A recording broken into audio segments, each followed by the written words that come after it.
moves like that back, empty and then object back to, yeah, and then like, it the ideal pulls it position. yeah, it pulls the shoulders back up with it, sort of thing. Yeah, yeah. Hello. Jared? Are you talking? Because we can't hear you. Whoopsie, I was Jared? muted. Hello. Uh-oh, Hello? little mutie boy. Yeah, we're good now. Or maybe we're not. Okay, we're good? Okay. Cool. I see that Andrew is streaming his screen. Mm. Yeah, I'm here.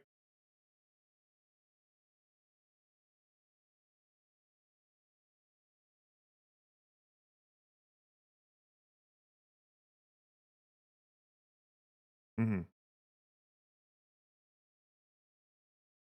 Oh, yeah.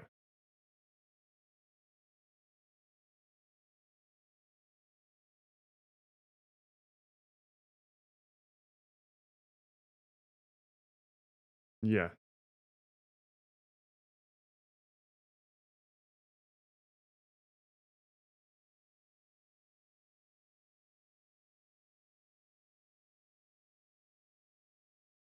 Gotcha, okay.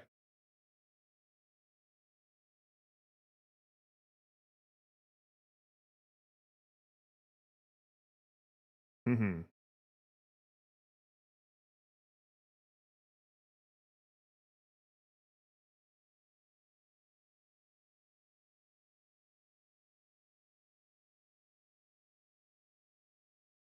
Gotcha, gotcha. Okay, cool.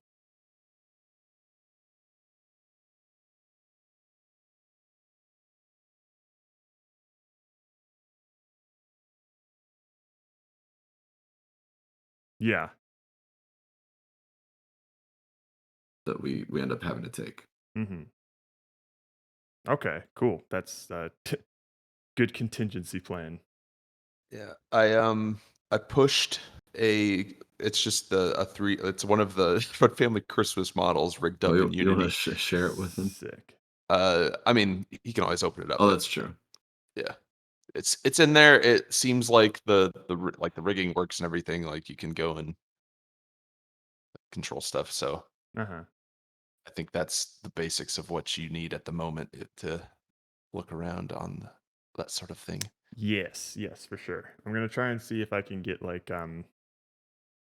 the the general, click and drag stuff working for, like, the invisible 2D part of it, just to make sure that those physics, behave the way that I would expect them to.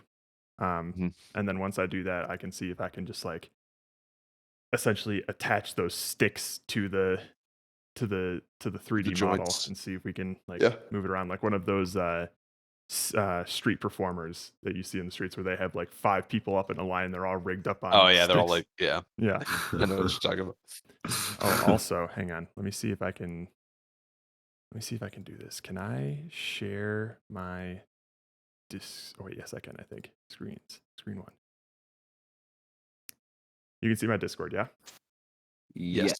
Check this shit out. And Lewis Game Dev, if oh you my if god. you are here, or if you ever see this, uh, they sent me this morning this thing that they made. What?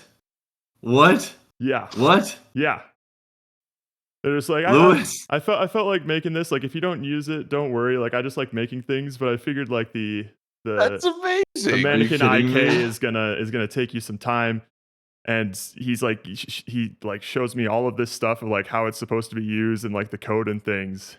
Holy moly, And I'm like, Lewis. What? holy shit, man, that's You are insane. a What?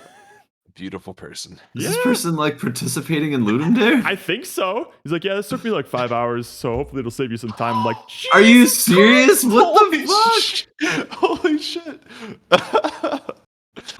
Uh, Yeah. So, Lewis, that's you are awesome. a beautiful man. Thank you for that. Wow. Appreciate you. Holy shit. Damn. Yeah. Uh, you were nice.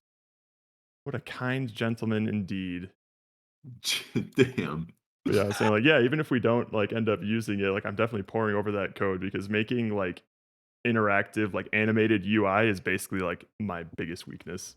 So I Yeah. mean, that's just Fuck. a brave new world. yeah, yeah. Doc Frankenstein, what are we making? Our current idea. Let me pull up the our Yeah, we don't have. wonderful brainstorming doc. Hey, Oh God. yeah, It's awful. Someone asking. yeah. Doc Doc Frankenstein Frankenstein is. is. Basically, it's not the microwave hobo Teletubby, even though we did get some excitement for that when I posted the page. Oh. We're Too bad. basically going to be making a yearbook photo taking game where we have to like these kids are, I don't know, they're not entirely there, so they're constantly like drifting around, and you have to like drag their limp bodies into different positions to try to take a picture of them because your camera is on a timer of 10 seconds, and that's all you have to pose a kid and take the shot. And we're going to be in a, I get the feeling, Reds, we're going to be in a similar situation name wise as Higher Desire, in the fact that if we don't think of a different name, the name is going to be One Shot, One Kid. No, don't do this. So you better That's start our monkeying thinking. around. Yep. Made it happen. Alrighty. So I'm probably just gonna get cracking on looking at some Unity joints and seeing what happens with them. I'll just be using just random boxes and things, and then Steven, I'll Yeah, try and throw fine. your model in there and Yep. and see what happens. I should probably poll actually if you push that to Git before I start working. Yes. And Andrew, if you ever have any questions about Git and things, let me know. Well, I could probably, while you're doing this, like I could have Steven walk me through those things. Sure thing. Yeah. At the very least, you're gonna need an account on GitHub, so make sure you make Okay. that. Do that. Download the GitHub desktop app because it's the easiest thing. Ugh, Don't be like I Jared and fucking have to do it hate. through code. I literally Okay. cannot use the the desktop app. I don't know how to work it. What do you mean you don't know how to work it? It's the easiest fucking thing. Everything click that buttons. everything that I normally do in Git is I don't know where those buttons are on GitHub, and sometimes they're just called different things, and I can't do it, man. It's a new 2021 LTS. I wouldn't recommend pressing Control D and Control Z. Why? Oh fuck! I've done that so many times. Is that still a bug? Yes, reload the scene.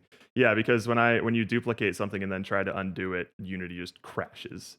Damn it, that's annoying Oh. if that's still on here. Okay, well, that's fine. I probably won't find myself doing that too often. Okay, cool.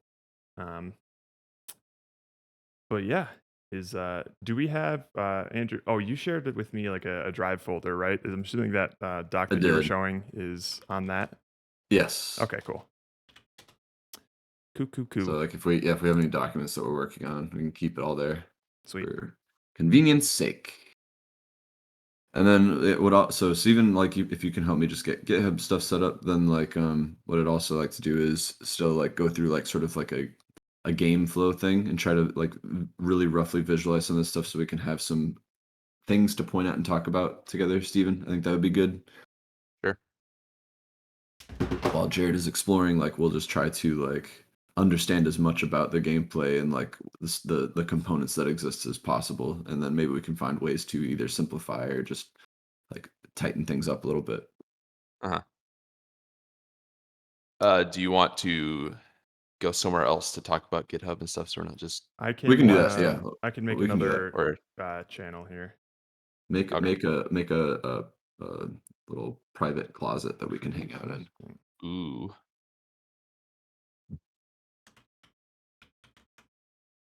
And there it is. The Rudd's private closet. Hey, that's private closet. Hell yeah. All right, we'll talk to you later then. All right, peace. Bye bye. Do. Alrighty. I think this preview looks fine, so I can just close it. And now I will turn on some music and then get caught up on chat because Pomo looks like he had something important to say.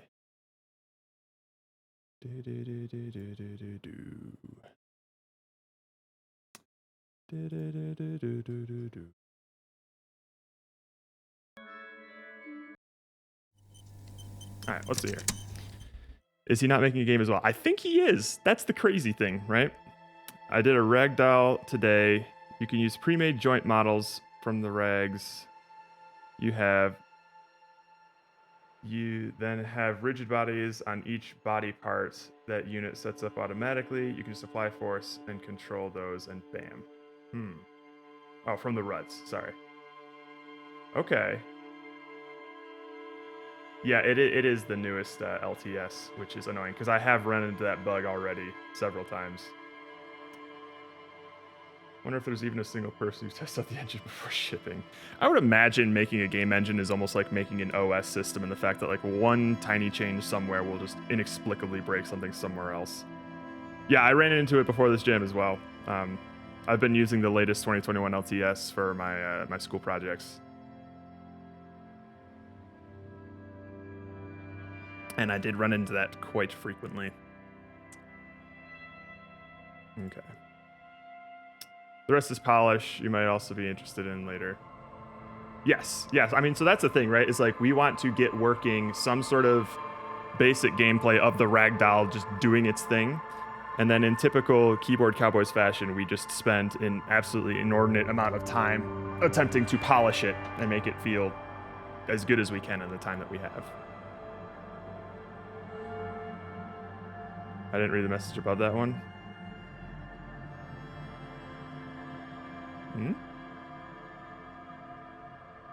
About the ragdoll stuff? I did just read that.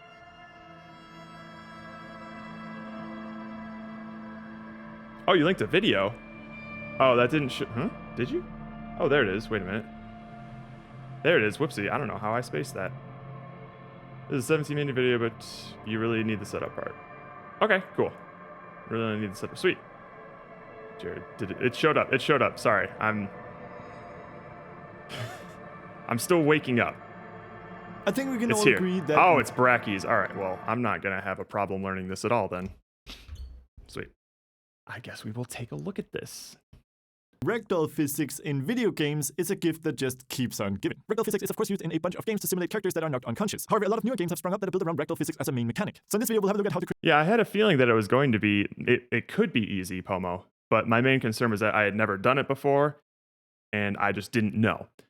So just the fact that it was unknown was what made it risky to me, not the fact that I thought it was going to be hard. But we'll see. Create simple but effective ragdoll physics in Unity. But first, this video is sponsored by Hostinger. If you're looking for a place Isn't to host your polish game, Hostinger has a cloud always hosting solution the that lets you do hardest exactly that. Hostinger takes care of all the backend for you and has 24... Let's have a quick look at how ragdoll physics work. So Sure. animated characters normally use what is called a rig. This means that every part of the body is controlled by a bone, which in Unity is represented with an empty object. When animating a character, these bones get moved around and the skin of the character follows. However, for a ragdoll character, the bones aren't controlled by animation. Instead, we want them to be controlled by physics. To achieve this in Unity, each limb uses 3 components. A rigid body component that enables physics on the object. Are we taking the same arrangement of last LD of confidently and privately sharing progress and testing? Hey, you're more than welcome to, man. I might not have as much time this time to actually do some testing stuff, but I'm always happy for people to just hop in and say what they've been working on and brag a little bit. You're more than welcome to. And applies gravity. A collider, this could be a box, capsule, or sphere that makes the limb collide with character follows. However, for a ragdoll character, the bones aren't controlled by animation. Instead, we want them to be controlled by physics. To achieve this in Unity, each limb uses 3 components. A rigid body component that enables physics on the object and applies gravity. A collider, this could be a box, capsule, or sphere that makes the limb collide with objects. And a character joint. This restricts the movement of the limb to simulate real joints. These components combine to give us the goofy and unexpected ragdoll effect. So with that in mind, let's get this party started. So the first thing that you want to do is, of course, make sure that you're using a rigged character. As you can see, I have this bodyguard model here, which is completely rigged. In fact, we can go through and see all the bones that makes up this character. Now, this character is from a free pack on the asset store. I'll, of course, have a link to it in the description in case you want to download it and use it for yourself. Now, I've also set up this character to use some animation. As you can see, he has an animator here with a very simple controller that just plays an idle animation. And if I go ahead and hit play right now, we can see that he's just doing that idle animation over and over. Nothing else is happening. So the first thing that we want to do is, of course, turn off this animation. So I'm simply going to disable the animator. This is, of course, something that you can do by script in order to toggle between animation and ragdoll, but we'll talk more about that later. So I'm just going to go ahead and move this guy up so that we can see him falling to the ground once we get the ragdoll applied. And I'm also just going to add in a quick obstacle here. This is just a cube with a box collider. Nothing to it. So now that we have this in place, we're ready to start adding in our ragdoll. And the easiest way to do this is using the ragdoll wizard. Let's go game object, 3D object, and select the ragdoll. And this will open up a window that allows us to very quickly and easily set up a humanoid ragdoll. Again, this is only for humanoids, and it often needs to be configured afterwards, which we will definitely do. However, I think that for 90% of cases, this is a really good starting point. Later, we'll also be adding in hands manually, and this way you can see how an entire ragdoll rig can be set up manually if that's what you want to do. Now, the first thing that we want to make sure here is that our character is in T-pose, which he currently is. He makes up a T. And then we can start referencing all these different bones. Now I'm going to go and open up my bodyguard here, and first we want to find the root node, and from here we can go and find all of the different parts that make up our model. And we can really just go ahead and reference these one by one. However, sometimes naming isn't going to perfectly match. For example, I don't have anything here called pelvis, and so I encourage you to not look so much at naming, but instead look at the position where the object is in. Sick, so for the man. pelvis here, we can see that Excited. we can use our hips. For the left hips, I would recommend using the left upper leg here, so let's drag that in. For the left knee, we can see that left leg actually corresponds to the knee here, so we can drag that in. The left foot is called left foot, so we can just drag that right in. Let's do the same thing with our right leg, so our right upper leg is our hips, right leg is the knee, and we can open up for the right foot, and that's it for the legs, so we can collapse those. Then we have the spine 1 that leads to our shoulders. So for our left arm here, let's go ahead and open up our left shoulder, and there we have the left arm. We'll open that up to the forearm, which is the left elbow. Let's do the same thing with the right arm, so right arm goes there, and right forearm goes to the elbow. As for the middle spine here, we'll find the spine and drag that in. And as for the head, we'll go ahead and open up the neck and find the head object. And there we go, we've now assigned all the bones. We also have an option to choose our total mass. This is going to go ahead and assign an appropriate mass to all of the different limbs that in total makes up this value. So let's say this guy is about 70 kilos. We leave the strength at 0, and we don't need to change flip forward. And also we'll make sure that our character points along the set axis, as you can see here. And now we can just go ahead and hit create. And right away, if we select our bodyguard, we can see a bunch of arrows pointing in a bunch of different directions. This is a good sign. It means that Unity has created a bunch of character joints. In fact, we can go in and preview each one. Let's, for example, go to the head here. And as you can see, the head now has a sphere collider, a rigid body, and a character joint. Now, before we start adjusting this too much, let's just go ahead and hit play and see how it looks. As you can see, there's definitely room for improvement, but we do in fact have a ragdoll. Pretty cool. So right now we can see the different colliders that make up our model by simply selecting the objects. However, I found that it's much nicer if we can see all the colliders at once. Luckily, we can do this by going Window, Analysis, and opening up the Physics Debugger. This is a really handy window that allows us to show colliders that aren't selected. To do that, we need to hit Show All and make sure that collision geometry is selected right here. We can also turn on Mouse Select in order to allow us to simply select colliders by hovering over them. You can also adjust the look of your colliders by changing the colors as well as the transparency slider. So now we can see the colliders that makes up our model. As you can see, the head is a tiny bit misplaced, the legs are very large, the box colliders that make up our torso are actually fairly well placed. However, the lower arms seem to be completely off. We can clearly see the upper arm here, but the lower arms are very, very tiny and misplaced. You can also see that we have no hand colliders at all. So let's try and delve in and fix some of these issues. So first of all, let's go to our left forearm and let's zoom in on this object. As you can see, the cylinder is currently facing the wrong axis. So let's go to our capsule collider and let's change the direction to x-axis. We can see that it's now facing the same direction as our forearm. We can also go in here and adjust the radius as well as the height and the center in order to place it accurately on our arm. Note that I'm holding down Alt in order to be able to fine-tune these values. You can see this is without and this is while holding down Alt. So I'm going to go ahead and place this as best I can. Now I think that looks pretty. We can also go in here and adjust the radius as well as the height and the center in order to place it accurately on our arm. Note that I'm holding down Alt in order to be able to fine-tune these values. You can see this is without and this is while holding down Alt. So I'm going to go ahead and place this as best I can. Now I think that looks pretty good. You want to try to the best of your ability to avoid these colliders overlapping. Now once you're satisfied here, we can go ahead and copy the capsule collider. Simply right click and hit copy component. We then go to the right forearm and we simply want to right click on the capsule collider and hit paste component values. However, as you can see, this collider of course needs to be flipped for the right forearm. So we can go ahead and simply reverse all the values for our center here. So that is going to be positive, the Y is going to be negative, and the Z is going to be positive. And as you can see, it snaps right in place. So that should be it for our forearms. Next up, we need to add hand colliders to our model. To do this, let's delve into the left forearm. Let's find the left hand, and let's go ahead and add some components here. So the first thing that we want is of course a collider. And you can use any collider you want here. You can use a simple sphere collider, which is very standard for hands. You can also use a box collider or of course a capsule. I'm going to go ahead and use a capsule. So I'm going to adjust the radius and height as well as change the direction until this fits. There we go. It doesn't have to be perfect, just good enough. Now we can go ahead and add a character joint. We could of course just go ahead and create this here. However, if we go to our left forearm, we can simply copy the character joint here and then paste it onto our left hand. So we're going to paste the component as new. And this is already set up with all the settings that we want. It's also going to automatically add a rigid body as well. And really the only thing that we need to adjust on the character joint itself is the connected body. This is the body part that it is connected to. So in our case, our left hand is connected to our left forearm. So we'll drag that in. As you can see, the forearm has a mass of 4.3. So we can set the hand to have a mass of something like 2.5. And finally, we can go in and edit the joint angular limits by simply pressing this button right here. And what this allows us to do is control what angles this joint can rotate in. So right now you can see that it can rotate around this red circle here, which is definitely not what we want. We want this hand to be able to move up and down and be able to rotate only slightly in the other directions. So to do this, we can both adjust these handlebars here and we can flip the entire thing by simply changing the axis. So this is currently set to -1 on the X. I'm going to set this to 0 and then set it to 1 on the Z instead. And as you can see, we can now move our hand up and down and we can set the limits of this. So let's say that we can move it to around here. We can move it a tiny bit from side to side and rotate it a tiny bit around the wrist as well. So something like this. And that should do it. We then stop editing and now we need to copy all of this onto the other hand. So let's go ahead and copy the capsule collider. Let's paste it onto our right hand and let's make sure to flip all of our center points, which is just the X in this case. We can then go to our left hand, copy the character joint, paste that on here as well. Set the rigid body mass to 2.5. And if we edit the joint angular limits, you can see that this also needs to be flipped. So let's go ahead and flip the axis on the Z here and that should snap them right in place. Awesome. So if we now go ahead and hit play, we can see that something is very wrong. And that's of course because we need to also change the connected body from the left forearm to the right forearm. There we go. And if we now hit play, we should see that our character's hands and forearms are indeed behaving much more realistically and that they're colliding fairly appropriately with the ground. We'll be getting rid of some of this weird behavior soon. So that's how you can add more colliders to your character, and you could use this technique to set up every bone in your character. Now next up, I would recommend doing a bunch of cleanup. First off, I'm simply going to go in and reduce the radius on some of these leg colliders. I'm simply going to select the left upper leg, focus on it, and reduce the radius. I'm going to do this for all of them now. I would also recommend either adding separate colliders for the feet or simply extending the lower legs, just to make sure that our feet won't be clipping through the ground. I'm simply going to go ahead and extend the legs here by selecting, say, the right leg, hitting edit on the collider, and simply dragging the end here down. And I'm going to do the same thing for our left leg. There we go. We can also go to the head here, which seems to be a tiny bit misplaced. So let's go to our spine. Let's navigate to the neck and find the head. And this should be as simple as simply moving the collider down on the Y. There we go. I'm also just going to slightly increase the size. And let's move it over on the Z. There we go. Now let's try and hit play with these changes and see how everything looks. Not bad. If you want, you can always hit play, then pause it. You can do this by either clicking this button or hitting Ctrl-Shift-P, and then use this button here to step through frame by frame. This way we can analyze the way that all the different limbs bend in order to try and optimize this. As you can see, everything looks fairly realistic. This arm might be bending in a tiny bit of a weird way, and these knees here are definitely taking a toll, but overall I don't think it's too bad. And in fact, once he folds forward here, I think it looks really good. If you find something that looks to be bending in a weird way, let's say you're not satisfied with the way that the legs are bending, you can of course just go in, let's find the right leg here, hit edit joint angular limits, and simply make your adjustments by pulling these handles or changing the axis in case they're pointing the wrong way. It's that easy. Now once all your colliders are set up the right way, once you've added all your character joints, and once you've set the appropriate mass for all of your limbs, we'll then then you're almost there. However, I found one cool tip that will actually improve the look of a ragdoll quite a bit without any extra work, and that is by simply adding a physics collider to all of our limbs. So in our project, let's hit create, let's go to physics material, let's call it limbs, and what this material allows us to do is adjust the friction of our body parts. We can also adjust the bounciness, which will lead to some pretty fun results. However, the friction is really the important part of this. So I'm going to go ahead and change the dynamic and static friction here to 0.4, and we then need to apply it to all of our body parts. Now, you could apply it to the hips and spine. However, I found that it's most important for the legs, arms, and head. So let's select our left upper leg, our left leg, our right upper leg, and right leg, our right arm, forearm, and hand, our left arm, forearm, and hand, and let's simply drag this limbs material onto our capsule collider. Let's also select our head and drag it onto there as well. And now if we go ahead and hit play, we can see that our character falls in much the same way. However, once he hits the ground, we can see that all of the limbs will kind of smoothly flatten out. That is because there's much less friction between each individual limb and the ground itself. In fact, we can go ahead and decrease this even more. And I promised you weirdness, so let's go ahead and set the bounciness to 0.5 just to see how this looks. Let's set the game view over here, and this way we can preview how everything looks in the scene view as well. I'm going to hit show none in our physics debug here, and let's hit play. And actually, let's go ahead and set the bounciness to 1 just to make this really there you apparent. go. And now if we hit play, we can see that our character falls down and that all his limbs are kind of bouncing around. I'm just going to set this right back to 0. And if you find the limbs are kind of glitching through the ground even though you have a collider added, there's a really quick fix to this. And this is by simply going to the collider. You can do this for all colliders if you want. So in our case, the problem is with the right hand. Cool. And on the rigid body, we can change collision detection from discrete to continuous. This is going to make it much harder for objects to fall through each other. So I think let's go I'll ahead and probably play. And start without changing with any of the making settings, we this can see that the hand is ragdoll. now going to land straight on the ground. Much better. Awesome. So now we actually have a working ragdoll. Of course, I recommend you go through and adjust all the colliders more than I did here. And then You I can see that our think hands what I'll probably too big since do they're doing this. Some of the is joints are bending in a I'll, tiny bit of a weird way. But we now have a ragdoll. And of course, it's completely physics I'll enabled. try So and if we set have any up other the physics objects, system. they will interact with it. In fact, let's go ahead and try. I'll try and set up the system for actually like manipulating the specific joints, because if I have access to like each of those colliders, like I guess I'll try before setting up that system. I'll set up the ragdoll, and then while it's in game, I'll try to like just manipulate an arm and see what happens. Also, my only one is using Unity painfully slow. It hasn't been that bad for me lately. Has it been slow for me in the recent past? I don't think so. Yeah, I'll let you know, Doc, but I think mine's fine. Also, let me just check something real quick. I made sure to try to set the max frame rate of this thing to 60. All right, cool. Good. Because if I don't cap that in the NVIDIA settings, then OBS shits itself and drops so many frames when it tries to when Unity is just rendering like at 700 frames a second when nothing's happening on screen. All right, so that looks like it's working. Okay, so what I'm probably going to do first is try to just basically do exactly what's in this video of making a ragdoll. So he already linked a model in there, so I'll probably use that. Hang on, let me just turn this down for y'all.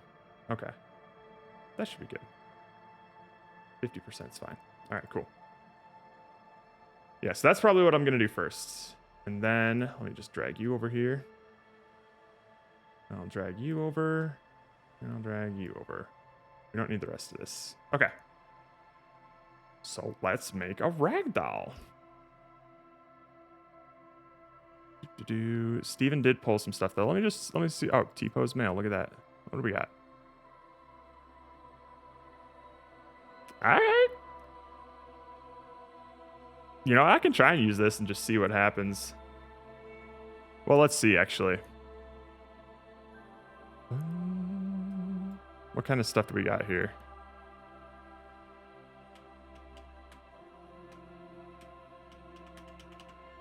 Oh, it's a Mixamo rig. Ho ho, straight out of Red Family Christmas, eh? T-posing and T-pose thing, Andrew. Hello, Andrew. Oh, I don't think I'm muted, by the way. Thank goodness they're in their own place. All right. So we got hips, left leg. Hang on, let me turn this on here. Boink. Oh, we don't have a head, I believe, right? Oh, no, not necessarily. Okay, so I'll probably send this this video to the RUD so that Steven kind of knows what's expected for this stuff. When you get a second, don't forget to look at the video. Send a Discord upstream. Yeah, absolutely. Hang on one sec.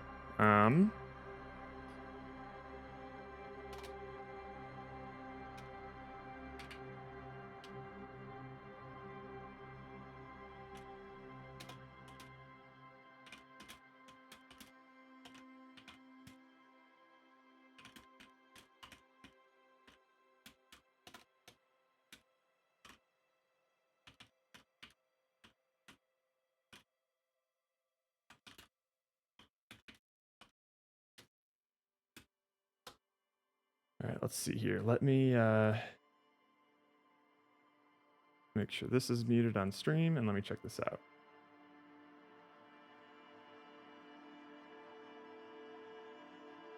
All right, cool.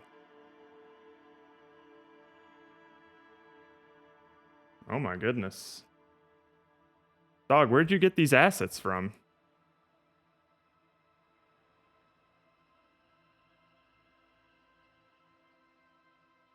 My goodness.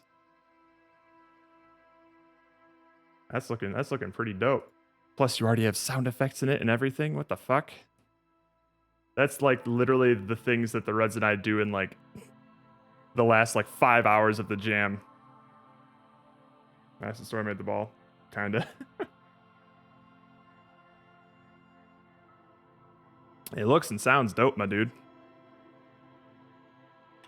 Okay, so I don't think that this model that Steven gave me is going to have everything I need to set up a ragdoll, like at least this one.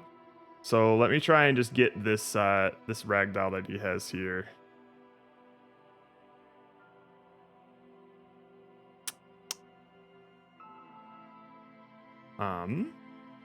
Unless that ragdoll is wait, hang on. His whole video better not be using the this $90 asset packet. Bodyguard asset pack. Let's see if this costs money. Free. Let's go.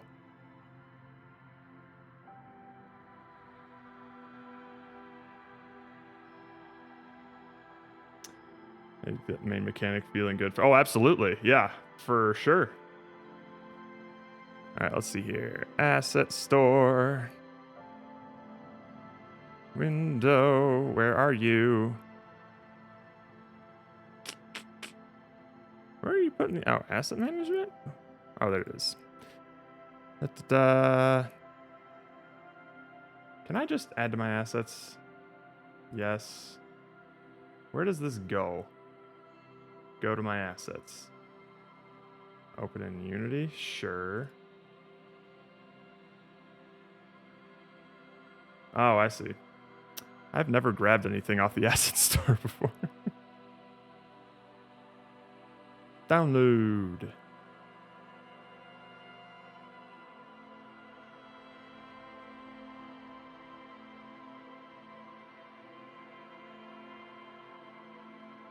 Look at all that stuff. Import.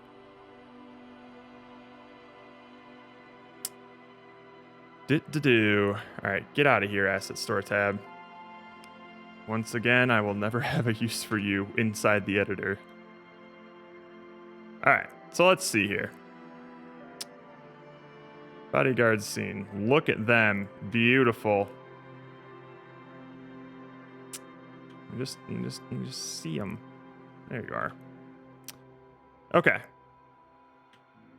All right, fuck it. Let's just don't save. We're just gonna start from square one here.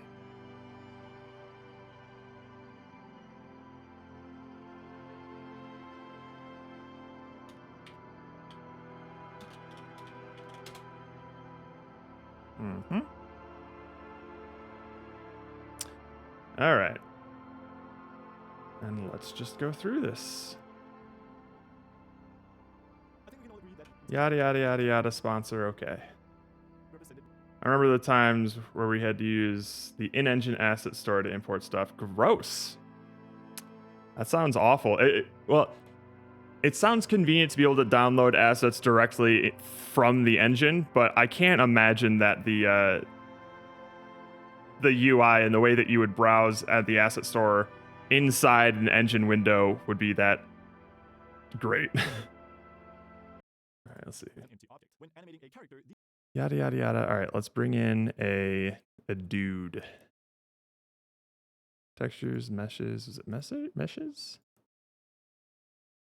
Uh-huh. Oh, that's the skeletal mesh. Okay, gotcha. Let's throw them in here. Whoop. 1 is a 0. And then let's see here. Yeah. Can I just flip this boy around? I think that'd be fine. Whoopsie, not that way though. 90, 180. Oh, of course it was painfully slow and clunky, I would imagine. Whoa. Look at you. Or you know what? I guess we should do some stuff here. We should at least set up like a ground and things. 3D object, cube, oh, nope, cube. Z. Down. I could use a plane, but oh well.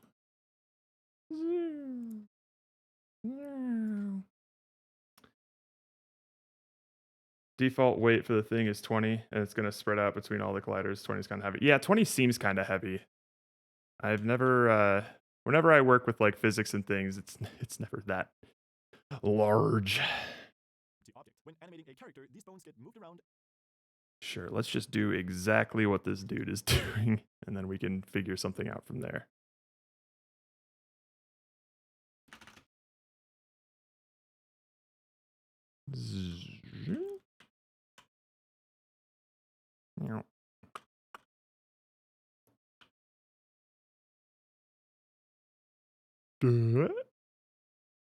Hooray for plagiarism.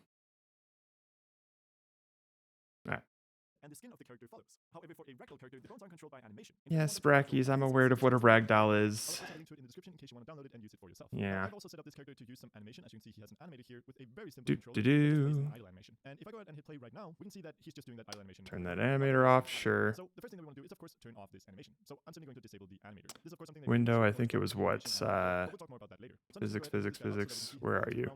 I can't see anything right now. This is just a cube with a box collider. Nothing to it. So now that we have this in place, we're ready to start adding in our ragdoll. Mhm. The easiest way to do this is using the ragdoll wizard. Let's go game object, 3D object, and select the ragdoll. And this will open Oh, up no a window kidding. that allows us to Okay. quickly and easily set up a humanoid ragdoll. Again, this is only for humanoids, and it often needs to be configured afterwards, which we will definitely do. However, Interesting. For 90% of cases, this is a really good starting point. Later, we'll also be adding in hands manually, and this way you can see how an entire ragdoll rig can be set up manually if that's what you want to do. Now, the first thing we want to make sure here is that our character is in T-pose, which he currently is. He makes up a T. And then we can start referencing all these different bones. Now Sure. we go and open up my bodyguard here, and first we want to find the root node, and from here we can go and find all of the different parts that make up our model. And we can really just go ahead and reference these one by one. However, sometimes naming isn't going to perfectly match. For example, I don't have Gotcha. a here called pelvis, and so I encourage you to not look so much at naming, but instead look at the position where the object is in. So for the pelvis here, we can see that we can use our hips. For the left hips, I would recommend using the Sure. upper leg here.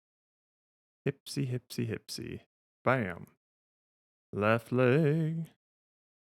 Left upper leg. Or left hips, left upper leg, leg, knee. What are you doing? So let's drag that in. For the left knee, we can see that left leg actually corresponds to the knee here. So we can Gotcha. All right, so I'm just going to have to eyeball it here. Do. Left leg. Okay, cool. Left foot. Definitely not that.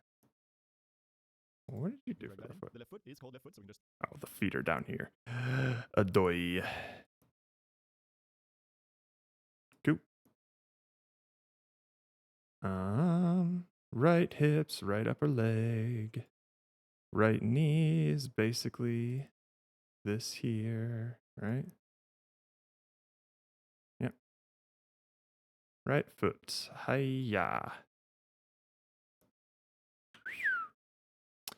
Turn these fucking gizmos off, man. What's going on here? Get out of here. Next up, left arm. You got it, Chief. Definitely not that. Where is your left arm? Oh, there it is. So, left arm. Do you use a shoulder or do the what? same thing with our right leg. So our right other leg is the same thing with the right arm. So Okay, cool. Left arm goes to left arm. Okay, so it basically starts at like the shoulder. Left elbow would be like the left forearm. Yep, okay. Cool. Right arm. Yeah, right elbow. Yeah. We'll set you to 10. Why not? Middle spine, I think, could just be right arm spine, right? forearm goes to the elbow. As for the middle spine here, we'll find the spine and drag that in. And as There for it the head, is. we'll go ahead and open up the neck and find the head object. And there we go. You got it, Chief. You got it, man. Where's the neck? There you are. Head. Baba Booey. Create.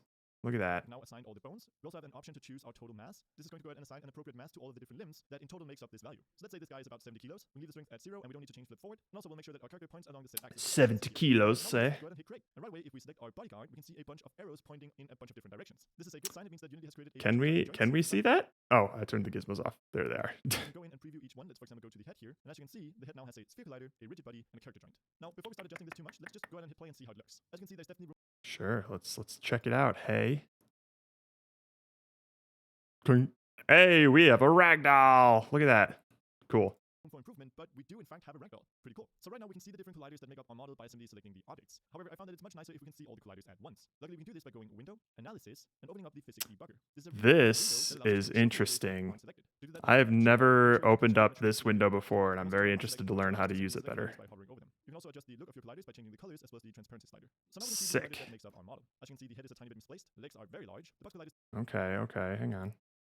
Debugger. This is a really handy window that allows us to show colliders that You don't use it, you just open it? Well, I mean, we'll see. Who knows what else I can do with it is the thing. All right, this lighting thing is annoying the hell out of me right now. Bring this down, thank you. All right, cool. So basically, now we just need to fix these joints here. So tell me how to do that again, brackies. As you can see, the head is a tiny bit misplaced, the legs are very large, the box colliders that make up our torso are actually fairly well placed. However, the lower arms seem to be completely off. We can clearly see the upper arm here, but the lower arms are very, very tiny and misplaced. We can also see that we have no hand colliders at all. So let's try and delve in and fix some of these issues. So first of all, let's go to our left forearm and let's zoom in on this object. As you can see, the cylinder is currently facing the wrong axis. Let's go to our capsule collider and let's change the direction to x-axis. We can see that it's now change the direction to what? X-axis? Did you just set it to -1? So let's try and delve in and fix some of these issues. So first of all, let's go to our left forearm and zoom in on this object. As you can see, the cylinder is currently facing the wrong axis. Let's go to our capsule collider and let's change the direction to x-axis. Oh, interesting. Capsule collider direction x-axis. Gotcha. Okay, so now it's facing the right way. That's neat. We can see that it's now facing the same direction as our forearm. We also go in here and adjust the radius as well as the height and the center in order to place it accurately. Gotcha. Oh, not that way. This is the way we want to go. That alt thing is a nice tip. That's cool. Okay. Very neat. Whoa. So then alt Y goes up around here. Let's do this. Oh, that's a skinny little capsule collider here. My goodness, this is very sensitive right now. Is it just because I'm so zoomed in? Mother of pearl. Okay. Radius, we're going to need to beef up a little bit. Sure. Z's around here. I know that's a little off, but okay, cool. All right. Not shabby. Click the collider so you can edit on the scene view and not with the values. Oh, can you do that? So click the collider and edit with hold right click plus mouse, scroll to change scene view speed. Hold right click plus mouse scroll. Oh, you bastard. Thank you. I just made the jankiest climbing mechanic holy garbage. A whole day wasted on a character controller. Hey man, like learning stuff is still super valuable. Although I can relate to the fact that I understand that it can be frustrating. So I'm sorry to hear that, but hopefully it works out better for you, or you've learned something. All right, let's see here. Yeah, Pomo, can you believe that I've been using Unity for like almost 10 years now, and there's still some very basic things that I don't know.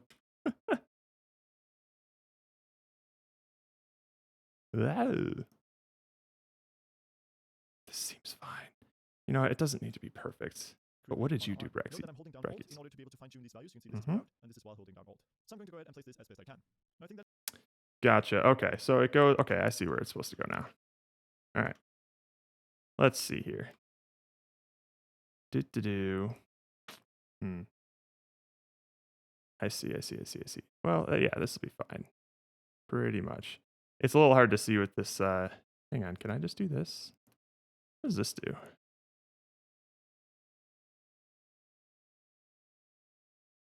It doesn't help me. That's what it does. Okay. That's fine. This is fine. It will be fine-ish. It's just a test. All right.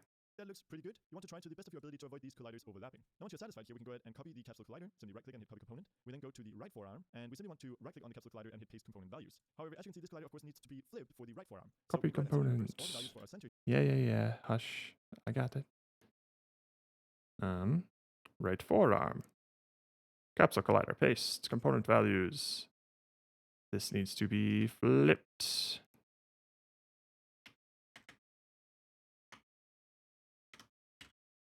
Oh my goodness. Wait, hang on. Here. So that is going to be positive, the Y is going to be negative, and the Z is going to be positive. And as you can see, it snaps right in place. So that should be... Well, hang on now there, Chief. That's not what happened with me. All right, hang on. Maybe I clicked the wrong one here. Left forearm, capsule collider. Copy component. Right forearm. Or unless I copy the... Woo. Right forearm, capsule collider. Pasta. And this is positive. And, this is negative. There you are. I just accidentally added a 0, I guess. It for our forearms. Next up, we need to add hand colliders to our model. To do this, let's delve into the left forearm. Check Discord, I recorded you a tutorial. Look at you. Look at you. Aha. Oh, look at that. I've seen that button everywhere, and I've never fucking used it. Oh, boy.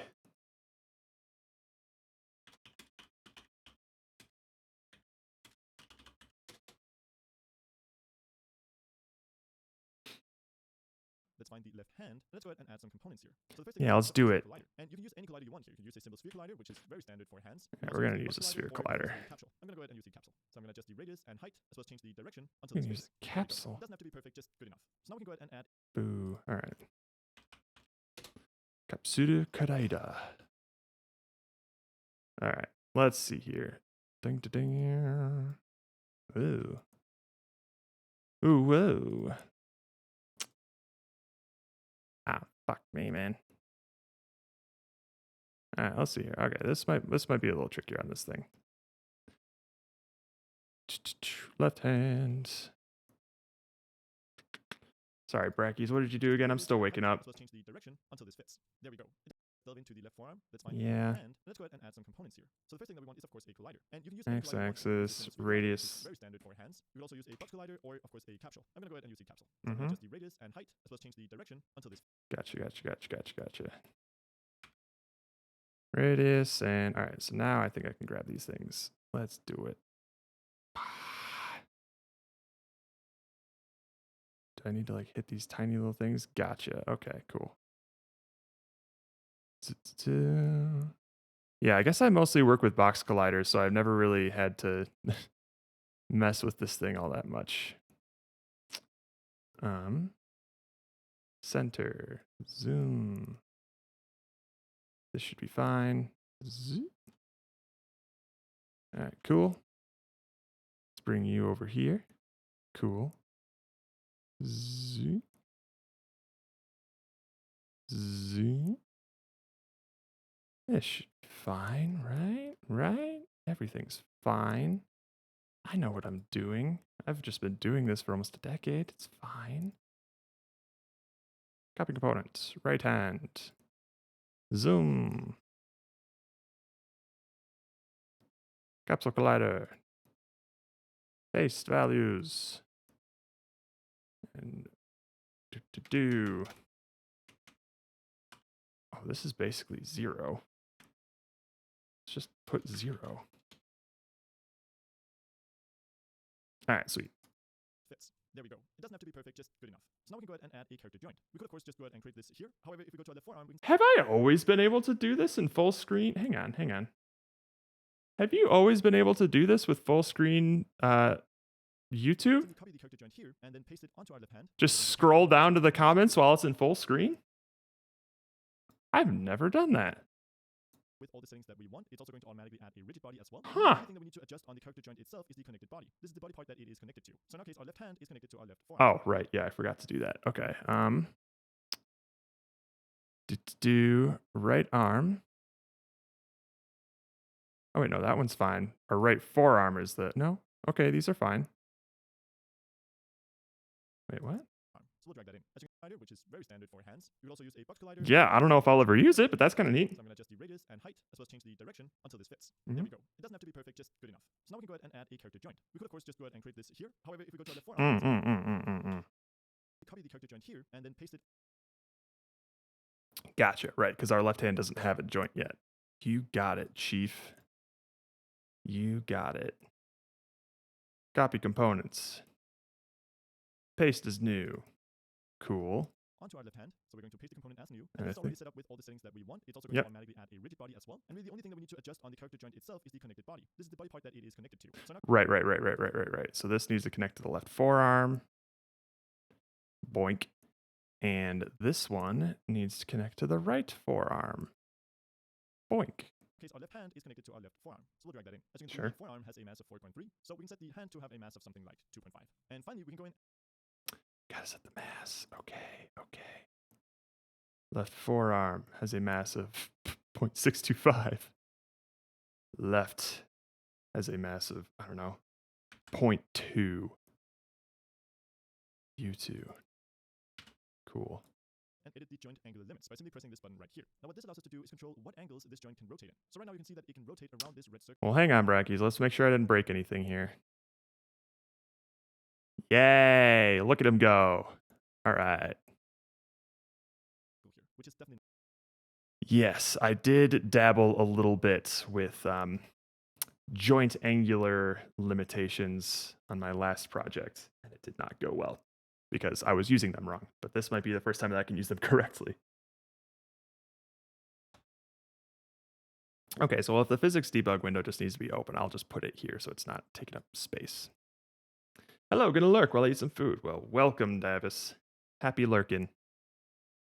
not what we want. We want this hand to be able to move up and down and be able to rotate Yep, slightly yep, in yep, all yep, yep, directions. yep. So to do this, we can both adjust these handlebars here, and we can flip the entire thing by simply changing the axis down. Hang Be able to on, rotate buddy. slightly in the other directions. So to do Here this, we we can go. both adjust these handlebars here, and we can flip the entire thing by simply changing the axis. So Okay. This is going to be set to -1 on the x. I'm going to set this to 0 and then set it to 1 on the z instead. And as you can see, Okay, yeah, let's see what this does here. I just need to wrap my head around what's happening here. Okay. Because okay. Oh wait, no, I set that to y. Whoopsie. There we go.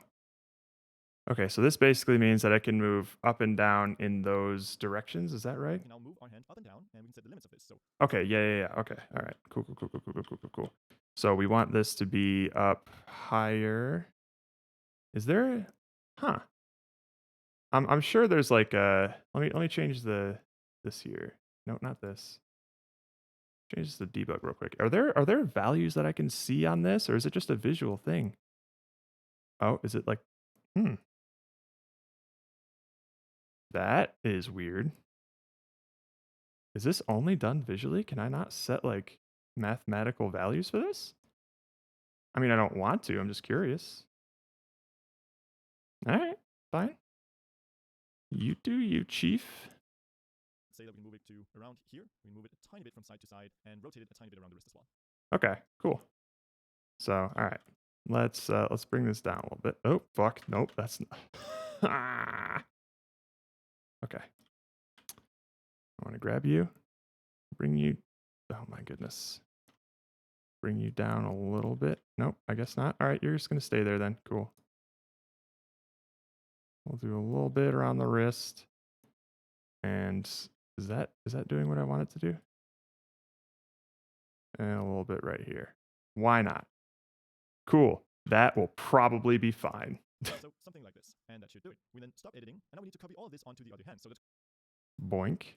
Go ahead and copy the capsule collider. Let's paste it onto our right hand, and let's make sure to flip all of our center points, which is just the X in this case. We then go to our left hand, copy the character joint, paste that on here as well. Set the rigid body mass to 2.5, and if we edit the joint angular limits, you can see that this also needs to be flipped. Gotcha. Okay, cool. Copy components. Right hand. Paste it up.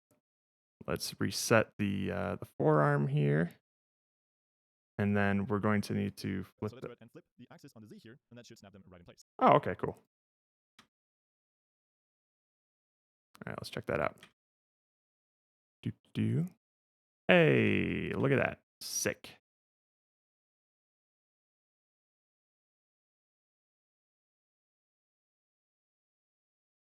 Yeah, I would imagine there's some way to set it mathematically, but I wasn't seeing any numbers changing in the inspector, so I was mostly just curious. All right, cool. What else, Brackies? So now go ahead and hit play. We can see that something Yeah. You didn't set your right forearm, you silly goose. Whee! Hey, his hands are doing a little thingy now. Nice. Cool. is very wrong. And that's of course because we need to also change the connected body from the left forearm to Yep. set up every bone in your character. Now next up, I would recommend doing a bunch of cleanup. First off, I'm simply going to go in and reduce the radius on some of these leg colliders. I'm simply going to select There's some free IK managers in the asset store. I highly recommend looking into that a bit. the left upper leg, focus on it, and reduce the I radius. might do I'm gonna that. do this for all of them now. I would also recommend either adding separate colliders for the feet or simply extending the lower legs, just to make sure that our feet won't be clipping through the ground. Sure. Well, let's just take a look at this right now. All right, yeah. So like for what I need for right now, this seems fine. And all I need to try and figure out now is how to manipulate this in with like click and drag sort of stuff and like basically pose it, right? So what I'm thinking, what I'm thinking right now is essentially just setting up like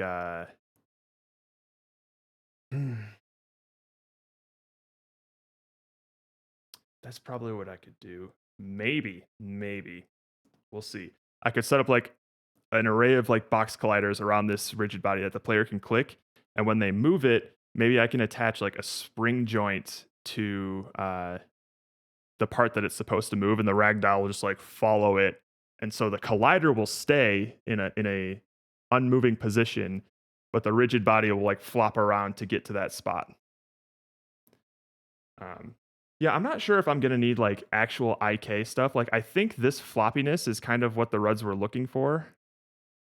But we'll see. I think he mostly like the main thing that Andrew wanted was that he didn't want like just like a puppet sort of looking thing with like just the 2D stuff. So the fact that this can like flop around in 3 dimensions and like the body is kind of reacting to the impact of certain things, I think that was what he was looking for. The joints might be doing the job of IK. Yeah, like because if you can see like let me double check this here. Yeah, so like if you watch his head when the body collides with it, his head just goes like and I think that's kind of what Andrew was wanting in terms of like the joints are kind of like reacting to each other when they move. So we'll see. Also, it'd be kind of hilarious to I'll probably mess with this later, but it would be hilarious to really ratchet up the angular rotation on the head itself so it can go like like just absolute like neck breaking proportions. That'll be fun to mess around with. All right, so God bless T. Now I can turn my music back on. Yay!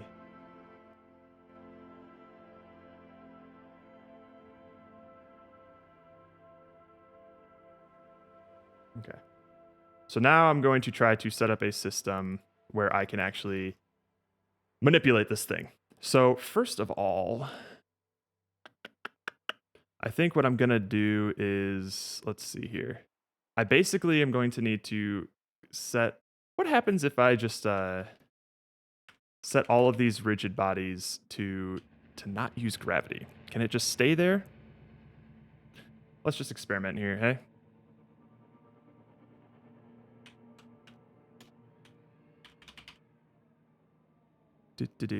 Grab all of these. Use gravity, no. What happens? Do I break something?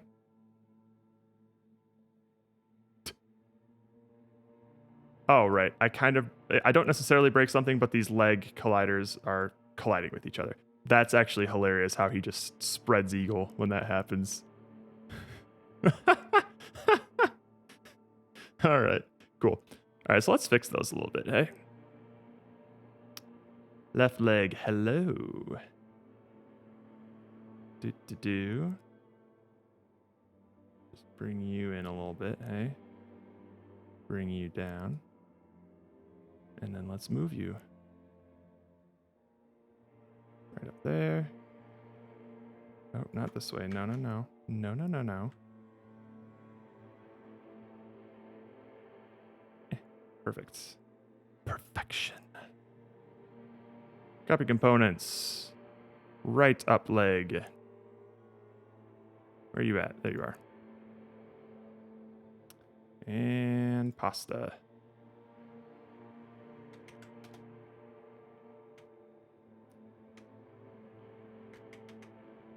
Sweet.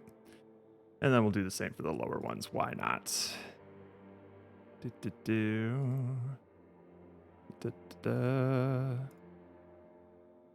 Left leg. That is a handy dandy little tool you've shown me here, Palmo. Thank you. Am I not seeing the, well, hang on now. Oh, it does need to be visible. That's annoying. Okay, well then. This is way off then.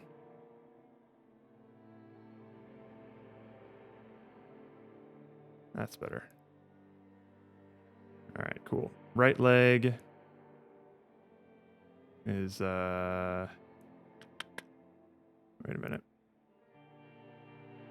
That was the left up leg, negative 0.05. Well, fuck it, we'll just copy it. Copy components. Right up leg. Paste component.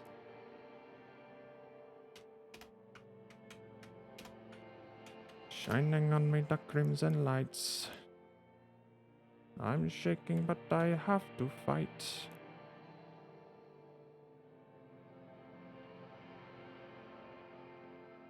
Alright, these look... Oh, that's a little off. No, not you, not you, not you. This one. There we go. Doctor, write me a prescription. I'm shaking and I've learned my lesson. Nice. Cool.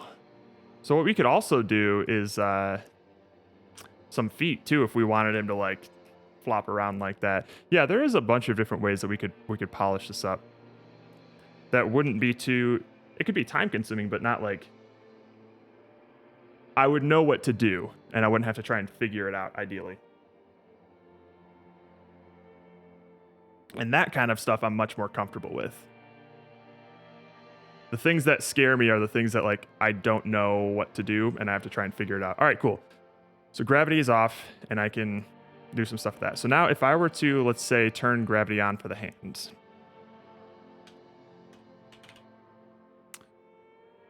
Left hand. Zip. Just for you. What does it look like? Okay, interesting. Okay. Okay. That's kind of funny. Wait, hang on. Instead of the left hand, let's just make his head just use gravity. And so he's just going to slump down. Whoa! Man, what is it about ragdolls that, like, automatically equals funny? It's always like that, isn't it?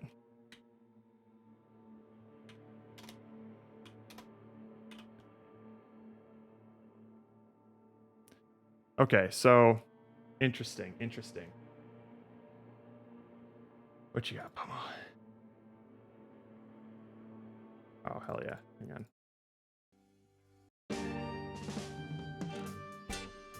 Shining on me the crimson lights. I'm shaking, but I have to fight. Wondering if I can sing like before. My throat is sore. Before. Duh. Write me a prescription. Help me out, I've learned my lesson. Tell me there's another way. Other than the one I forget her. Other than the one I disappear. Perfection.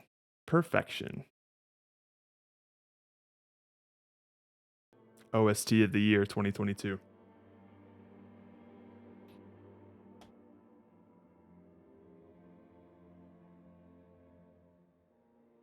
Okay, so now I need to try to set up my system. So that's interesting that if I were to turn on gravity, let's just put this right back here.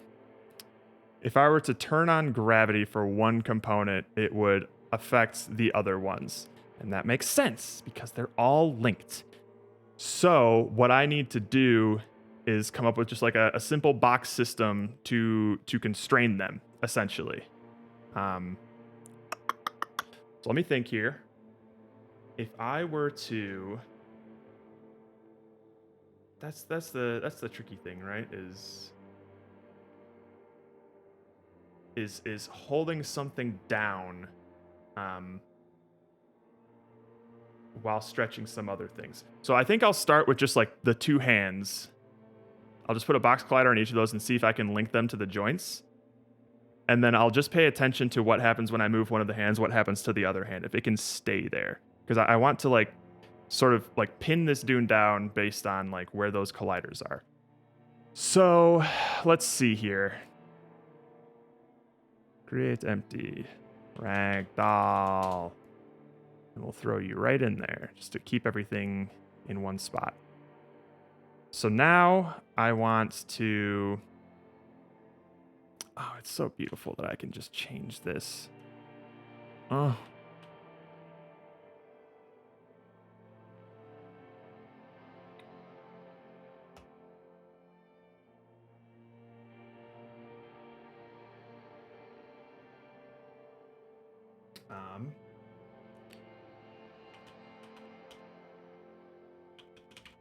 Let's do interactable colliders. Who knows?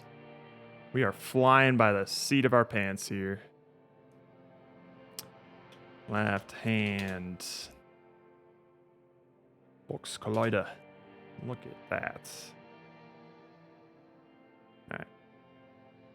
Shining on me the crimson lights.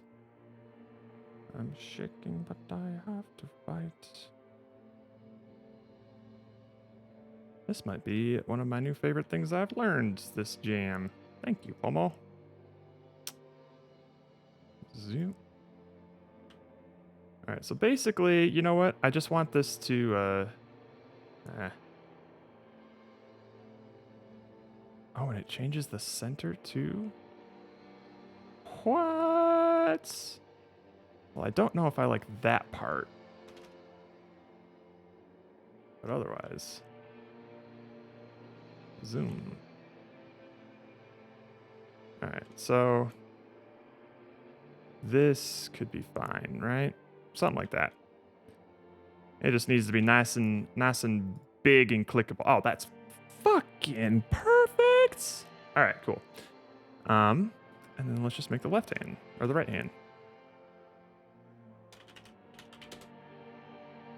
Shining on me the crimson lights. I'm shaking, but I have to fight. That's not what I wanted. I wanted this one.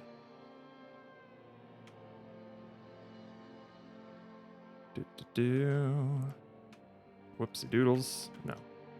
This one. Well, hold the biggity phone.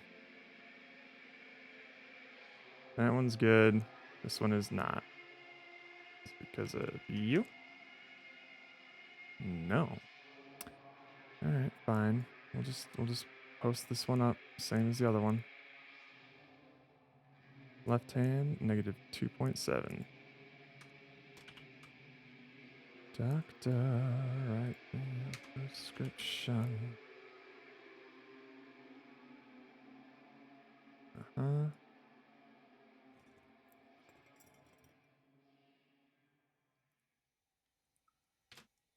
Oopsie.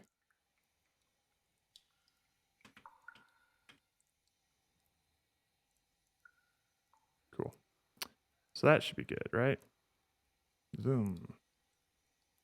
That's so weird that they don't line up in that regard, but they do. Oh, it's because they don't line up in that regard. Okay, well, interesting. Interesting. That's interesting. Bending on me, the crimson lights. Sure. Okay, cool. Now,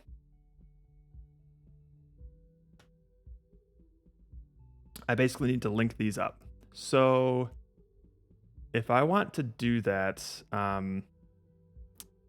these things, or if I want to do that with, say, like my first instinct is to make a spring joint. So if I want to do that, these need to be, these need to have rigid bodies. Well, hang on. Aha, it just adds it. Cool.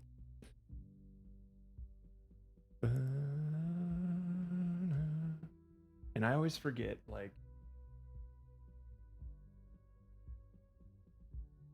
so I think these are going to be kinematic because they're not going to, we don't want them to dynamically react to things. I just want them to move when I move them. And then for the connected parts, this is where we're going to connect the rigid bodies of like the hand. So let's try that. Dog, I am so far out of my usual wheelhouse when it comes to things I know in Unity right now. I'm excited. It's always I always feel like I unlock a bunch of new tools to use for later when I have to delve into unknowns like this. It's just scary that I have to do it under time pressure now.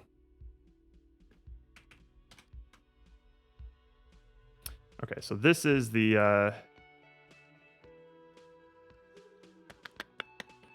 cool. We want the left hand here for the connected rigid body.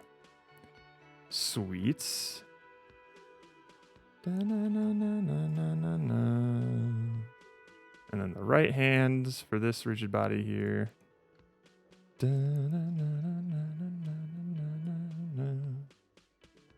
Cool. So yeah, now we're just gonna have to like check the springiness values and whatnot. But let's see. Let's even just see what happens here. You know, we just have these spring joints. Oh wait, we gotta turn gravity on for everything.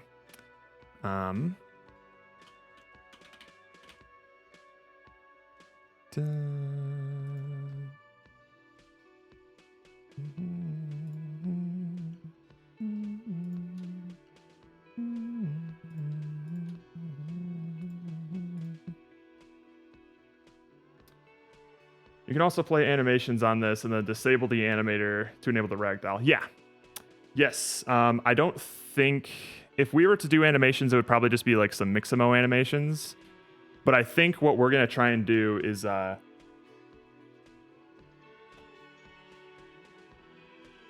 so we're setting up, I think I turned everything on here.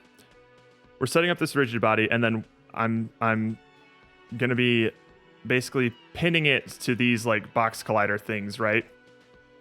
And what we're going to do is like these box colliders, ideally, if you're not interacting with them, they're slowly going to start like drifting around. So like the ragdoll will like already slowly just be like doing a little animation thing, like dynamic animation thing, to where it's like it's kind of just like slumping around and you got to try and like fix it, you know?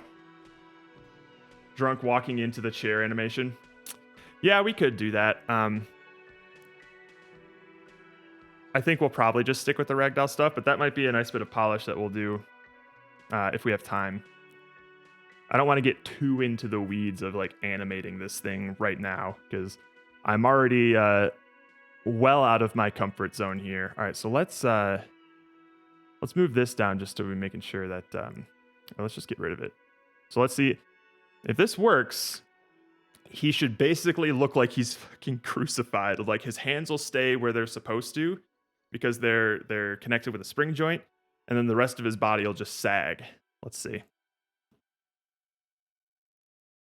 That is, oh my goodness. Look at those jazz hands. Look at him go. Hang on.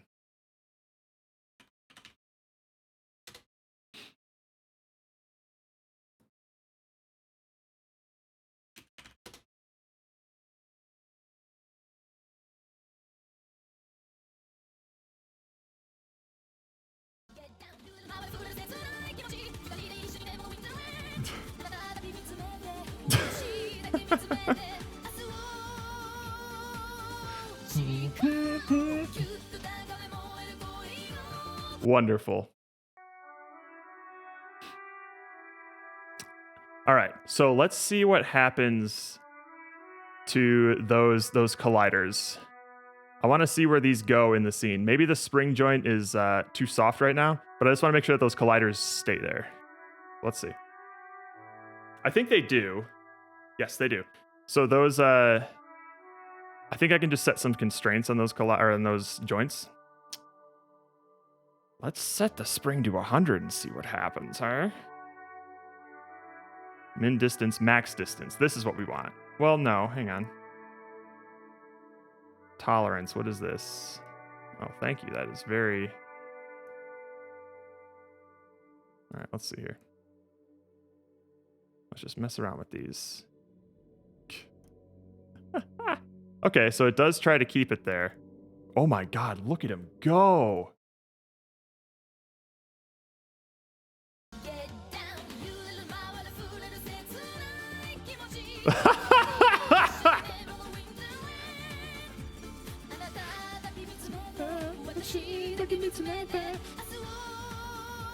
Oh, beautiful. I'm going to keep that one open because I get the feeling we're going to be playing that a lot. All right. Anime high school photo shoot.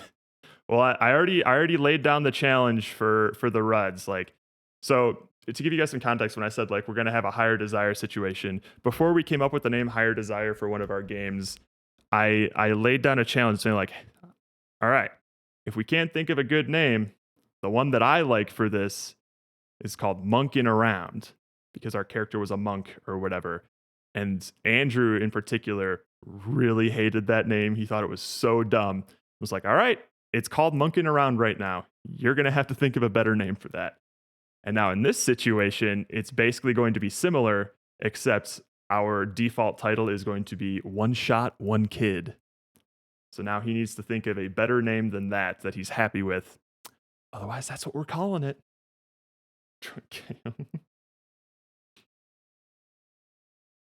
All right, let's see here. So the colliders are staying there. That's good.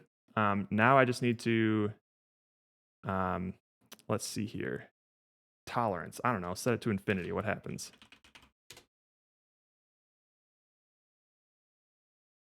Monkin' Around didn't do it, but One Shot, One Kid did.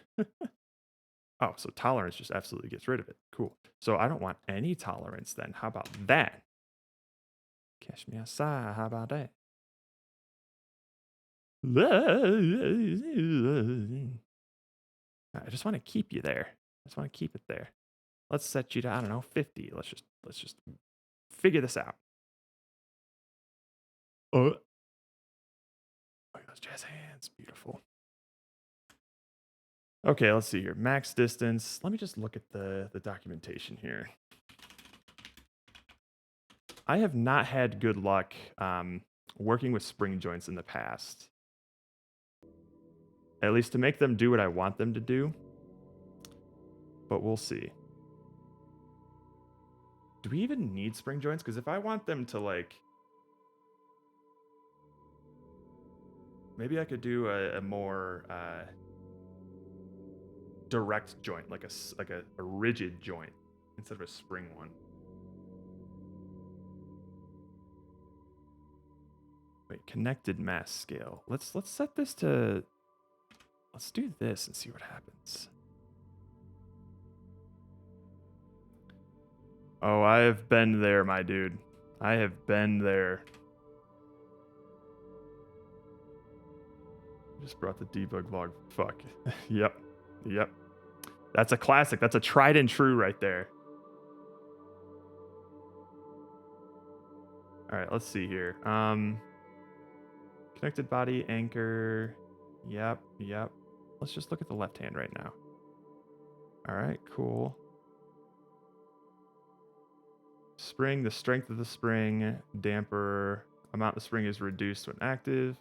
The lower limit distance range over which the spring will not apply force. The upper limit of the distance range over which the spring will not apply any force. So if they're both set to 0, it's constantly going to be applying force. Cool. All right, I don't think... All right, so if gravity is always pulling on this thing, then the spring will just constantly be pulling down. Unless, all right, so let's just see here. Let's just keep ratcheting up the spring value here. And see if I can eventually get it enough force to where like it is holding it up there. No. I don't think this is gonna work out with this one. So I don't think, you know what? Hang on. Hold that thought. Configurable joint was the one I've used before. Linear limit spring. Yep. Linear limits. I've used this one before. Oh, so when I originally tried to make that like stretchy arm hand thing, I tried to use spring joints and make it like work like a spring. It didn't work out, but maybe it'll work out for this one. Are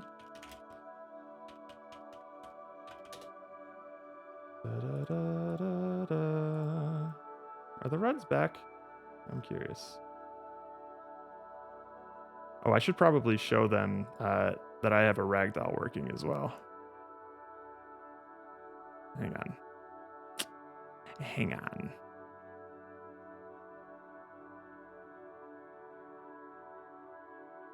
Yeah. Let's just show them that real quick.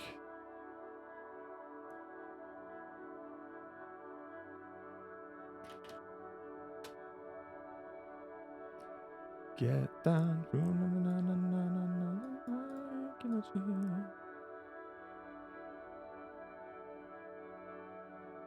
30 FPS, let's do it.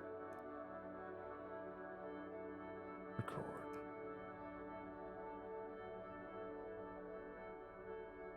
Nice.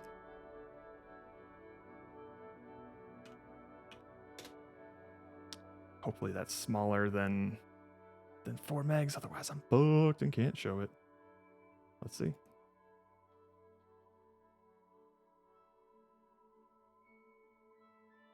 Dun, dun, dun, dun, dun, dun. Ragdoll, where are you? Oh, I'll be damned.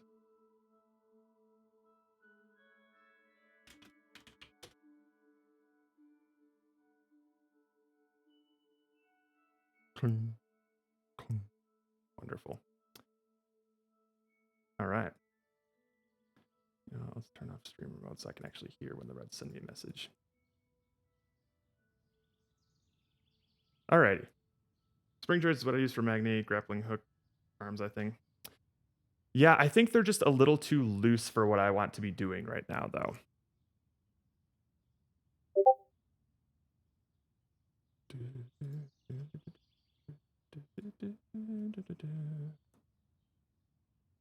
All right. Anchor, auto configure. Sorry. Yeah, I guess I'll turn streamer mode back on. That was mine because like when the Ruds message me, I want to be able to hear it, but maybe I'll turn it back on anyway. Streamer mode.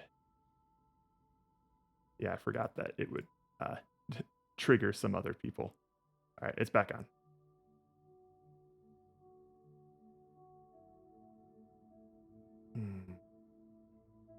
Set the limit of the joint's linear movement over distance rather than rotation. Specified as the distance from the joint's origin. Okay. Distance to world units from the... Okay. So, if I were to do linear limit here, 0. Let's put the... let's put these back on here. Left hand. There. Right hand. Here. What happens here? Nothing. Very, very cool. Very cool. Very cool indeed. Okay.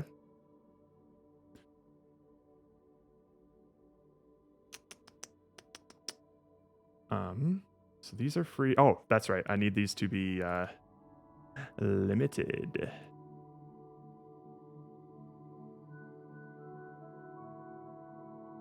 And let's see what that does now. Hey, okay. It's kind of working there. It's kind of working.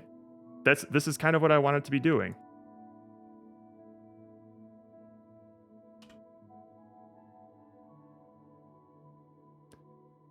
I just need to make sure that, okay. Hey, look, he's getting crucified. All right. Look at him. What a beauty. All right, so now let's see here. If I were to take this hand and just go like,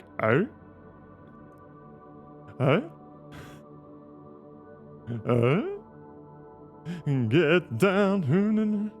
Perfect. Okay. So I just need to, like, clamp it to a specific spot, but it's looking okay in terms of like what the functionality is that I want it to be. So I think it'll be fine. Well, that's the thing, right? Is if I just set up all of these things,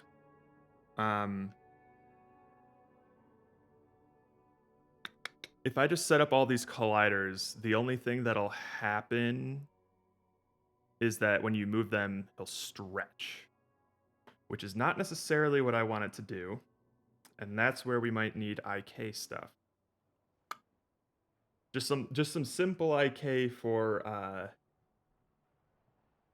hang on.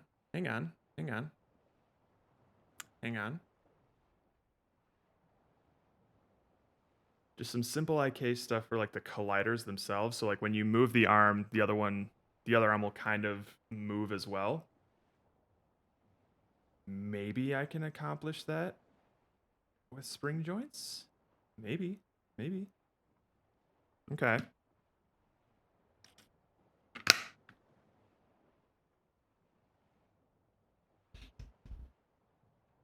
Let's figure this out. First of all, I need to turn this on. Whoopsie doodles. Don't need this.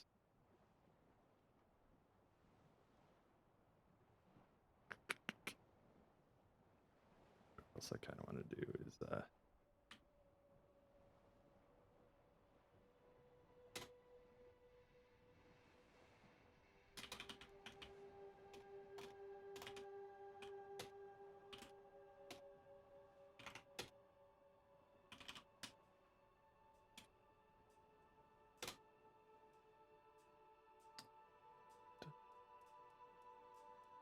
simple garbage paint idea on Discord.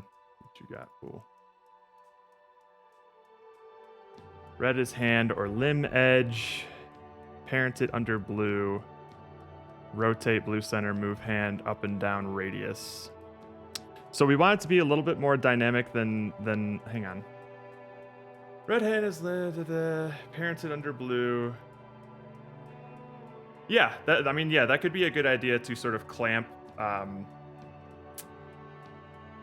how far away the player can move a collider. So that's a good idea. I'll probably do that. What I'm thinking of right now is if you're like this, right, and the player grabs this hand and pulls it, the rigid body should go like this and not just like stretch the arm, right? Because then once it gets out of whack, it's just going to start gedaning. So when I do this, the other collider thing should also move like that, which is why, you know what? Maybe I can make this work with the configurable joint. Because if I have some sort of springiness, so it's not like, so right now, let's take a look at this again. Right now, I think these hands they're pretty rigidly tied to the colliders themselves. Yeah, like there's no springiness to it. So if I instead had something like this and this had like a springy force to it,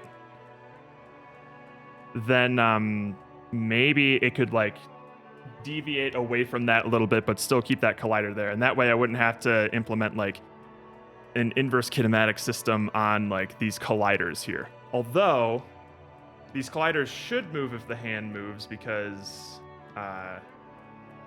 if the player wants to click that hand and move that, they should be able to click that. So that these colliders should move.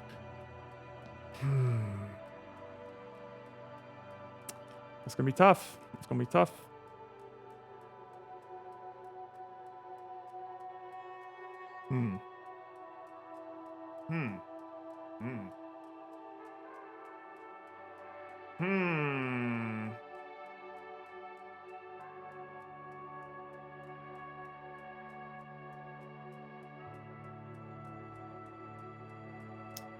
Let's see here.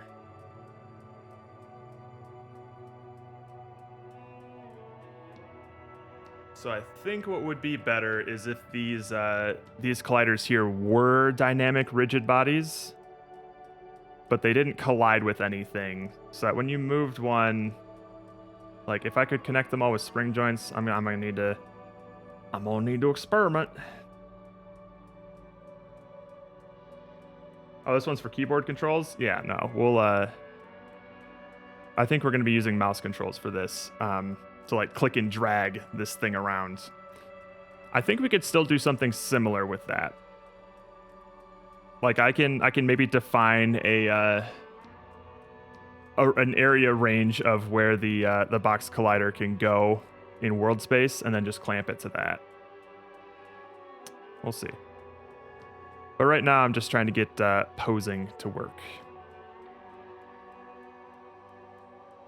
Okay, so let's see here.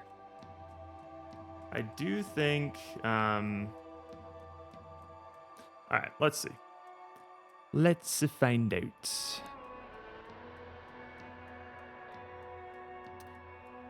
So if I were... What's up?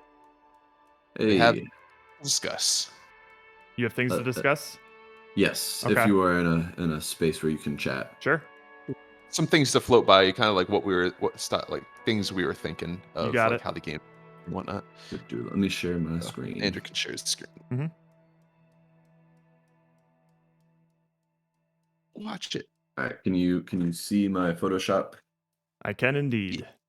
Okay. So the initial thought, right, was like full body character, and like in an ideal scenario, right, like Yep. with this game, like full body, and you have like an associated posture you're trying to achieve. Mm-hmm. And then like you're doing that through rounds and maybe some like, you know, props and stuff, whatever. So like this is basically the orientation of things.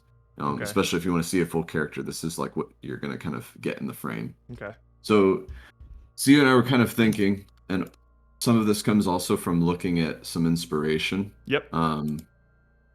But oh well, Not that one. Not Why this not not that this one. Not this one. Not this one. Not this one.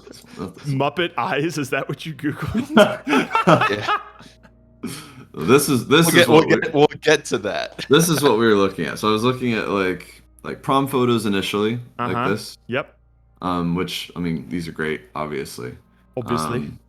Obviously. That's the right prom picture. Then we were talking about like old yearbook photos, because Yep. we still like this idea as well. And like this type of posture, like really caught my eye. And Steven was noting that we could do still quite a bit with like, you know, like a good bust where like you see him from like the butt up, like belly up type of thing. Yeah. So they're like sitting down essentially.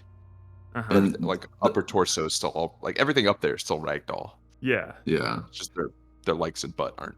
So basically what we're considering is like instead of doing like full body, we do something that's a little more like focused up here, like more yearbook, less prom kind Mhm. of. And like what does that gain us and what does that also like, considering what does that lose us? Yeah. What that gains us is like more of a focus on like the face and stuff like that. So like the more of the face of the character, less of like the shape of like their body that they're making. Mhm. Um, so it gains us that. It gains us like I think like just a little bit more of a focus here. It gains us like some simplicity, but at the Yep. same time, like the things being lost, right, are the amount of things that you can do with the body. Mhm. So if we wanted to do like different postures, like you are losing that by going this way. Yeah. But like again, like is simplicity something that would like be beneficial here over like the complexity of like a full figure in this space? Or do we feel like we lose too much going this way? So it's really which of these do you think is stronger and what is like the cost or the benefit of each one? Yeah. I would say that my initial instinct is that we lose quite a bit from going to the bust mode. Um, just in terms of like variety of different weird Postures. poses we can have. Yeah. Yeah. Um, and if we were to go like the bust mode, a lot more emphasis would be put on like character variety rather than like the wacky poses that a player can do. Yeah. Also, the only other thing that I'm thinking about is like the ragdoll that you see in Discord right now.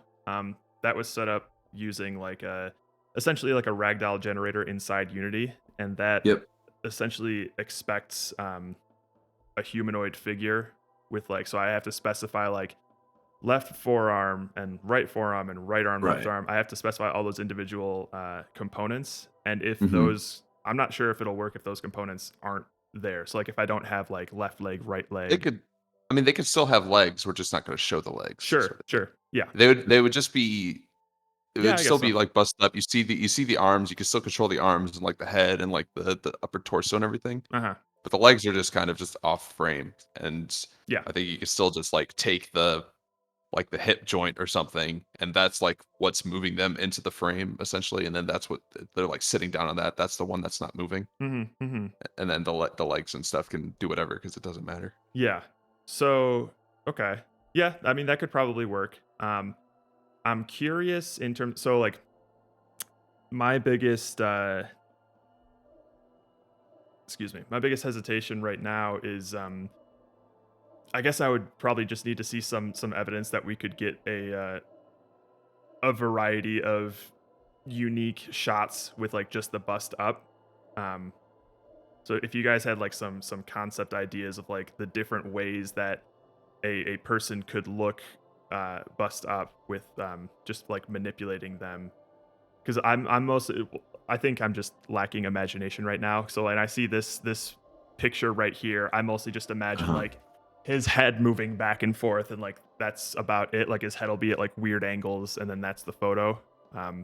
Right. Yeah. That and it would ideally, if we go to the bust, we're only sacrificing legs and stuff like that. Yeah, you can still Um, use the arms. Mhm. ideally, you're still like having to like they're bending everything from like the butt up is still flexing.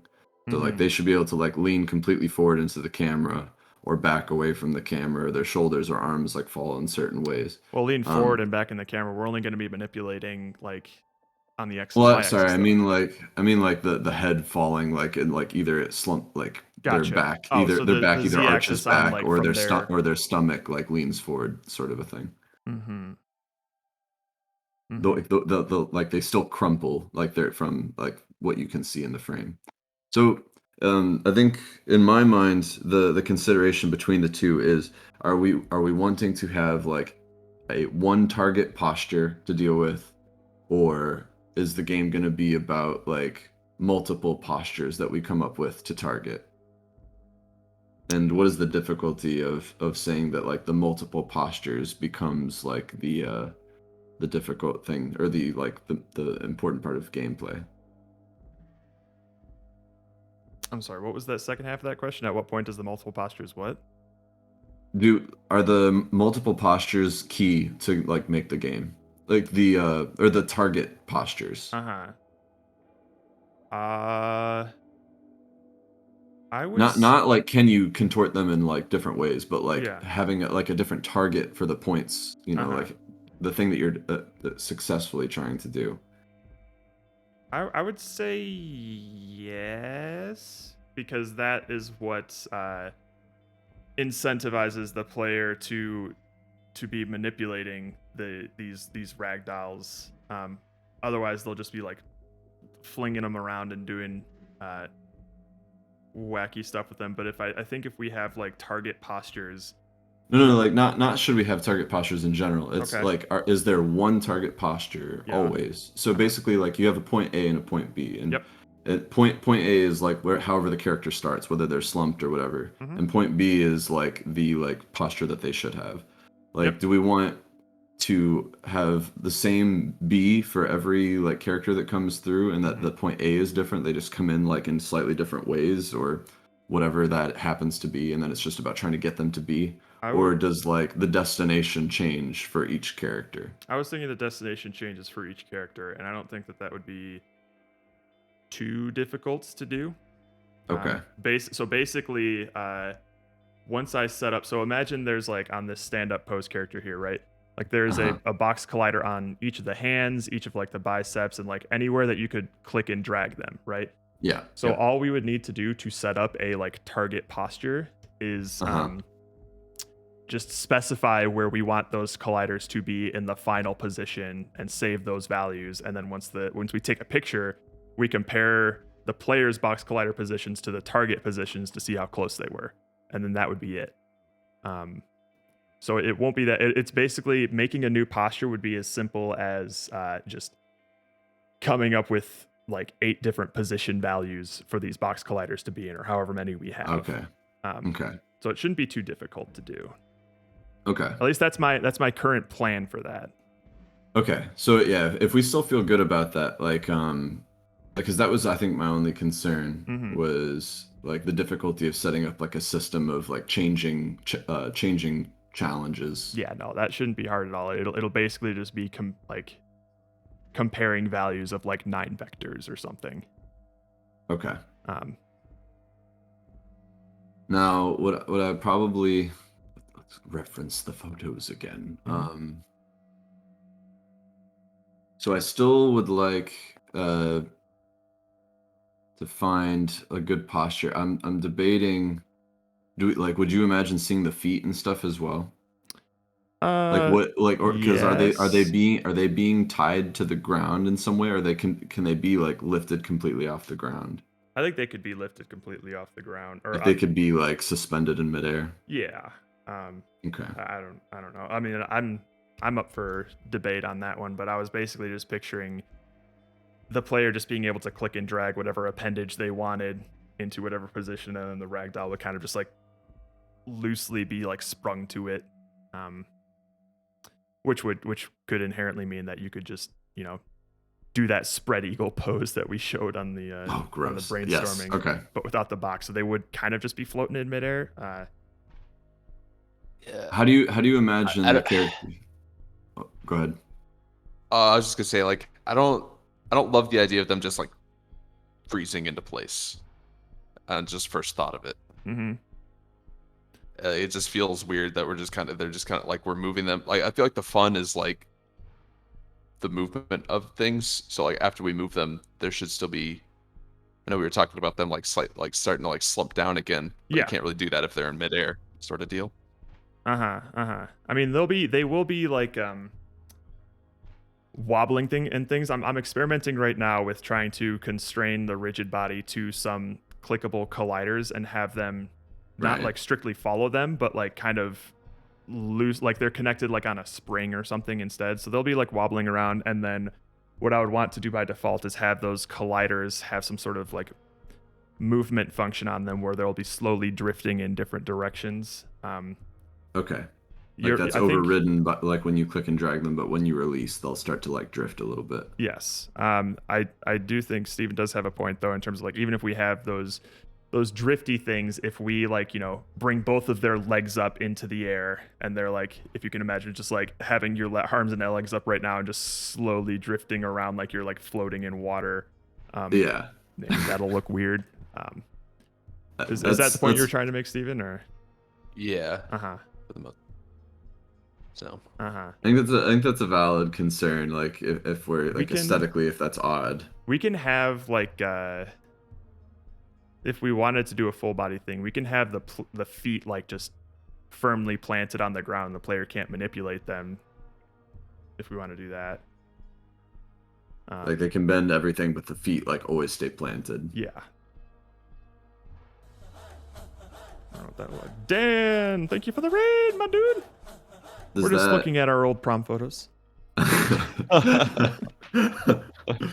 We were so young back then. Those were the days. Gods, we were strong. Oh, thank you, Dan. Would that like with the feet like locked on the ground, would that sort of how much does that limit what you were imagining? No, it doesn't really. I'll just have to like consider it when so another thing that I'm going to have to consider is I'm going to need to set constraints on how far away you can move these colliders, because otherwise you'll get broken ragdoll physics, right, where the arm's just going because you're stretching it way past its skeletal mesh. So that's just one of the things that I'll need to keep in mind if I'm keeping the feet planted, then just setting those constraints to make sure that if they move like the upper leg, for example, it doesn't absolutely destroy the ragdoll. Yeah. Mm-hmm. But with that, Stephen, would that address your issue about them feeling like suspended, or is your problem stemming from something else? Is your problem stemming from them being full body? I think I'm not convinced on the full body. I feel like them sitting down, like we can still get a bunch, like you still have all of the spine joints and all the arms and the head and everything. And like it's basically like they could be like they're tethered to like the bottom joints, but they can like flop around either side and everything. I feel like we can be more floppy with it without having to worry about breaking legs and because like just imagine like you can grab his like collarbone, but his head will like flop with it. You can grab his head, you can grab his arms, and this whole time like his spine is like moving like side to side and like curving and all that.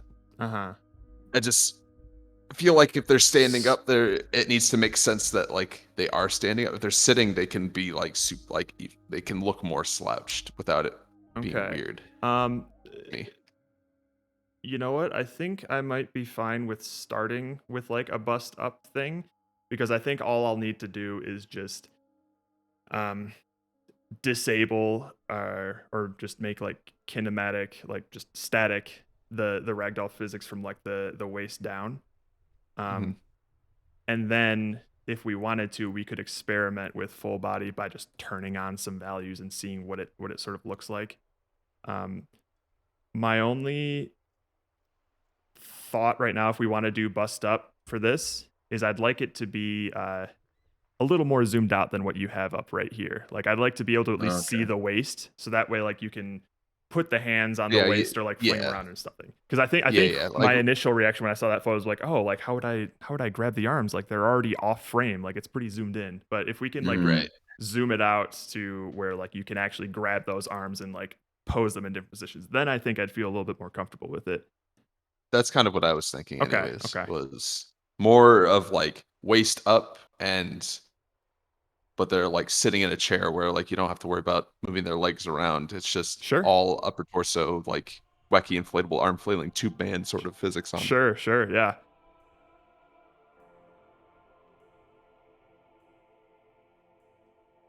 No, I'd be good with that. If I were skilled enough and actually knew how to make rigid bodies myself, can you go back to your concept art? I would love to make a rigid body or a ragdoll that would also put like that bust character's top head and bottom head on a hinge joint, so it would open like a Muppet when it like leaned back. Yeah, that's what we were talking about. Like, I we don't know how to wish. do that. Like, I wish, man. I So might be it's able just gonna be a to, but static like that head. would definitely be. Yeah, I would say just. I leave mean, it I could static. definitely set it up to have the mouth be able to open, and then like I just don't know. Like I could add like joints in Add in there, joints. and it would just be a matter of like how does it work, sort of deal. Yeah, if it's not too much work, I say maybe try that out, and then if I have time, I would love to experiment with that because I think that would be the icing on the cake if it leaned its head back and it's like. Well, Yeah. Steven also had the Well, idea. and I would love for those eyes to be like googly eyes, but I don't know how to do that either. Oh. Like my if those God. were bouncing Like around. those just gotta like bounce around like Yeah, on yeah. there. And I feel like if we can get the mouth to work, we can get that to work, sort of deal. Man, yeah, I would love that.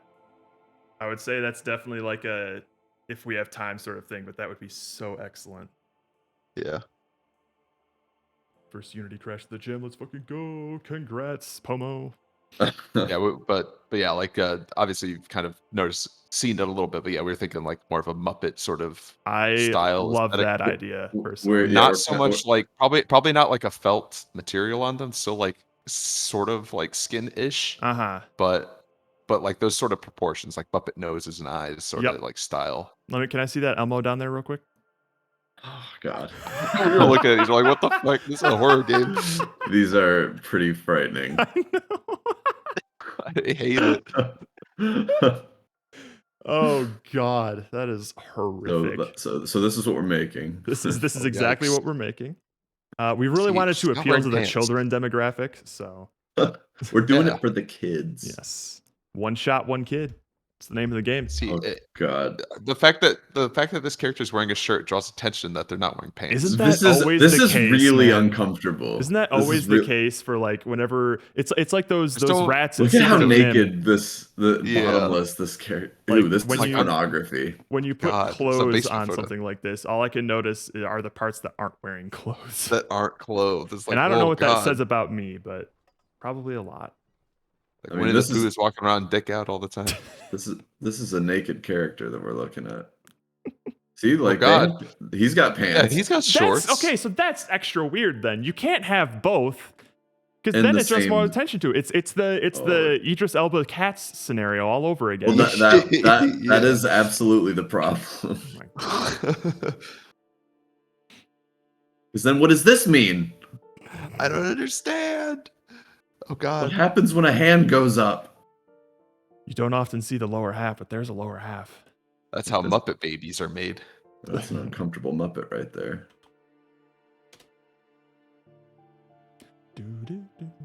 Okay.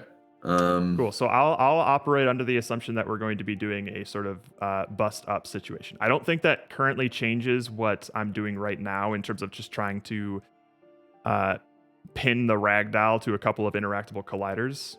But so hang on. I can. Like, would I can you show even be okay with, like, I don't know how. Kind of see their legs a little bit, but they don't move. Yeah, I'd be fine Yeah, with that. Like, Sure. like they're locked here. You Yeah. know? Yeah, And absolutely. Then all of this is. And all of that could be. Wacky I would and say wild and just to give us droopy. like a good area of interaction, we could even just like bring the camera up a little bit and like maybe stop at the butt or something, or the very high the thighs, just so we have more high thigh. just so we have Well, more like, just room to anywhere, interact with. But I'm Basically, totally we stop fine. the frame. We stop the frame at the low point of where the arms. go Yeah, I'm rest. totally fine having like the waist and legs in there in some form. I think that's fine. As long as like we have enough room to move around the things that we'll actually be interacting with. Mhm.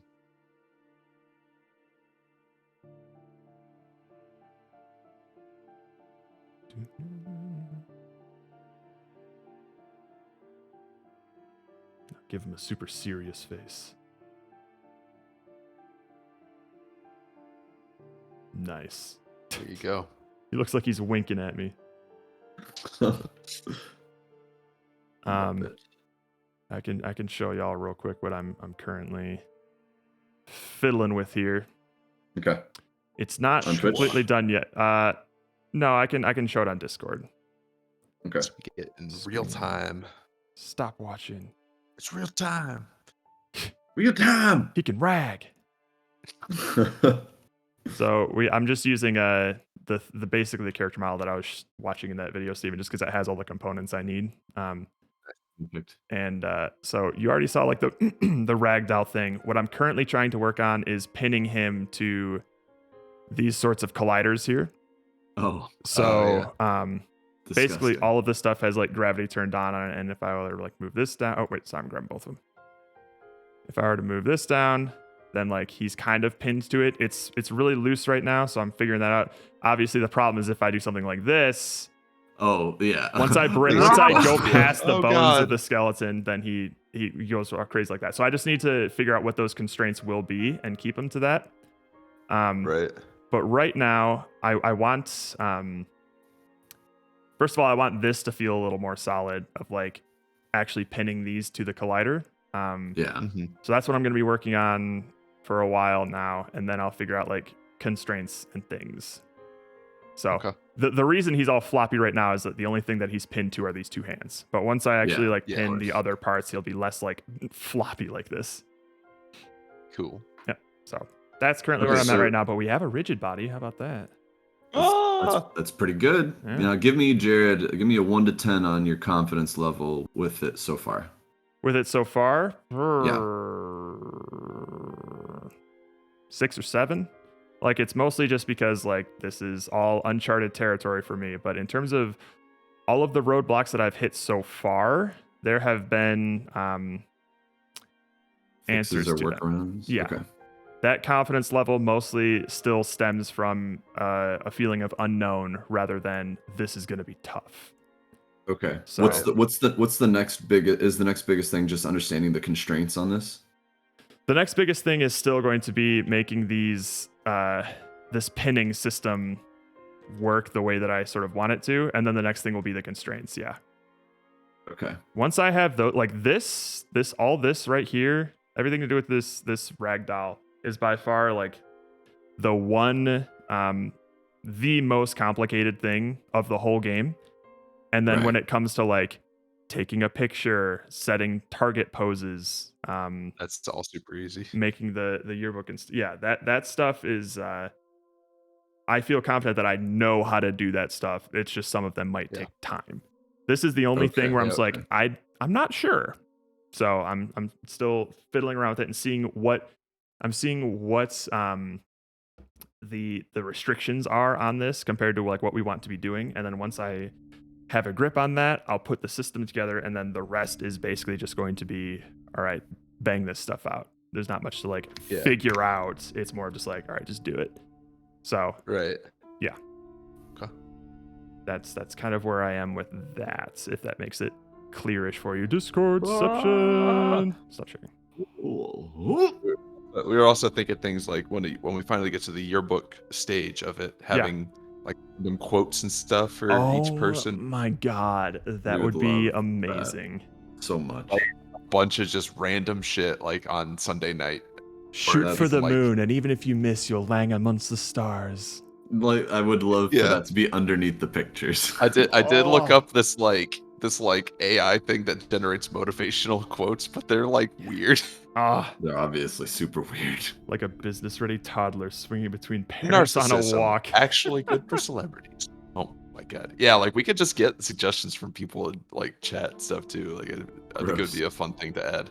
Dr. Dactyl says this is like If you bomb watching for a using fetus AI, form. no. Oh, all gonna be Nanas. What's art. up, Nanas?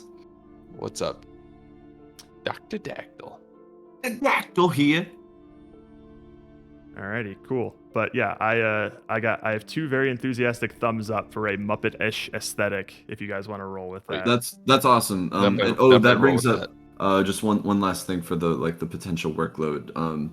Character generation. Does that seem like anything like having like bringing So, up a character and then giving them The plan different- the plan is that the head, eyes, and nose, I'll just make a bunch of those, and Uh-huh. they'll all have the same pivot, like anchor point, and just swapping which one's like there.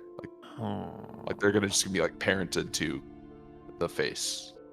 Feel free to say that's too much, and we'll find other pathways. Slow down. The heads, eyes, and nose would be parented to the face. The hair, eyes, and nose. Hair, eyes, and nose parented to the face, and then what am I swapping out? The model, essentially. So imagine like mesh. all the base mannequins are the same, Yeah. but like you're that just can swapping come out with the them, nose. You're swapping out the nose the mesh. accessories are I different. think that's As long like that might all be of fine. the Hang on. Let me share my screen all again. of their pivot points and anchor points are going to be the exact same position. So It's just if you you were swap to, if you were to change make the the mesh. model similar to what this model is like, so he has, I don't know if this is just standard practice or not. He has the root with all of like his I think this is his skeleton here, and then these are the parts that are like the mesh, and I can just like turn this on and off. And so if I just have individual access to these meshes, I should just be able to swap Change those out the out in mesh. real time. Yeah. Yeah, because like these meshes would not even be part of like the rigged skeleton. Perfect. They're Yeah, just I think I attached. can do that then. Yeah. Yeah, they're just attached to the body like a hat, essentially. Wait, hang on. You know But what? just Let in me different just try positions. this right now. So we have bodyguard head here. I think I have a Replace it different. with a different thing. Yeah, see what let's happens. replace it here. Let's do bodyguard 2 head. Oh wait, no, that's the. Oh. Here we go. Bodyguard 2 head.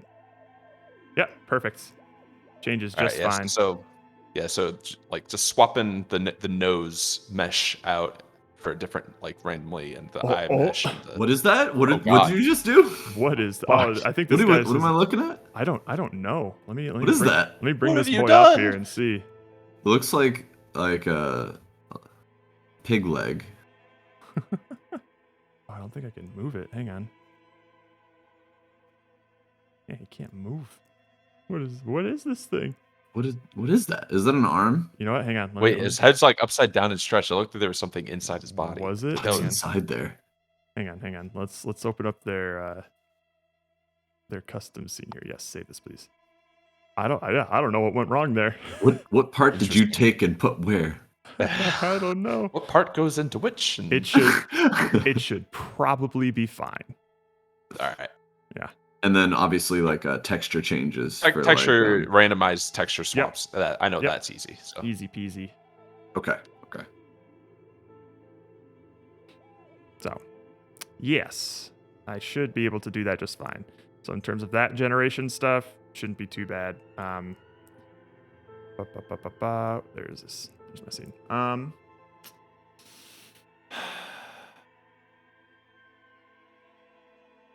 Any other concerns that you have? Because Steve and I are still going to try to like nail down like a good game flow.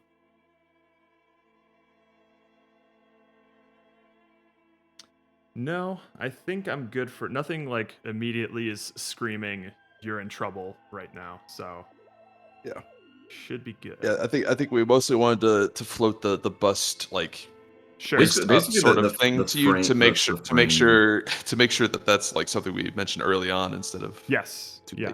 late. But if you're okay with the idea of locking them at the butt, as long as and we have then- enough space to manipulate everything else, I'm good with that. Yeah. okay, and then we'll like keeping that in mind, we'll make sure that we like address like the versatility of that in the game flow, like the stuff we can do with it. Sure. Yeah. Mhm. And I will also include that we will have different target postures. Sure. Yeah, we can do that. Because like I'm also picturing like having a posture where like you have like both hands up on the chin and like elbows yeah. down sort of thing. Yeah. Yeah. Absolutely. Like if we make the arms like an important part, like the head tilting and stuff, I think we can do still quite a bit with it. Sweet. Then cool. Cool. Cool. Well, cool. All right. All right. All right, you move on forward. Steve and I will still do. We're game flow gonna go stuff, back and to our private room again. yes, Go do and it. we'll Go check back to your back in private when we little have stuff to talk about. Sure. East. That's actually Also, kinda just handy. ping us if you need anything. Yeah, I'm course. good. All right. Later, Bye-bye. nerds. Hang on. I want to add a sound to my stream deck here. Let's see if it works here. Play audio. Perfect. Well, we'll need actually a toggle. No, switch. Hotkey switch? No. Multi-action switch. Is this really what I need here? Can I not just do a switch? Switch profile. I don't want that. Ba-na-na-na. This is fine.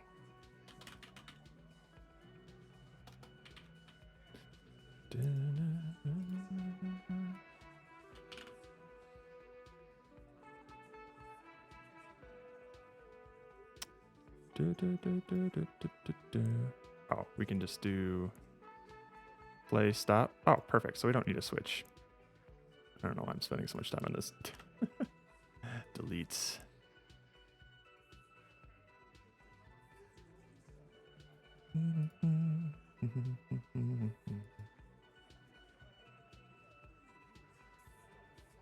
This might be. Oh, sweet. We can change the volume and everything. Huh.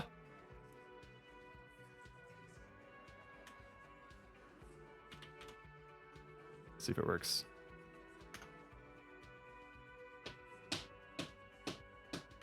Perfect. Now I have it on a hotkey. Brilliant.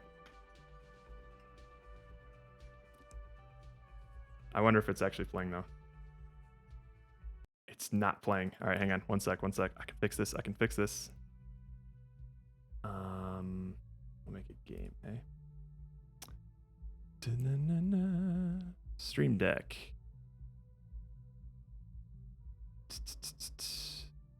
This is for my own sanity. Oh no, it could be system. Let's do system. Perfect.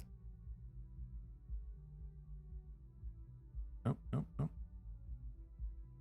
Did it work?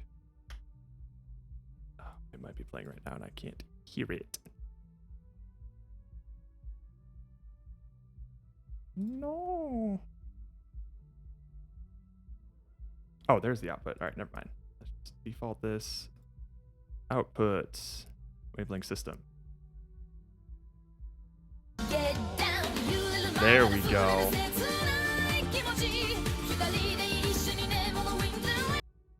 Perfect. So now whenever anything fucks up in this, I can properly react.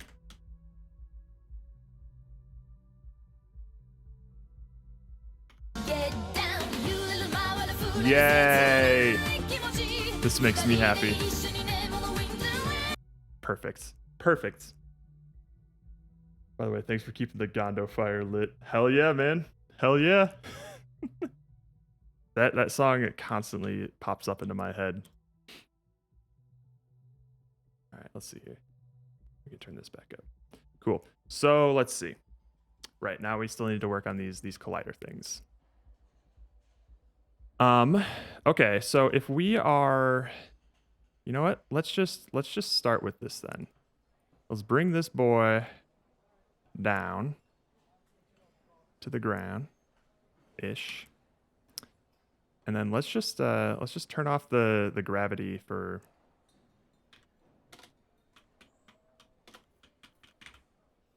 the wrong T. There you are. So hips. All right, yep. Hips, left leg, left up leg. Right leg, right up leg. Cool. No use gravity. And probably is kinematic as well, right? Is this okay? Okay. Hey, look at that. Oops. Get out of here. Let's see you. Zoom. Okay. Get down. Back it up. Hey, all right. Okay. Look at me, Mom, manipulating a rigid body. Oh, fuck. Whoa. Oh boy, masterpiece in the making. You know it, Nick P. Well, maybe. We'll see. All right. Okay, so it's kind of pinned to this thing. So I think all I'm gonna need to do is properly set the anchors on these, which should be fine. Auto configure anchor, no. So where are you, anchors? Why can I not see you?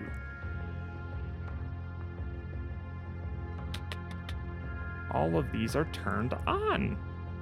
Why can I only see the anchors in play mode? Oh. Hey, there we go. That's mildly horrifying, but it's there. So I think what we'll do instead of putting it to the left hand, let's do it to the... This might be bad. This might be bad.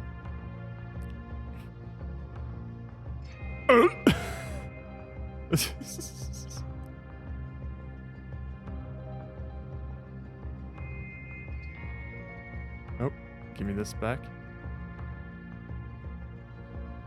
God, his hand is horrific.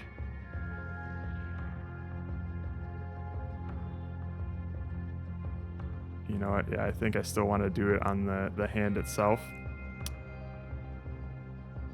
Auto configure. Let's see here.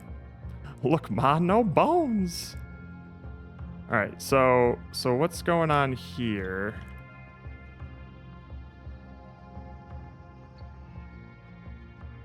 He's like wobbling around. Neat. That can move up. Zip. All right, that's a little better here.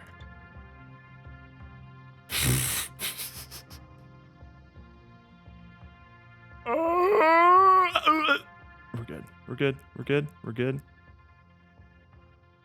All right. Okay.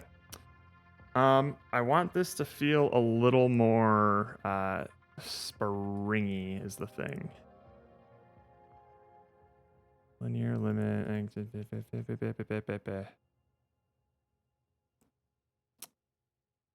That is a slurp. Ooh, we can slurp.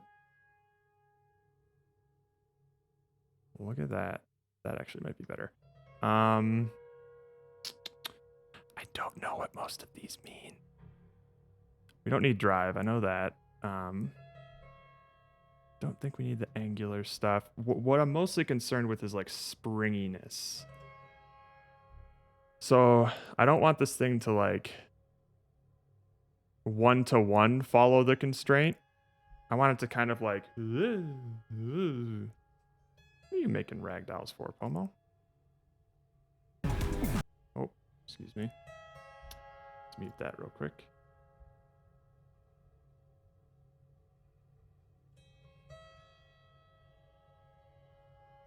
Look at that.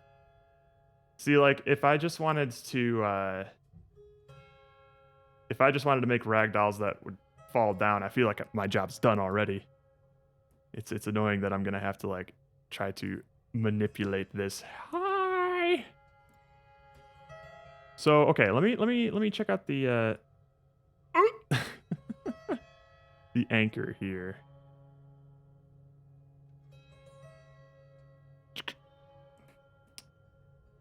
So if I auto-configure, if it says like auto-configure anchor, that basically means that it's gonna, no matter where this is on the z-axis when I start it, that'll basically be like where it starts, right? Oh, never mind. What is this? What's going on here? I see, okay. Whoops. All right, never mind. All right, so let's figure out what anchors do.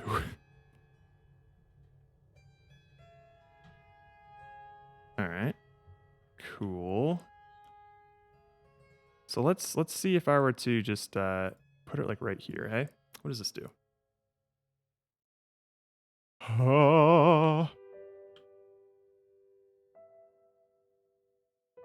Interesting, interesting, interesting, interesting.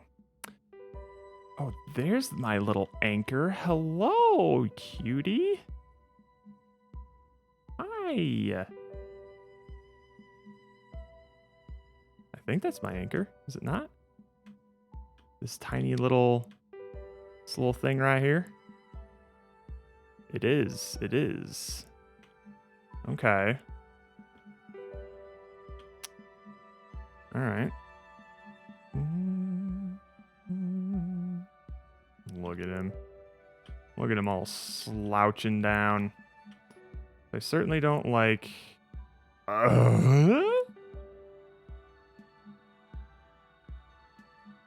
Let's turn off this for real quick. Thank you for the follow. Zelny.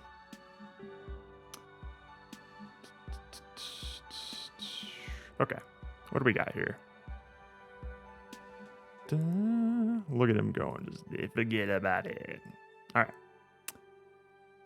So if we turn off this hand, it'll just flop, a little floppy flop, and then we'll just All right. So it doesn't seem like the hand is what we want to be manipulating here, but I could be wrong. Hang on. Maybe I just don't like that it's like right there. Oh, is that the joint? Is that the joint right there? Ooh.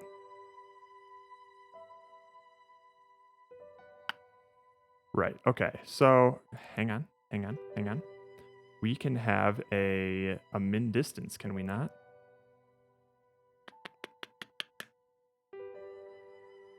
Low angular X limit, no. Spring, no. Interesting. Target position, target velocity, eh? Well, hang on. Let's see here. Let's see. Chris, what is up, my dude? Thank you, my guy.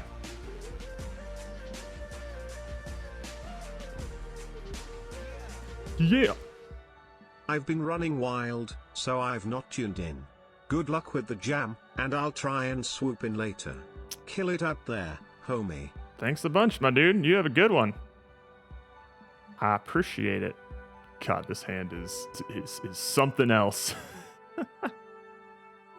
Okay, let's see here. How do I want to do this?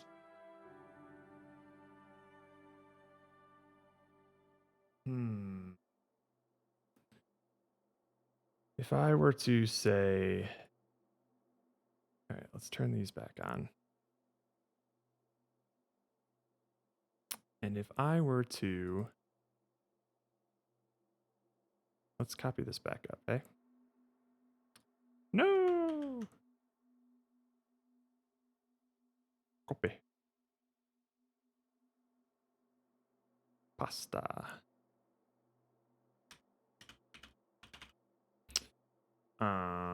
Left hand is what I need. Left hand, please. Oh, nope, not this one.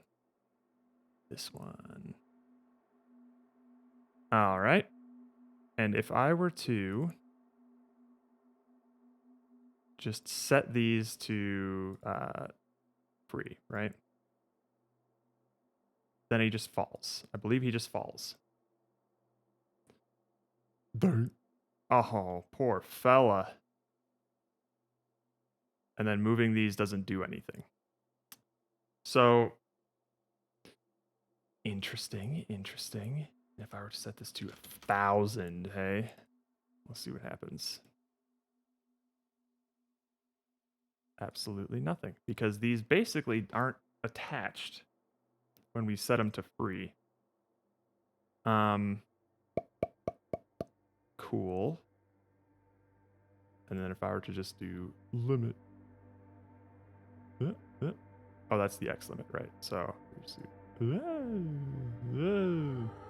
this is where things get a little cattywampus. If I set X and Y to limited, what happens? And I don't set Z.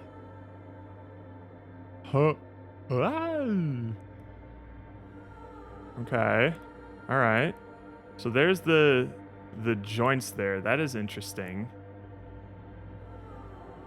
And I don't think I can... Oh, fuck. I don't think I can manipulate these anchors while it's playing. So let's do... Do this. So there's the anchor right there. And I want to... Let's set it to just 0, 0, 0, okay?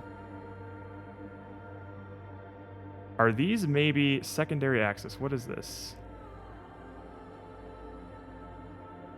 Secondary axis. The axis and secondary axis define the local coordinate system of the joint.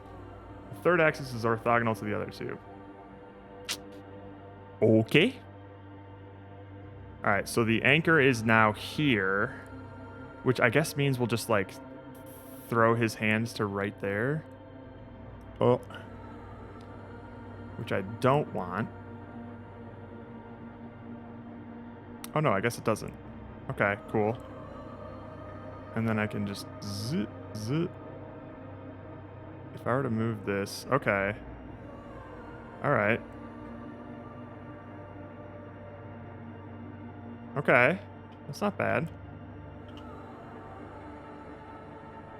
Oh, move X, please. Okay.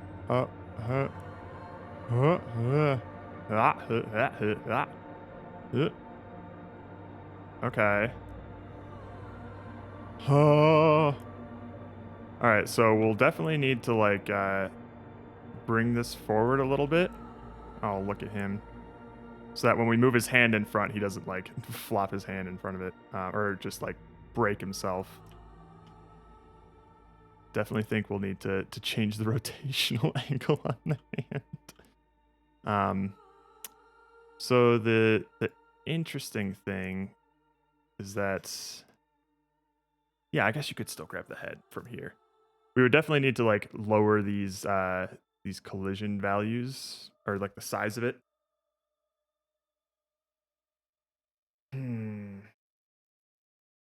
Okay. Okay. That's not too bad. So what we want here is a non-auto configured anchor and then limited in the X and Y. Let's try that. Limited X and Y. Do not auto configure this. What do we got? Very curious on what exactly this is. I can show you, Nicholas. Hang on. One sec. All right, I think I like where this position is. So we'll just put that there. Copper. Oh, wrong position too. No, it's got its position. After I set this up and yeah. Negative. There we go. Make sure this works-ish. I only made, I think, the first 3-ish hours of brainstorming, so you saw 0 of the ideas that we went with then. This is interesting.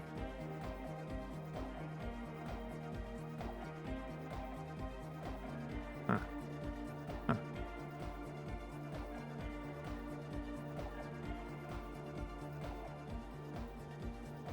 Odd. Right hand is the right hand. So basically, I can give you the skinny of it.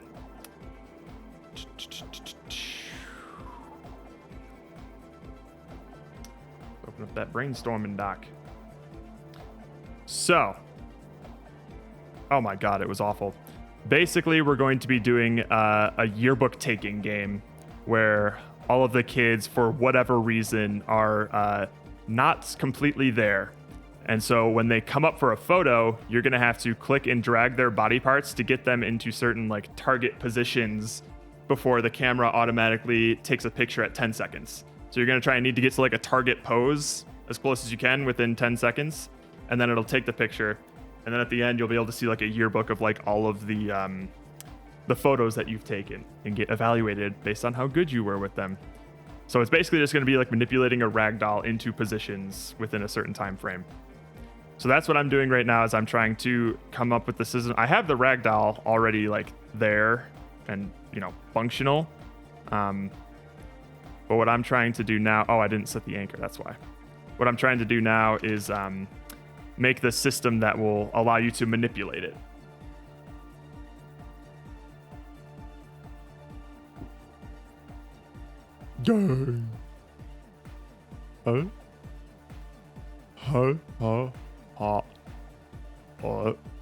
Oh god. Interesting. So why does the right hand do that, but the left hand does not? Oh, it's probably just because, hang on, right hand. Come back out here. Why do you go backwards like that? That's interesting, isn't it? Hang on. Why? Is there a difference between you two? Wait, I think there is. No, these are the same. Are the centers the same? Yes. Okay. Interesting. That's oh wait, I wanted slurp on these too. Doink. All right, let's see. All right, he's leaning back. His posture's there. Let's move the right arm. I'll move that right arm over there. And the left arm. Oh, left arm over here. Nice. Look at how this beautiful queen.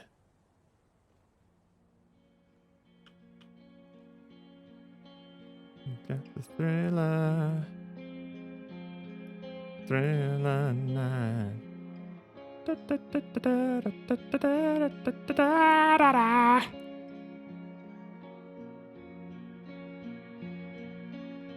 Okay. So the big thing that we're gonna do is we're gonna really need to define the ragdoll pretty well, I think. Dun dun dun dun dun. Dun dun dun dun dun dun. All right, cool.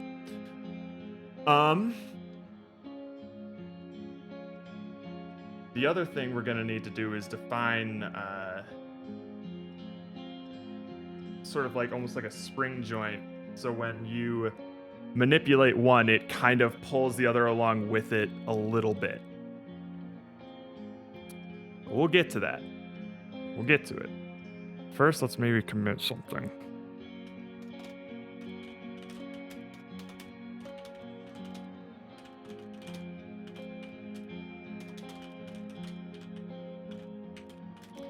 Oh my goodness.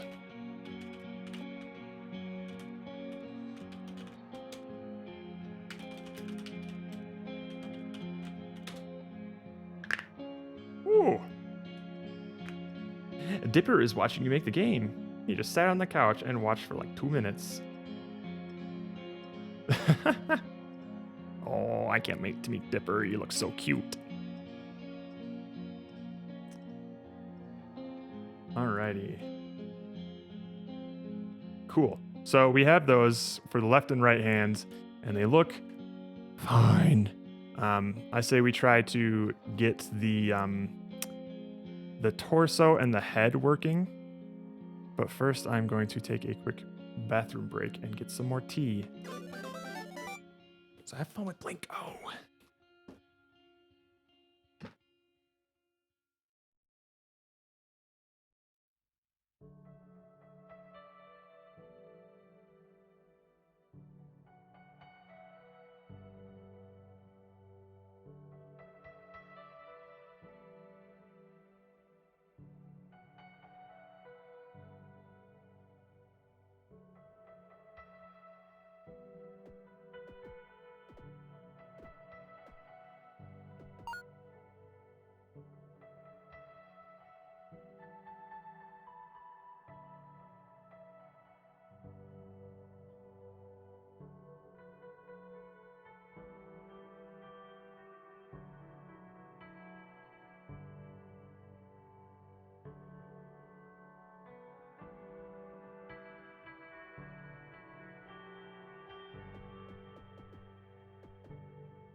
No, you're not setting timer, Google.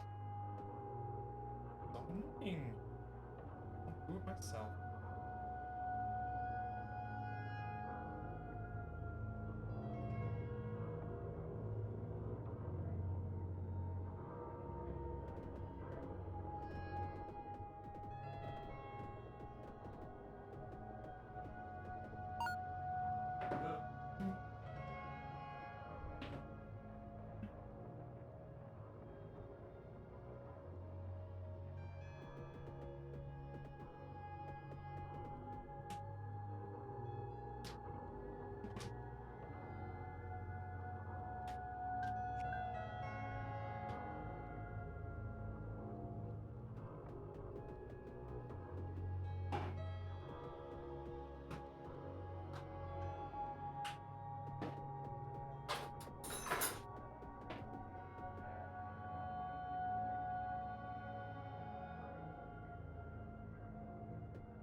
I was feeling a little peckish as well.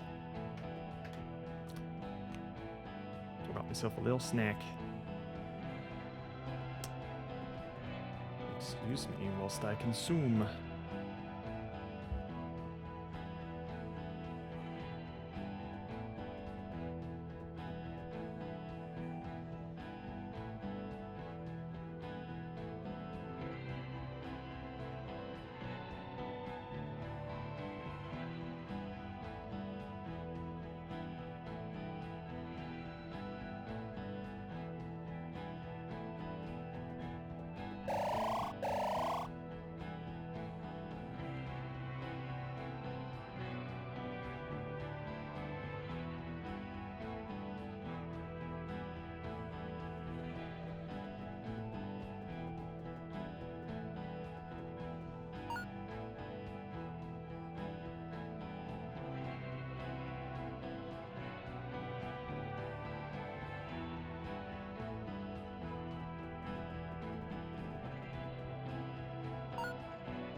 we got the prestige.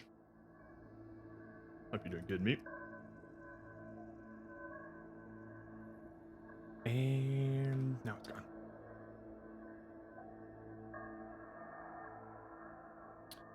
All right, so I don't know why the left hand and the right hand are behaving so differently.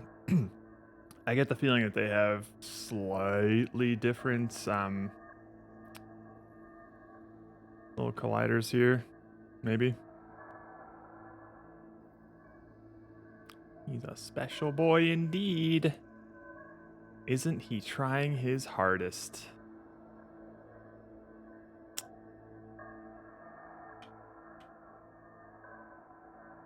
Alrighty. So,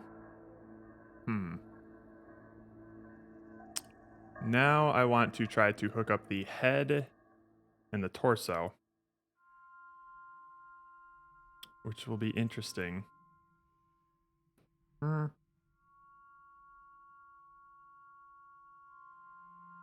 Yeah, let's just do that right now, and then we'll try to see if we can do like some sort of spring joint system. All right. So first of all, let's do the torso here. Zip.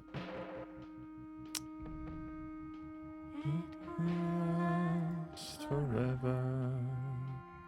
Gotcha. Okay, cool. So this should be at 0, 0, 0, and then torso. Z. Ah, so that's where his 0 is, eh? Okay. Oops, no.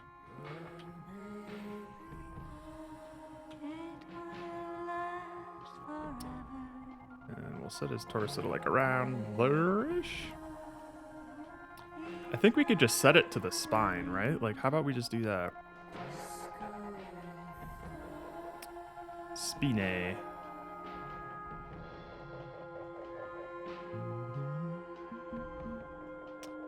Position. And then I just need to remember -0.208. All right. Paste. Position.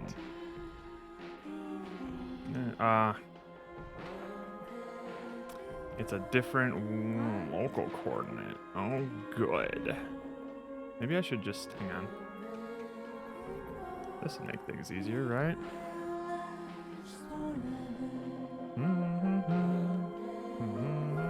If this is at 0, 0, 0 and this is at 0, 0, 0, they should have similar. And that's at 0, 0, 0. Hips are not, though. Gotcha. Oh, well, that's fine. So what we can do instead is copy the world position.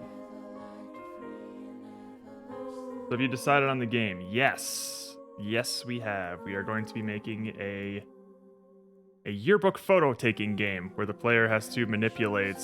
Why did this stop zooming? Where the player has to manipulate a ragdoll to try and get it into a pose within 10 seconds to take the picture. Which should be just dandy. We'll see. I like the idea. Paste this. Okay. Hey. Did it work? Oh wait, no. Did I copy the... I copied the wrong thing. I want this one. Copy. World position. Torso. Maybe I copied the right one. Paste. World position. I did. Okay, cool. It does not need to be rotated, though. Thank you. And we can just bring this to -0.208. That's not necessarily its torso. Oh. It is.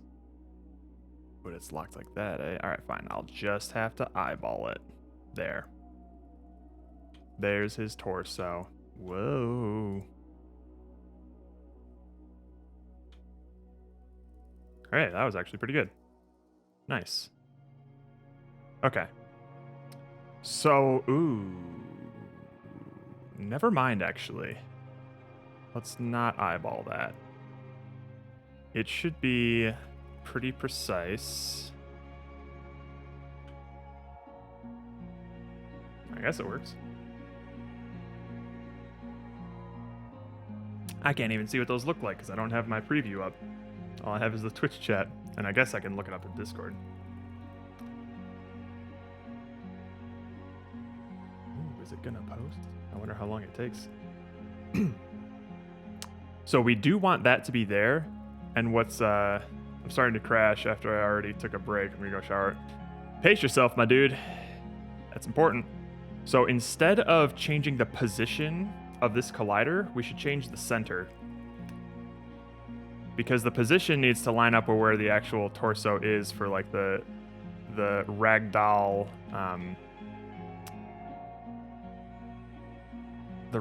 logic that happens automatically. So let's just do this. This is around where the torso is. All right, cool. And I think we might be running into similar issues with the hands here. That's kind of funny. When the mushrooms kick in.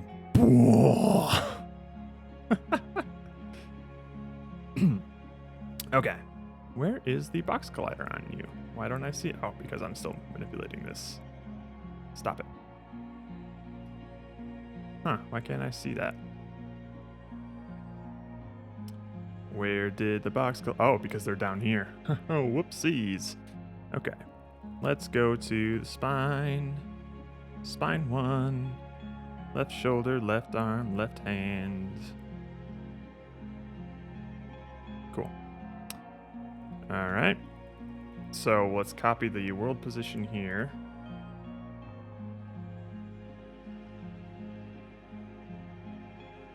So another thing that we're gonna have to do. No, I think this will be fine. I don't think it necessarily needs to inherit from or be a child of this mesh here. I think it'll be fine. Paste world position without the rotation, please. Cool. Actually, that might be good. I think.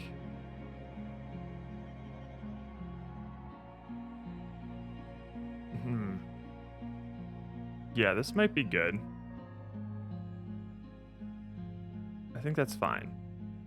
And then we're just going to do the same thing with a... Let me check the torso again real quick. That's okay. That'll be okay. All right. Now let's do the right hand. This is going to be quite the learning process here.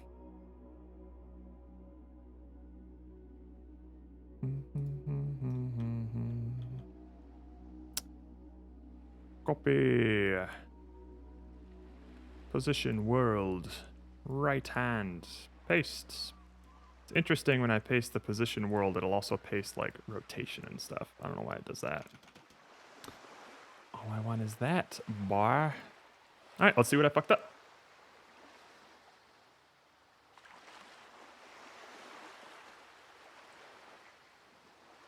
Reloading script assemblies. I haven't even written any scripts, you silly engine.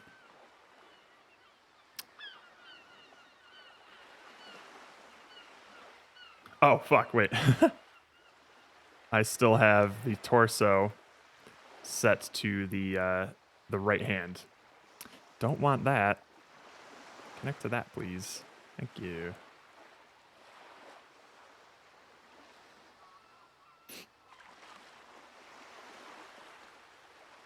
Mother of pearl. All right. Did the torso mess that up, or did I mess that up? Let's see.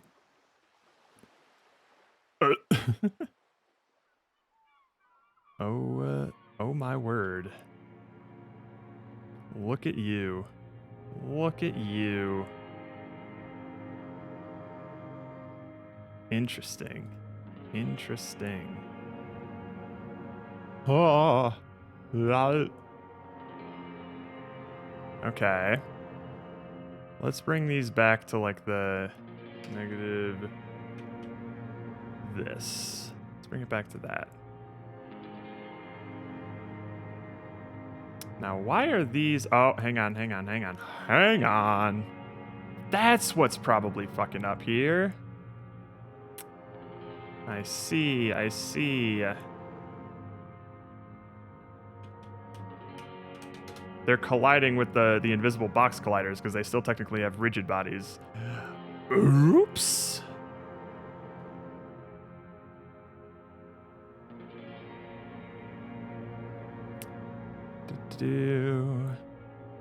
Interactables do not collide with UI, water, or other interactables.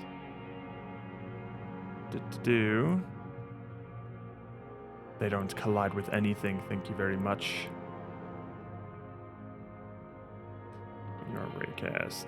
Who cares? Interactables shouldn't collide with anything. We should just be able to find them on a raycast here. Sweet. So now the hands should just go like, there we go. That's better. Passport reads license and registration.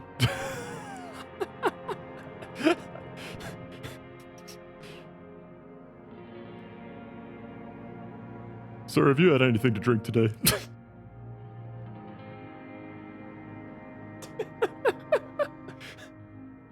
God damn it. Dun, dun, dun, dun, dun, dun, dun, dun, dun, dun, dun, dun.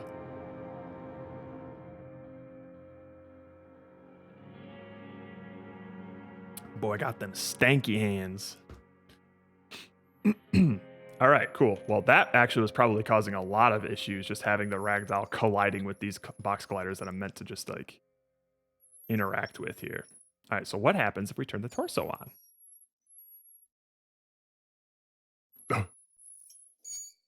And then we move it. Kill me! Get down, you little flower, little sense tonight, kimochi.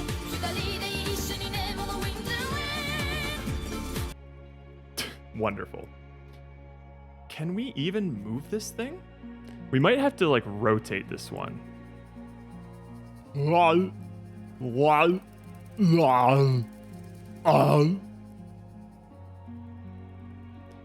So this might be one that we more do stuff like this with. Like rotate it. And I don't think, well,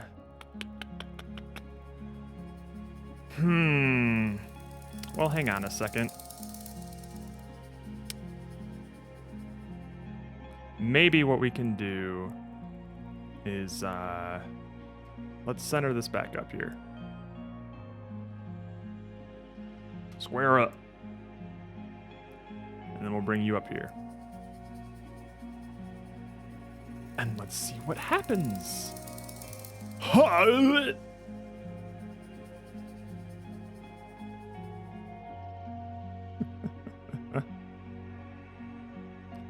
joint is right up there. Okay, yeah, so that's not what we want to do.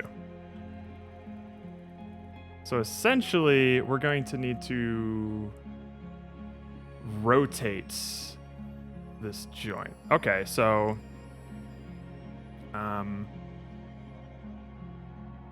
let's try this. Let's set these to limited and see if I can actually like rotate it. Get down.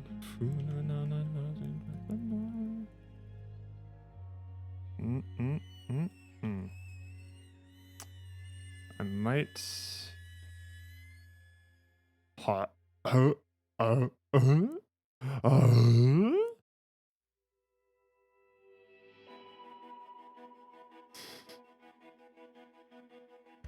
So I don't.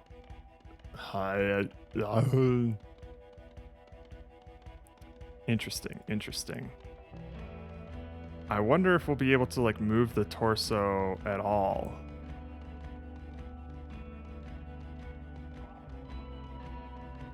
Or if we should just let it free roam, you know? Let's try and add the head instead.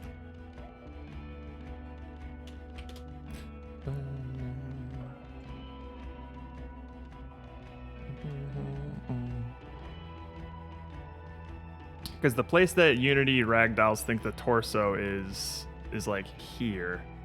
Wait, what is this box collider, hey? What are you? Oh, spine. Wait, what am I connecting it to right now? Yeah, the spine. So what is this? What are you, sir? No, I want the box collider here. The hips, right. So why is it connected to the hips? And why is the torso right there? The world may never know. Hang on though. Let me just check something here. If I were to rotate the spine, yeah, that doesn't quite jive now, does it? I guess. Huh. Hang on. Let me. What would I do with that?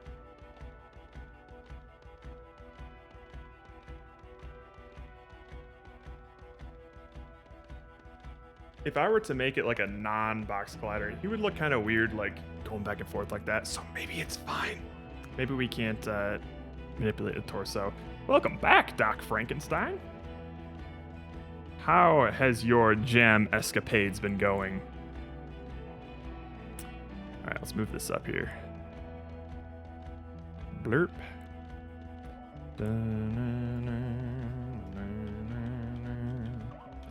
Oh yeah, I guess we should probably fix this, shouldn't we?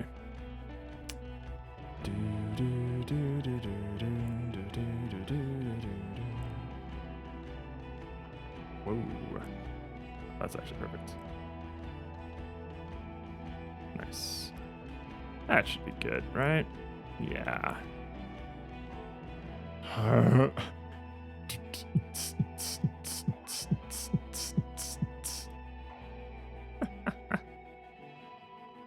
Sorry, I just want to move to center here.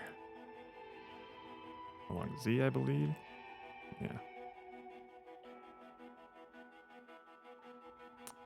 There's something that's just inherently funny to me about rigid bodies. I love it.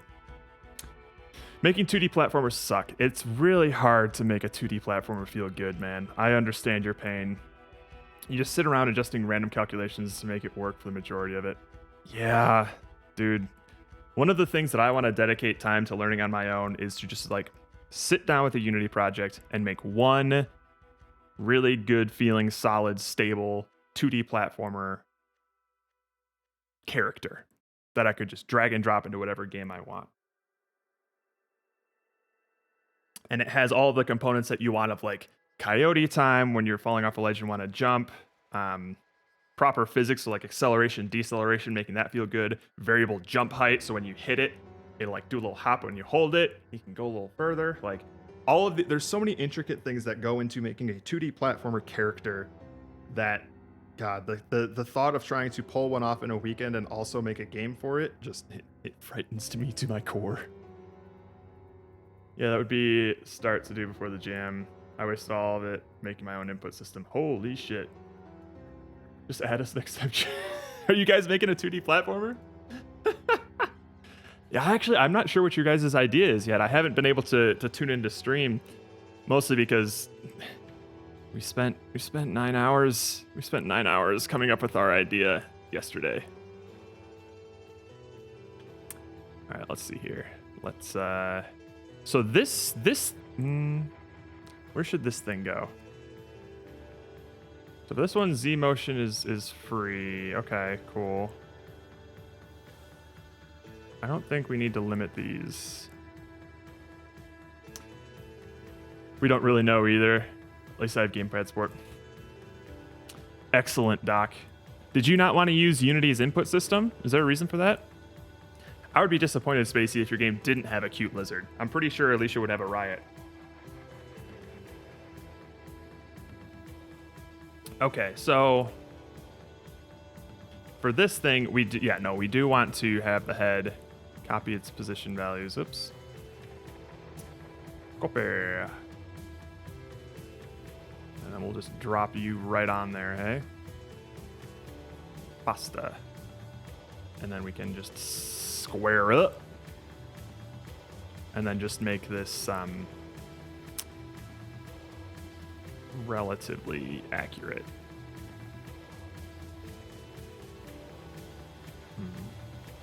Okay, maybe we will have to change the center just a little bit.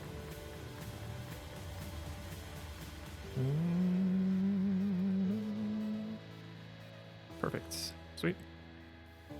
Look at him. I still love that effect of just...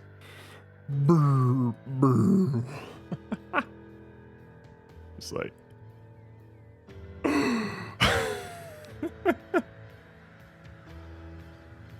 When you're out and about and you forget whether or not you left the stove on.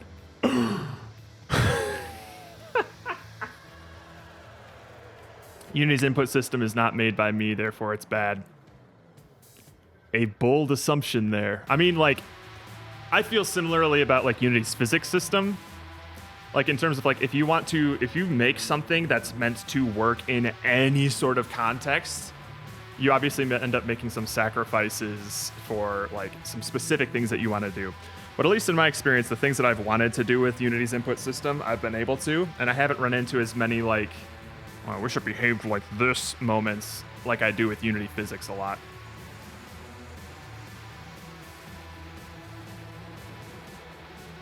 So I can respect that for somebody who says like, I don't like the out of the box solution. We're not only making a 2D platformer, but doing it Spacey, why? I mean, I guess your team is are like the Unreal champs, so I'm sure they can do it, but I've tried to make like, well, one, I'm not very familiar with Unreal. At least not as familiar as I am with Unity, which I've been using Unity for like almost 10 years now, and I like basically if I were to use Unreal, I'd be starting from scratch. But two, I've made one 2D game in Unreal, and it was so painful. That's interesting though that oh dear. That's interesting that you guys are deciding to make a 2D game though. That's if I recall, that's pretty different from your guys' usual affair. Oh, look at you. I'm assuming you're going to be making like a 2.5D sort of thing, so you can properly use your 3D assets and whatnot. Okay, so what I'm gonna want to do,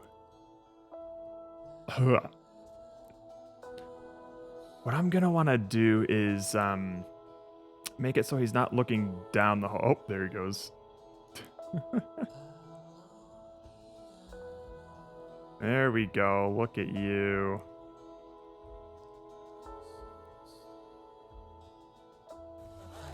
Koovimon, what is up, my dude? It's a 2D character on 3D assets. That sounds pretty sweet, man. Bad Cop, thank you for the follow.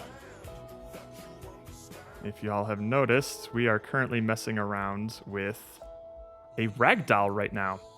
The current idea we are working with is trying to make a yearbook photo taking game where all of the photo subjects have no motor control over their own body. So you need to manipulate. You'll have to like click and drag different parts of their body to like pose them in certain situations to get a good shot before your camera takes a picture in 10 seconds. I know nothing about ragdolls and 3D models, so that is what I'm currently researching right now. It's going okay. It's going pretty good. But we spent 9 hours getting to this idea. We really struggled with the theme. But we're here now. How you doing, Kuvi? Yes, we finally decided. It took 9.5 hours, but by George, we've done it. Okay, so that doesn't look too bad. Oh God, our problem with it is a very restrictive theme. Like the way that we generally come up with ideas. Oh, I love you, Disco Losing, but I'm talking right now.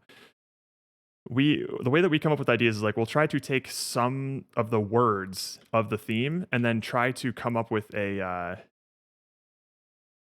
try to interpret those words in as many ways as we can, and that sort of leads us down a path to an eventual idea.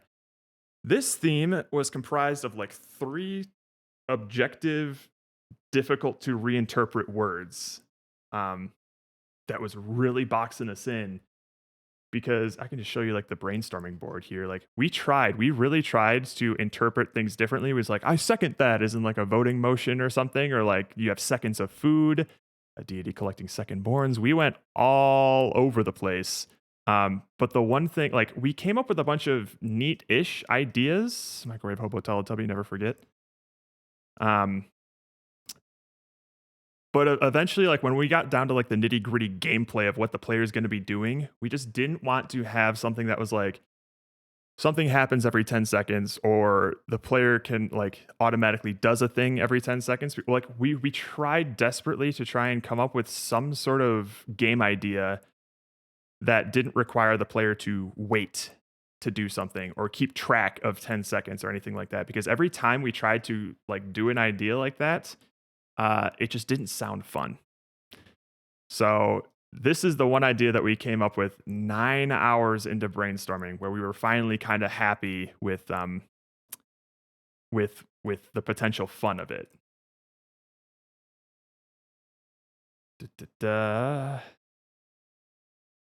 Last time I did research during a jam, I did not. Oh fuck! Everything's going crazy. Last time I did research during a jam, I did not make a finished game. Well, yeah, no, we're definitely we're flirting with fire here because I'm trying to learn how these rigid body things work and whether or not our idea is feasible. We did a similar thing with Pop Shove It. I don't know if anybody here remembers that or is even aware of the games that we've made. Hang on, let me just. Because physics generally skeeve me out and I'm not very familiar with them. And that one actually turned out pretty great, but we did work ourselves to the bone to try and get it out the door. This was a crazy ambitious game. I can't believe we did this. But yeah, so it's a similar situation right now, but I do think that this could be manageable. I'm not sweating right now, which is okay. I'm pretty happy with the progress so far, but was expecting to have multiplayer ready now, and it's not there yet. Oh, I have no doubt that you of all people will get there, Kuvi. There's a reinterpretation for seconds, but I couldn't figure out how to use it. Yeah, that's the thing, is like, man, we've never felt more like just boxed in trying to come up with a game that fit the theme without being super obvious, because like the big thing for us is like we came up with maybe 30, 40, 50 ideas for a game maybe, but we were the ones holding ourselves back in terms of just like we didn't think it was exciting enough or interesting enough for us to want to work on it. So it was basically our own interests that were holding us back. Like we wanted to find something that felt unique and entertaining, but we didn't just want to work on something that felt like generic just because it fit the theme. So we physically couldn't let ourselves do that for the weekend. So instead we decided to struggle for 9 hours. I would not recommend it. Don't be like us. We're stupid. Seconds are a measurement of angles. Excuse me? But it's like 10 seconds equals what the fuck? Yeah, we also tried to do like every 10 parseconds. And a parsec is like a distance measurement for like space travel and stuff. That apparently didn't go anywhere. The problem with interpreting the theme too creatively is that the audience will probably not understand what you meant, and then they'll rate you poorly. Yeah, so the thing is like we generally don't care about what rating we get for the theme, because we have a similar opinion. It's like if you don't do the obvious version of the theme, you're going to get docked for it. So we usually just joke around that it's like, haha, we're going to get a low theme score. Like, this is our lowest themed game or whatever. But the one thing that we value about the theme is that it's at least a jumping off point for us to start finding paths towards a game idea. And this theme in particular just did not give us any obvious paths to go down. We were basically just grasping in darkness to try and pull an idea for a game out of the ether, which that's basically like trying to force inspiration to strike. You can't do it. It's something that just happens serendipitously. So when you have to sit there and just be like, all right, come up with a unique idea, dude, it's so hard. I hope my thing is fun, but we'll see. I'm sure it will be. Demon Walrus King Ragdoll. Get the fuck out of here, Black Psych. How dare you trigger these memories in me? This is the first LD you can opt out of theme rating, I think. No kidding. I get the feeling we probably won't, just because I think it's funny to track. I think it's funny to track the progression of our theme rating, just to see it's like, oh, like here's where we thought the theme was pretty obvious in our game and it just tanked. And I don't think like a bad theme rating impacts your overall score. So I think I'd probably keep it on there just for interest's sake. It's not an inspiring theme. What it is a theme that presents some very obvious ideas for you to work with, you know? And we just had to desperately try to avoid, that's loud, avoid going towards those ideas. It was tough, but yep. Let's turn this down a little bit.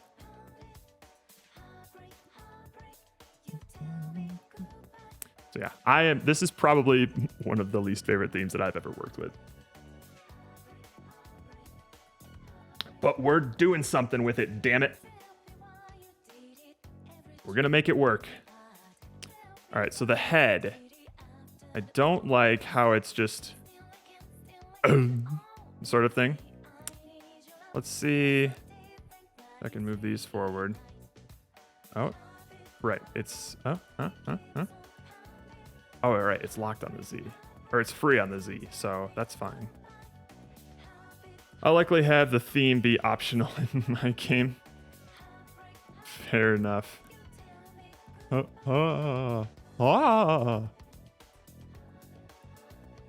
I don't like how the head is just like doing that whole thing. But I'm not sure, because he's always just going to be looking down is the thing, right? Well, hang on. What if I were to just move this up a little bit? Oh wait, no, I don't move the collider. I move the object itself. Oh. Wait, I bring this up a little bit. Actually, we can just do that and then just move the head up. Hang on. How about here?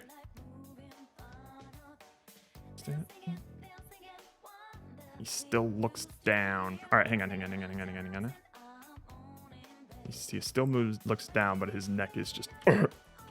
So let's try to move the Z a little bit.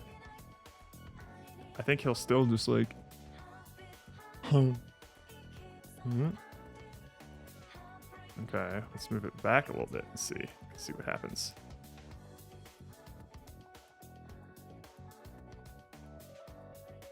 It might be fine if he's slouched like that. As long as his head can like actually look back though, that's the thing. All right, hang on. Hey buddy, how you doing? Okay. Let's see here. Because like if you were to move his head, right? I can go this way, I can go this way.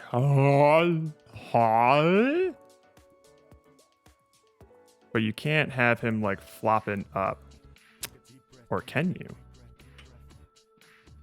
Let's go to the debugger here. Dun, dun.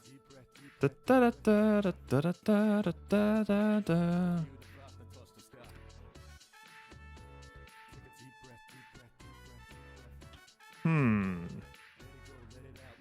Hang on.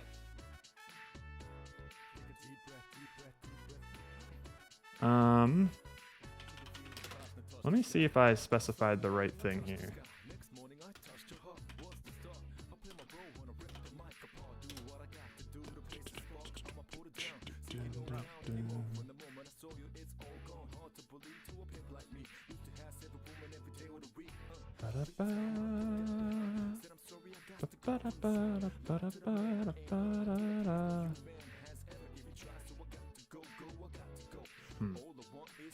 Hips. Alright, middle spine. What do you put in the middle spine here? Just the whole spine, okay.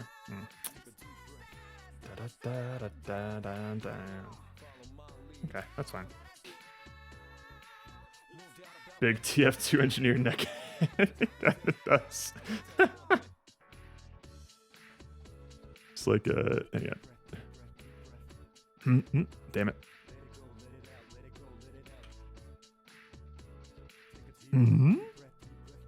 Oh, you'll also be pleased to know, Black Psych, that I have a certain hotkey at the ready where I can just go.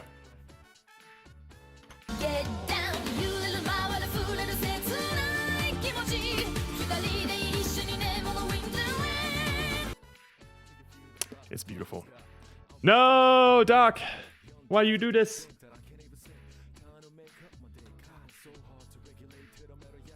Okay. Cool. So I like that I can change this and it moves the rest of the body. That's good. But looks like it's disconnected. Why you looking down like this, homie?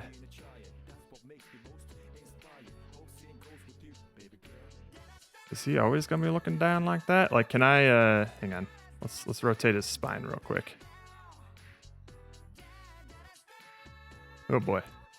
He doesn't like that, does he?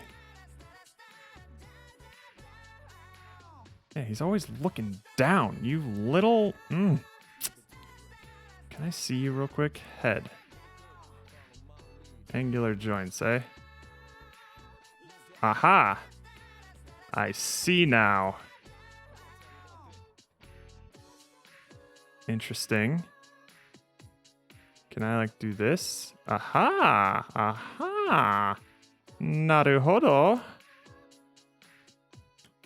Da-da-da-da-da-da. So what? Wait. Can this dude only just look up? Is that, or look down? Is that really a thing? Really? Do I have to move this so he can do that? Is that the right one? Interesting. Well, let's just see, hey?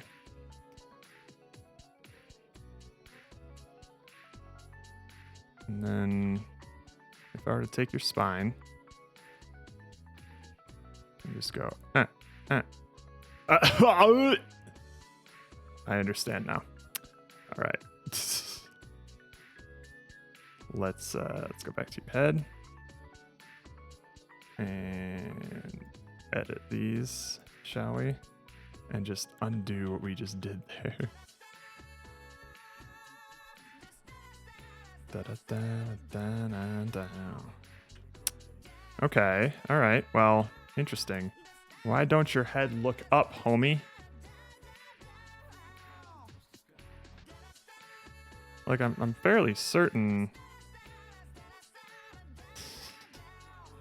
So if I were to rotate his spine this way, right? Oh, hush. Let's turn these off. Let's turn off all of the interactable colliders, shall we? So it's not pinned to anything anymore. He's just at the mercy of his legs here. So now I rotate you this way. Interesting. Adding a prefab and pressing Control Z crashes the editor. That's not great, is it? Interesting. Interesting.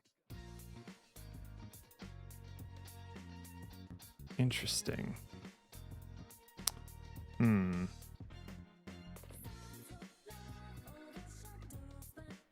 Okay.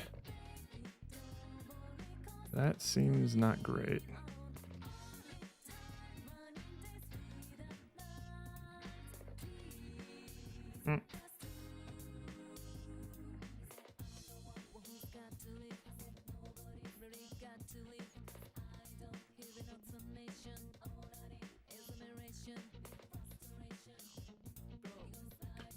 Okay. Okay. And if I were to, like, modify these. All right, now he can, like, look up and stuff. All right, and if I manipulate his head. Oop.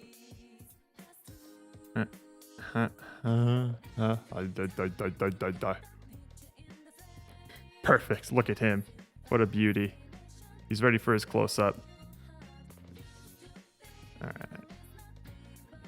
One thing I don't like is how... Hang on, let me just save and reopen this.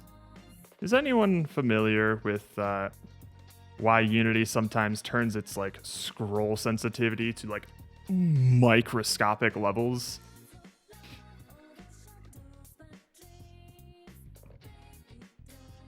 I wish I could have multiple editor windows opened. I could swap them out quickly when the editor crashed. I think you can have multiple editing windows open these days with Unity. I mean, obviously they won't be kept in parity when you do it. I was just creating a preset for scroll views.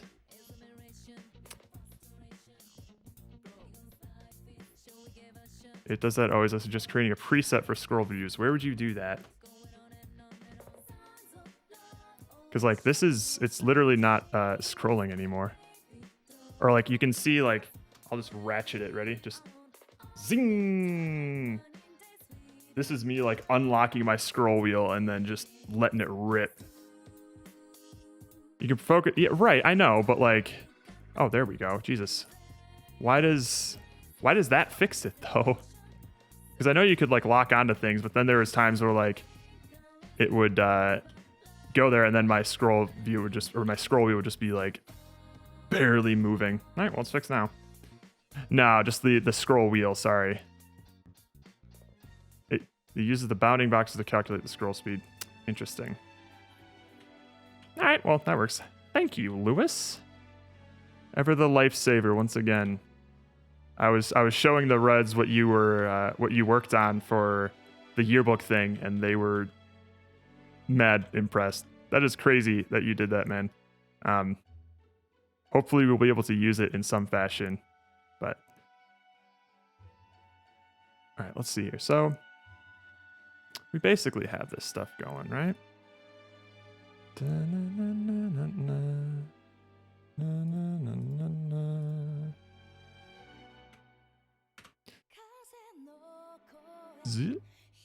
Nice.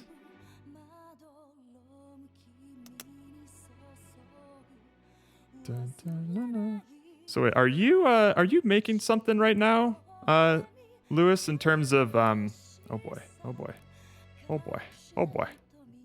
Are you making something for Ludum Dare as well?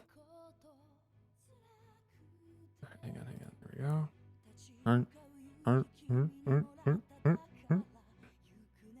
All right. So the torso doesn't really do much, is the thing.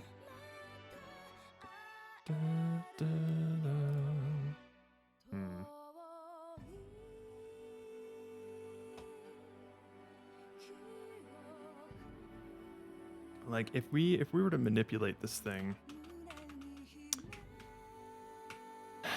this spine here, right? If we were to like go back and forth on this, turn these off for a sec.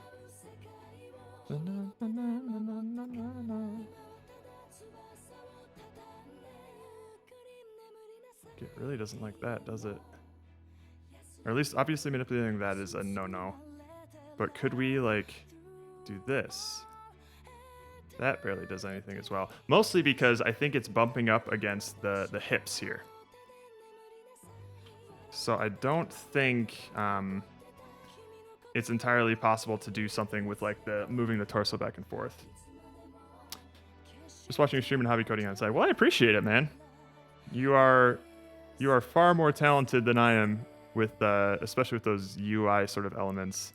I know they're not technically like UI elements, but you know. Very, very cool. Look at him go. Okay. Interesting. So there was one issue we had where if I move this thing around too much, like it could go behind the player, right? That seemed interesting. You know what I could also do?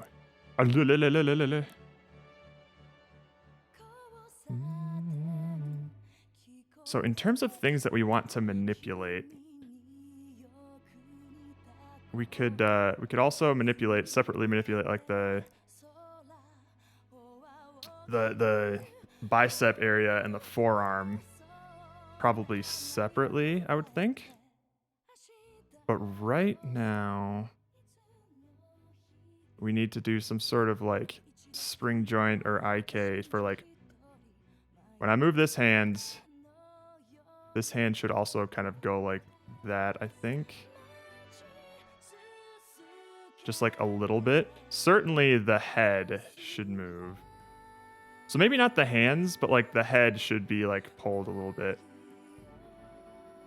So I think there should be spring joints between the hands and the head so that like when the hand moves, the head will pull something and then it'll pull the other hand as well. So it'll kind of just be like a sort of thing.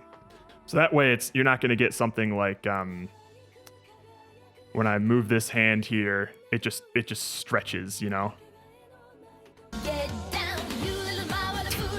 I love it. I love it. Okay. So I think that's what we're going to try and do next. I don't think we can do anything with the torso just because like the way that these rigid bodies kind of work, it doesn't like it. Okay.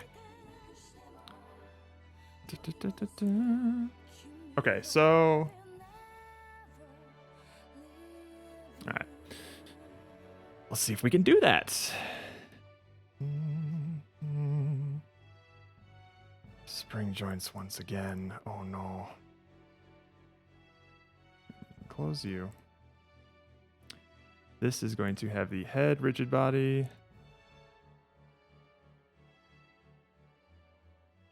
All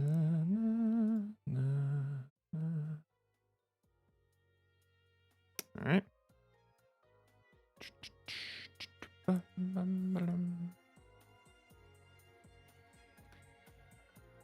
There you are, you little gizmo there.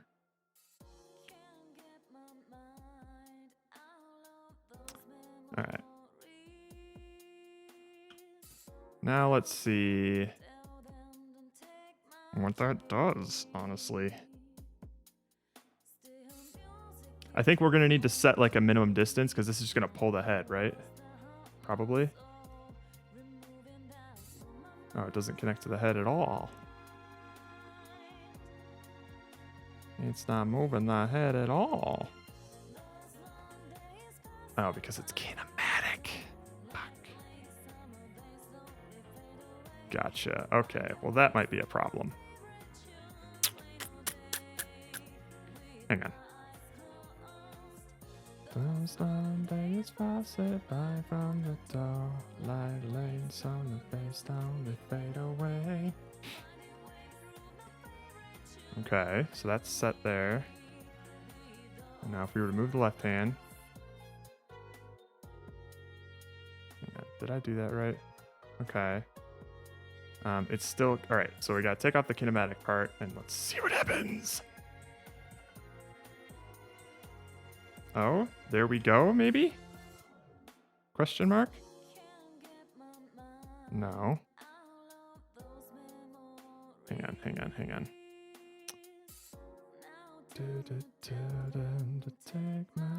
Yeah, it's not moving. So let's up the spring intensity, baby. Aha. There we go. Okay, now he's moving. Change the binding of your Control Z. So is it seriously just Control Z? It's the binding? It's not the undo functionality? Are you serious?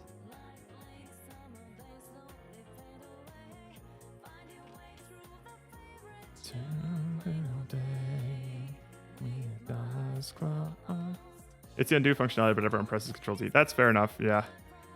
Just so it's not a reflex for you. What a unfortunate oversight that is.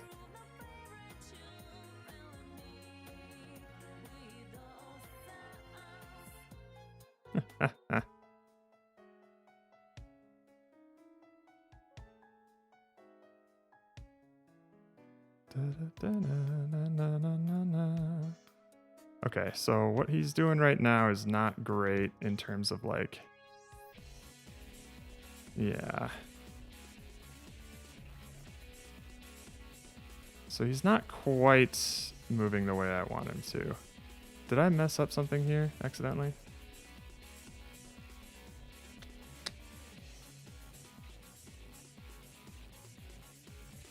Hang on. Was I supposed to do something else here that I was doing in play mode? I don't think so. Uh-oh. I don't think I can move these anymore, can I? Right, because of the spring joints. Okay. So if I were to set this back to like 10, I don't know.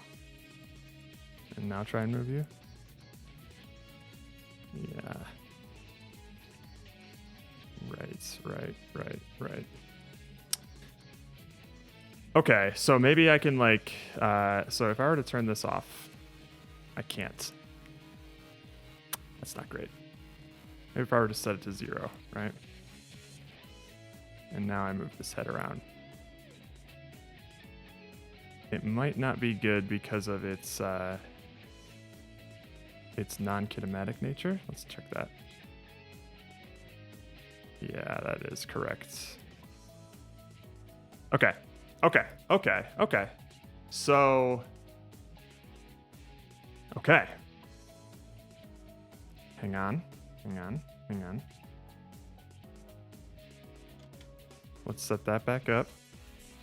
This is going to go non-kinematic mode, so it gets pulled. That way when we move this thing, the head should move with it, but it does not. Hang on. Why?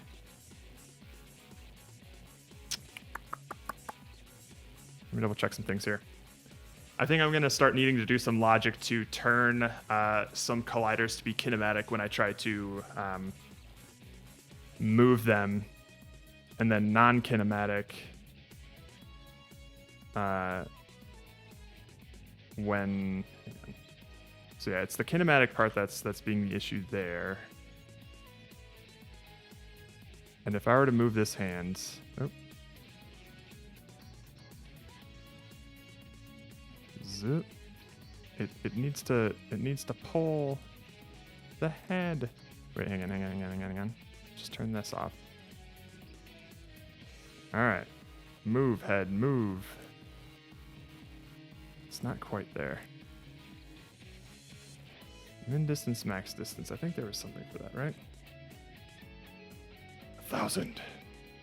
Look at you. Perfection.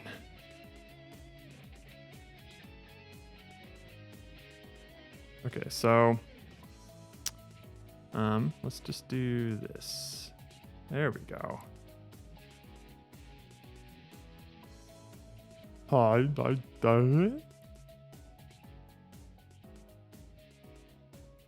Okay. What do these do?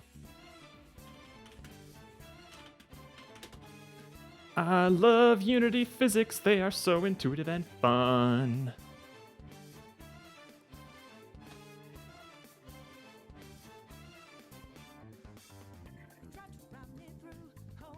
The lower limit of the distance range over which the spring will not apply force.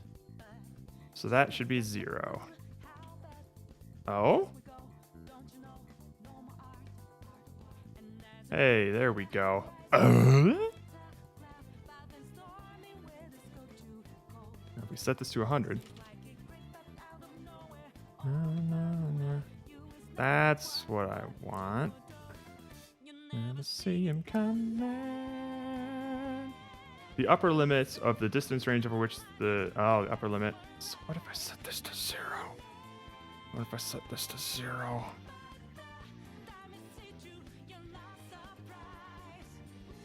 Okay, interesting. Hello, I'm assuming that's Roka. Hi, Roka. Ooh.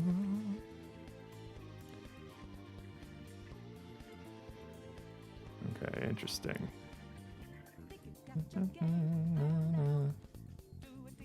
Interesting. Maybe I don't want it to pull the head. Hang on.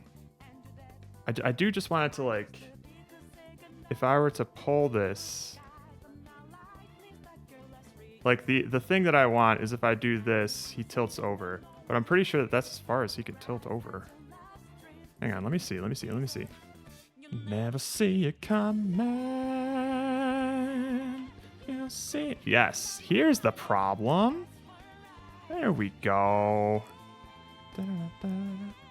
Doesn't everyone come in and fart regularly during Ludum Dare? Who doesn't? Here we go. That's the problem that I was having. The spring joint is fine. It's just he couldn't rotate that much because of the constraints. Ha. How's your stuff going, Roka? Come on now. License and registration, please. That one for you.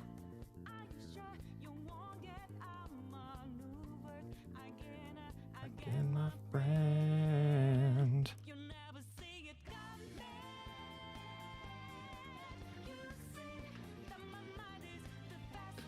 You're doing it! I'm doing it!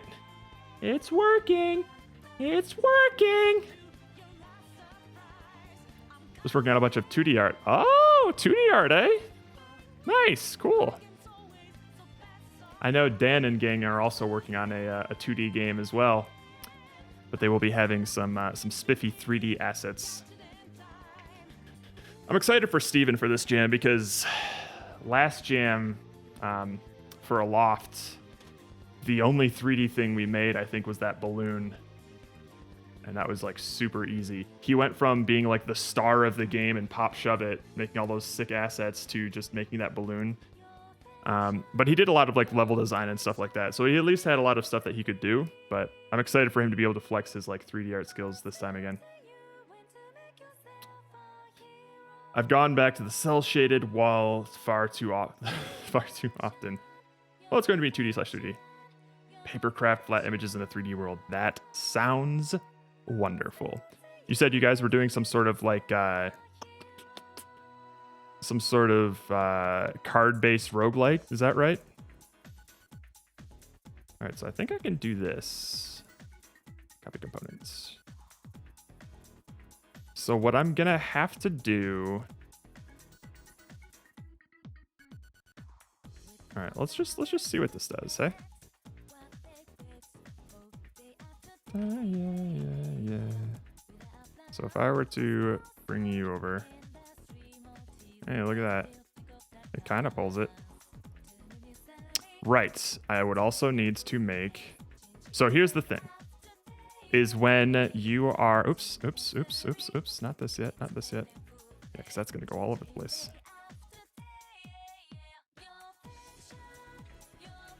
Let's make sure you stay still. Okay, cool. So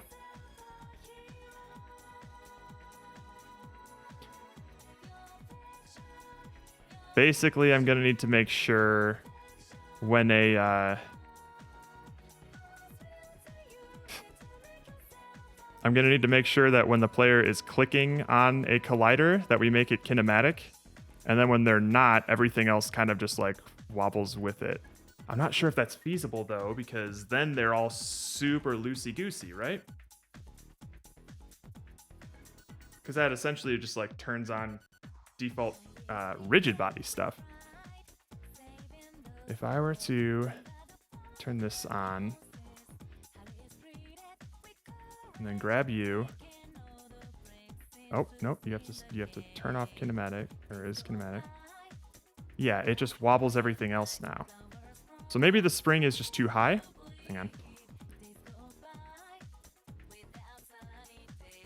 Or you know what I can do instead of connecting these joints here? I can connect them to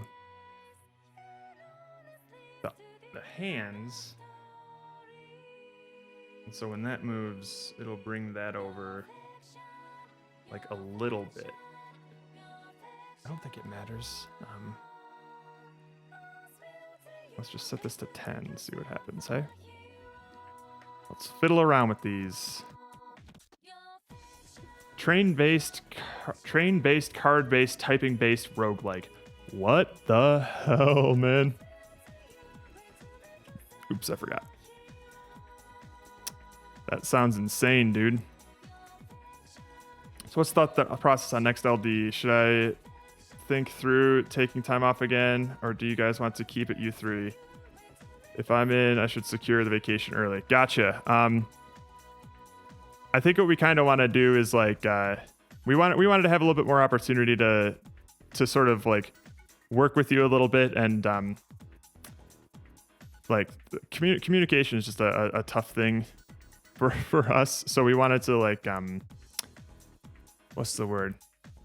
We wanted to see what the process was like of like asking you to try and make a piece of music and us like going back and forth with the critiquing part. But we both just got so busy and we kind of forgot until last minute to help work with you on that. So that was on us, man. I'm sorry. If we can organize some stuff in between this one and next Ludum Dare to like kind of get a feel of what that flow is going to be like, we'd love to have you on.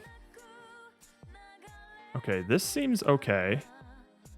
Oh, look at you. The music in Aloft is beautiful. No, unfortunately. Our biggest weakness right now, and the weakness that Nick P and the Bean would like to try and fill, is that we don't have a composer. So none of the music that you hear in our games is by us. I'm pretty sure we credit the musician on our Ludum Dare page for that. I hope we do. If not, we're gonna need to fix that. Oh no. Oh no. Oh, we haven't. Yeah, I'm gonna need to track that down. But yeah, no, unfortunately, we do not make our own music. But thank you. I hope you enjoyed it. Okay, so that kind of works. But I also want oh, you know what? Rather than the actual like head and torso and stuff, I should be putting this on these colliders here. These should be moving dynamically. We shouldn't be moving the actual player things. Thank you very much. I was very happy with that one. It's a very polarizing game just because it has some very interesting controls, and we thought that was probably the most interesting part of the game was like controlling it like that. A large number of people found those controls to be they couldn't wrap their heads around it, and I honestly I don't blame them. But we really enjoyed the challenge of getting that to work, because once you get into like a good flow state with it, it actually feels really good. And I'd like to come back to that game at some point to do some stuff with it. Okay, so let's see here. If I, instead of doing like the head rigid body here, I want it, hang on, where is this going? Yes, so I'm mapping it to the object right now, where I actually should be mapping it to this collider instead. Sure, that makes sense. If you hit me with a weekend, I'm down to throw something together, especially since with music, it's so subjective, so getting the intended feel early before you spend a bunch of time composing can be challenging. I feel that, man. Like, I don't even know where to begin composing music out of thin air. For your information... Wait, what the fuck? Oh, no. Are we going back to a 3-a-year schedule for Ludum Dare? Nar. Oh, nar. Well, apparently the next one's January 6th, but I'm going to talk to the res to see if we're actually going to do that one. Because that's going to be like right when school starts back up for me. April 21st is the one that we will definitely plan for, but we'll see if we do the January one. Holy shit, I didn't realize they were doing that again. Two a year was just fine for me. Okay, let's see how this changes things. Yeah, count on April for now. Oh, Okay, so that's not doing anything then. Da da da. Da da da da. Oop. Na, na, na, na, na, na, na. Interesting. So let's bring this up here. 100. There we go. That's too strong. I think we set it to 50 before. All right. Set it to 50. 信じて歩き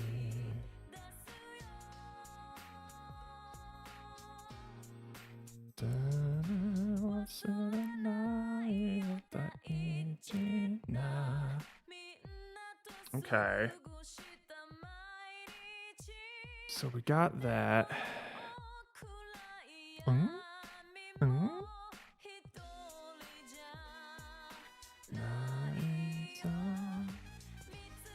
So I guess the challenging thing would be like right.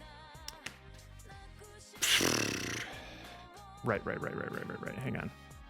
Let's set this to 50 as well and see what happens.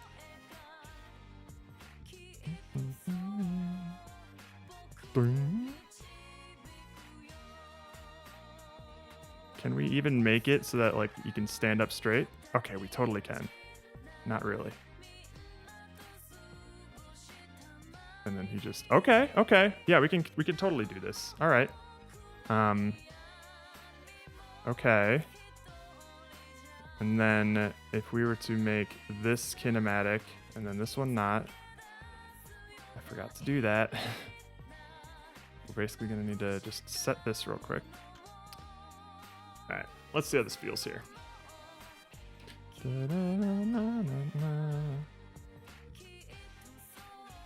Okay, so that's the springiness there. And then if we were to make this one kinematic and this one not.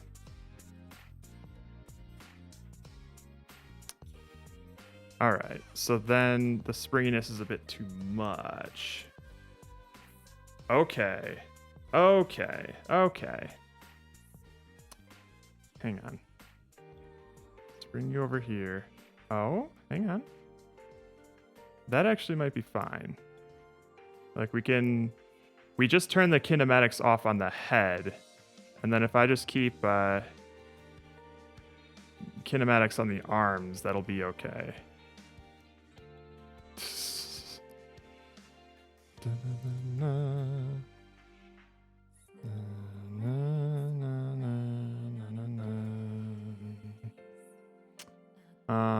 Let's see here. Minimum distance was what again? Lower limit of the distance range over which the spring will not apply force. Okay, so in that case then, if it's close enough, it won't like be pushing back on it anymore. And I think we need that a little bit. So if I were to take the right hand here, min distance, it's like, I don't know. That seems like a lot. 0.1. Na, na, na. Where are you going, arm? Okay. Well, I don't want you to go way back there now.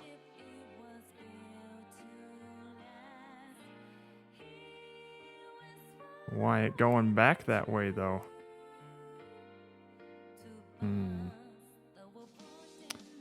That is interesting right there. I don't want that to happen.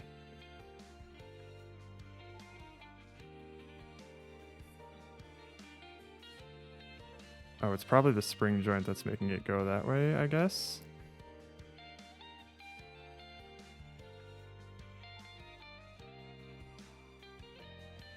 Look at his limp little hand here.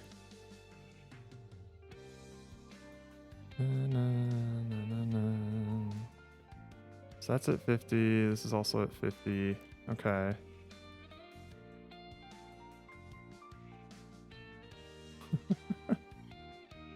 Hi. All right, I think we need to start hooking these up to an actual script here that I can click and drag around to get an accurate read on what I want to be doing here.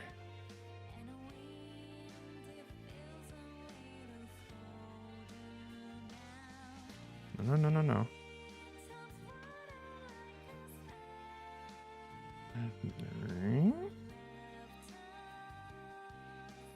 All right. Let's make our first script.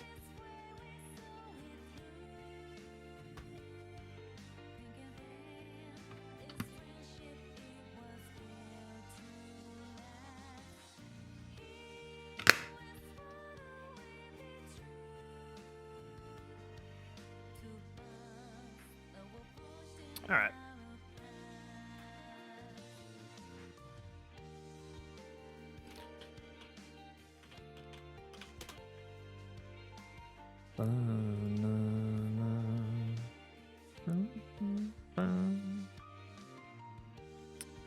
Internal build system error backed with exit code 0. Now you're good, man. There we go. Why is Agent Smith taking a prom photo? Because it was a free 3D model that I could find and test with until Steven makes me one. The one that he gave me didn't have all of the proper joints and like object separation that I needed. So I sent him that Brackeys video saying like, hey, I need something that's similar to like this thing in terms of like what I need to assign where. So he's gonna be working on that. Actually, let me double check. Okay, cool. I haven't missed anything. All right, let's try and make something. Ragdoll manipulator. So basically what I'm gonna want is, hang on. All right, let me think. I need to be able to click the collider and drag it around on a 2D plane. So we're going to need to do some sort of raycast, but I don't want to, I only want to be changing the X and Y direction. We won't worry about constraints for now. I just want to do that. So I don't necessarily need references to the colliders themselves because I'll be grabbing them. So what we're going to do instead is just, oops, Cox collider, Fox collider.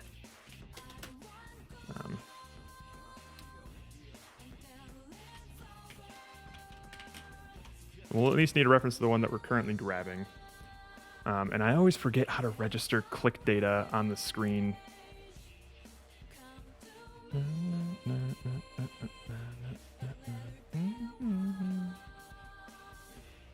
always forget how it's done. All right.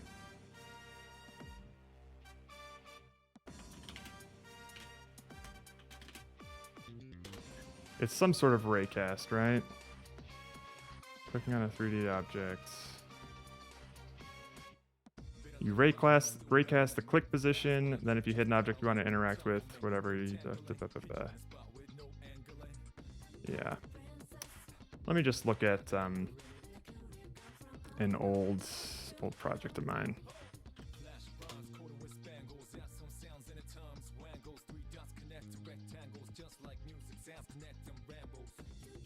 I think it was LD47. Is that Wayward? Nope. LD46 was Wayward. There it is. Dun, dun, dun, dun. Scripts. I think it was player movement.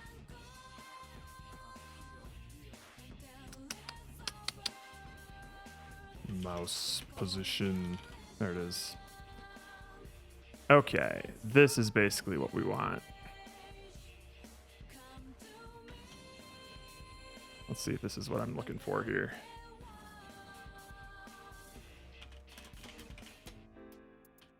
Okay.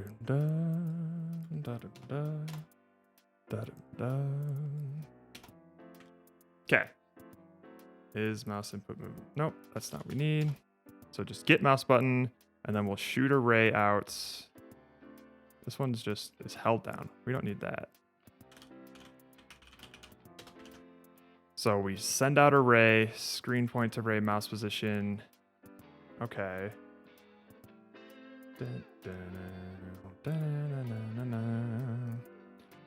And basically all we want is the to grab that object essentially. So I think we also need to, we should probably specify a layer that it should hit, right? Layer of mask, labor.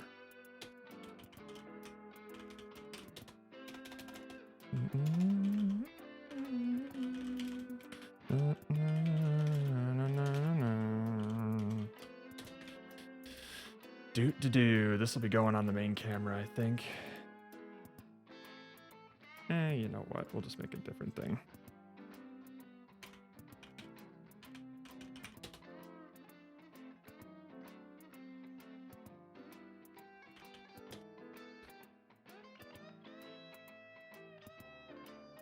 Okay. Oops. Okay. There's definitely other things that we can do with this, right? Ray, float max distance. Oh my god, there's so many raycast calls or overloads.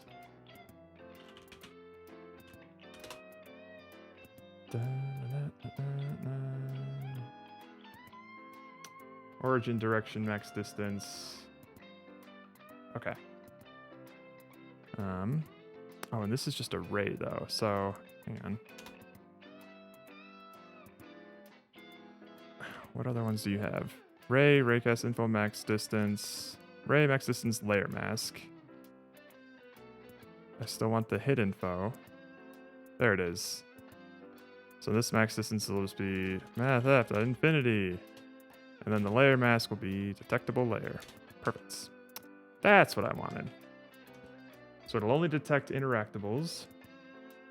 And then, if it's true, then it's dot get. Oh, collider? Ooh.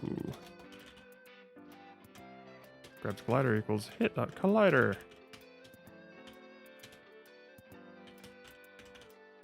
Actually, you know what? We don't need a debug log here. Alright, I guess we'll just call it a collider, not a box collider. You happy? Okay, so we'll see. Let's serialize this to see if it shows up when we click something. Dun, dun, dun, dun, dun, dun, dun.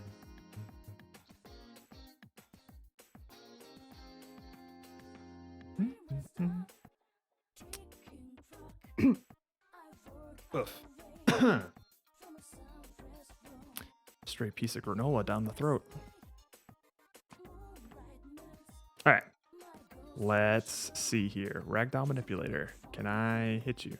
Hey, we got the left hand. We got the right hand. We got the head. Nice.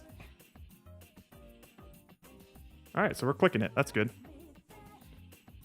Now let's just do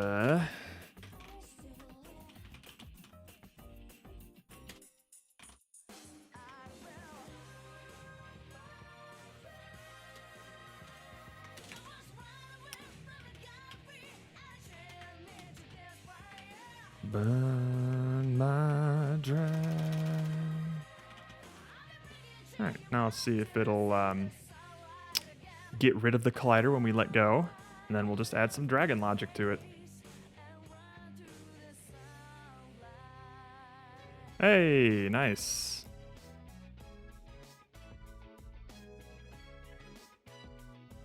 Sick. Let me just double check something here.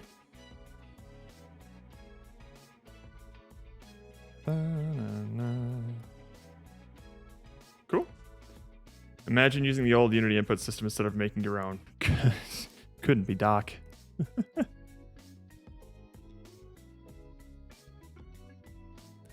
right, cool. So we got clicking logic. That's neat. Received my Steam Deck as a side note. Oh, I didn't realize you were going for a Steam Deck, Nick. That's awesome. What did you christen that Steam Deck with, might I ask? Okay, so if we're fucking around with physics, I think what we should do is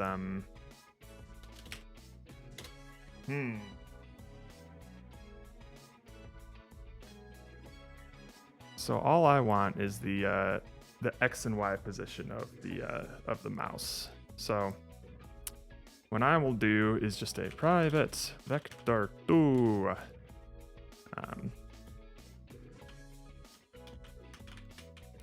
Target destination.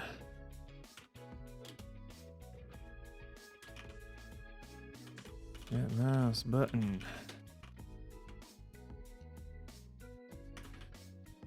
Well, actually, we don't need this necessarily. We can just do...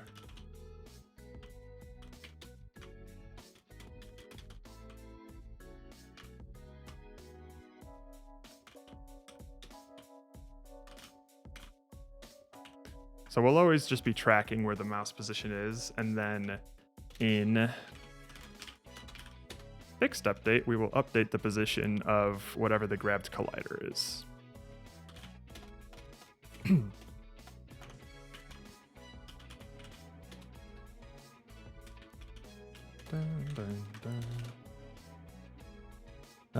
It's a grab collider, yeah, transform.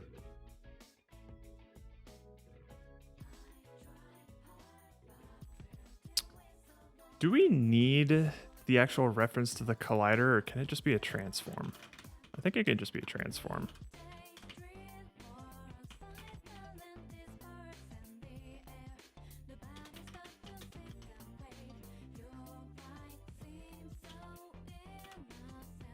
I think we can get away with this. I don't think we need a reference to the actual collider itself. I don't think we're accessing anything with that. So that'll save us a couple of awkward calls here. So recently I've been playing Cave Story and Tunic. Finished those, now into Four Tales, MTG Arena.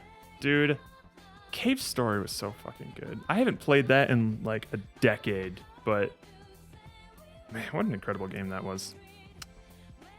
Grab transform.position equals new vector 3. Optimization be damned.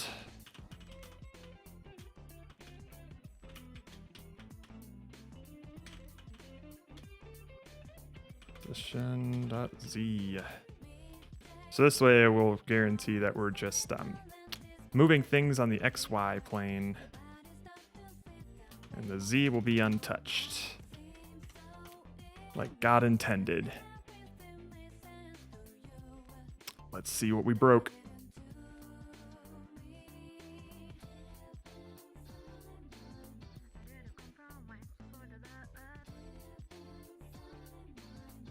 Get down, you little flower, the fool of the set tonight. Kimochi, hidari de ishu. We broke everything.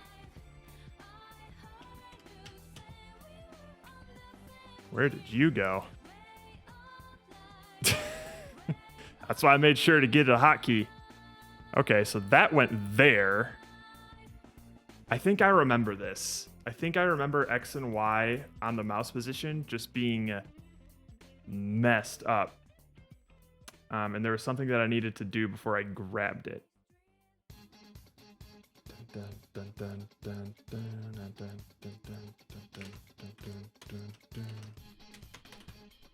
So let's take a peek at what this target destination is being right now.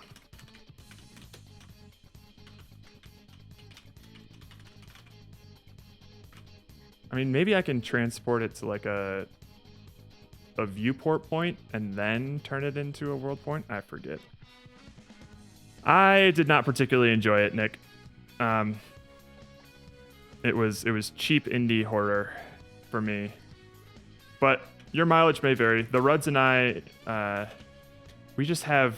I think our standards for horror games are too high, personally. But if you can imagine, I can give you a good idea of what it essentially boiled down to with a single clip. So if you remember how jumpy I can be with horror games, and this is what the game made me do.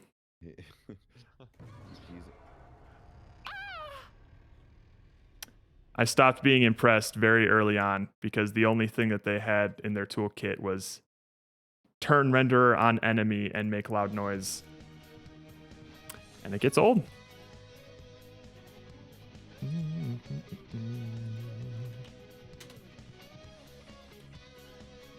It works on me. It used to work on me too. I used to be like a scared little boy whenever I played horror games. But you play them enough, you kind of get used to their tricks.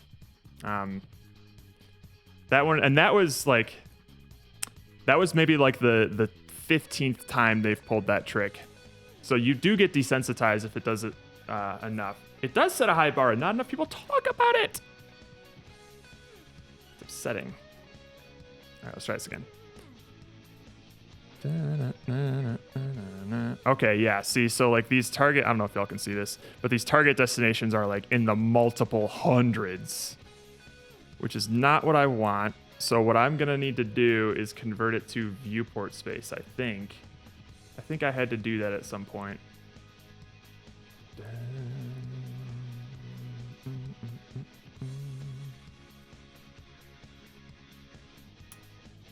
Let's see here.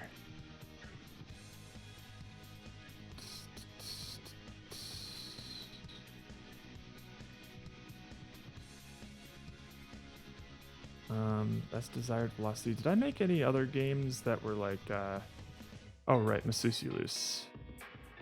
I think that one has more of what I want in terms of click to do thing. Yeah. Dun, dun, dun, dun. So let's look at the code for that. LD48, I believe. Come on, let go of the remote. Don't you know you're letting out the junk for day? Calling audio and fictional scenes. Was this Masusulus? I think it is. Yes, it is. Okay. Not game manager, hand controller. Is this the one? Yes, I had to adjust the mouse position somehow. Okay. And then do screen to world point, and then do that. There it is. Okay. Yeah, just grabbing the raw mouse position. I forget the logic behind it, but it just doesn't work sometimes.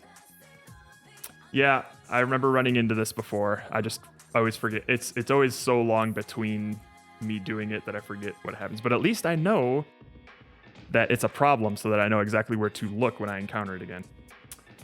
But thanks for the doc, Lewis.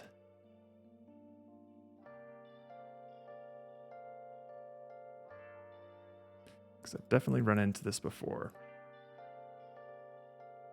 Let's actually pop that open and see if it...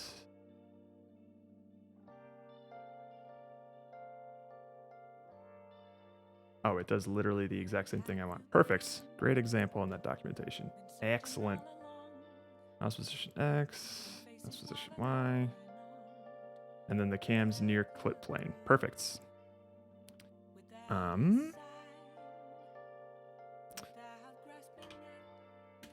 It is a point, right? Like, what are they? Yeah, it's vector 3. Okay.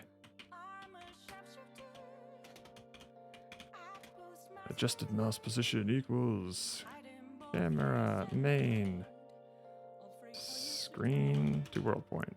World point, right? Yep. Okay. Do. Gotcha. Okay. New vector 3. Hit inputs dot mouse position dot X. And then the man.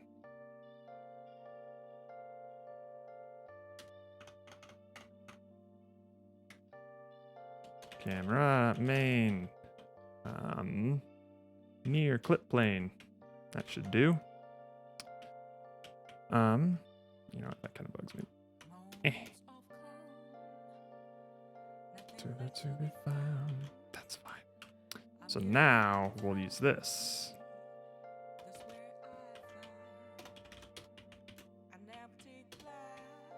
Cool. All right, now let's make sure that that's target position is what I expect it to be. So it should be approximately 0, 0 when I hit the center. There we go. Yeah, that's better. So left hand here is like at, oh, let's collapse these a little bit. There you go. Oh. Oh, right. Okay. So it's around 0.12, 106. And the actual thing is, the actual position there is different, but it might work. Let's see.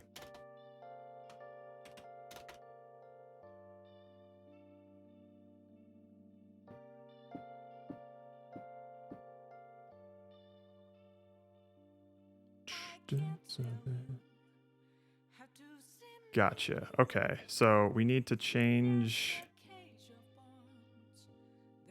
I think we want to set its world position and not its local position.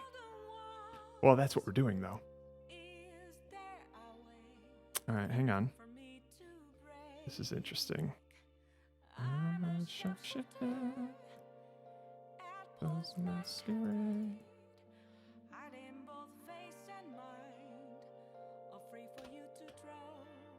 Let me try something real quick.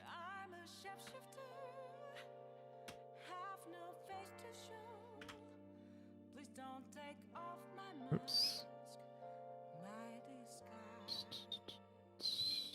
Let me just test something.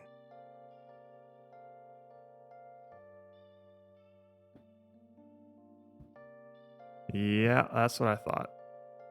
So weirdly, I don't know what the Unity documentation is trying to do with this near clip plane thing here, but that's not the value that I'm used to using. Generally, when I have to solve this, the Z value has to be the opposite sign of the Z value of the main camera's transform. Couldn't tell you why. I'm sure there's some math that makes sense for that, but this is now more transforms that I'm, or these positions seem a lot more what I'm familiar with. Interesting though. That's interesting. So hang on. Where are you now, left hands? You're right there. All right, let's let me just see how this is working here. Right. Let's see how this thing bugs out. Gotcha. Okay. Okay. That's not great, is it? Don't you know? So maybe I was wrong. Couldn't be me.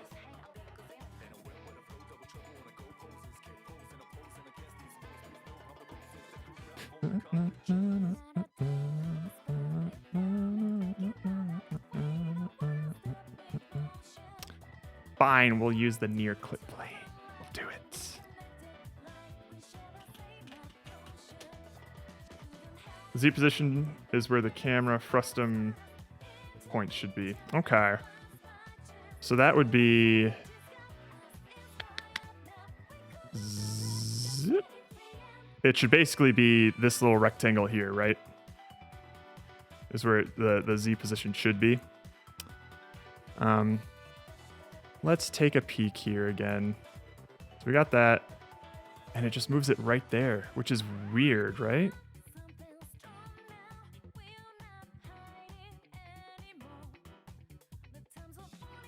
That's too close. So your XY worlds would be in that time. Interesting.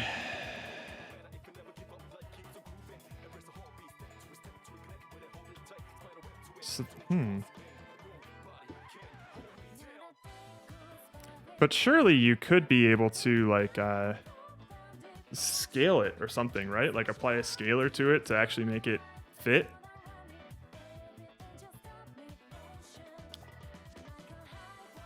So if I bring this out and then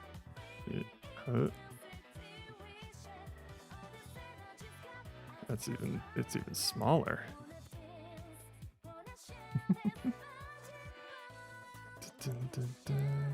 Yeah, that would make it even smaller. Interesting, interesting.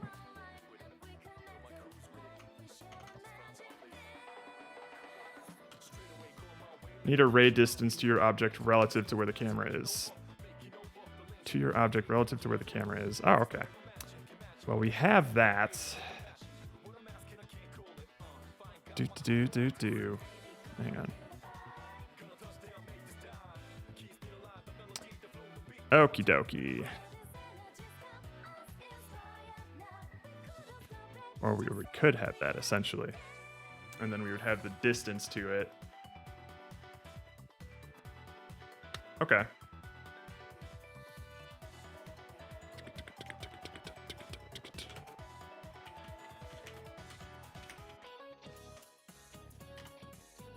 No, get out of there.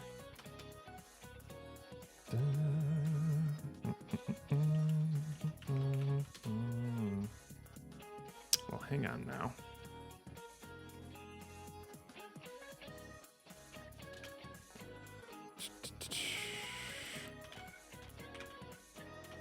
Three.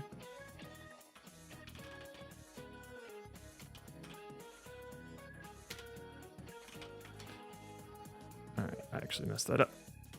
Give me that. Put that there again. So now, what we can do is just if. Well, wait, hang on. Not yet. We're not there yet. What was it called? Ray distance.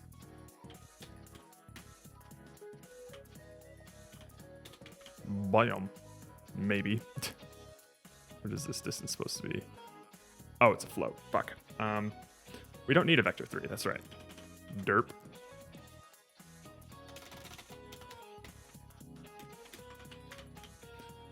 Dun, dun.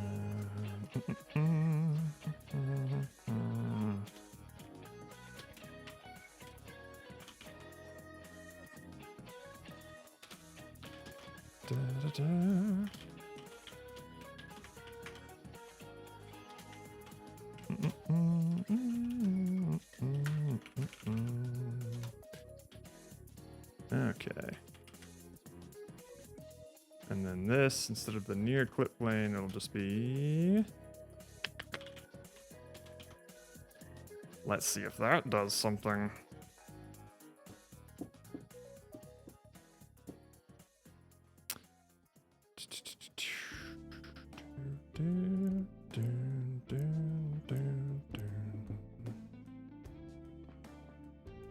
There it is. Thanks for helping out with that, Lewis. As always. Appreciate you, man. And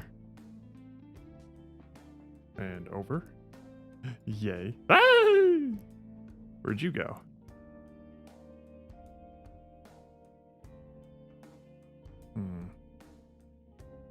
So I don't like how this one can go behind him. Why can that happen? This one doesn't do that. Hi. This is also running at a slick 20 FPS. That's cool. Oh, it's probably because I'm printing a shit ton of logs every time I do this. But we are going to need to hopefully keep in mind... let me maximize here and see what happens. See what the FPS looks like. Okay. Cool. Hi. Why does this one not go backwards behind the dude? But this one just wants to do anything to get behind there. All right, let's actually look at this rigid body here. I think there's something cattywampus about it.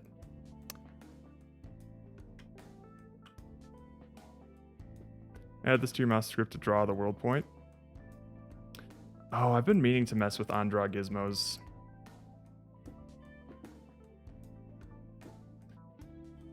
Which does not get called if the component is collapsed in the inspector. You got it. Yeah, I might look into that. What'll be really helpful is to drag a gizmo of where the mouse world position is. That might be helpful. Let me real quick just try and figure out what's going on with this this thing here, though.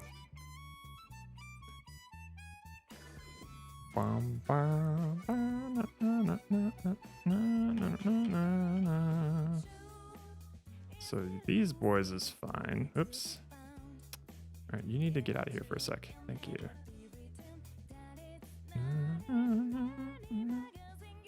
Okay, this looks fine. And that's pretty much the same. I think the weird ones are these forearms here. So if I were to grab this left one that we know works. Copy. And it articulates the left body. Cool, cool, cool, cool, cool. Oops, fuck.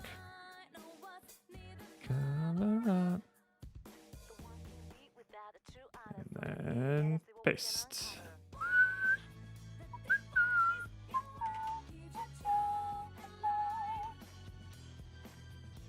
Oops.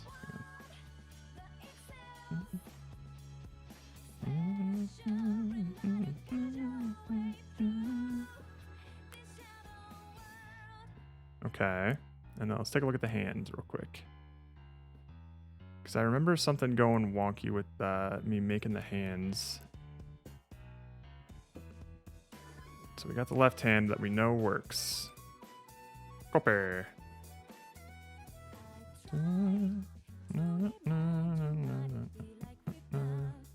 Bonk. And now we just negate these.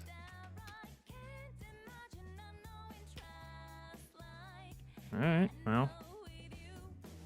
Hopefully that's okay. Who knows? Let's try it. See why you do this. Why you go behind, man?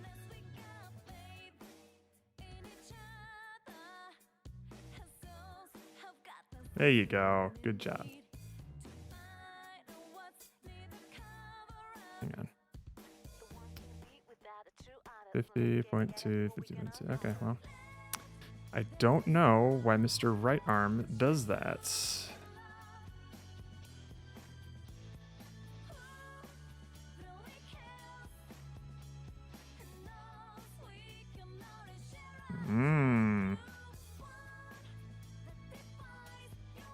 Hang on a sec. Oh? This isn't properly placed. Look at that. Right shoulder is right in the middle. Left shoulder is slightly off. How interesting. Interesting.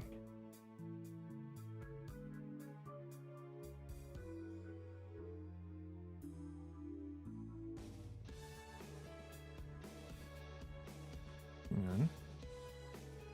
We got left shoulder here. And right shoulder is not quite the same.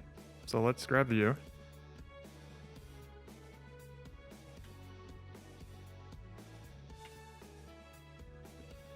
Maybe that's what's doing it. Maybe that was what was messing things up. No. It's still... Oh. Still wants to go behind. So maybe the Z is different as well. No, they don't look like it. Hang on, hang on.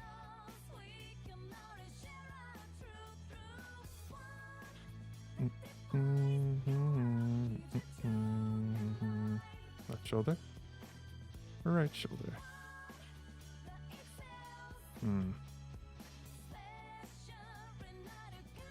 It's an infinite loop as you're raycasting to get the desired Z, and then you use that for the new position. Oh, it's a as you're raycasting to get the desired Z, and then using that for the new position.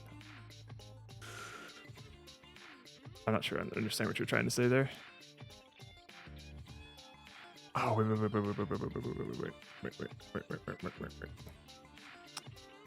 back to this joint here. Limited, free. Limited, free, eh?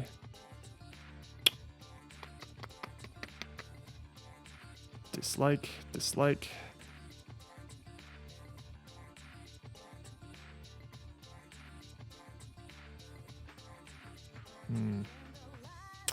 Oh, it's because the right one is kinematic. Gotcha. That's why it's behaving differently. Maybe. There we go. Okay, so interesting. So now if I were to grab this, it still loves to go behind, don't it? Don't it? Interesting. Manual define Z distance. Yeah, I mean, the thing is that the Ruds want them to be flopping around a little bit. But obviously I don't want them to go behind. So yeah, maybe I could, well, hang on. Like what's happening here where it goes behind like that? Because it should be staying with, it should be staying with the box. Let's just see. Oh, but not when it's... Don't modify the joint's Z position and use the previous Z position. I think that's what I'm doing. Yeah, so I take the transform of it and then just use the Z value of it. But that's only... Well, hang on. Let me just see what's happening here. Yeah, why is it... Interesting. Why is it pushing it away?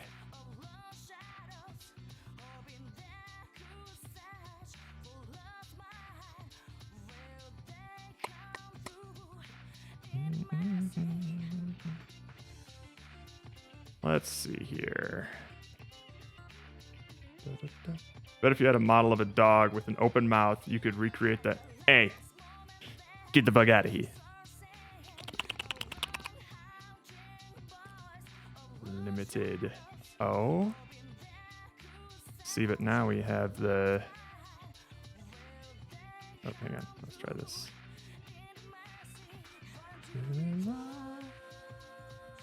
That actually could work.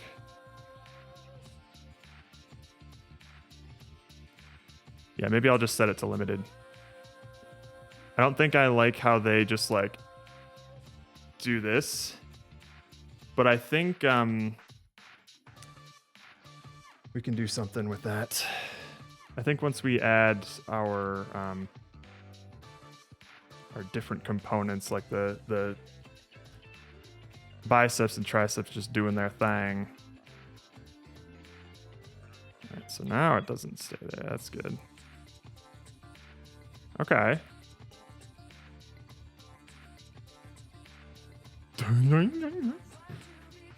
So then if we were to make the head kinematic,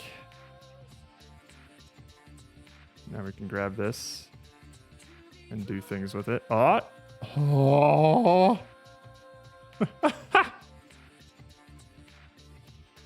Yeah, we're definitely gonna need to have like a limited. God damn.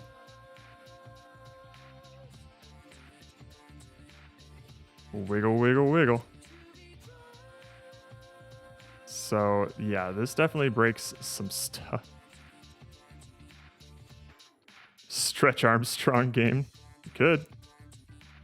So when I'm moving the head, these things should go into non-kinematic mode.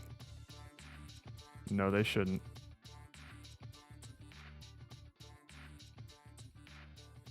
Oh, I guess this should... But... I don't want this. I don't want to limit the Z as well.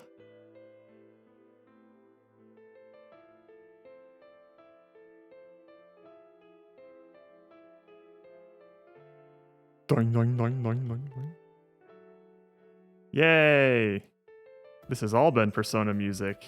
Spoiler alert, Mastiff. But it's been a mix of 3, 4, and 5.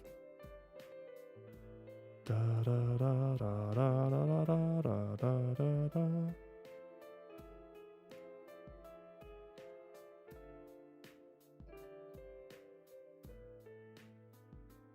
All right. Let's see here. Doing, doing, doing, doing, doing. So let's double check this again. Let's turn these off of kinematic. And then let's turn you on to kinematic. And grab you and move you around.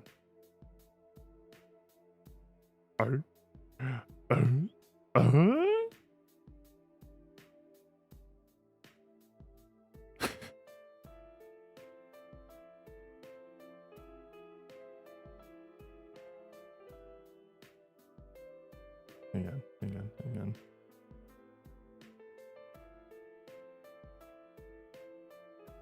Got the feeling.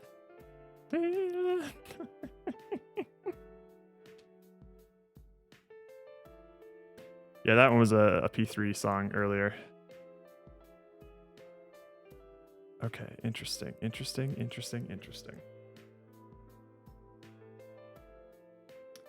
So we have some joint manipulation here. It doesn't look great, but it kind of works.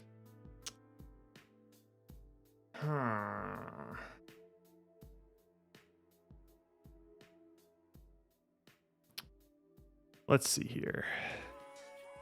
And I think it doesn't look great because I'm mapping these things to be conjoined at the arms or the hands. Whereas like we want to be able to manipulate like the right forearm here and move this around. Oh, this doesn't look great, does it?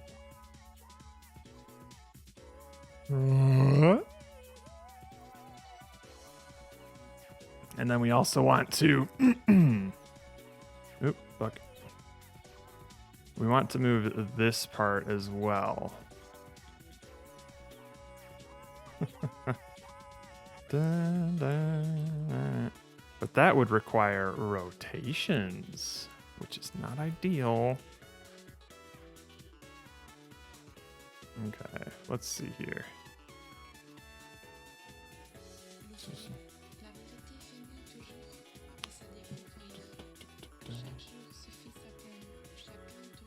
Are these in the right place still? I didn't fuck anything up, right? I did. I fucked things up majorly. Okay. Let's save this boy as a prefab just in case.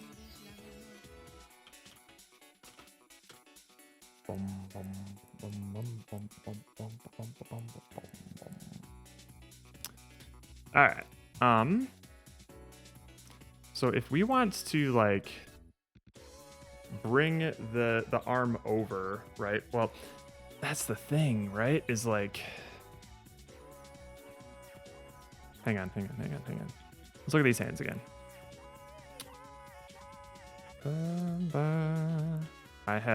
They are massively rotatable. So let's bring that down a little bit. They should not be able to bend that much. Okay.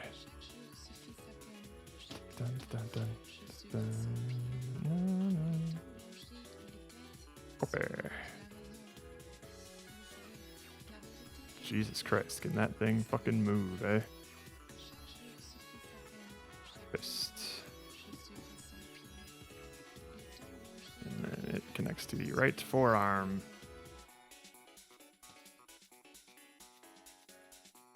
How's it looking? It's looking all right. I can do things, but he's all wibbly wobbly.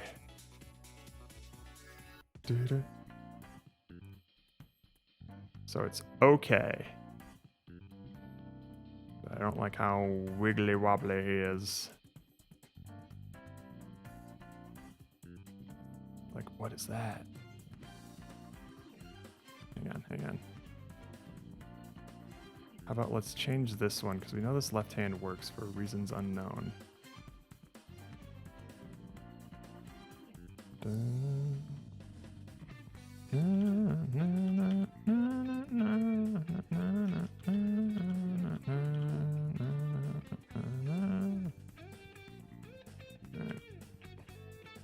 What are you, Mr. Blue One? Oh, that's this rotation. Okay. Oh, it's changing these values. Naruhodo. Get up there. Copy.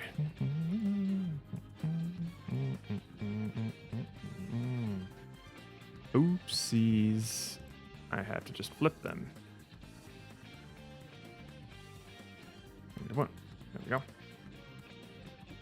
Do I have to change the swing axis as well? No, I do not. All right, cool. Let's see what this does. Yeah, it's getting there. Hello. I forgot to change you. Dun, dun, dun, dun, dun.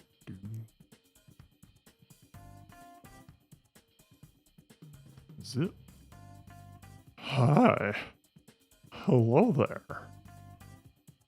From 0 to Pop Shove It, how hard has this been so far? Hard to say yet, because Pop Shove It's hard stuff happens later on in development.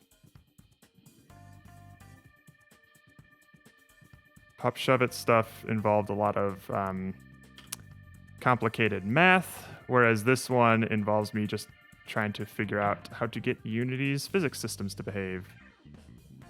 Okay, so why is he jumping around like that, is the thing. It might just be the bones here. Yeah, it's bumping up against itself. Okay, so if we make these hands a little smaller, maybe.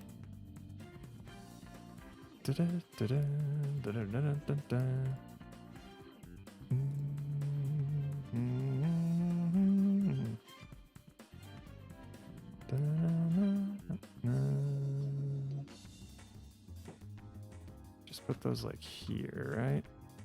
And like we can make these thinner too. They don't need to be this big. I never felt like.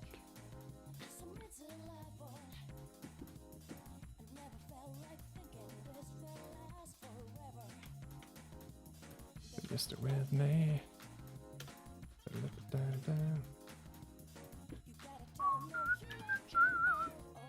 Turning on gravity. Try turning on off gravity. Well, then he won't flop around, will he? Oh, he might actually. You might be right.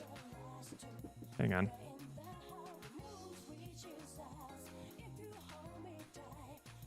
Yeah, let's try that. Well, it won't work now, but maybe.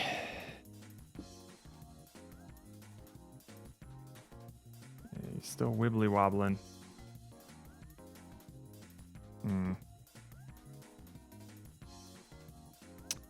These are both kinematic, right? Yep, okay, so. Never felt like.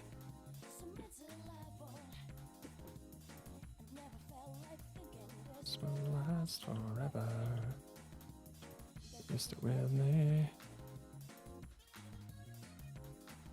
Let's make this like negative 0.3, eh?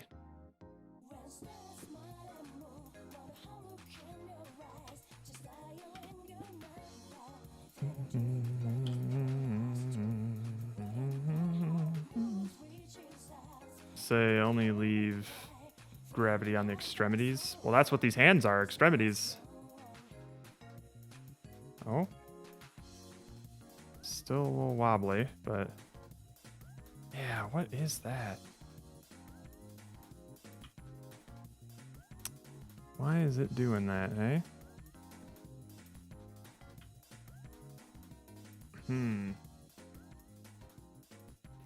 Is it because the... Wait a minute.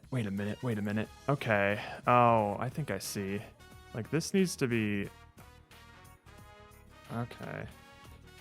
It's basically trying to pull the hand into the rigid body there. So, okay. Because the forearm is, in order to stay connected to the hand, it has to move in the Z direction. And I'm stopping that on these ones. Free. Yeah, there's no bounciness on the joints. They all have this this little thing here.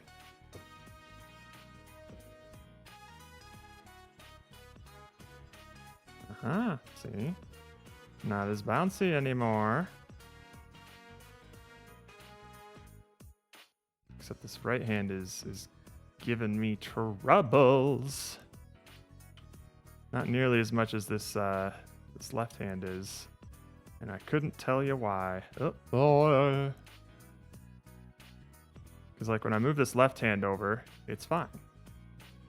When I move this right hand over, Like, are the hands differently rigged? Is that what's going on? Or like the see, because it wants to go backwards like that. Why does it want to do that? There's got to be something hinky with these things here. I also don't feel like this model is properly T-posed. Like, correct me if I'm wrong, but when you're supposed to T-pose things, like the arms are supposed to be straight, yeah? Or does it not matter? I don't know. Like, I feel like the rotations might be a little off. Oops. Hush. I don't know. It's hard to say. Hands are fine, yeah. It's like, why on earth would the right hand, just the right arm, be doing some weird shit like this? Let's see here. Left hand. Uh-huh, uh-huh, uh-huh, uh-huh.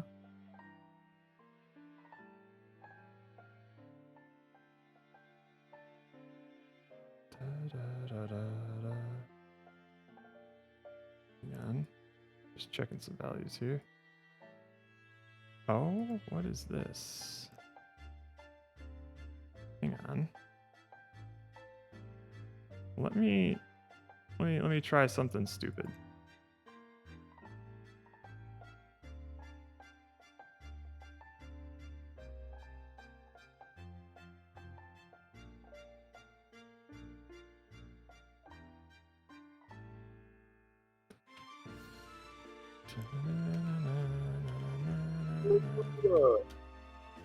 Jared? What's up? Hey, do you have a second to chat through some things? I have so many seconds. Hang on now. 1 sec. Name all the seconds you have.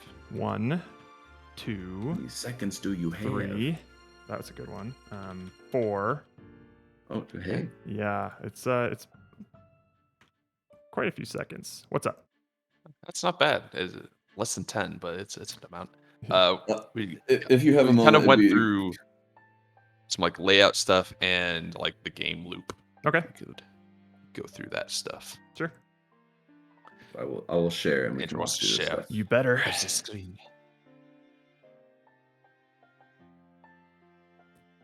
Y'all seeing my Photoshop? Oh, I'm seeing it. Yes. Okay. Yeesh. So one of the key things that we talked about was take you through like a little bit of our processes. What we really like is the end result of the picture being like something like nicely framed, Mhm. and something like that still has all the goofiness that you want, like these yearbook photos, right? Like where they're Uh-huh. kind of like looking off or something like that, you know. Like getting like that nice framing is kind of key. Yep. So like to achieve that, like you know, because unfortunately when you do this, like you lose a lot of like the ability to control things if that's your window. Mm-hmm. So like we want the ability to have like some sort of like tailored frame, but not like sacrifice the movement. So I was looking at a couple of possibilities. We were looking at this together, of either like you have sort of like a viewfinder showing you like you have all of this room and you see a lot of the characters so that you don't have to sacrifice like where you can drag and stuff. So you have a lot of pose movement, and you're not like things aren't going to hide off frame from you. But like that's the frame is showing you where the picture is going to be taken. So you still get to have like a nice picture that's well framed out of it. And the other option was having like a second camera that you could even do more interesting things with, like, you know, like have it slightly turned at an angle a little bit. And it's all framed up like a kind of like an old school yearbook photo, but you still get like the focus of like here's trying to strike the pose, and then you can see here what it looks like in the final result, and maybe it's got like, you know, the post process and stuff on it as well. So I think we kind of like the idea of this second cam, and you can let us know like what you think, and then trying to like then lay that out into like sort of a game screen, like having sort of like your main view for where you pose, some sort of area that tells you like the pose you're trying to hit, seeing what that looks like on the second camera and like the final shot. And obviously like UI things like interactive stuff like hovering and clicking and like getting in the right zone, things like that we can go through. And then just like little information, of course, UI wise, like the name of the kid or how many kids are left. Messages that could come on the screen like a good job, bad, perfect, stuff like that.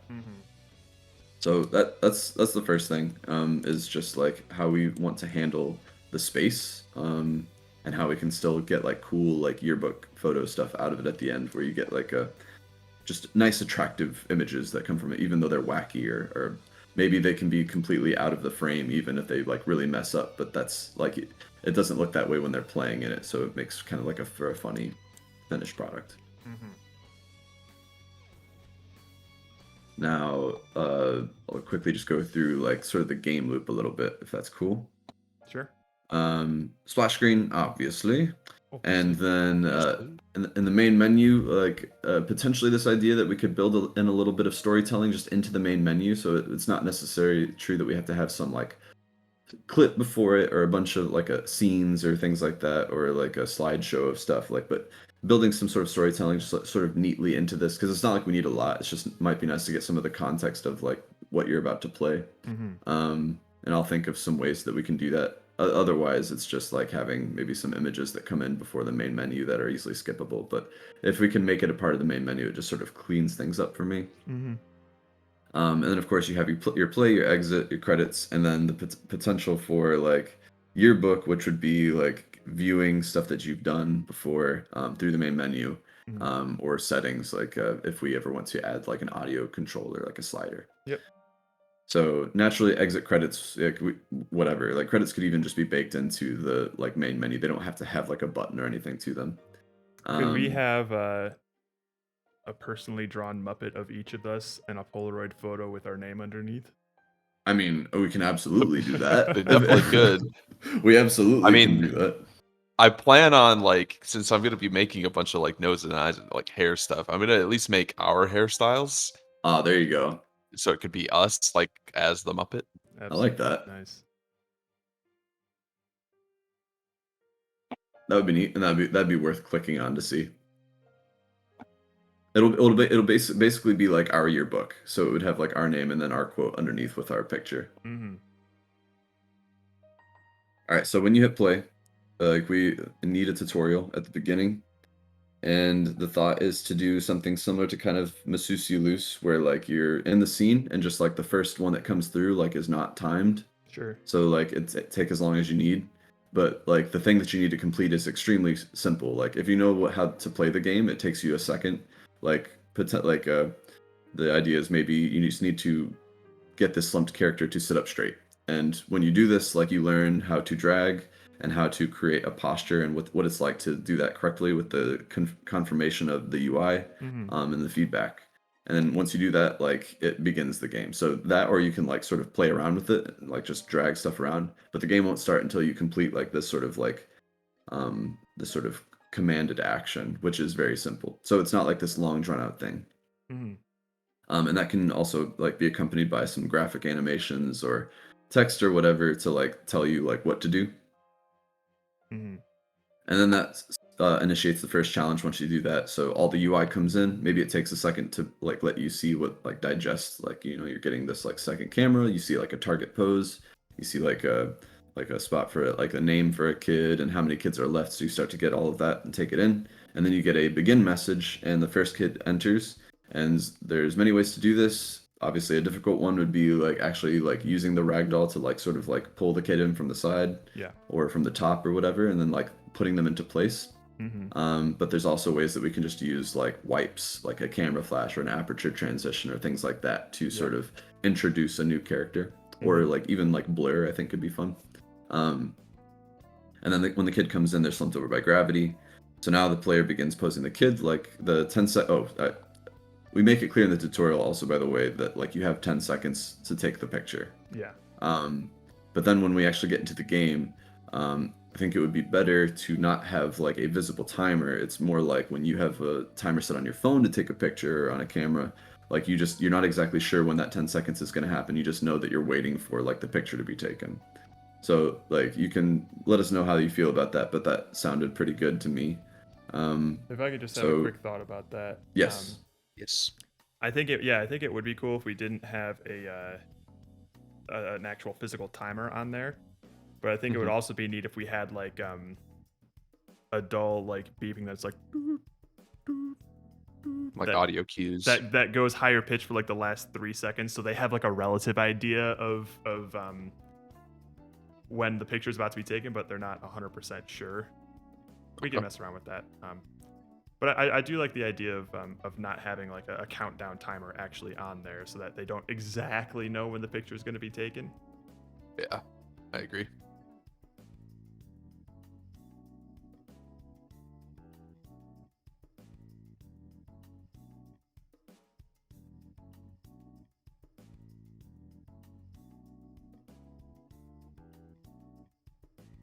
Okay. And similar to like this would also be visible in the tutorial, but like now you can see how sort of the feedback would work for like clicking and dragging on the character. So like every joint would have some sort of like UI indicator that is visible once you hover over it. Mm-hmm. And once you click, like there would be feedback from the indicator, like confirming that you've grabbed it. Yep. And also, like as you drag it, when it enters a correct zone, the UI indicator should either change color or give some sort of positive feedback, telling you like you're in a good place. Mm-hmm. And then when it leaves, it just like would reset. Mm-hmm. And then, of course, when you release the joint, it remains loosely in that place, but can drift or move depending on how you decide to set this up. Mm-hmm. And the player attempts to get all the joints into the correct zones based on the target pose, keeping track of the 10 seconds on their own with no timer. Mm-hmm. And then, like, during all of this, they can use that second camera to see kind of what that final shot looks like, but it's not crucial to complete the pose.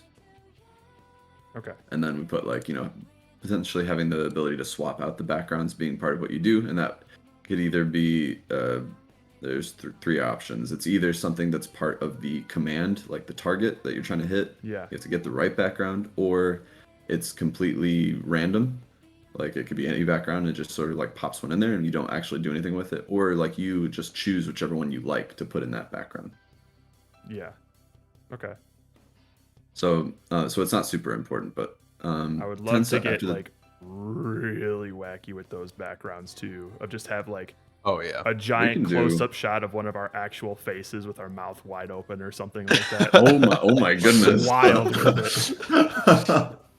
Well, we can certainly get. I mean, my because butt. it's just a 2D texture, we can pretty much just like Yeah. bust a bunch of weird stuff out. Like that. The making of those is very simple. Yeah. So when the 10 seconds is up, like the camera flashes, the picture is taken, and it's taken based on the second camera. That's the picture that's going to be stored. Mm-hmm. And the picture is stored somewhere, like to be used later.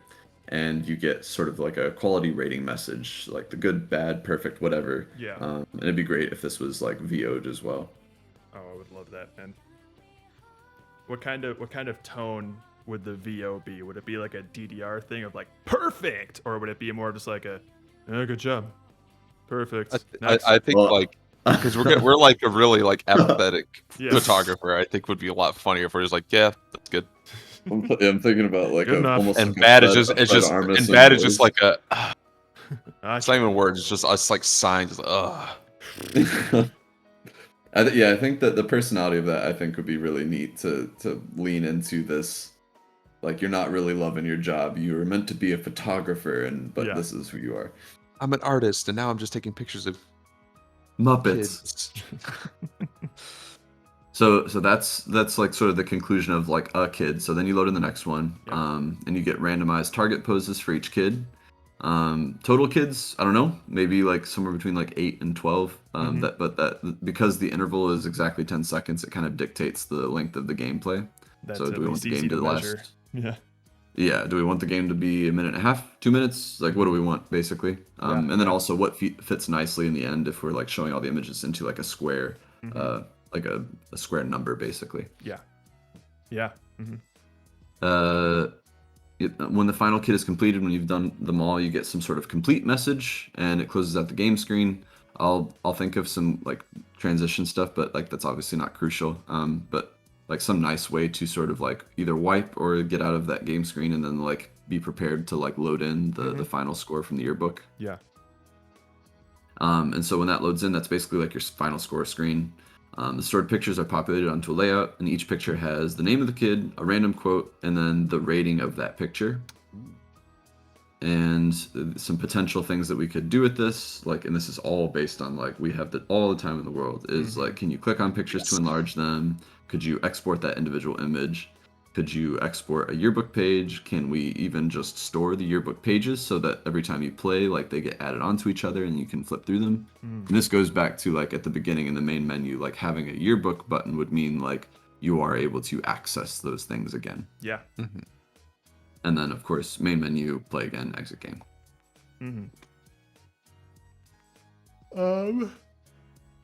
One question Yes. about the gameplay, the clicking and dragging and manipulating the thing. Yes. What specific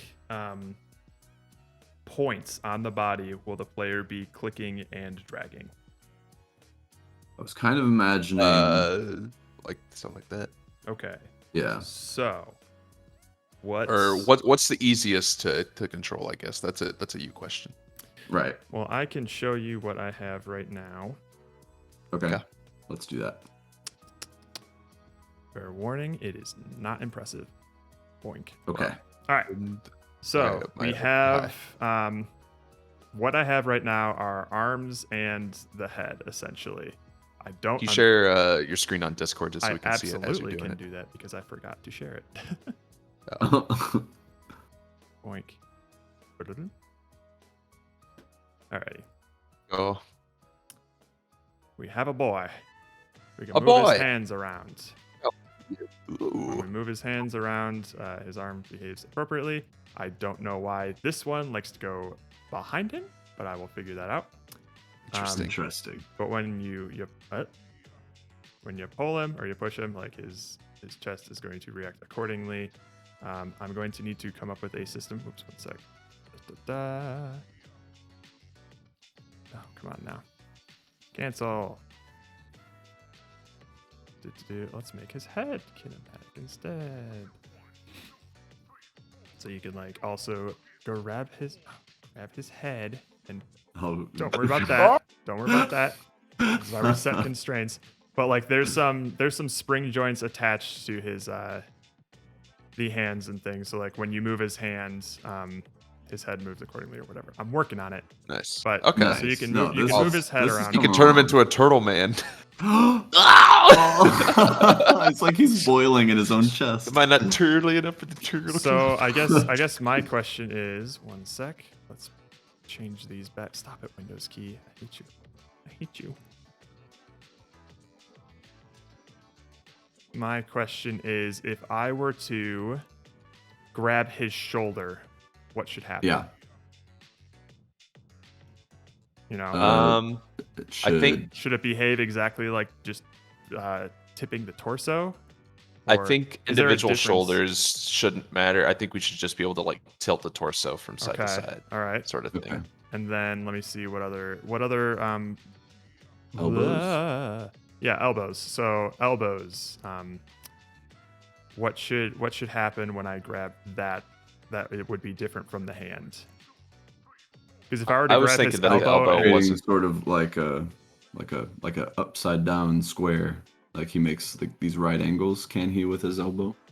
currently not like right have his- now. Yeah. Okay. So his we can forearm point down. yeah, we can do that. But let's say I were to grab his elbow from here Yeah. and then drag it left. What should happen? Well, based on like the relationships of the arm, it would probably just pull the hand in a similar way. I would hope so. Yeah. Yeah. But I mean, the way that I'm doing these little draggy things right now is that like here I can show you in the scene here is like the point itself is basically connected to the center of that box. So I guess I would Yeah. just have to set up some sort of connection manually between the elbow and the hand so that when I move the elbow, this thing moves along with it. Right.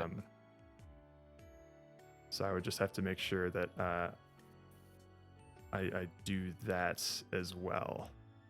So, hey. Is there a spine joint, or is that being used right now? Yes, that is what is Okay. used for like the Okay, torso waist area. gotcha. Okay. Yes. So, yeah.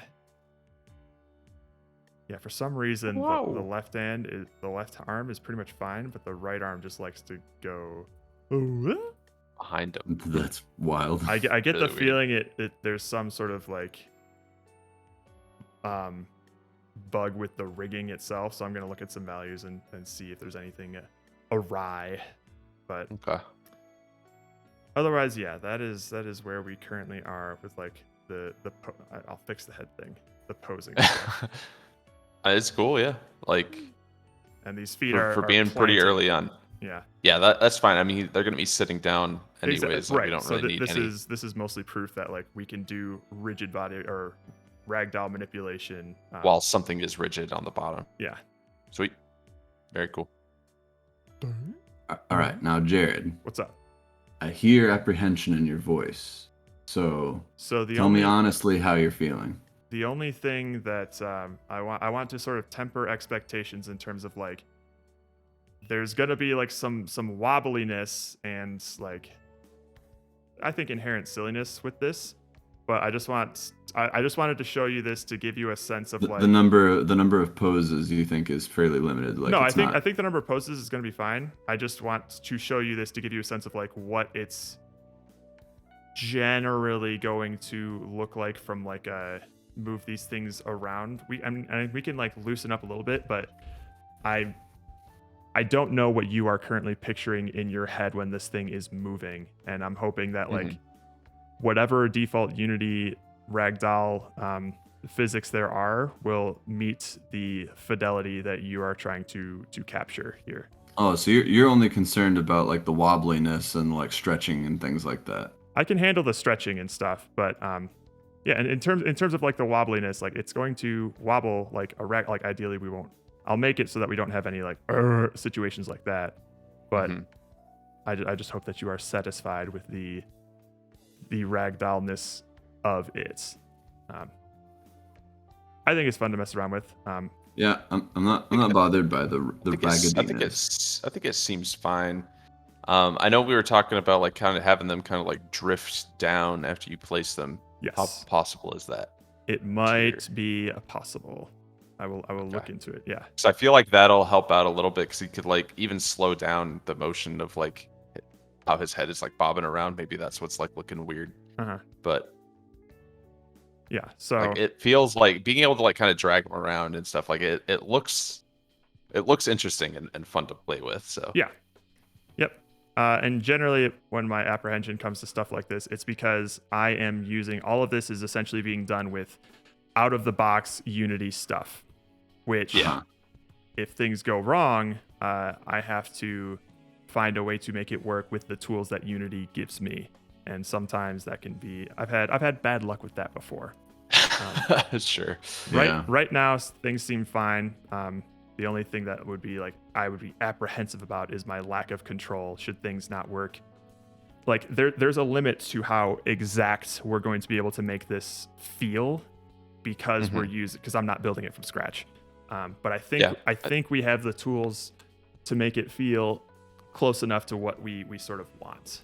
I'm just trying to show you what the limits of rigid bodies are from what I currently have. Right.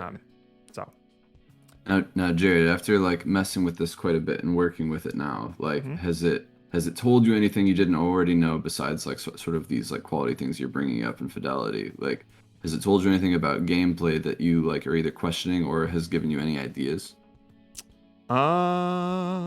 Especially because we've like made it to where it's only like half of the body now, like waist up. Like, has any of that stuff become more pressing to you? I don't. When have you been really pleased and when have you felt not satisfied? Sure. It's hard for me to say right now because I'm still trying to figure out the system itself. Okay. Okay. I'm still very much in the learning phase. Okay, that's fine. I just wanted to see if anything had like been on your mind. Yeah, the big thing for me is basically trying to make my own inverse kinematics of like when I move this hand, the head follows it, right? Yeah. Right. Yeah. Which right now is sort of done with the spring. And what I don't like about that is it means like when I move this over here, then the head goes this way. And I don't want that, but I think I can fix that. Because if you want to do like the whole like put your hands in front of under your face sort of thing, like he's gonna go in like the far other direction when you try and bring the hand to his face. Right. And I think I can fix that, but we'll see. Yes. So there he is. There's I appreciate that we have a clickable, draggable ragdoll right now. Yes, sir. Yeah, like that is a brand new addition. We'll change well, that works. I didn't hear anything you guys just said there. Oh. It's because we were talking at the same time. Uh-huh. Has your confidence level changed at all as a result of working on it? Or is it a 6-ish, 7-ish? No, it's still like a 7-ish. There's Okay. still a lot of unknowns that I need to tinker around with. Once I'm able to make like a ragdoll that I can click and drag around with constraints, and that ragdoll looks generally okay whenever I'm just like flinging shit around, then we're smooth sailing. But far and away, that is going to be where most of my time goes for this. So. Do you believe we're getting the versatility out of like that gameplay that you were looking for? I think so. Yeah. Okay. Yes. So it just comes down to the control of the character. That's what we're stuck with right now. Yeah. Mm-hmm. Yeah. Okay. Was there anything through the gameplay loop, or if I can bring it up again, that like stands out to you? Like we noted that some things are like relegated to polish, but was there anything that like felt like critical in the game loop that was like, ooh, like either that's fat that can be trimmed, or like we don't understand that, or anything like that? You want me to pull it up again? I don't immediately know how to take a screenshot with like a second cam, if that is a thing. Well, we might be able to. It's just one of those unknowns. Okay. But Lewis knows how to do it, so we're fine. Oh, well, perfect. My goodness. We're gonna need to credit Lewis on our game or something. Making a tutorial sequence might be a little complicated and time consuming, but we can try and do that. How hard was it on Masusi Loose? Very time consuming, because I Okay, basically had to gotcha. make a different game logic for a specific scene and manually spawn those things and unspawn them. But if I consider it like ahead of time, maybe I can make the game loop be loosely defined enough to where we could just change a couple of dials and now it's in like tutorial mode. I'm also okay to like. We set could up also just do like a different little, scene.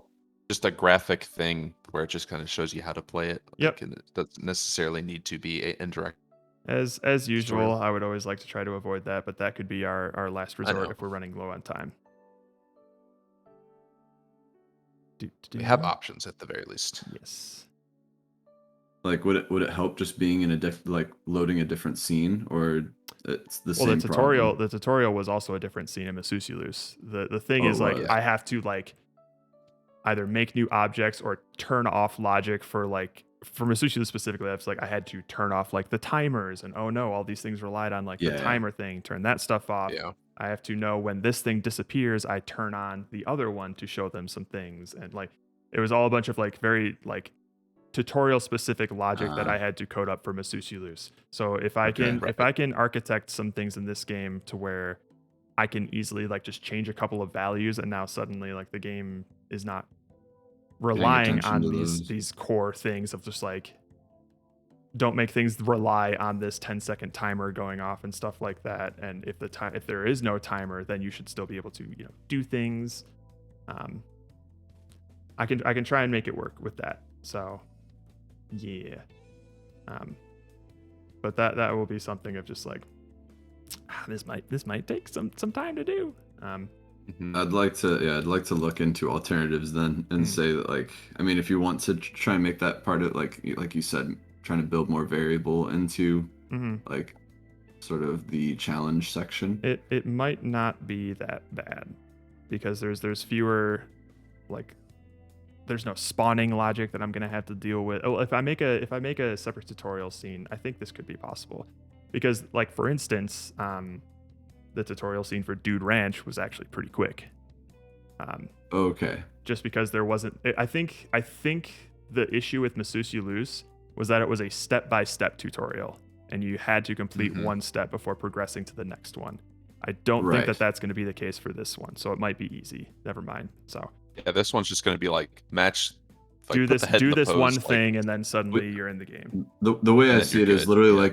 like imagine a slumped character, and you're just dragging their head up from the slouched position up into an upright position, and once you reach that point, the game begins. Yeah.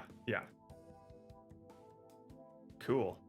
Potentially, like, hope if that makes anything simpler, because I like the idea of the Dude Ranch way, where it's just complete a thing.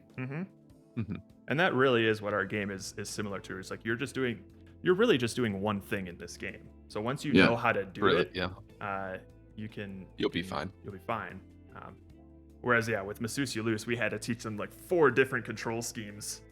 And you gotta remember them. Yep. Live and learn. Yep. Living on the edge of tomorrow. Okay, is there anything else? So that's the tutorial. Is there anything else that stands out to you, like in like the gameplay and things like that? I would like to experiment around with the second camera. I'm the only thing that I would be concerned about that is not like a technical thing, but more of like a clarity thing in terms of, like, hopefully there's not going to be a disconnect between the player moving these. Hopefully they'll be able to easily map this front-facing view with like a slightly offset view, and if they see something wrong with the pose, they can easily they'll know what to do to fix it, and they won't have to like do some like mental calculus in their head to see what thing they're supposed to manipulate. The pose you're supposed to make will all be in reference to like the straight on view. Yeah. You're not trying to match up the final view. The final view is just for a final. Okay, so just it's purely for aesthetic. Like purely aesthetic. It's purely aesthetic. Okay, The final. all right. That should be fine then. So then my question is, like, because I had those sort of 2 options. There was the option of like you want to see what that final look is going to be like with like the backdrop and stuff. Yeah. Like in gameplay, or you don't need to see any of that, and it's all sort of like just it's a presentation kind of at the end. I think there should be some feedback along the way of how they're doing with like showing that photo for like a brief second. I think it'll make for a quick laugh, especially if it just flies off the screen like quickly. Yeah. Okay, so potentially it's something that actually comes in like when the snapshot is taken. Yes. Yeah. Like Okay, like you instead take of the being snapshot, up there imagine the like a whole time. Polaroid photo, like coming in from the left, staying there for like a second, and then flying out of the right, and then your next kid's here, sort of thing. Yeah, no, I'm definitely into the idea of like animating some of this stuff if that's possible. If that doesn't seem too crazy, because I think that's a cool transition, like snapshot, like good job or whatever, however we voice it, but Yeah. and then like the picture like comes in, and all this sort of happens together, and it's really like jumpy and exciting, and just for that split second, you get a glimpse of how dumb you look. Yeah. What would be neat is if like that Polaroid photo was big enough to like take up the amount of space that a ragdoll would take up on the screen, and while that thing is showing, we swap out the ragdoll there. That's the wipe action. Yeah. Okay, What up? I like that. Boots. Oh, At least sit up, you moppet. you muppet. Okay, yeah, I like the idea of like the second camera image like coming in. As long as it's purely aesthetic and like not something that the player needs to rely on to know what pose they need to do, that should be fine. No, the idea is that like you're looking at the like front-facing camera to like do your poses, and the target pose is oriented that same direction. So you're just trying to match that up, and then the second camera just is the end. Yeah. result. So does that jive with you, Steven? Like, is it better to have that second camera visible the whole time, or just come in as like the snapshot at the end? Do you like having it there as you're moving things, or? I guess it doesn't necessarily need to be there, but I also think that like it might be nice to let people kind of design their own sort of like framing of the final shot. Yeah, I think it's a neat detail to try and have that second camera there.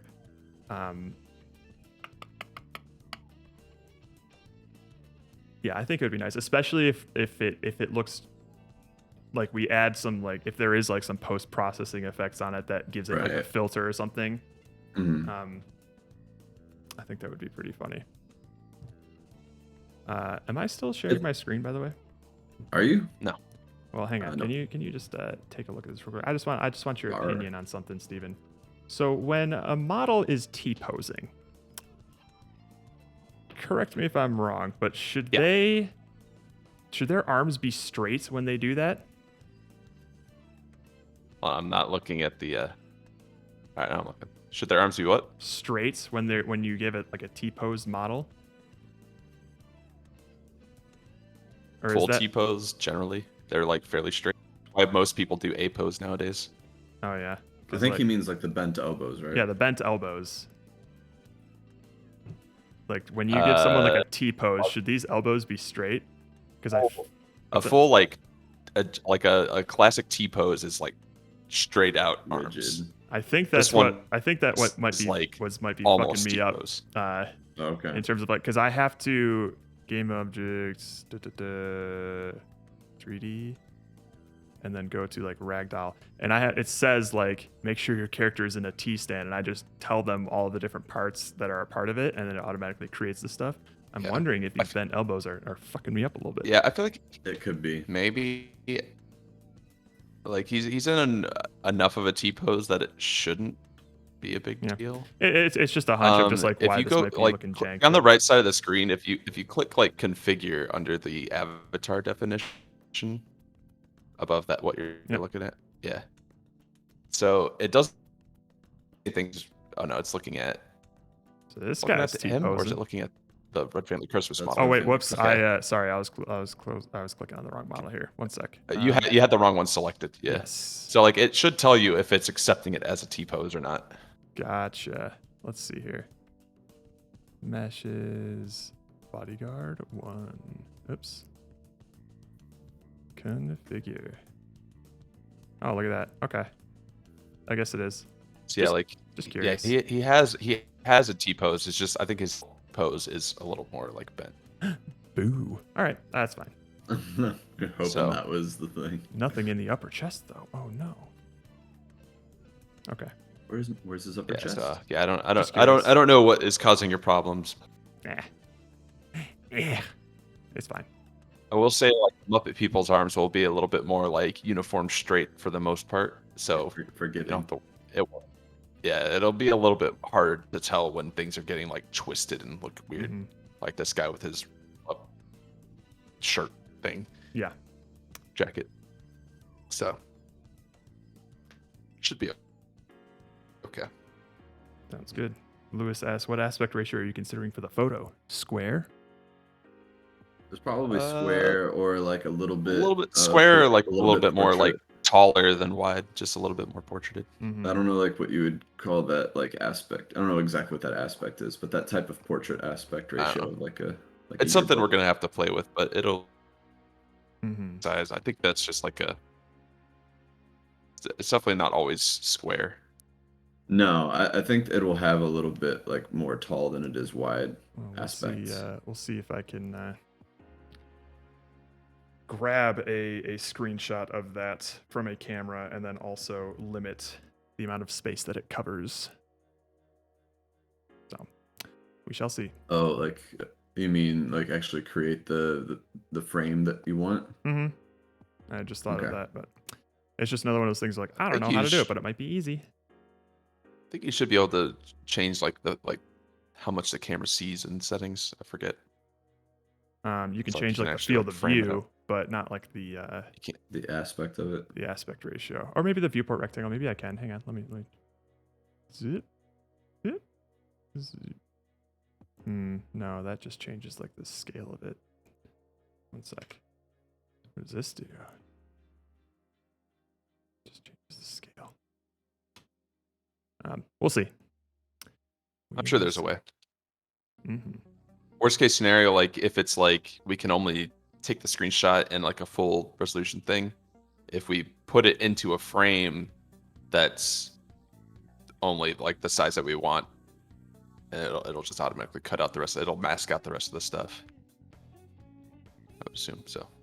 It would mask out the rest of the stuff if I wrote a shader to do that.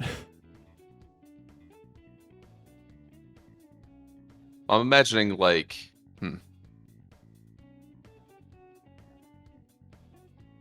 Oh, I could just make a shader that's just like a full size 16:9 thing, And then and it then alphas the only out. and it alphas out all the stuff that isn't in In a the frame. square that we want. Mhm. Yeah. And that would still then it look just okay if it we just had applies multiple that. frames close to each other. I mean, if it alphas it out, it's just you're not going to see it at all anymore. So yeah. Right. So what I'm saying is like if you put two frames next to each other, the left frame is not going to alpha out anything on the right frame and vice versa. No. All right. Cool. Cool. And it also might be like similar that like a texture, like it has a resolution, like the way that it renders out the camera. We might not have to actually like Yeah, do like this thing where however it actually takes the screenshot might be just a thing we can control. like you're creating it. Like I'm sure you could do like at least an Unreal Engine. You can basically do like a texture, like render texture, and then you can make that whatever like size you want. So if it's pulling it from a camera and it's just rendering it onto that thing. Mm-hmm. And it doesn't scale it. It just throws it Well, on there. yeah, like it would just depend on like what you actually make, the mapping of the texture render. Gotcha. Yeah, because we can do render textures in Unity. So something like that it doesn't feel foreign. Cool. Just real quick before we part and go do other things, I just want to make sure that like if there's anything jumping out in the game loop that you want to talk through, that we take a chance to do that. So, was there anything else that was standing out to you? So we just talked about like the second camera. Mm-hmm. Anything in the like the basic gameplay of like maybe even like the UI stuff of like clicking, like hovering on a limb and clicking and dragging and feedback. There is a lot of just UI elements that will be happening here. None of it seems difficult. It just seems like a lot. But I don't see us getting roadblocked by any of them. So Is there anywhere you can see some like trimming in any of this, like to simplify it? anything to do with the score stuff doesn't necessarily have to be there, even though I want it to be. Okay. I don't think it's necessarily like critical to the game, but it is something that I would like to add. But if we are starting to run short on time, that would probably be one of the first things I cut. That you mean like feedback things, right? Like are the you in good, the right bad, zone? perfect, like the Oh, quality actually rating being able to- stuff. Quality ratings. Okay. Yeah. Gotcha. Because I think the feedback of the camera shot might be, it might be good enough. But again, like if I had a choice, I would put it in there. But if we find ourselves in a spot where we need to start making choices about what to cut, this is probably where I would start looking. The score. The score, yeah, and okay, the quality message stuff. That's good to know. Yeesh. This click on pictures to enlarge thing. That's definitely like fat. Yeah. It was very much nice to have. Yes. Because a lot of this sort of UI stuff it's not hard. It can just be time consuming sometimes. So, but I can crank it out if that time exists. Sure. So, in terms of difficulty of things, there's again like the only really worrisome thing for me is the ragdoll stuff, and then everything else that we've laid out here is stuff that I've done in some form before. So I'm not too Okay. the only exception to that being like a quality rating message, and like, but that's basically just doing like distance calculations of like where these colliders should be and where they actually are. Can it be less of the distance and just like you're in or you're out? And there's like if those joints have boxes, like you're just checking if they're in or out, and then Yeah, I mean, if they're then in or out, then the rating message will It's just either good be or bad bad. or perfect. It's a Boolean, right? If you want like a Well, no, gradient, I mean like the overall like quality rating, not like the each joint rating. I'm confused. So either you're in or out, and then that gives you like You're in or out of what? the like every joint needs to go into a certain zone, yeah. Okay. Yep. And you have 5 joints, Uh-huh. and 3 of them are in, and 2 of them are out, Sure. like that type of score. Gotcha.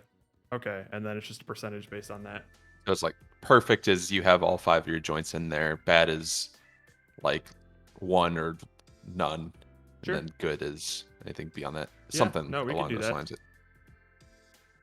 That's no problem. If that does that make it less of a like first to go type of a thing, or is it still considered first to go?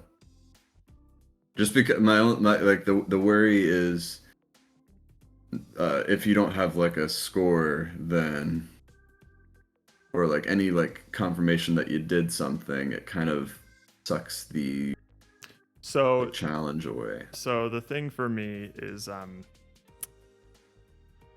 it's not the technical implementation of like calculating the quality rating messages. It's more of the integrating all the visuals that would go along with it. I think it's more of just like a time-consuming thing, because you don't want just like the word perfect to just on the screen and then go away. You'd want it to like zoom in and like do a little shake or something like that looks Well, I exciting. imagine Well, I imagine with this stuff we make the animations for you and we just give you that. Sure. Yeah, if it Not comes to And then that, you're just playing like play good if it is good. all right. Yeah, that should be fine then. Yeah. Yeah, 'Cause that we would can make easily it just less make of like a little- first to go thing, because I'm like more thinking about like, oh, all of the UI elements that I'm gonna have to set up to make sure that like this all looks good and things like that. No, hopefully, like I can pitch in like for that as much as possible, so that you're Yeah, not if having to it's- do if like it's the Yeah, just, if first. you just throw that stuff to me like you basically did with like the countdown in Dude Ranch, and I can just Well, exactly. throw it That's in. that's what I would plan to do. Sweet. Okay, cool. Never mind then. That should be fine. We can do it. Okay.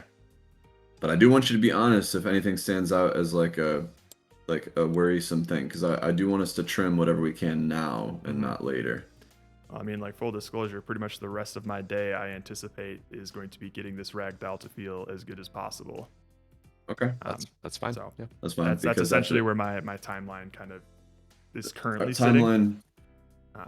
So timeline for Steven and I then like it's just that's why I'm going through like the game loop is if we agree on this game loop, then you know like where you're gonna go with everything you're working on, and Steven and I can basically list off all the assets that need to be made and just start making assets tonight. sure thing. So like that'll get us just flying through stuff that we can hand you while you're getting that character finished, and then we can start to build like UI and stuff tomorrow. Noise. So if all of that sounds good and there are no fears, then we can kind of move on to the next step then. Let's fucking do it. Yeah? Good? Do it. Yeah. Good. Steven, is there anything from you that you like after like talking through this that stands out in the game loop? Oh, we were gonna ask you, Jared. We like the idea of like the kids like coming in ragdoll style and like imagine like serial dater how they Yeah. kind of slide in, but they have physics on them, so they like ragdoll in. Yes. So Could you just grab the hip joint that's like locked and just like pull them in like that sort of thing? if I get this ragdoll working the way that I want it to be working, as in like when I pull a specific thing, the other ones react accordingly without like going nuts with it, then Uh-huh. yes, that'll just be an easy thing to just right in there. Okay. Because I was also Otherwise, picturing we'll something just like do that a as well. transition. Mhm. Yeah. Right. Okay. So I'm going Cool. to, I'm basically spending today trying to learn as much as I can about how this sort of system works and how I can link these joints together using Unity joints in a way that we can fling this thing around and it'll react accordingly within some like constraints and still look like a Human. yes, where it doesn't just like fucking bug out, you know? Right. Yeah. So if I can get that to function today, then yeah, we can just literally just drag this thing and he'd just be like, "Whoa," sort of thing. Okay. Nice. So yeah. All right. We're gonna Anything make else? Anything an else art from asset us list then, or yeah, like, are we good to like we'll move on and start making just like the lists of assets that need to be made? Yeah, no, that's totally good. I'm probably gonna break for some lunch or dinner, I guess. whatever. Steven, you could probably. Do I'm gonna dinner now. do dinner after we do the asset list. I think, Andrew. Okay, that- and then that I'll won't do. take- I'll that won't do- take too long. I'll do lunch after then. Sounds Okay. good. All right. Cool. Talk to you later. Bye bye. Bye. It's nice that they have their own private closet now. Oh, yeah, you guys can't see this. It's literally just called Rudd's private closet. I should have made it like a 2-person only chat room. Alrighty. You know what? I'll still mute this anyway, just in case they hear my munching. But yes, I am going to be taking a quick lunch. Which means I'm going to need to go to a BRB screen. Hang on. Snaz, open up here. I'm going to set it for 30 minutes, but it probably won't take that long. We'll see.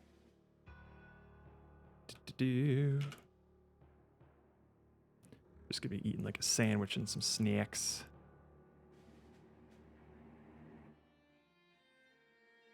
What is that? That is what I use to set my countdown timer. Boink, there it is. SNAZ is what it's called. Snaz. Oh my gosh, I look so washed out. Why did nobody tell me this? Guess it's time to close my blinds. Alrighty. I will be back. Bring this down here.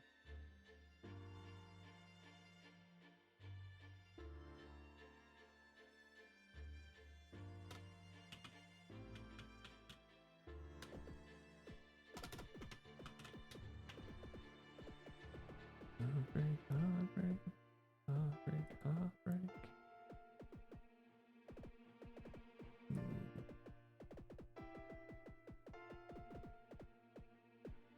Alrighty, let's turn this camera off, shall we? Bloop. Alright, I'll be back.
with the buzzer beater finish.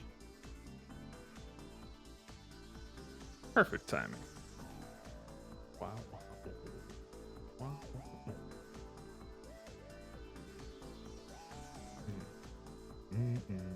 Let's see if this camera looks better now. Not that one. This one. Oh, good. It still looks awful.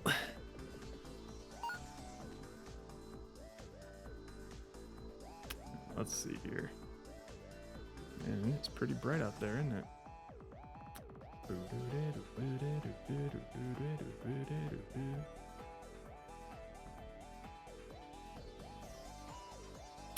That really looks better. Okay. Interesting. Is this one just shit? Oh, that one's just garbage. Okay, cool. Well then. How was your break? Productive. I mean, I mostly just ate food. So I'm good. I ate food. I got myself some tea. God bless tea. We are good to go.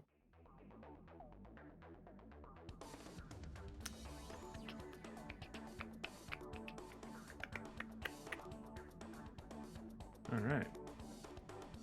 So I was also doing some thinking. I think I need to rig this differently. Right now, the arms are connected to the head, which I don't think is what we need to be doing. Instead, I think we need to be making them connected to the torso. So I think I originally wrote off the torso as something that couldn't be moved, but I think that was because of the this right here. The angular limits were way too low. So now I should experiment around with seeing if I can make that happen with the torso. Let's try it. Moink. So I think the arms should be connected to this thing. And let's see what happens if I move it, huh? Oh dear. We definitely don't want that. What we would want instead... Oh, we can't rotate it though.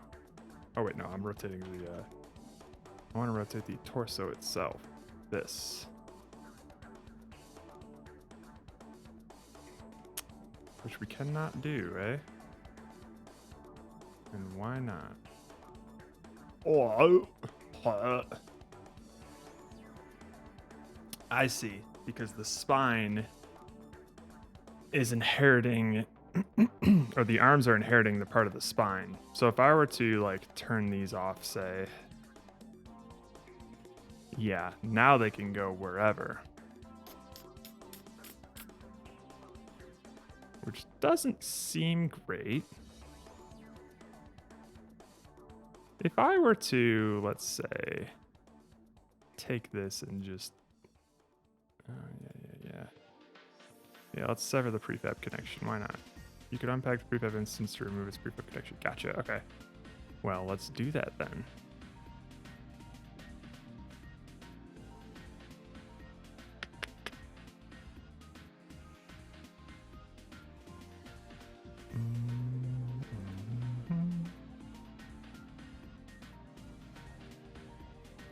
So if I were to just do this... God.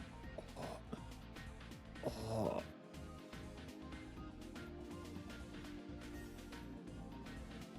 What are you talking about? Show number of prefab instances cannot be deleted or moved, and the components cannot be reordered. You can unpack the prefab instances to remove its prefab connection. Where is this prefab? Is it just this? I think it's just this. No. I don't think there's a prefab of this thing now. Maybe I just can't modify it. No. So the problem is that with the torso, if I try and move it, so let's turn these up real quick.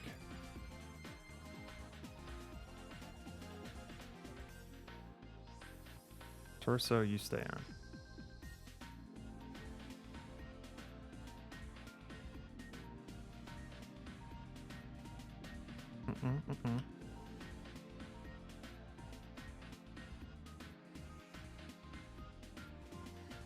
Interesting.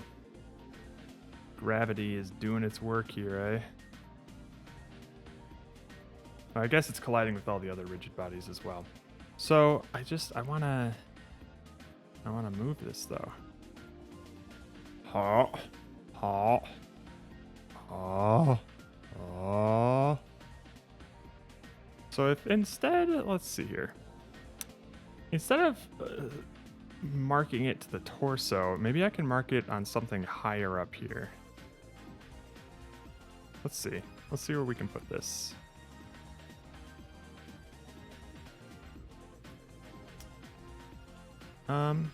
We can maybe do like the neck. Left shoulder, no. Neck, maybe neck. Although, that's gonna look freaky. Oh, the neck doesn't have a rigid body. Fair enough. That's why we did the head, isn't it? Because the spine here... I'm not the biggest fan of...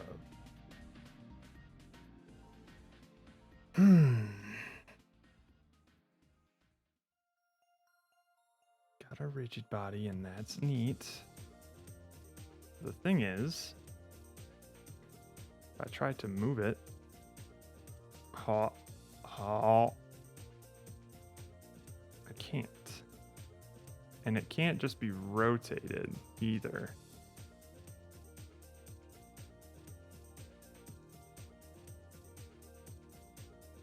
Now, if I have this torso on, it's going to mess a bunch of things up in it.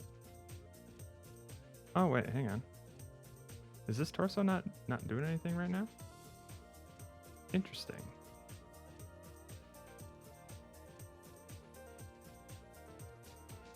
Hang on.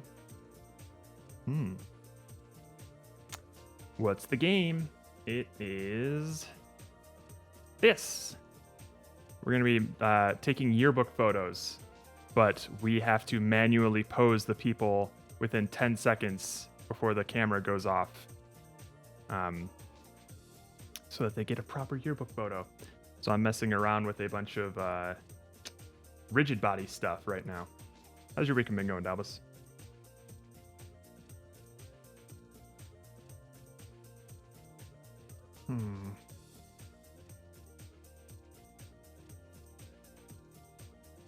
That is still kinematic right now, so we can still grab this and be like,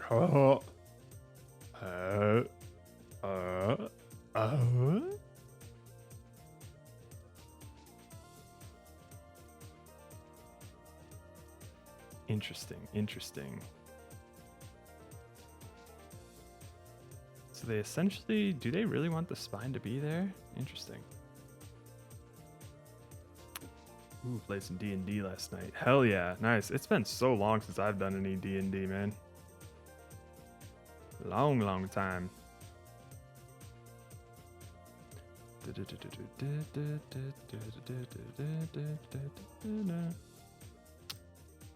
Interesting. So, oh right, I wanted to check the hand here.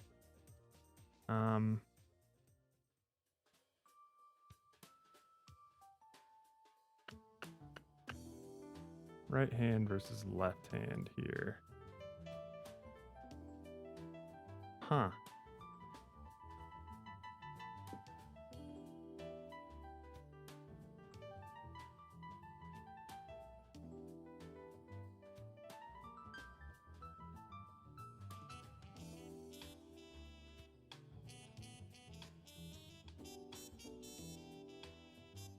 Zero thing. Yeah, these things seem fine.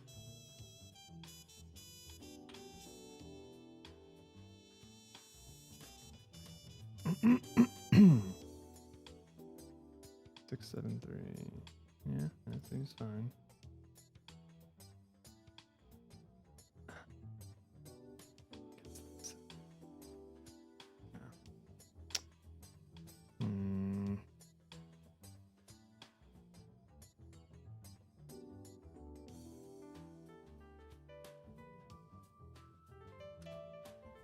I'm curious about is you.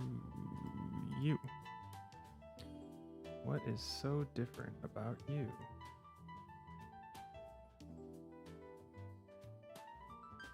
Hmm.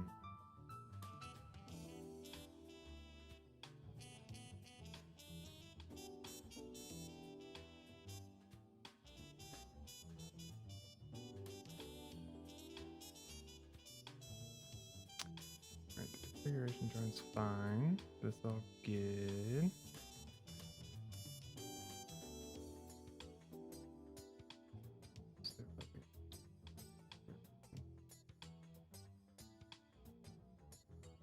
Mm-hmm.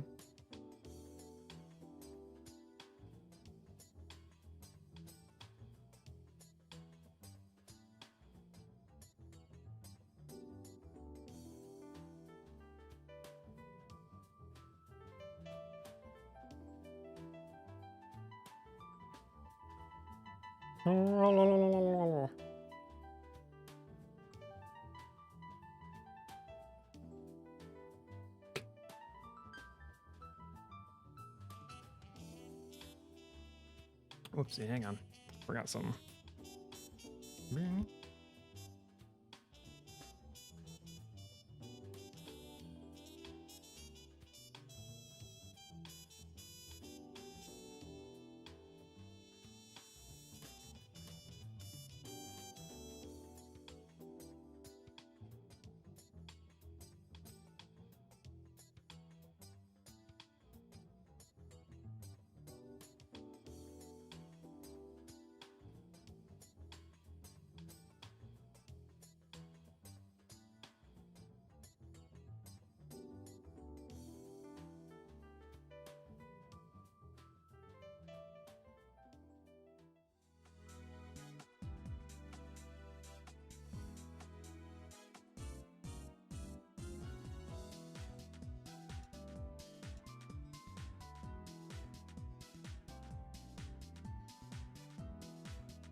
And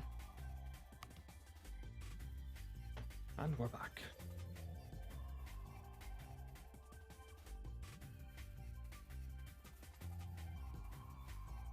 Okie doke. I think we can turn this up a little bit. Cool. All right.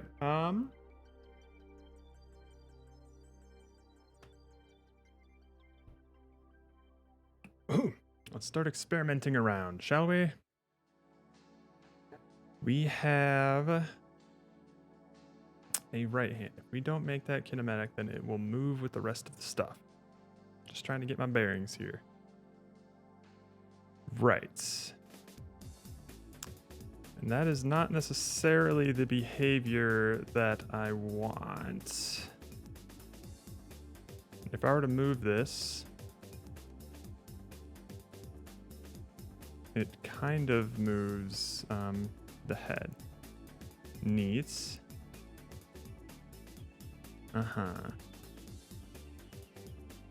Meanwhile,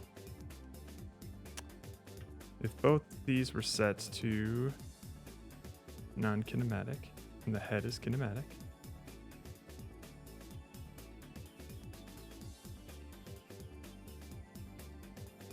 and we got the springs there on that, and I can move this boy around. Which moves the torso around, and that's neat. Oh, look at him go.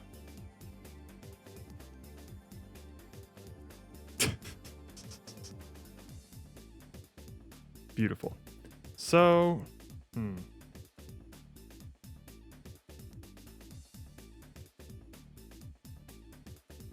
wiggle, wiggle, wiggle. If I can't move the torso the way I want to, because it's based right here, and it would basically move it like this, which is not what you want. And I can't, it does rotate like this, but from a physics perspective, that doesn't work because, oh, it is going just about as well as I would expect it to, Dark. I am blindly flying in the dark here. But it's things are happening, you know? So I can't, well, hang on now. Hang on. I want to see what happens when I just let this go. Yeah. And then we just do this, right? So what does this look like now? Yeah, it's colliding with that, is it not? So is there a reason why this works? Can I see the spine real quick?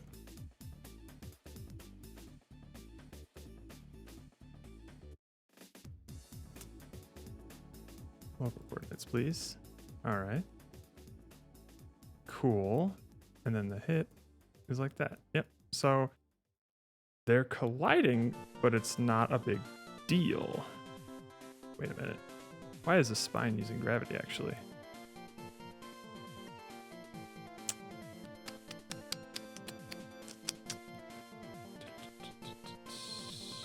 Let's bring this back to, there we go. Oh yeah.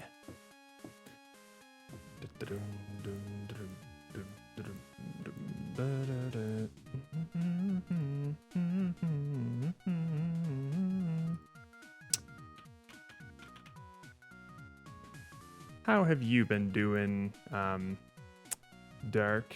Let's see here. That's just that thing. And let's go to here.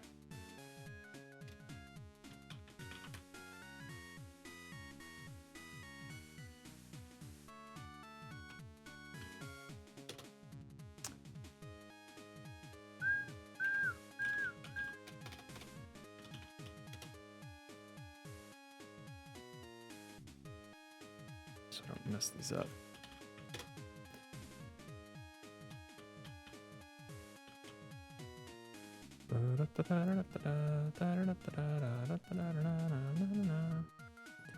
That's using gravity. Cool. The hips are not using gravity. Great. Your left hand collider is fine. These are not using gravity, and that's good. Yep. That's good. Okay. I'm not doing Ludum, but might do one of the next ones maybe. I'm working on my 2D game, Boulder Dash. Oh, Boulder Dash on roids kind of thing. Oh, cool. That's kind of neat. It's always nice to have like some sort of long-term project. All right, so this is looking like how I would want it to. So the problem is, so maybe I can.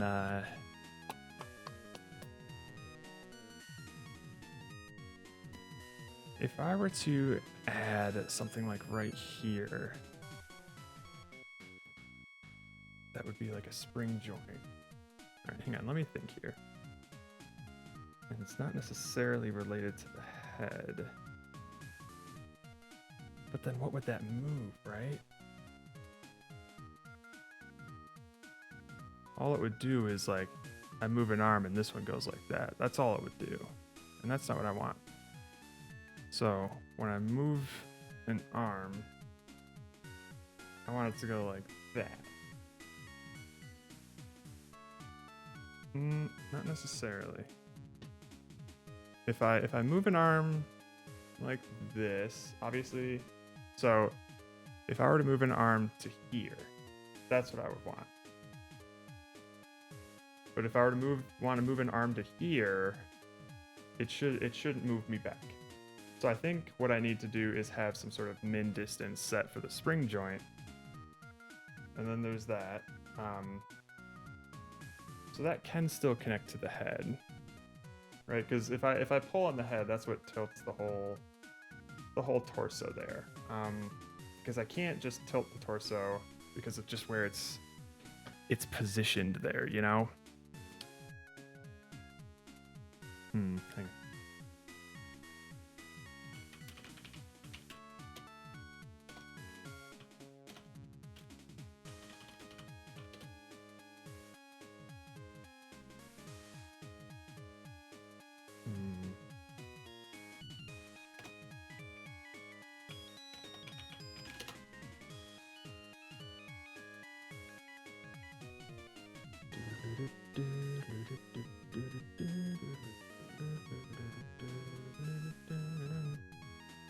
Let me just see here some tutorial stuff.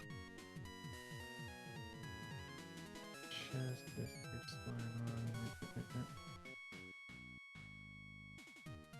oh, get out of here.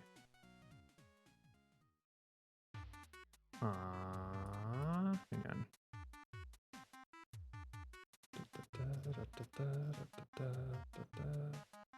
Make a ragdoll, yep. Pelvis, middle spine. Yeah, middle spine needs to be up here, you know.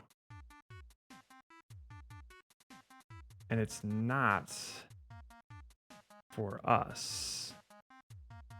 I think what we set, do we even have a middle spine? Like that's not the middle spine, is it? That's so low. Okay, I think it's just an issue with this boy here.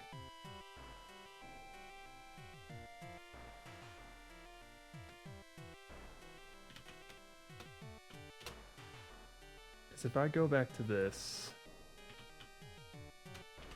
Racky's ragdoll here, let me see what his settings were.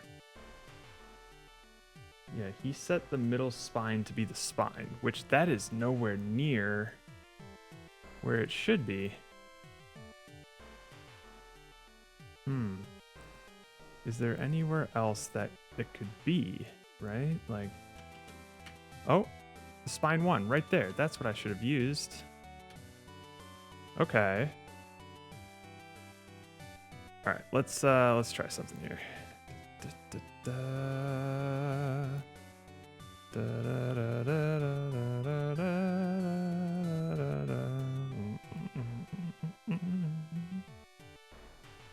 those interactable colliders in there. Let's make another ragdoll. See what happens. Hey. Ragdoll manipulator, that's all good. All right. Bodyguards. Who do we got here? What do you look like? Da, da, da, da. Why are you? Oh, okay, you're all like that. Okay. This is fine. Da, da, da, da, da. Da, da, da, da, da. Well, let's check your stuff here, hey? I'm assuming y'all have some similar structure here. Spine's here, and then spine 1 is theirs. That's the thing. Right. Whoa. That's still a little low, but it's closer to where it should be. Yeah. Still a little low, but like we can do something with that. Kind of. Like moving it still doesn't feel great.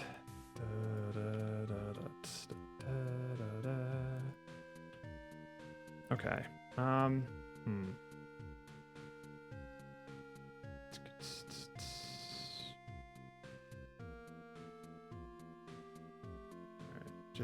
just looking at some stuff here.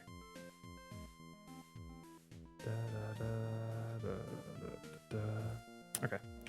We can still use this one. Alright.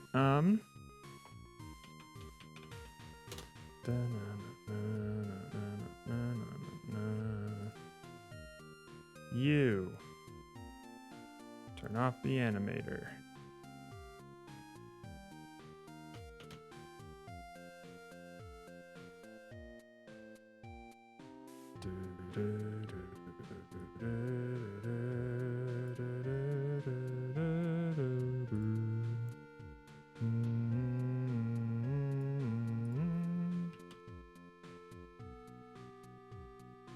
So you should be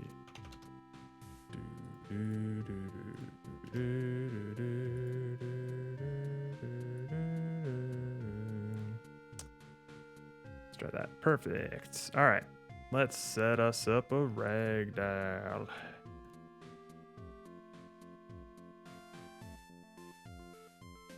Oh, whoopsie.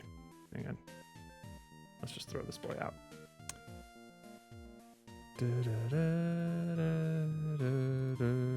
Or maybe we don't. Hang on.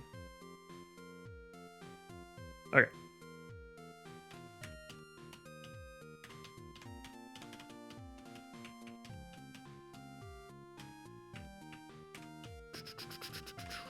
Okay. Let's try and set this up again here.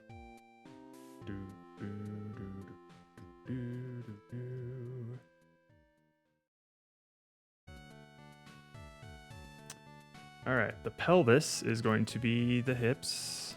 Let me just double check this here. Zoom. Yola, how's it coming? It's coming okay. I'm in the process of refactoring some stuff, so I can't really show you. Like we have some rigid body like manipulation, but it's a little jittery right now. So I'm seeing if I can fix that. Left hips is going to be you. Right hips is going to be... Oh. I don't like how these things are rotated. But it should be fine. Alright. Left foot. Obviously. Right here. Oop. Holy lordy, why you want to zoom out so much, boy? Zoom, zoom.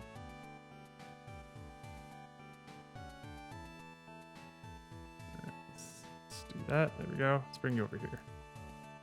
All right. Left foot, right? Blurp. There it is. Hiya. Right hips. Wait, what? Uh-oh.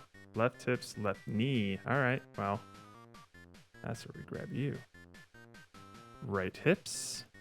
right here, right? Yep. Right knee is going to be right there. Right foot is going to be right there. Left arm is going to be around the shoulder area. Okay.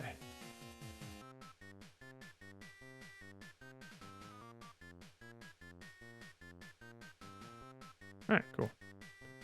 Left arm. Left elbow. It's going to be around here, isn't it? That looks about right. All right. Right arm is going to be... Oh, okay, that's fine.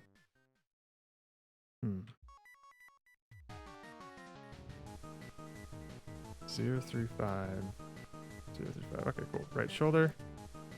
You go there. Right elbow. You go here. Now the middle spine is where we fucked up a little bit. We used this, which is not where it should be. We should use this one that's closer. I think it should be around the chest area, but this is closer. So we should use this one for the middle spine. And the head will be the head.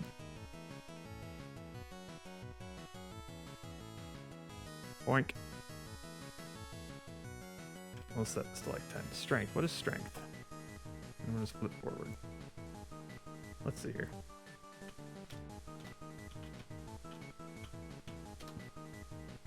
No, we'll actually keep it at 20 and see what happens. Right foot, left stomp. Left foot, left stomp. Hands on your knees. Hands on your knees. Bam, bam, bam, bam.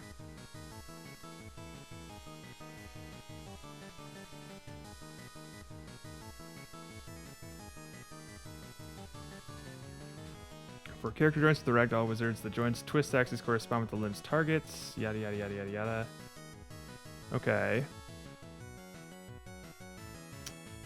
This is not saying anything about strength and flip forward.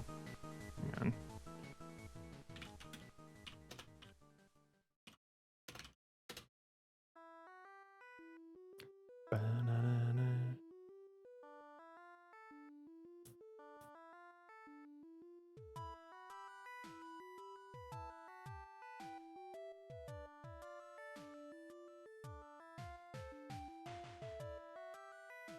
Looks like it's a throwback to a different ragdoll implementation. It currently does nothing. Seriously? Flip forward? Is that what that is?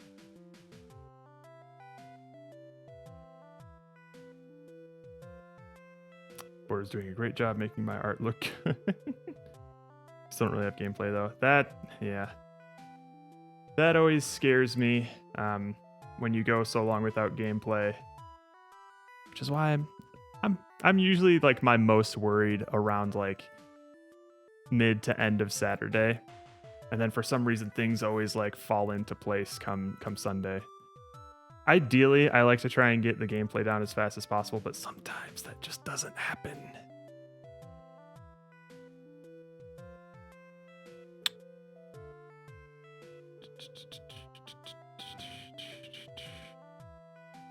All right, we just don't worry about strength and flip forward. Let's just make it. Okay. So now we have Optimus Prime. Let's go. All right, let's fix this up here.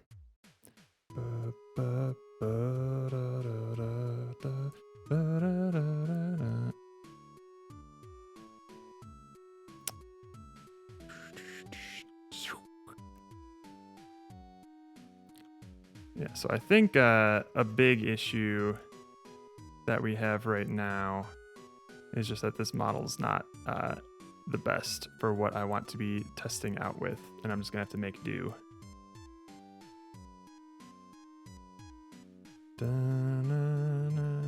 I want to change the collider, thank you very much. Oh, I don't need this debug stuff anymore. We're back to normal, right? Get this info out of here. Thank you. All right, let's bring this over. Nope, you were good there. Oh, you were good there too, I think. Let's see.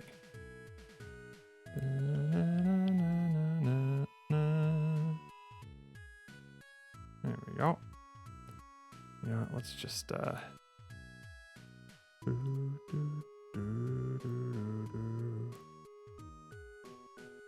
it up to there. Increase the radius here. All right. Z. Sweet. And then let's bring you in a little bit. Oh, not with you. I think with the X one, right? Nope. It's Z. Let's bring it in a little bit. And bring it down a little bit. Oh, fucking perfection.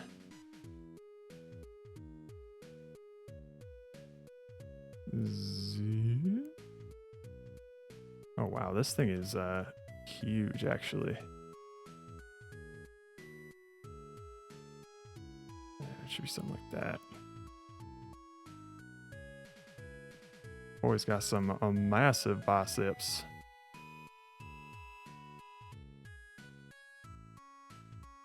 Alright. That should maybe be good, right? Okay. And then we need a hand. So for this, we need... Right, we need a capsule collider. That is gigantic.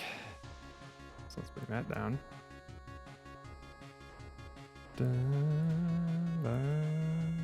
Also, x-axis, please. Thank you.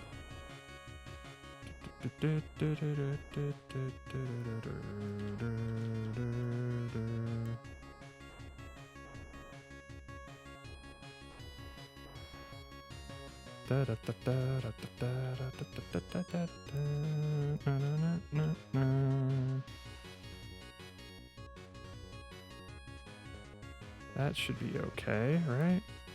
Ish. It's a little thick, but we can bring that down. And then we just need to move it.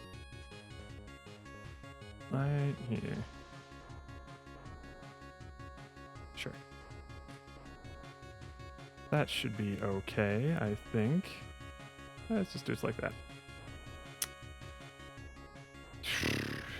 You three usually have gameplay late Monday, so everything's going usually like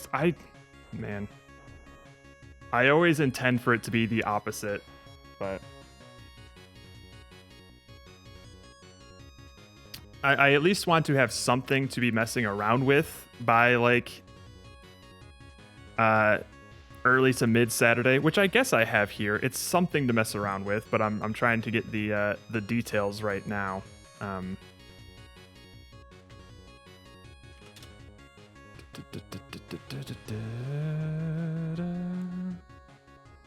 And then this connects to the left forearm here. So let's throw that in there. And then let's look at the oh my goodness. No. Jesus Christ. Brackies, help me here. Yada yada yada. Let me see you make your hand.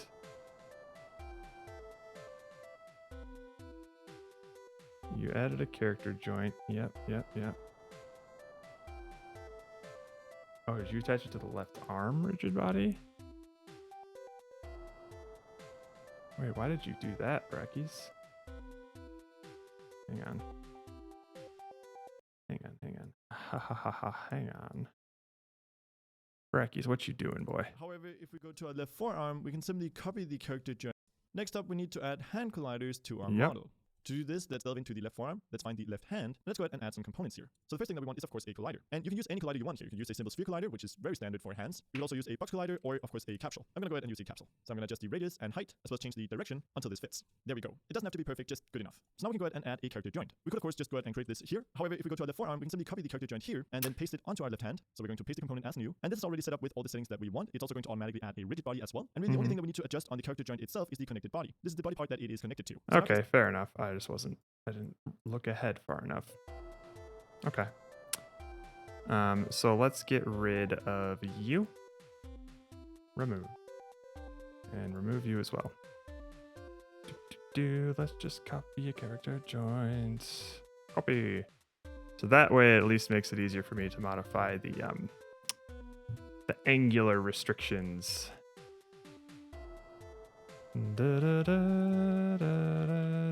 Okay, so what we want here is we want limited movement in this regard here. And then for what is this one? Yeah. I see. So we don't want that. Interesting.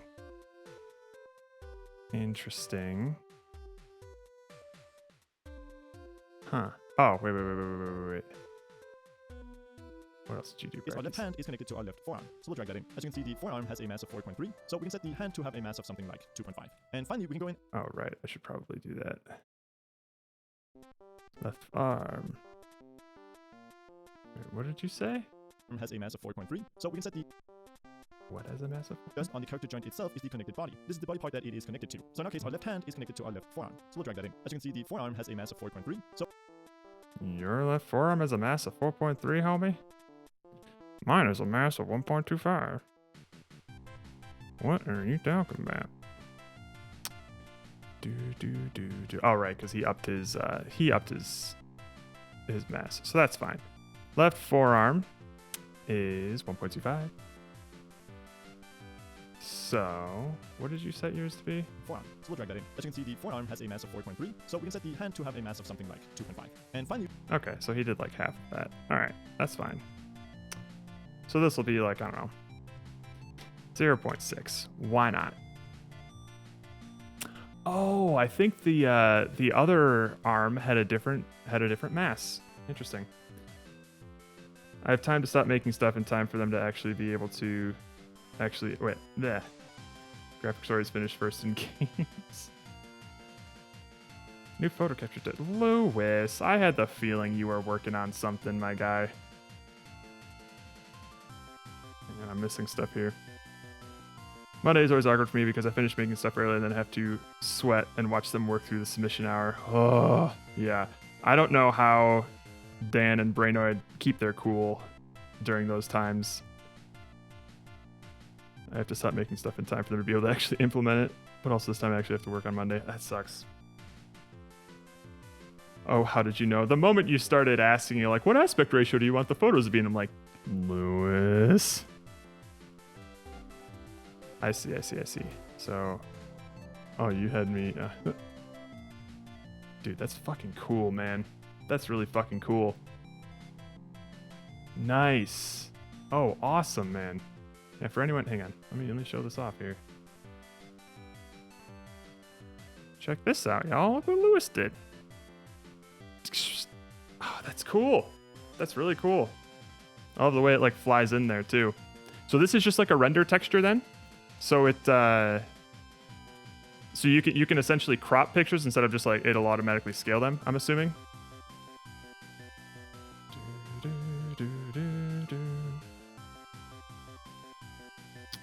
Brain is always the coolest. Ooh, yeah, it's super sweet. Nicely done, sir. I like the little flash that you added too. That's awesome, man. Fuck! I wish I was faster at things. Another camera that renders to a render texture, copies to a texture, and then presents it as a sprite. Gotcha. Okay, cool. So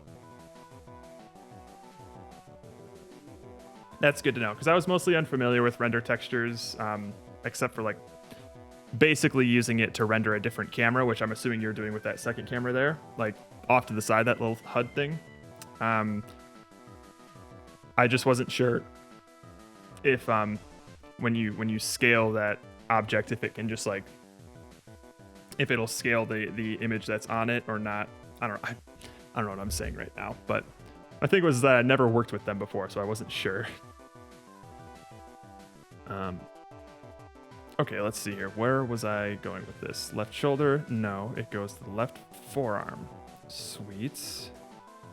And then what else? we can go in and edit the joint angular limits by simply pressing this button right here. Now what this allows us to do is control what angles this joint can rotate in. So right now you can see that it can rotate around this red circle here, which is definitely not what we want. We want this hand to be able to move up and down, and be able to rotate only slightly in the other directions. So to do this, we can both adjust these handlebars here, and we can flip the entire thing by simply changing the axis. So this is currently set to -1 on the X. I'm going to set this to 0 and then set it to 1 on the Z instead. And as you can That's what I thought. Okay, yeah.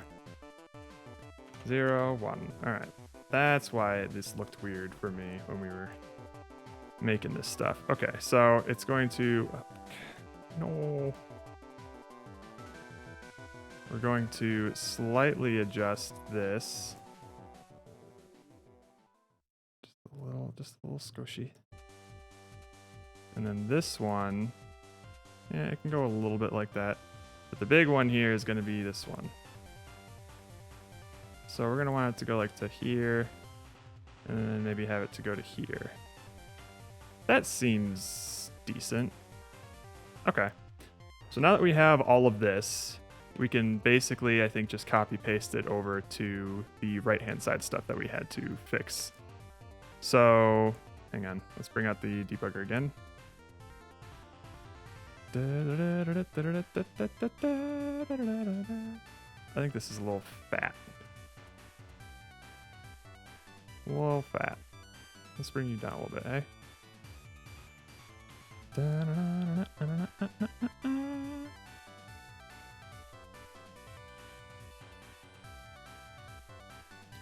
So Lewis, I'm curious. You're not doing Ludum Dare stuff right now, but you clearly do a lot of like just game dev. You know, do you have like a long-term project that you're working on, or what kind of stuff do you do, my man?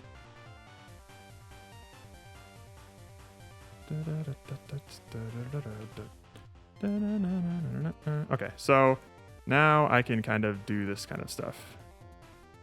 Left arm. Where's this collider at? Oh, left shoulder. Wait a minute. What? Can I grab this collider, please?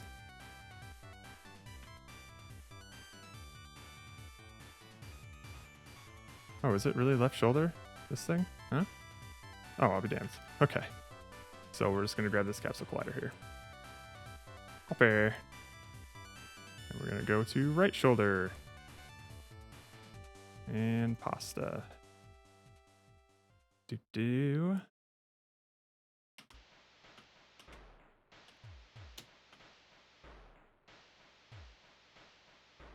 That's basically 0.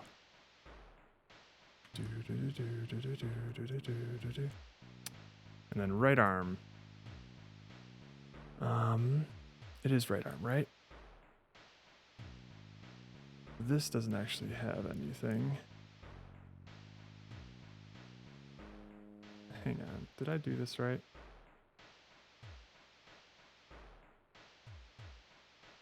Ah, shit. Oh, did I fuck this up? I fucked it up. God damn it. God damn it. God damn it. God damn it. God damn it. Also, let me just check something real quick here. We'll throw this boy back in, but let me go to my prefabs here and check real quick. Not the leg, the right shoulder, right arm, right forearm, right hand. Oh no, I did change the mass. Okay, so that wasn't the issue then. Alrighty, well, get out of here. Let's do it again. 3D objects, a ragdoll. Let's just throw all these up here.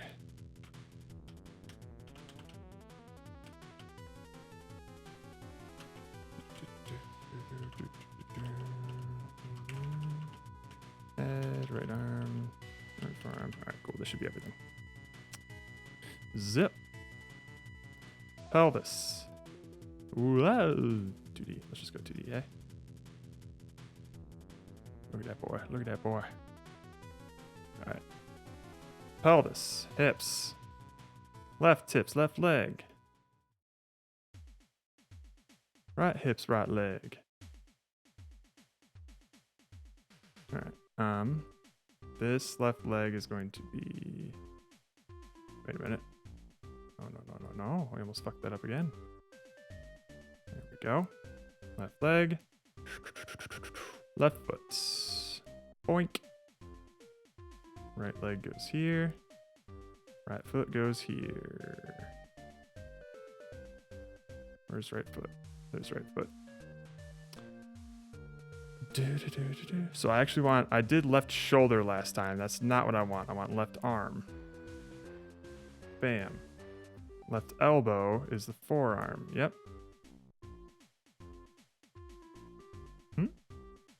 Left arm. All right. So we're not making the hands here. We make the hands afterwards. Right arm here. Yeah. So maybe that's where I fucked up. And then right elbow is the forearm. Yep. Maybe I used the shoulder for one of them and then the actual arm for the other one. And that would explain why the right arm was not working correctly. So this is the spine we want, the middle spine. Okay. And then the head is just the head. Cool. I don't know. Let's make it 70 like he did. Who knows? All right, look at this chonker here. Looks like a brainioid. All right. So now we fix these things again. Be very deliberate with this. All right. Now let's see here.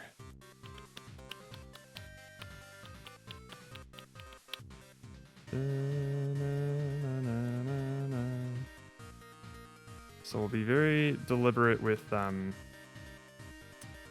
this left side here, and then we can just easily copy paste over, ideally. All right, y'all need to get out of my way. Thank you. I think this is the one we want. Yep. Okay. Does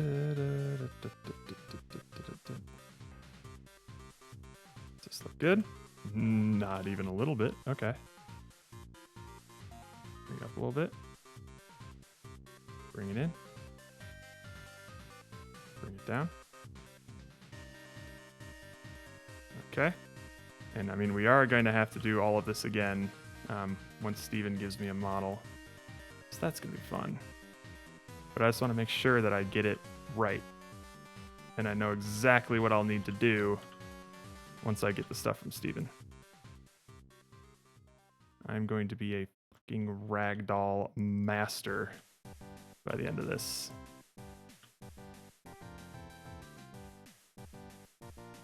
Ideally.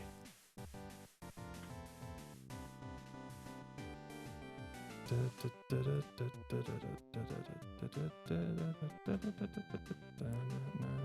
think this was just 0 and it was fine, right?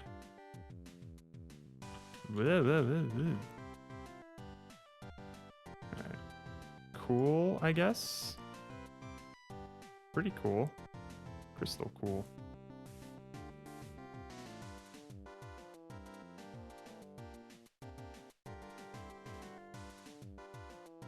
Alright.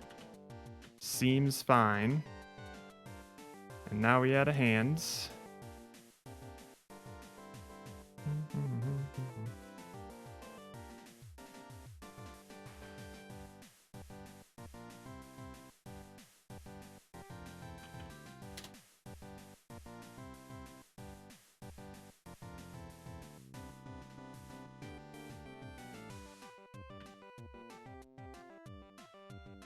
Mother of pearl.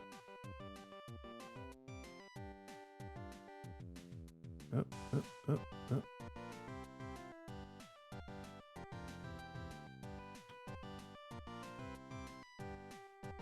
Zoom. All right. Zip. Flatten you out a little bit. All right, let's bring it in.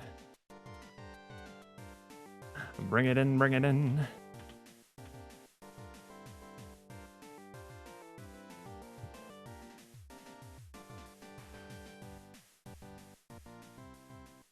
Nice. Nice, nice. Z can move over just a little bit. All right. Look at you.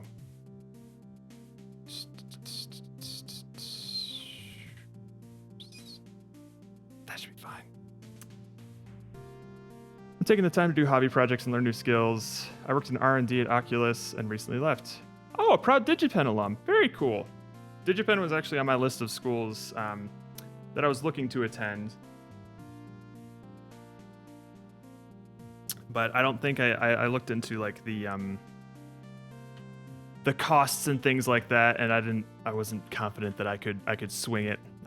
So the places that I applied to was USC, the Entertainment Technology Center at Carnegie Mellon, and the University of Utah.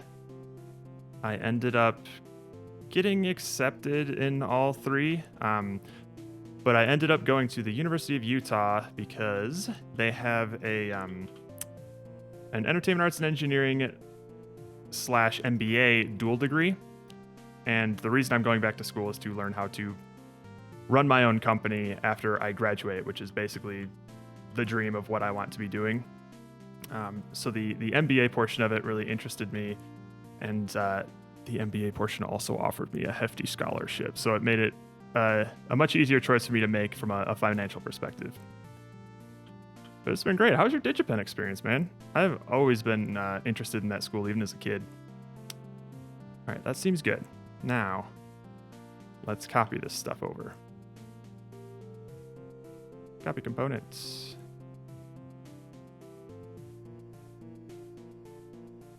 Paste component values. There you go. Oh, is it really just the X value on that one? Nice, sweet. And then same with you. Copy components. And then let's just go to the right forearm here. Paste component values. And let's minus these up, eh?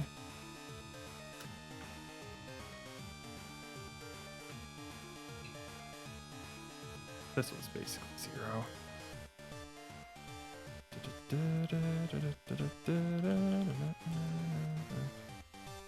These are overlapping, aren't they? That might be a problem, won't it? Oh, we'll see.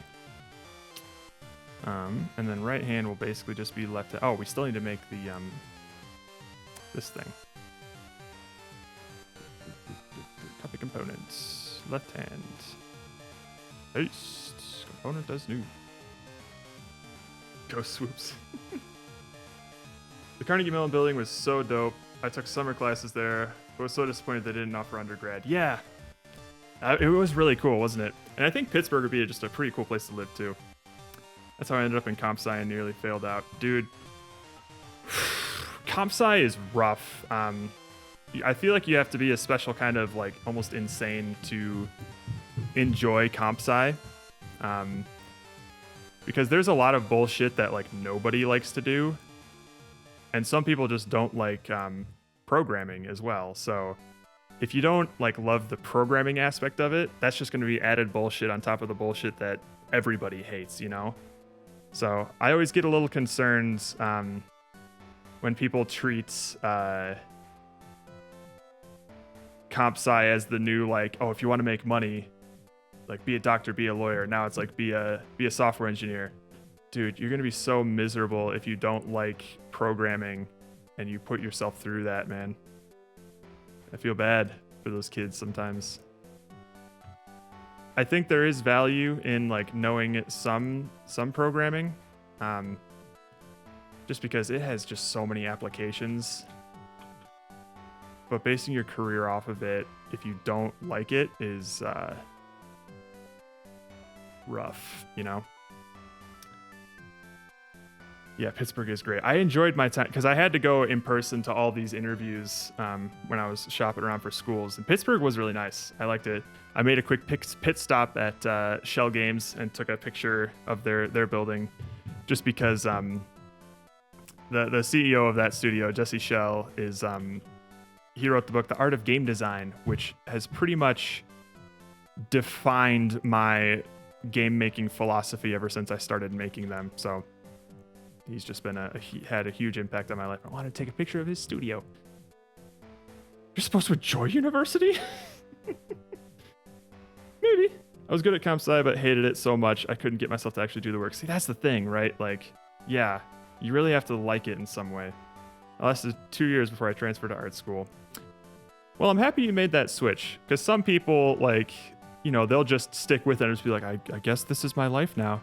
Because changing your profession or your focus like that can be like such a scary thing to do, you know? Like, you've invested all this time into doing this thing and you just want to start doing something else. It's scary, but it's such a necessary thing. I absolutely commend people like you. Boink. Because at the end of the day, like, you should just be doing what you enjoy, you know?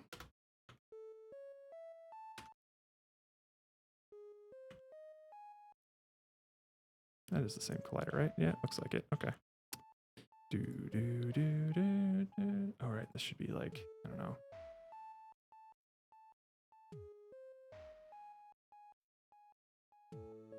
What did you make it again, Brackies? We then go to the right forearm, and we simply want to right-click on the capsule collider and hit Yada, our forearm yada, slider, yada, or copy yada. the character joint here, and then paste it onto our left. So we'll drag that in. As you can see, the forearm has a mass of 4.3, so we can set the hand to have a mass of something like 2.5. And Sure, 2.5 it is then. Thanks, Bracky boy. All right, so now let's just copy this up here. Copy. And then go to the hand. Pasta. 2.5 again. This has got to go to the right forearm. Dope. All right, and this should have similar. I think I need to change the axis again on these, but let's see. Yes, I need to change this to, oh, no, it's this one. -1. There we go. And now those can go like up and down. Cool, cool, cool.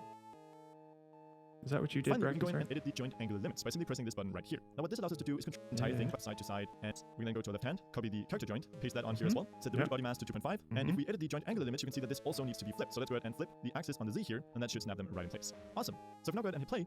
All right, cool. So nice. That should be everything for this boy. Let's drag him into prefabs so we don't lose him. And see if this is any different, shall we? So let's just literally do the same thing that we did before. This whole thing. Bring him up. Camera back. Zip.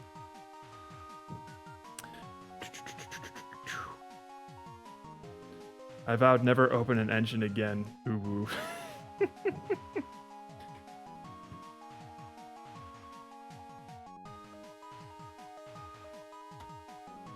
You made a game in Notepad instead. So much better. That sounds impressive. Digipen was stressful yet bountiful. The undergrad engineering degree I took taught me great insight into the bare metal aspect. You know, let me just read this on my screen actually. The bare metal aspect of software. That's some hardcore shit, man.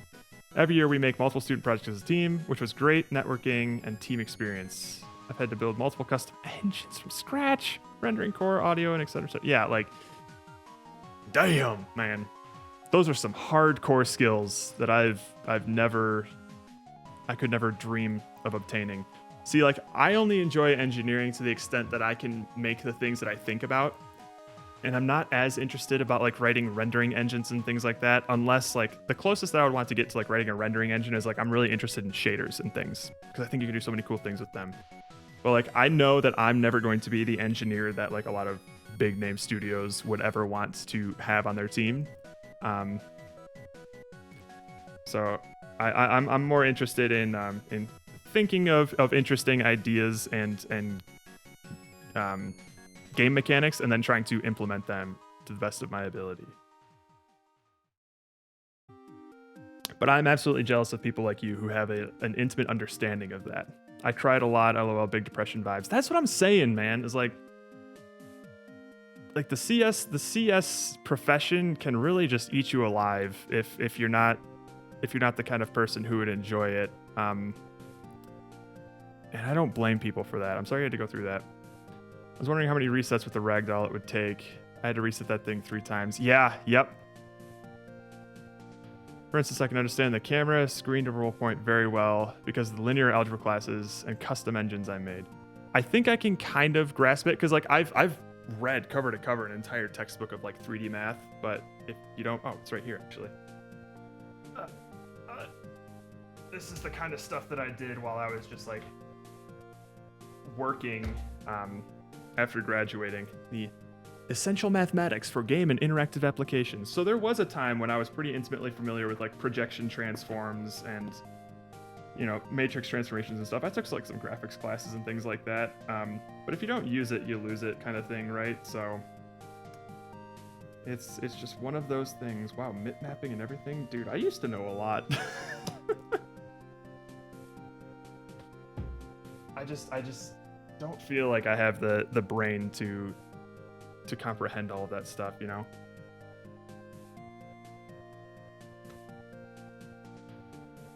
That's super cool. I hate ideas, and that's why I'm happy that I get paid to take someone else's. Hey, people like that are valuable, I'd say. One of the frustrations that I have with like working on a large team of people who is like, there's usually a bunch of people who they all are very passionate about their idea and what direction the game can go. And like when you don't want to compromise on that idea, or you want to insist that your idea be included somehow, you often end up making like a very unfocused game that's just objectively not good, you know? So sometimes you do need people who are just like, yeah, no, I'll just make whatever you want. Like, God, those people are very valuable.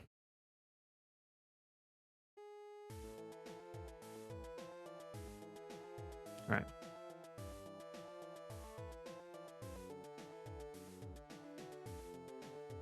Like Einstein said, don't remember anything you can look up or reference. Yeah, that's true. That's true. I do think that there are some things, though, that are handy to sort of have in your human hard drive to just look up quickly. 100% guarantee I will not come up to the table with any ideas. I am all compromise all the time.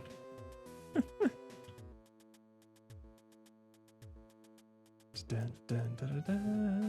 right, so this boy is working just fine here.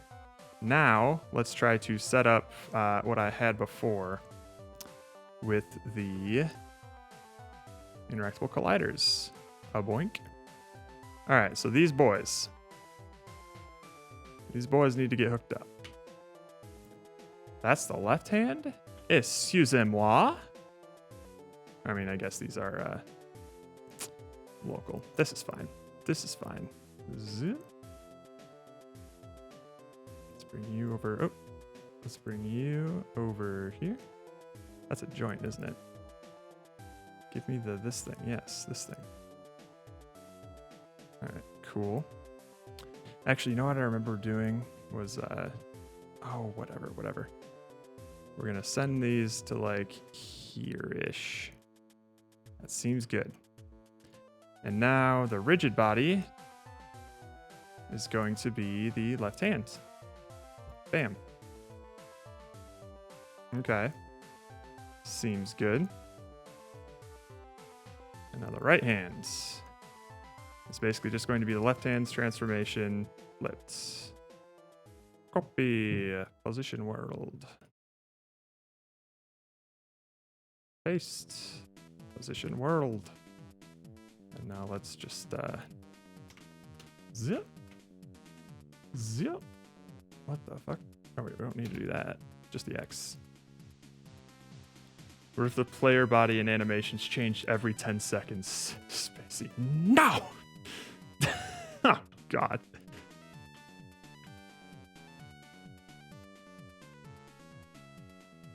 Yeah, it's one of those things of like, I have such a bad sense of what is and isn't difficult from an artist's perspective.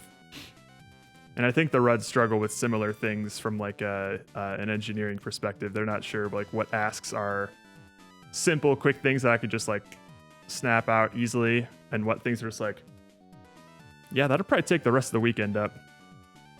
Ooh, hang on, Guido script. Is that a language you wrote yourself, Guido? This theme sucks. This theme sucks. I'm a very strong proponent of small scope on account of I don't like doing work. That is a very handy motivator there. I think we can just make this a 0 here. All right, and then let's 0 this out real quick and see where the torso is here. So spine 1, there you are. Copy, position in worlds. Torso. Copy. Paste, position in worlds. There we go. Okay, that looks decent.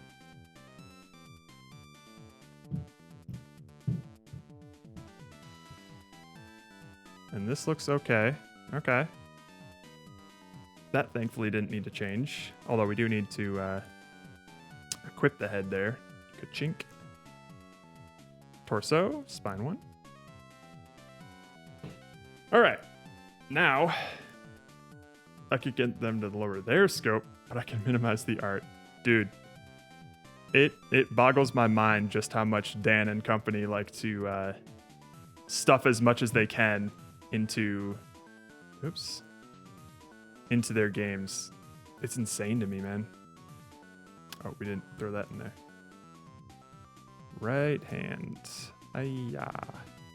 All right. Da-da-da-da-da. Hey, look at that. Heart.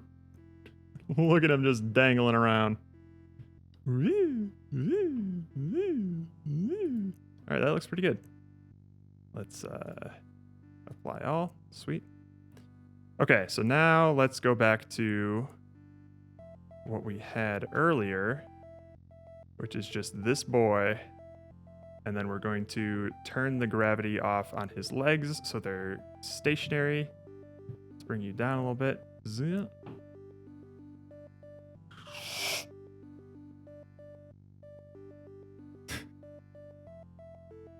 Do you have games on your phone?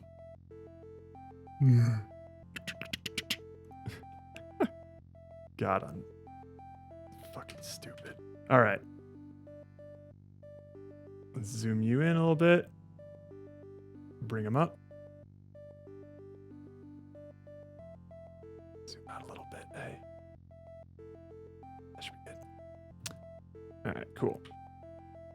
Now, let's turn off your legs, sir. You're going straight up quadriplegic here. Or paraplegic, right? Yeah, paraplegic.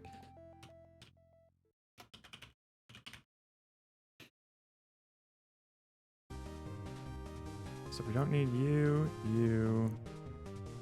Left leg up, left leg. Okay, I think those are the only things we need, right? Yep. Yeah. So let's turn off those and make them kinematic. Basically freeze everything. Nice.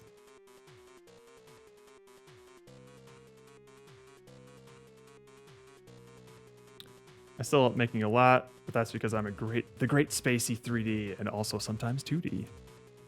This time I made our character a girl, firstly because I felt like it, secondly because it's a sneaky way to stop Dan from trying to squeeze voice acting at 8 p.m. on a Monday. Ooh, sneaky, sneaky. Wow, you really think I can't sound like a lizard? You're hurting Spacey's feelings, Pomo. Let's see what this looks like.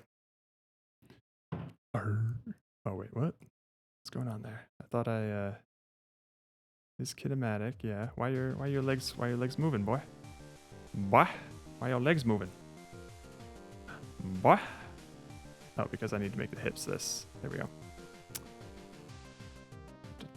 Oh, I forgot to unvoltron your legs here, buddy. I'm sorry.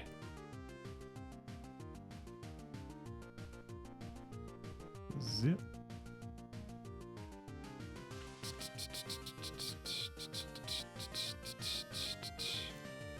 Jesus Christ.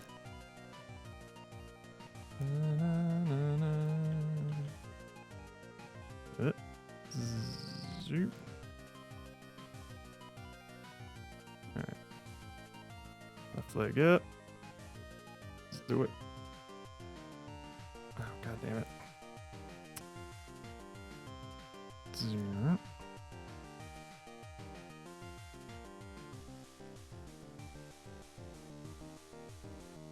Fuck.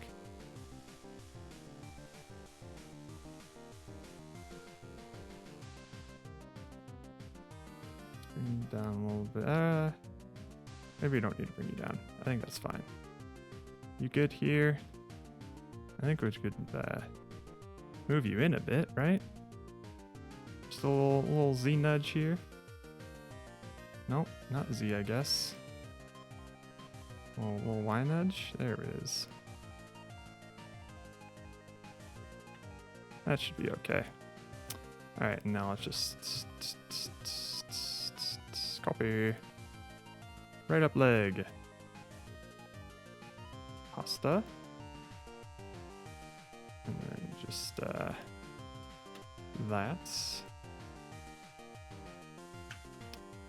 And that. There we go.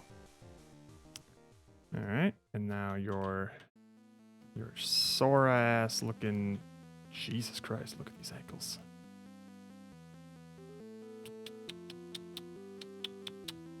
You.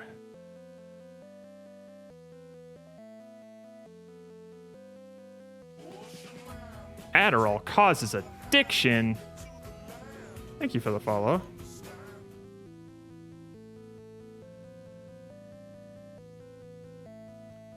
All right, that should be good, I think. Yeah, that should be fine. Copy up.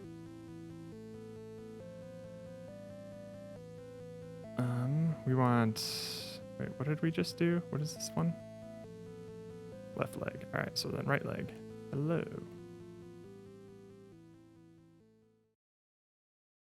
Face component. Oh, fuck. It's right foot, isn't it? No. Wait a minute. Oh, I think I remember. Derp. Post.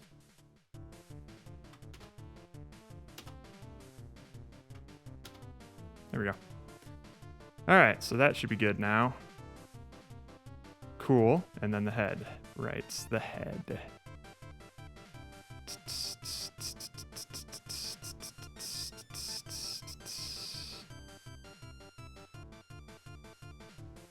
And here should be good. And then let's just give him a big brain. Nice, nice, nice, nice. Let's move it a little bit back. Nice. Oh, Spaceman Spiff over here. Looking good.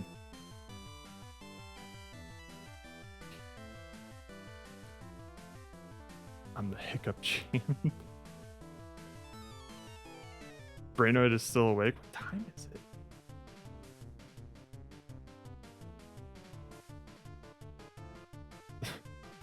The spaghettification stage of the game, Jim. I can no longer care about clean code. I wish I was writing code. I've spent all of today working out some rigid body stuff. I mean, granted, there's probably not going to be that much code involved with this game, I think. But we'll see.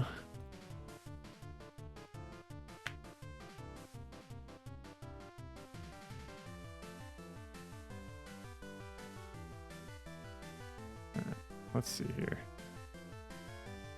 So that's interesting.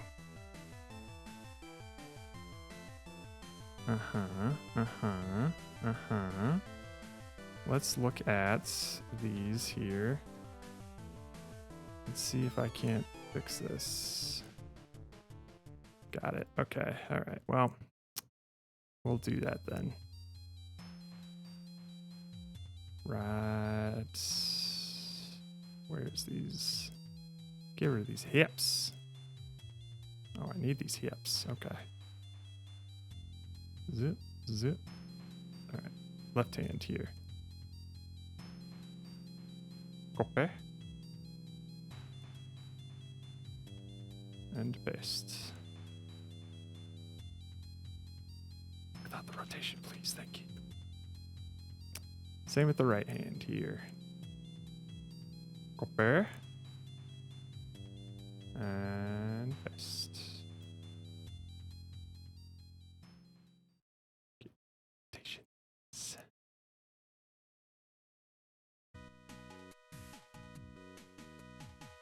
Yeah, the gang's all here.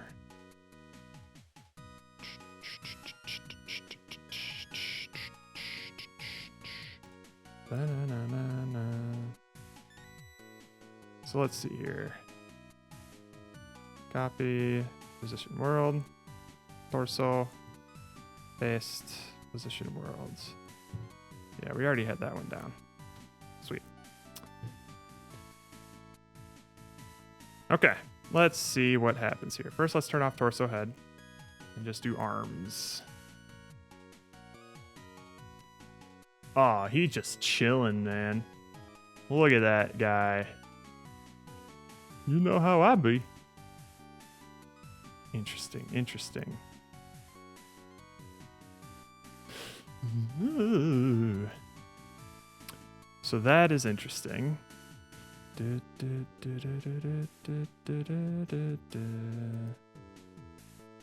Right forearm roll. No, it wants to be on the right forearm, right?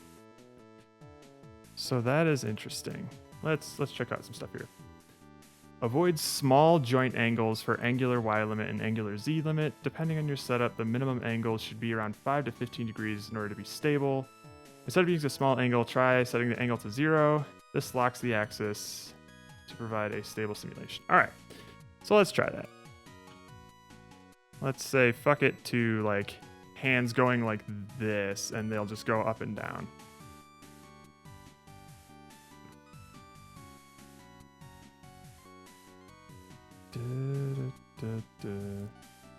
Swing 2 limit 0. And this yellow one. What is this? Oh fuck.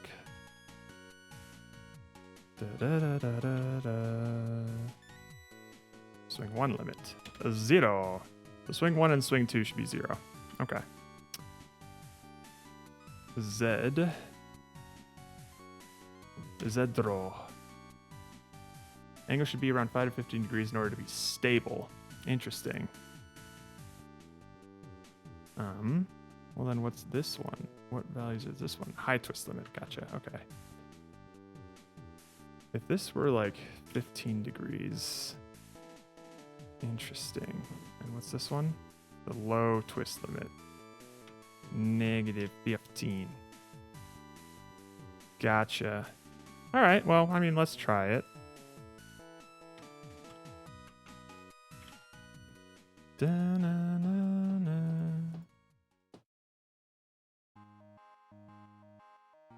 Auto Battler. That sounds dope, man. Yeah, he still does his little wobbles. Alright, that's fine then.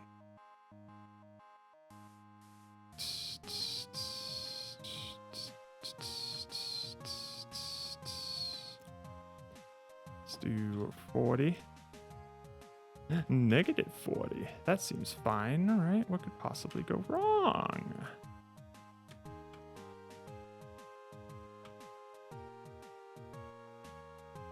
Uncheck the joints enable pre-processing property. Disabling pre-processing can help prevent joints from separating or moving erratically if they're forced into situations where there's no possible way to satisfy the joint constraints. This can occur if rigid body components connected to the joints are pulled apart by static collision geometry, for example, spawning a ragdoll partially inside a wall. You got it, Chief. You got it.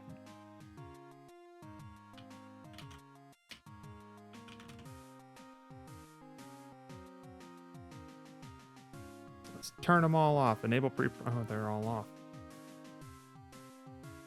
Okay. Excuse me. Under extreme circumstances, the joint solver is unable to keep the rigid body components of a ragdoll together. This can result in stretching. To handle this, enable projection on the joints, either in configurable joint.projection mode or character joints.enable projection. Okay. Where is that? Is that something I have to like set in code? There you are. Enable projection. Sweet. If the rigid body components with joints are jittering, open the physics window and try increasing the default solver iterations from 10 to 20. That makes sense.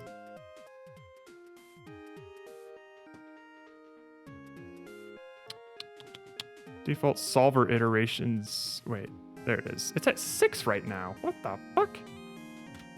Let's just set it to 20. Why not? To a value between 10 and 20. Gotcha. We'll set it to 15. How about? Bam. And if we see a huge hit in performance, we'll bring it down. If rigid body components connected with joints are not accurately responding to bounces, yeah, we don't need to worry about that. Never use direct transform access with kinematic rigid body components connected by joints to other rigid body components. Never use direct transform access with kinematic rigid body components. Okay. Doing so skips the step where PhysX computes internal velocities or corresponding rigid body components, making solver property unwanted results.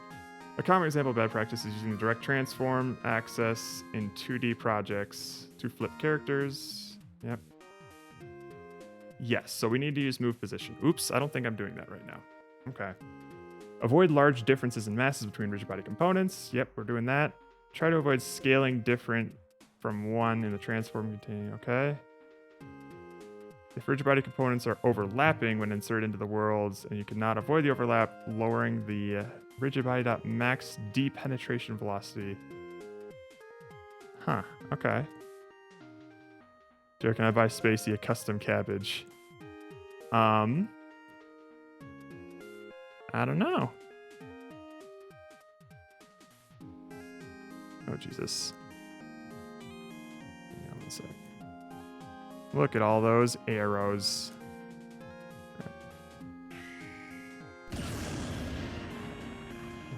Hi, hello, hi. All right, let's see what's going on here. Left forearm. Yeah, all right. Let's see you move around a little bit, hey?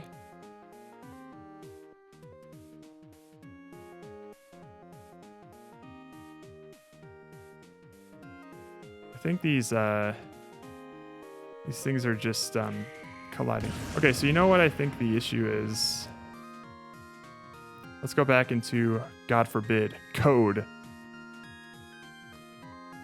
Yeah, I'm just changing the position. Oh, stupid doo-doo head. All right.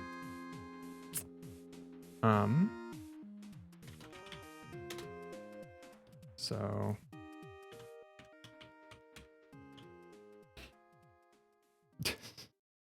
glad y'all enjoy the nuking.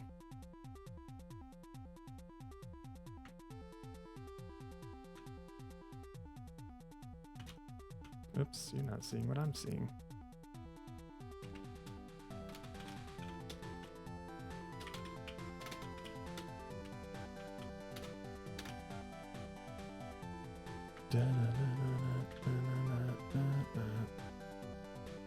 Alright, so basically we want to do grabbed RB, move position. There we go. This way, we don't completely bypass the physics calculations that we so desperately need Unity to be able to do. I have 5k points, so you could just customize a quarter of it. You'd have to specify which quarter, though.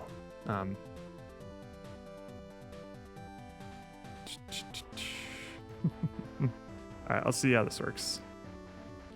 Zip. Cool. Alright, yeah, he's still wiggly. Look at him go. And I feel like it's because his hand is essentially inside of his forearm. which obviously we don't want. Let me see something here. Right, so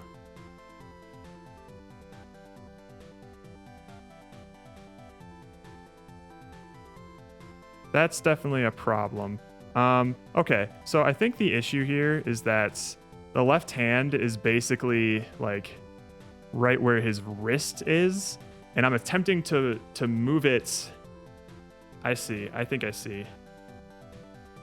I want the position of it to. Okay, so this left-hand collider here, I'm basically moving it to the position where this collider is, and when I do that, I'm essentially moving this hand into a bad place that causes the thing. I really thought he would take removing 20k from me on the spot. No, I mean, you're more than welcome to, man. I was in the middle of thinking of something. I mean, usually I like to save custom cabbages for people who are like loyal watchers or whatever. But I personally think Spacey fits the bill well enough to warrant that. But also sometimes saving for your own custom one feels gratifying. But if she would accept the gift, I'm more than willing to take your 20k. The only thing I just want to make clear is that I wouldn't make this exception for just anyone. Okay, so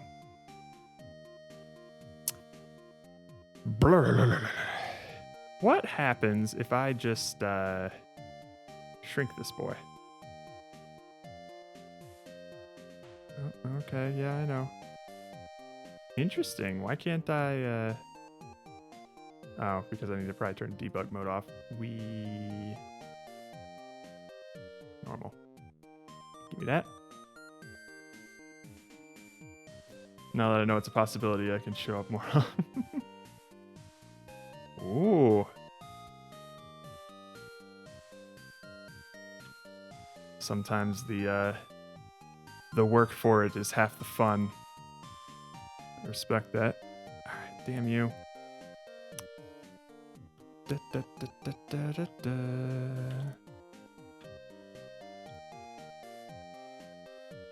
I think I see you. Grab and down.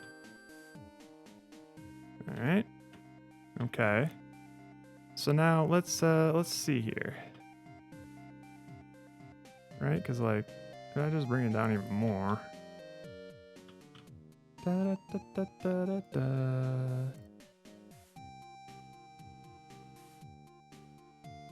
Fuck. Is it just because like my my collider is too close? Maybe. Who knows? Because that is technically where the hand is supposed to be, is it not? So let's try that. Who knows?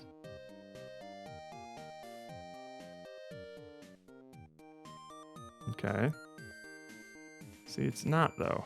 So what's happening here? I don't think these things are colliding. They're not. I don't think. So like what's going on here then? Is it because these are colliding? That might be it. And then this one's just coming along for the ride, essentially, right? That might be it. Ooh! Thank you, Book Snail. Alright, so maybe it's because these things are colliding here.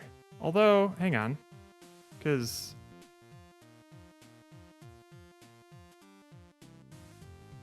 are they not colliding here? I'm not sure what's happening here.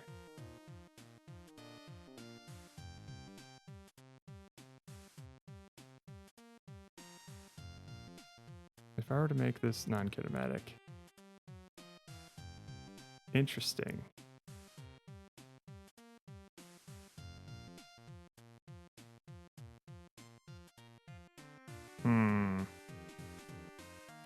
Is it because I'm trying to... Interesting.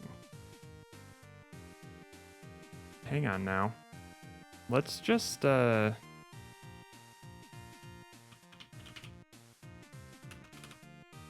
turn gravity off for everything here, hey?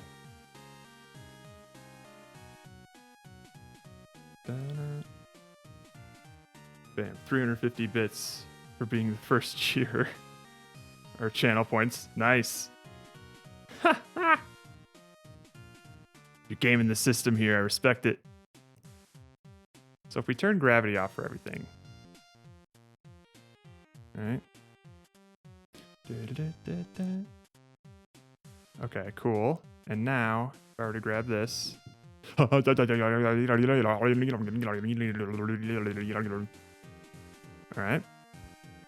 And then I'll turn kinematic off of this. Is it because it's a kinematic? Hey, hook snail. Thank you. Appreciate it. Okay, so something is still applying gravity to it. That's interesting.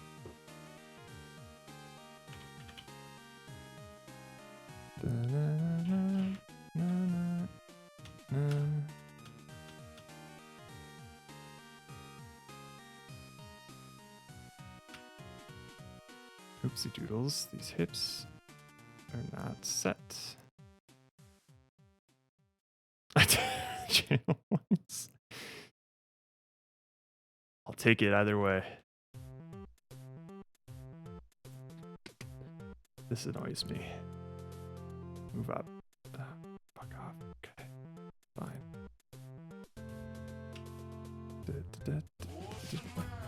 Hey, thank you for the follow. I can't see who it was. Darker Dream. Thank you. Alright. None of these are using gravity. So why do my arms fall? Why does that happen? Interesting. Interesting. Let's turn these off. Do you do anything here? As you shouldn't. All right, let's take this left hand and just move it a little bit, shall we?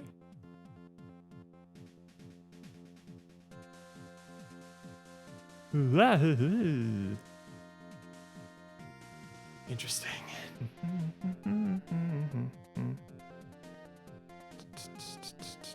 Because you don't use gravity either.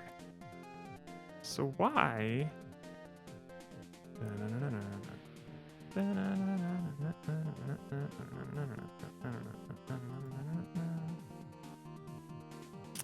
Is it because of the joint somehow?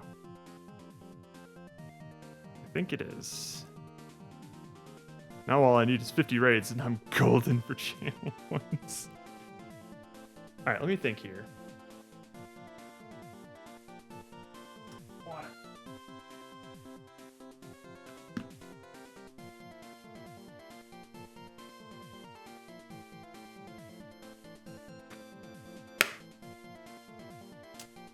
Interesting. So the problem might be, let's see here.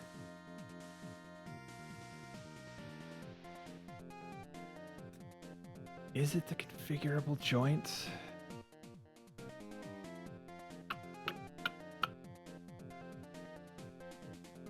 Something has weights? Well, none of them have gravity enabled is the thing. So I think the issue is gravity's turned off for everything. So like when I don't have these collider things on that are meant to like drag and pull the thing, he's fine. He doesn't do anything. But it's the moment I try to move him with one of these joint things that he goes all floppy. Which is interesting. And also, why does your head go like that? Is it because I have the spring joint on it? I think it is. Okay, cool. That makes a little more sense then. Now, why would that be? Well, first of all, let's get rid of the spring joint real quick. No, we're not moving it up. I want to get rid of it. Remove component. All right, we're just gonna be doing this one at a time. One at a time. Okay.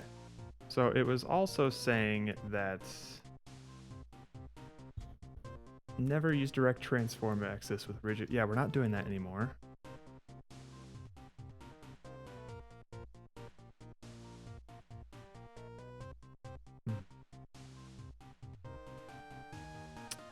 Okay. You know what? Let me just go in here. Set this to 10 or something. Another thing I want to do is the ragdoll thing, so hang on. Capsule collider. There you are. Yeah, these are all the ones I want. Cool. Let's throw on a little ragdoll material on there. Great. So cool. Alright. This boy is kinematic. Cool. What happens? Nothing. Okay, cool. I grab it. And he go floppy. Why he go floppy? I think he go floppy because of the spring. Let's see. 10.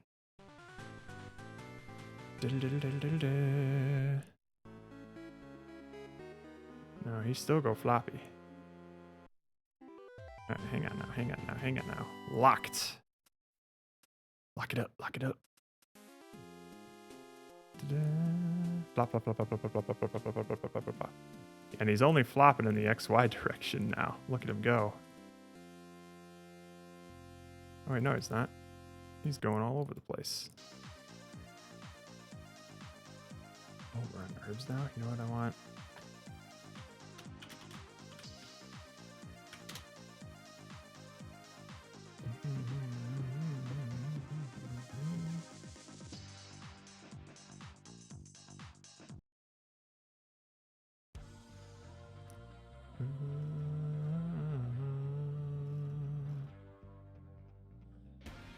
I want this one.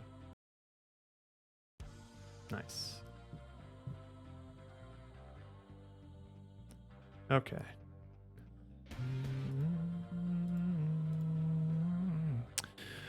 Why you do this, huh? Na na na na na na na na na na. Interesting. Adios, Spacey. Thanks for stopping by.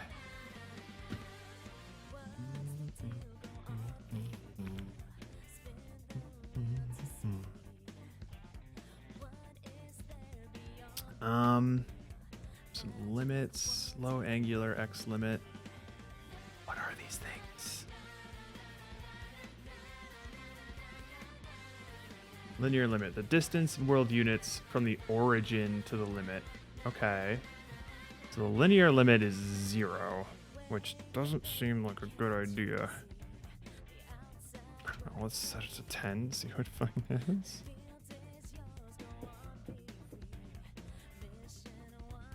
Yeah, that's what I thought. Okay, hang on. Na, na, na, na, na.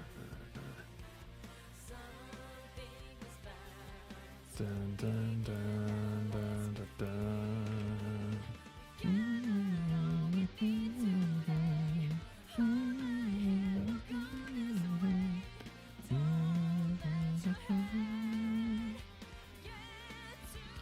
Look at him.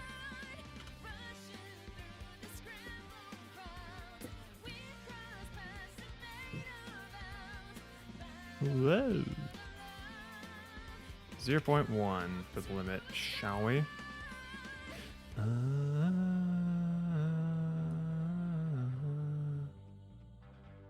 Wow.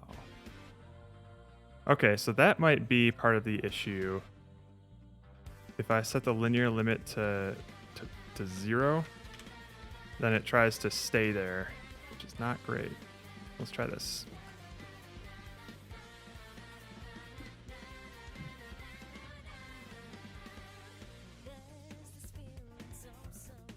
Okay. All right, now it's just a little slow, and that's fine. I'll set it back to that 1,000 again, hey? Dun, dun, dun. Hey, that's not bad.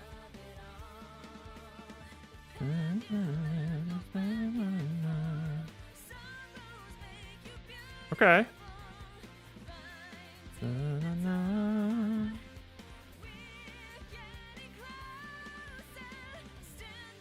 Hey, nice. Okay. And that seems to, hey, that's kind of neat.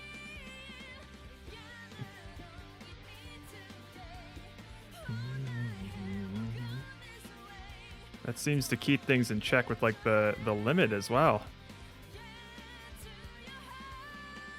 Oh, sick. That's kind of cool. That's kind of what I want it to be doing anyway. Sick. How are the Reds doing? Haven't seen them in a long time. Yeah, they've been popping in and out. Oh shit, they better not be trying to contact me. Oh, they're getting food. Oh, they got food like an hour and a half ago. We're good. Na, na, na, na, na, na. But yeah, no, they're busy working on like some aesthetic stuff. Da, da, da, da, da, da, da, da, da.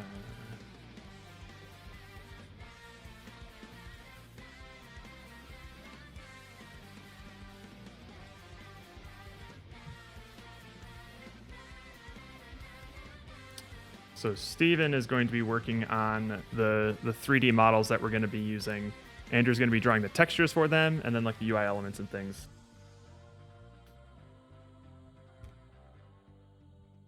Okay, let's see here. I kind of want to put these back.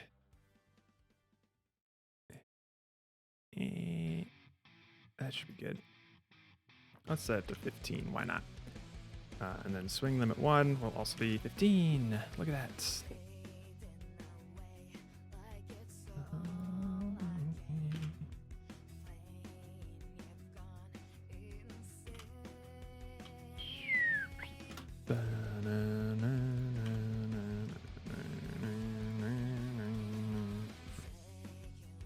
Okay. That should be okay. I'm making some chicken nuggies and chucking the third monster of the... Oh my god, man. Jesus Christ. You know what, maybe I should make some more tea, though.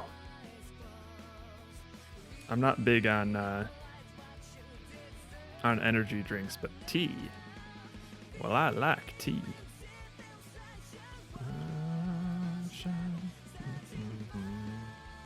Alright, so this is a little floaty.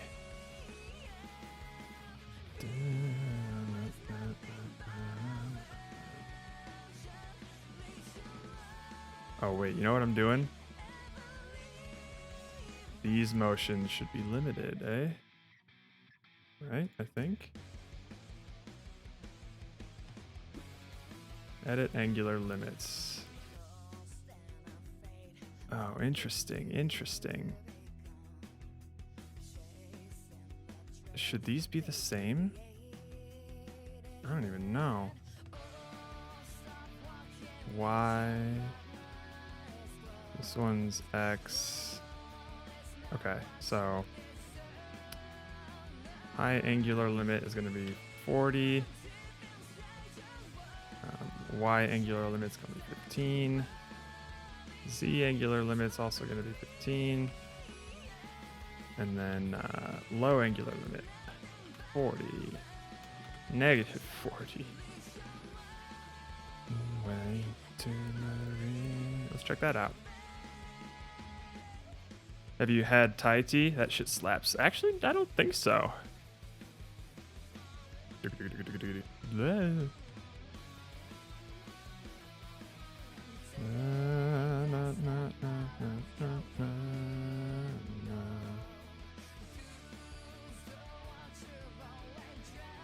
Interesting. Yeah, I mostly drink green and black teas, but that's mostly just because that's all I really have. I think I'm probably, if I had to choose one, I'd probably prefer green tea more. I'm actually gonna make some now. I am in the mood.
Yoisho.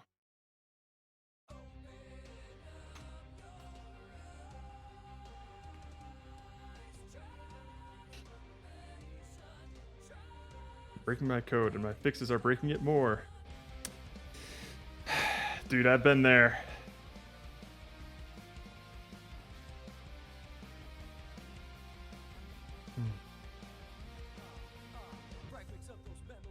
Okay, so let's see here. There's definitely some wonkiness that is happening exclusively because of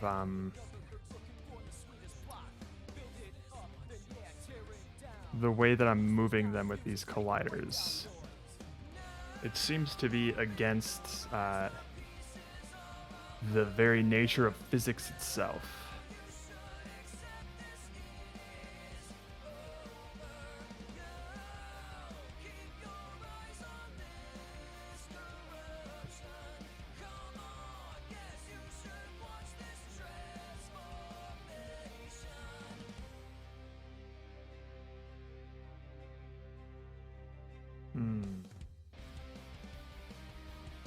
Interesting. Interesting. Hang on. Hang on. Hang on. Hang on. Hold that thought. Hang on. One sec. Hang on.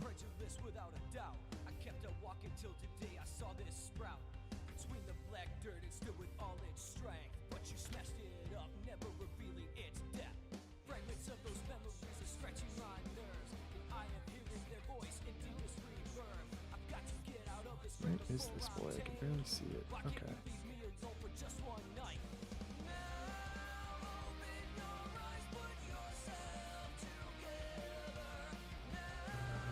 Should I accept this?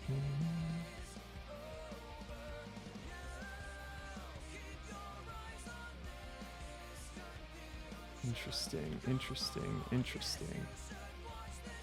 Let's see what this does.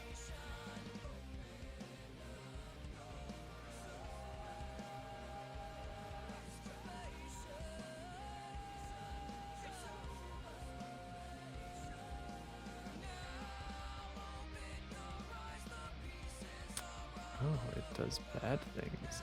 Okay. And what if I were to do this, hey?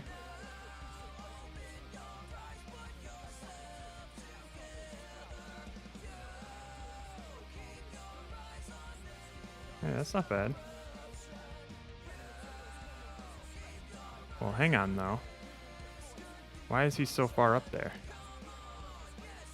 One sec.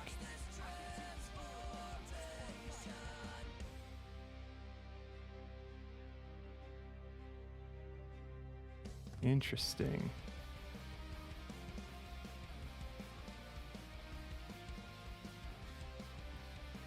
So that makes sense now as to why, okay. Okay. Hmm.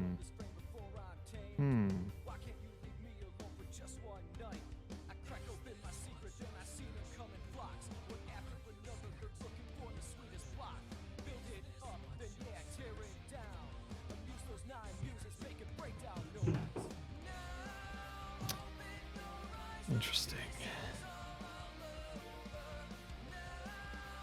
Okay. So, if I were to bring this in, I can't. And then this is where it gets naughty. Okay.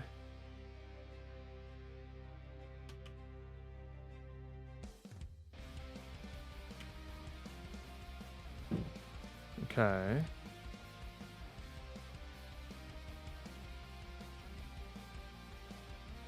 Look at him go.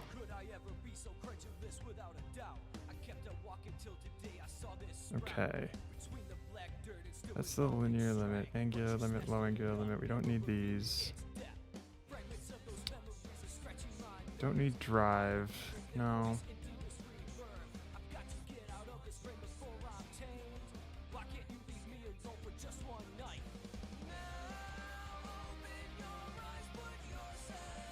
Okay.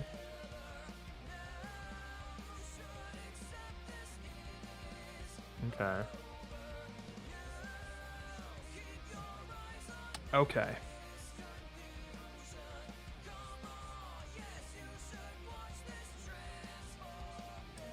Projection distance. What is this? What is projection distance?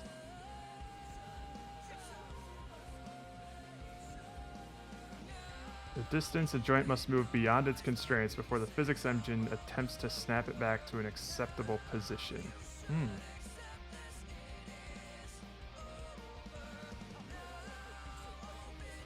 Oh, why does this have pre-processing on it? It should not.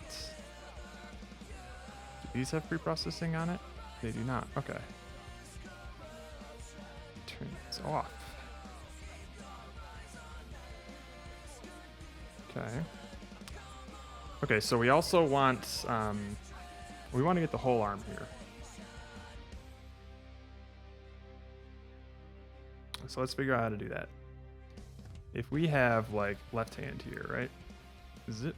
Let's make it the left hand.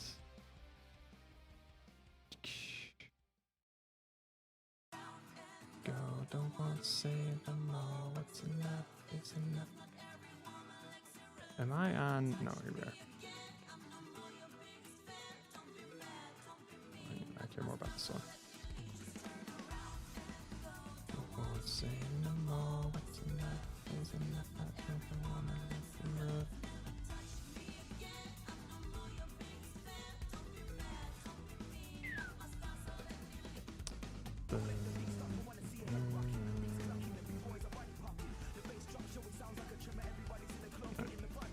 That seems decent. And now we're gonna want one for the bicep here, I believe. Okay.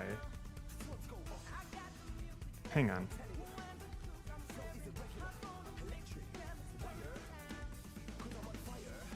I think I can do this.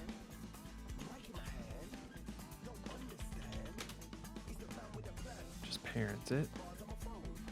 Oh my god, open prefab, please. Empty.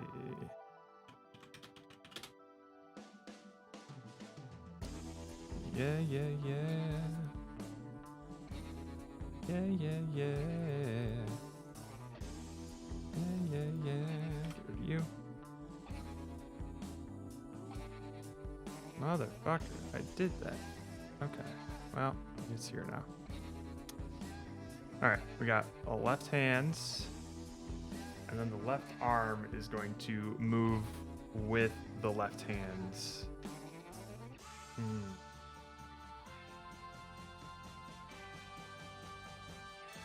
Right? If you grab the left arm and you move it, the left hand should move a similar distance, I think. Ooh, we'll see. We'll see.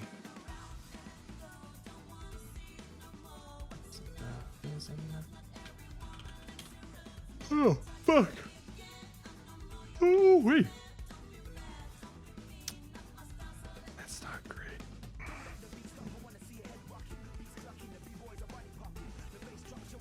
Let's do this first. Create empty. Cast.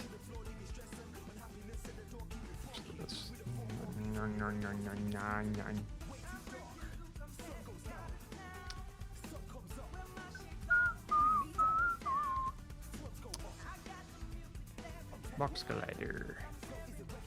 Just want to see what position it's going to need to be in.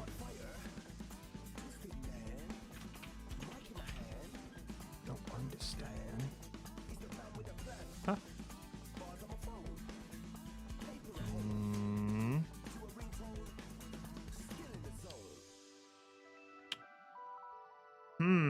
Actually.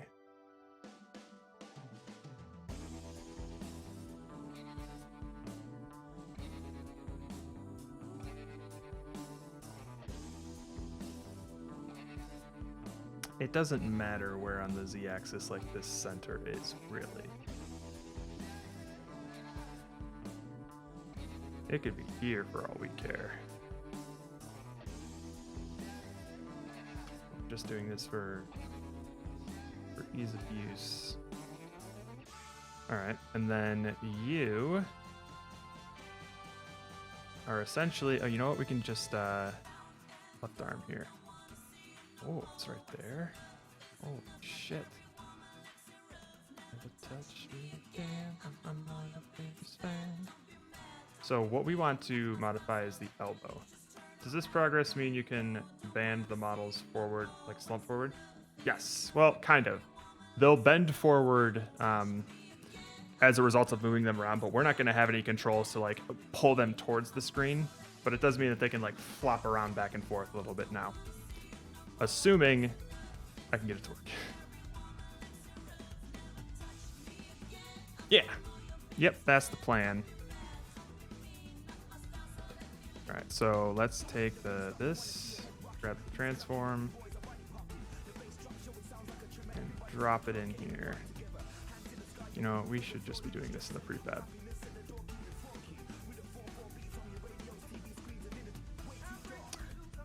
I'm sorry? Huh? What the fuck? Hang on. Left forearm. Copy, position world. You.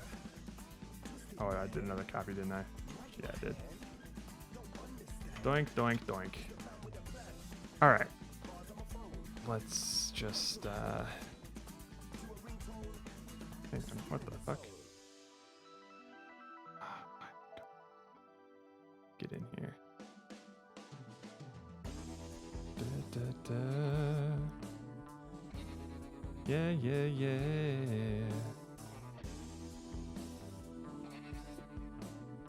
Alright, this is essentially where I would want this to be. And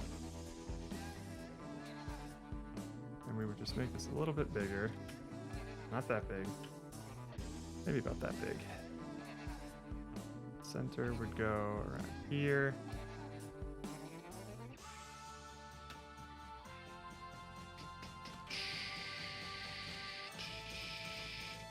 Come and go, the ones say in the mall with the knife is enough for every woman likes it rough. Base component values. And this is going to have, oh, this is going to get messy, isn't it? This isn't going to work, is it?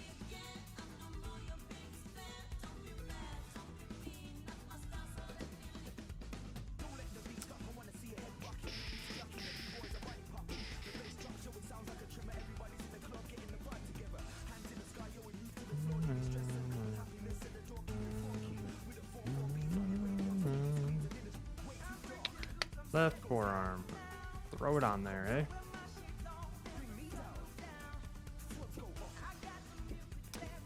That's so not gonna work, man. Are you kidding me? Yeah, it's not gonna work because it's just gonna like clamp up in there. Oh wait, I didn't set it to interactable. No, the subject only. You're still interactable, yep, okay. Don't need you anymore. Get away.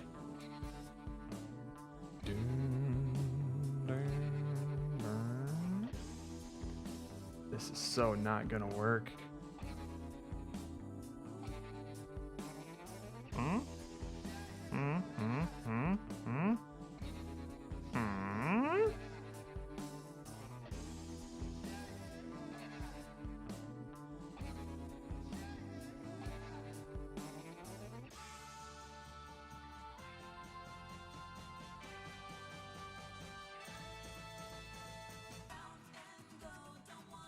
How'd you get down there, sport? Ooh, that's fine, that's fine, that's fine, that's fine, that's fine, that's fine. Hello.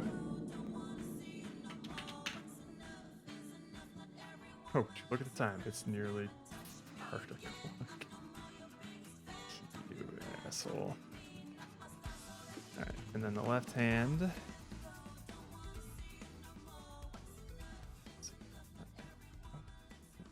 This is such tedious work.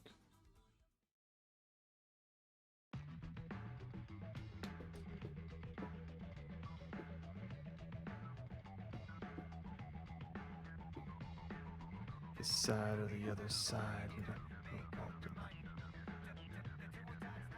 Oh, I'll be damned. It kind of does work. So just let me go against the storm.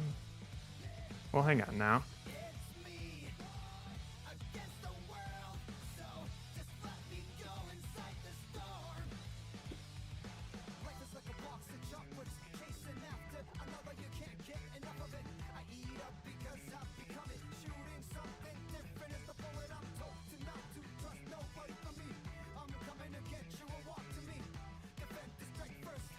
What if it's me against the world? So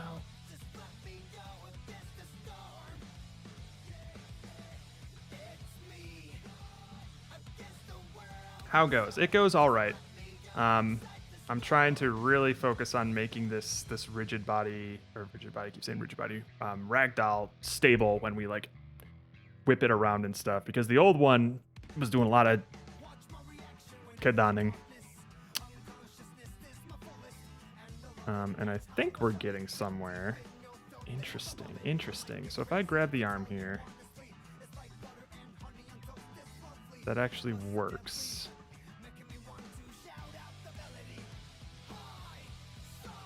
Which is nice. But how is this different from moving the hand? I think the difference is that,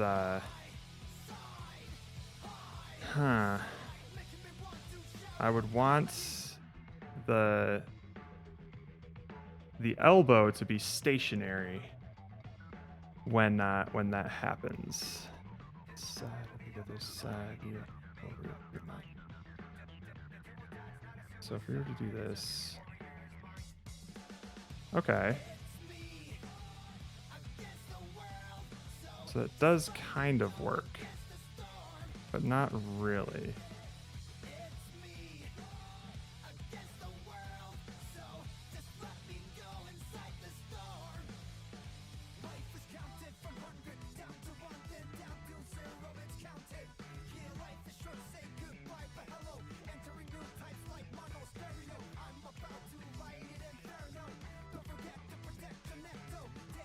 So basically what the Ruds want is when I move this arm, if I were to grab this and pull it, this water bottle here, I should be able to, it should just go like this, essentially, right?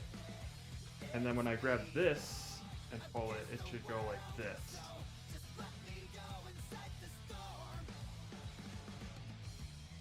Right? Oh, Jesus. If I were to grab the hand and then pull it left, it should go like this and then like this, right?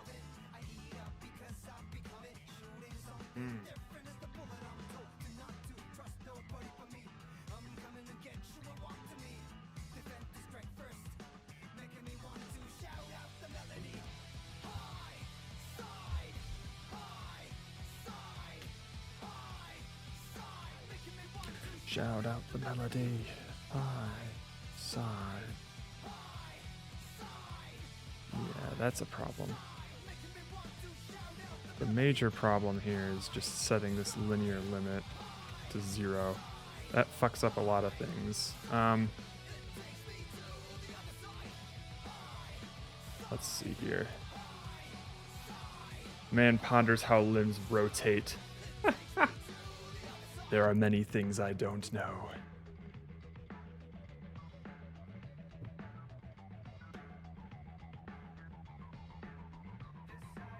Let me check something real quick. Left forearm. How you doing?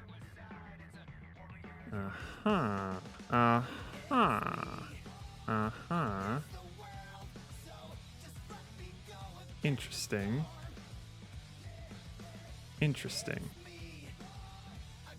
Lower limit -90.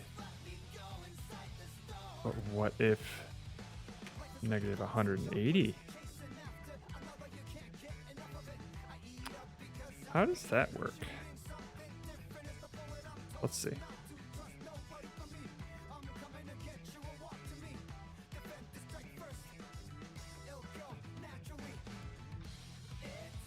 Interesting.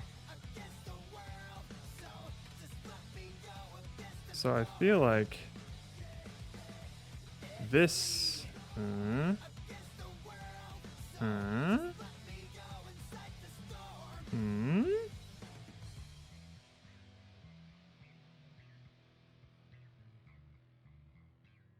What does this do?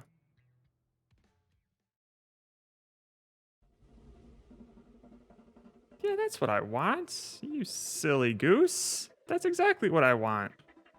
Motherfucker. There we go. Okay. This is the last call. Hop on, let's go. Alright. And what if we were to just turn these off?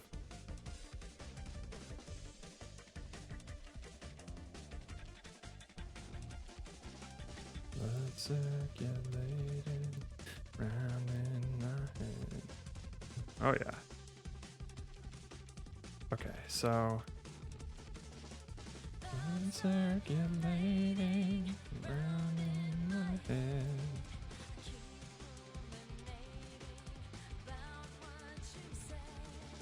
Alright, so we definitely need to have some angular limits here, right? Let's see what this boy does. Oh, fucking lord. Let's just set it to this and see what happens. I can't tell what these correspond to. Wee.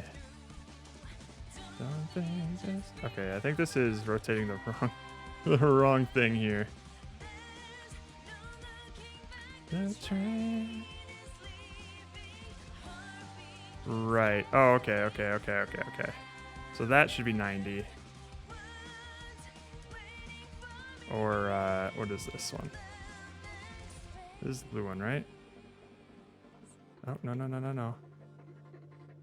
This one should be 90, and then this one should be like, I don't know, 45. Theoretically, as long as the model uses the same skeleton he's using now, you can just replace the mesh. Yeah, that's not going to be the case, though. So all I'm trying to do right now is understand exactly how to use this thing as good as I can until Steven gives me a mesh. That's not good. All right, yeah, so this shouldn't be here. I think we can do it this one though. What happens if I set this to 90? I mean, that looks kind of like an elbow. Maybe that's what I'm supposed to do. Science.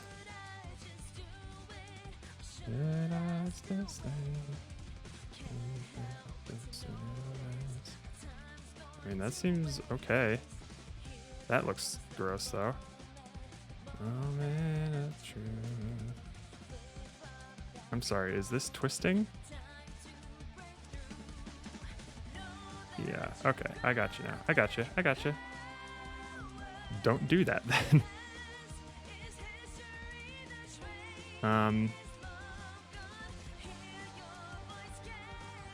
Louder.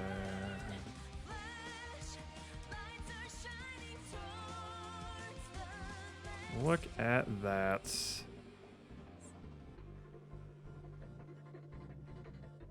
And then we can grab the arm, right? No? We can't grab the arm. Right, because the arm has moved like crazy, apparently. Come on, let's go.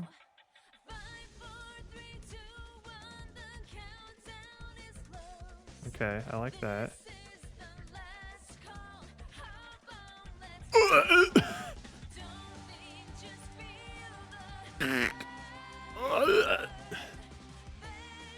Now looking back, the train is sliding.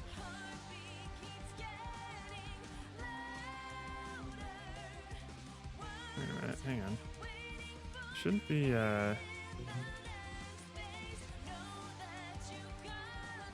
think the hand should be moving with this, though, right? Hang on. Hold the phone. Yeah.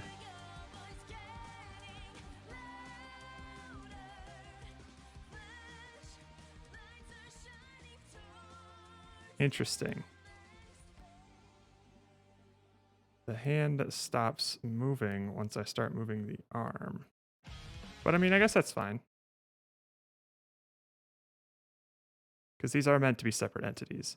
So I don't need to parent them, actually. Yeah, so prefab, fine. Fuck, prefab. To parent these. Okay. Now, what makes you think I want to stop listening, YouTube?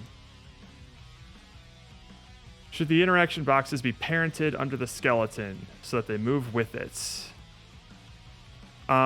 Maybe. Maybe. Because right now the interaction boxes are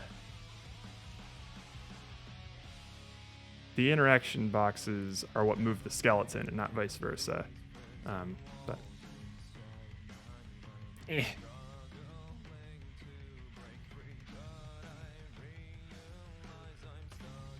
So ideally, what I want to happen is I have an entire left arm. What the fuck are you doing? I have an entire all of these interactable colliders just mapped around it, and then I can move the parent one left and right, and the rigid body will just go like sort of thing. Now, take a look at me. All right, let's grab you.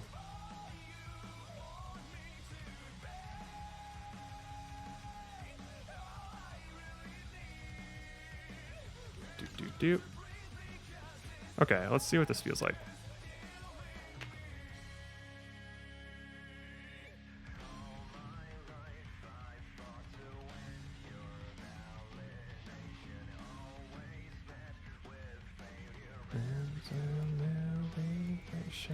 Hang on. Left hand, left hand, where did you go? Huh? Left hand, please. Oh, fuck. Did I copy the wrong thing? Oh, damn it. I did.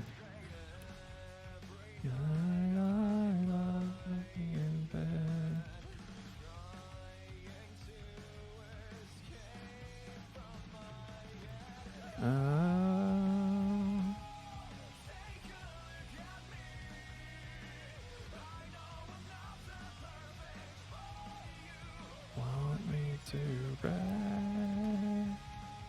000. Dankeschön.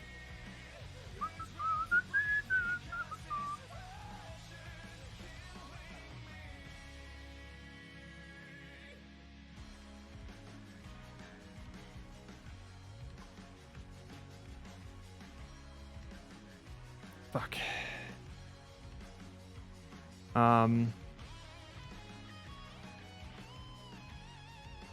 Yeah, so what I should do is have a script on each of these. Yeah, that's basically what I'm going to do, Pomo. Is I'm going to put a script on each of these colliders, so when they're not being grabbed, they follow their connected body. And when they are being grabbed, then it does the opposite.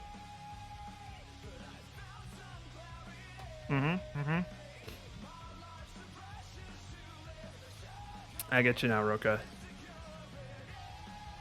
Sometimes I learn a lot better in interacting with things and seeing what goes wrong than reading about it, because I can't visualize it. But now it makes sense. Okay. All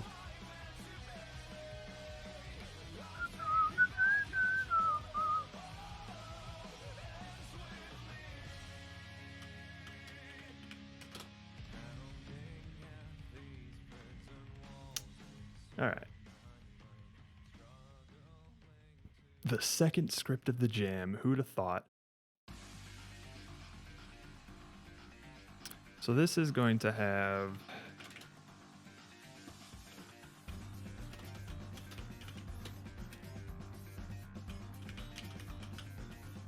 No, this should be...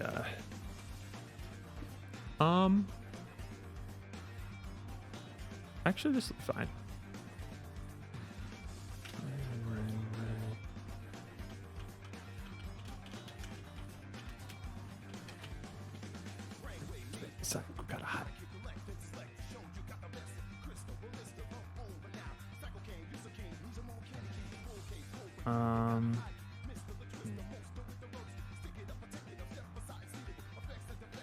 Let's see here. Yeah, because they share the same. Okay. Let me see here. Let me see something. Configurable joint, and I can set these about to the moon. Flex the flex, take about to the moon. Okay.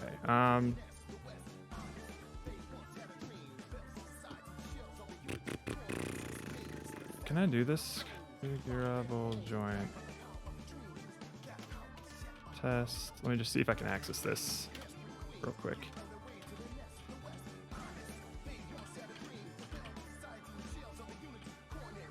Connected body and it's a rigid body. Perfect. Okay, cool.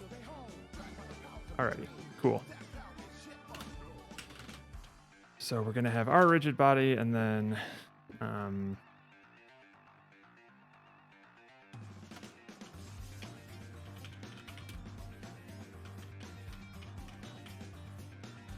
we're gonna have that is grabbed as false. Okay, so if yes, that is grabbed. Yep.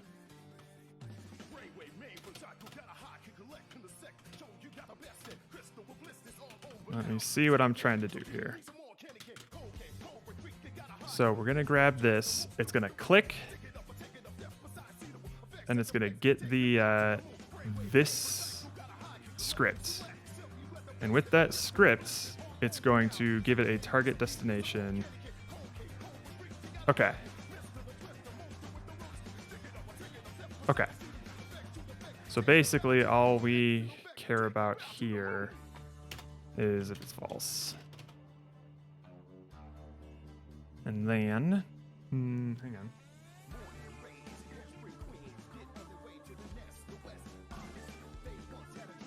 Or maybe let's do.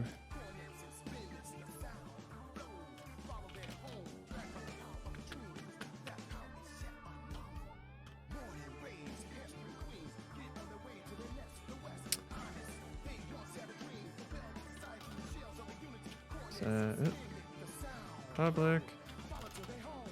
Set target position.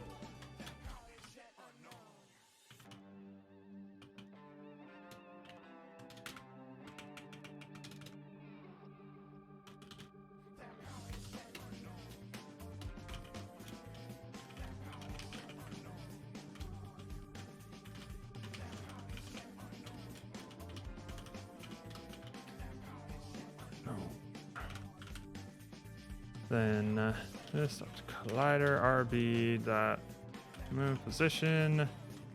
This connected RB dot position. That should be good. So hang on. Let's flip these.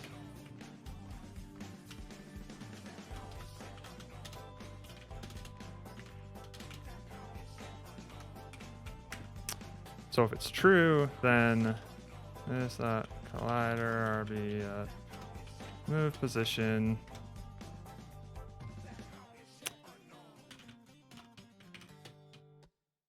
So this way, all we need to do, hang on. First we gotta assign these, right? So there be is get components, rigid body. 2D is time consuming. In what way? What's causing you problems there, Roka?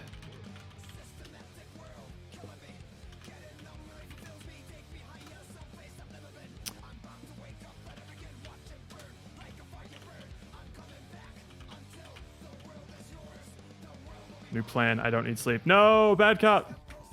Bad cop, no. That's a dangerous game. Because I don't make 2D art. 2D is where I thrive, man. The moment a third dimension gets added, my brain explodes. I can barely process 3D in real life.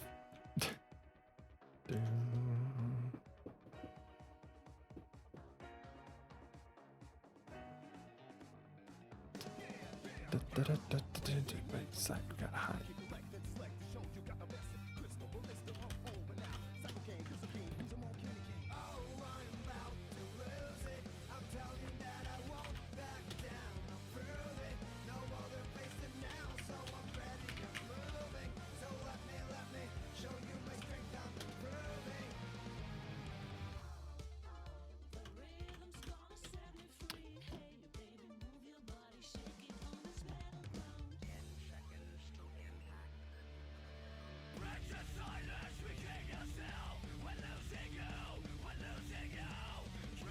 Okay, so one thing we do need to distinguish here is this should probably be in fixed update. Since we are technically working with some physics things here. So, but this can be in this can be good here, just to make sure.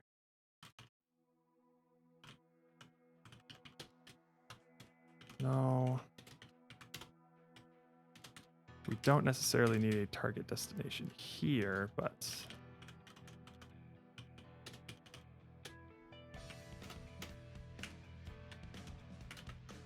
all right, and now we technically don't need this because this is all just going to be happening in the interactable collider. So when it's grabbed, oh wait, we need to do this.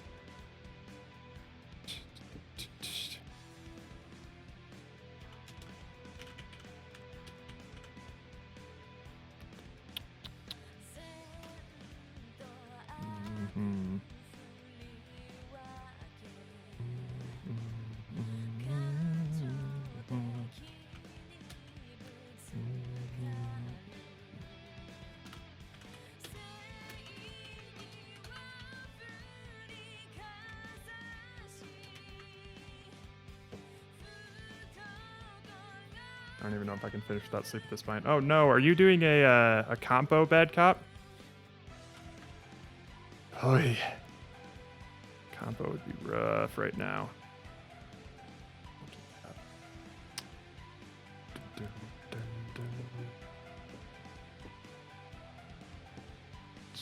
Everyone needs sleep. Pomo, don't encourage him. Right, I removed the spring joint. Let's just what it?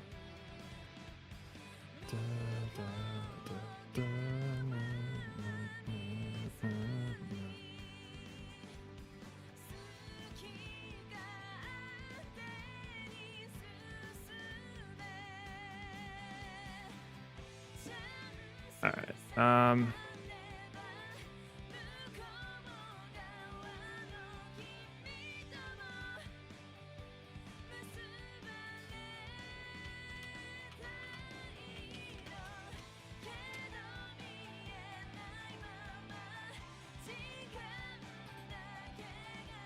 Removed components cannot be reordered. You can open the prefab in the prefab menu to restructure the prefab and the asset itself. Oh, fuck off. Oh, that's how. Okay, cool. Apply all. Thank you. That's how we do it. Spring joint moved, but yes. So this is like a Reg L2 thing. All right, cool. Let's just apply all.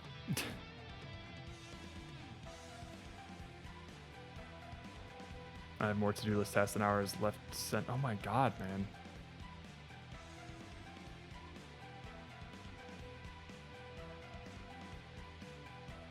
Sounds I can do just fine. Like, there's plenty of tools out there for me to use for that.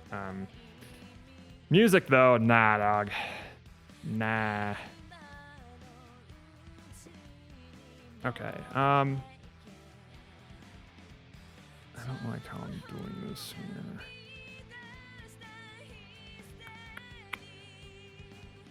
I don't like how these are a part of this.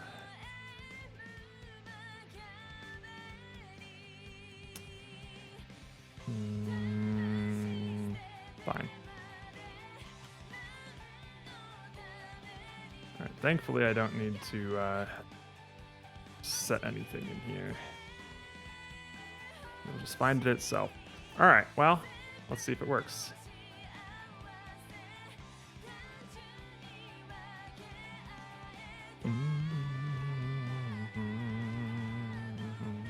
So let's just select that and then see what happens here.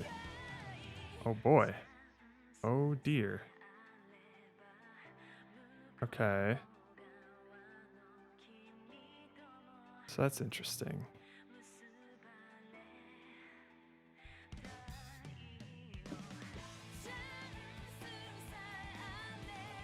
Okay.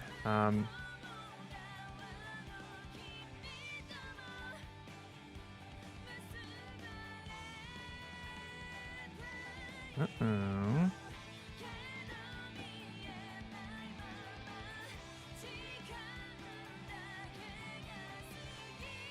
Interesting.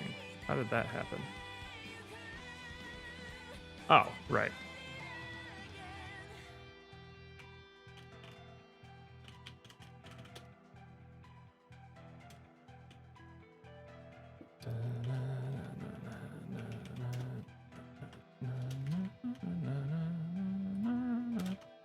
So that is interesting. Can I like disable a configurable joint?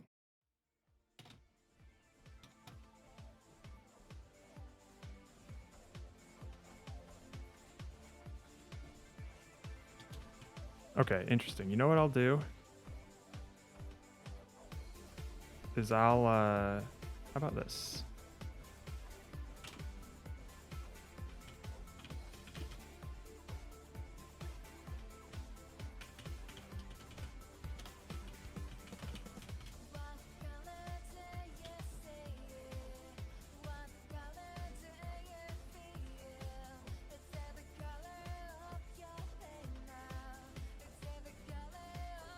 Hmm.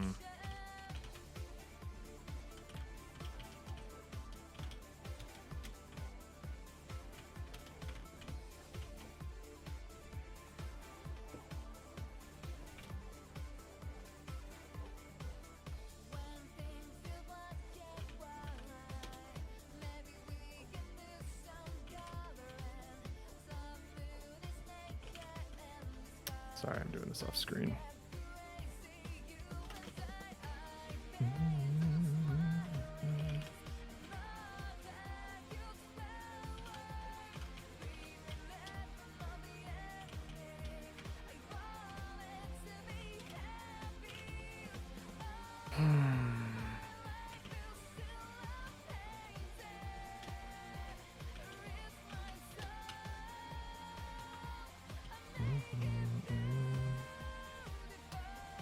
It's a soft joint limit. What the fuck is a soft joint limit?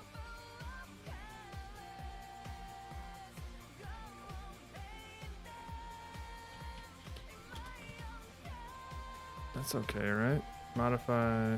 It's not a variable. Wait, what? Huh? Oh, is it like this? No. Hang on.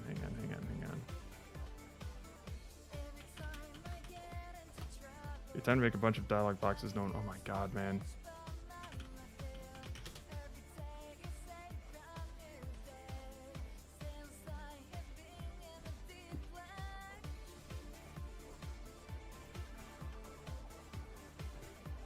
Boundary defining restriction based on, yep.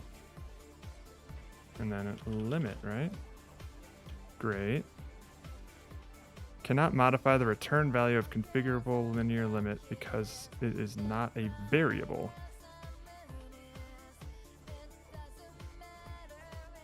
What?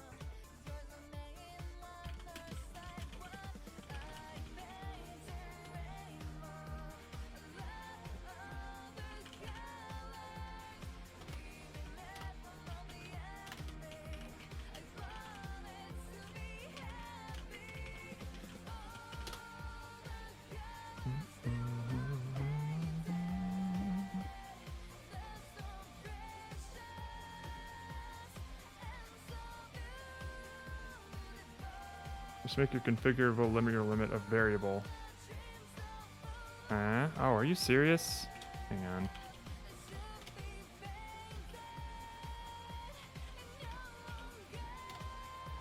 Wait, what is this thing called? Soft joint limit. Because I know particle systems sometimes do this.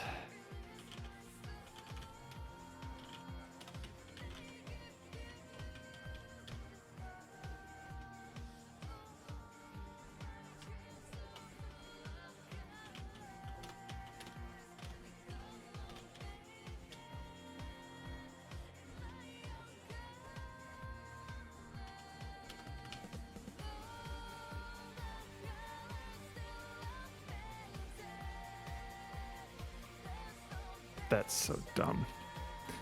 That's so dumb. What are you doing? How do you expect that, huh? Oh, I'm missing an else. This could still potentially work. Let's see.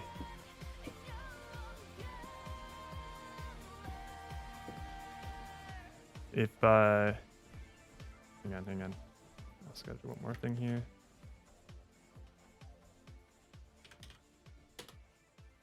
Okay. So basically, if these turn into 10, then Roka was right. They did not. They did not do that.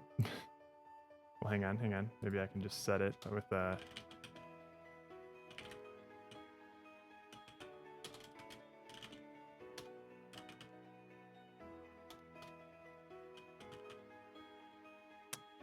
yeah, there it is. I just have to set it outside of the joints and then set it in there.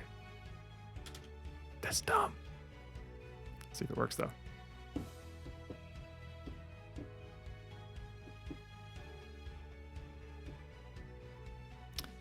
It does.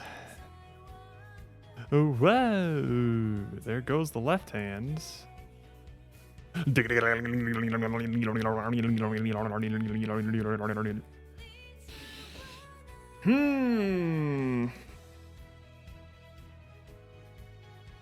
Okay, let's see here.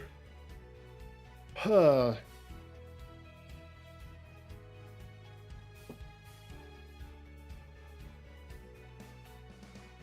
How should this work?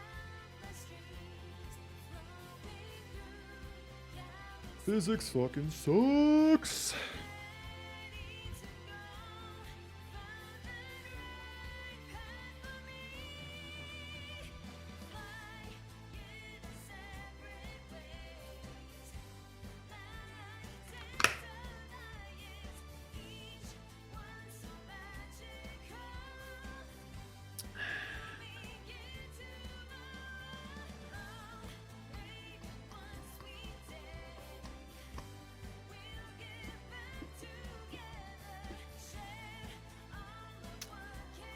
Let's see what's going on here. See if I can suss it out.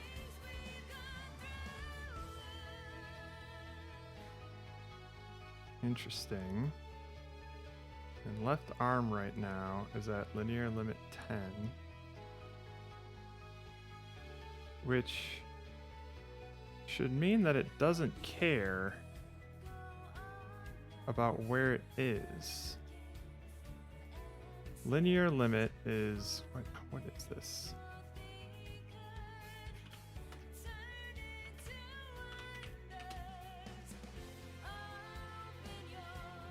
When the joint hits the limit, bounce off of it.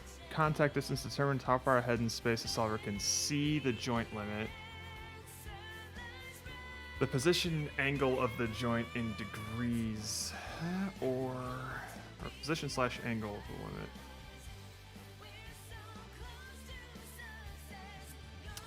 So hang on.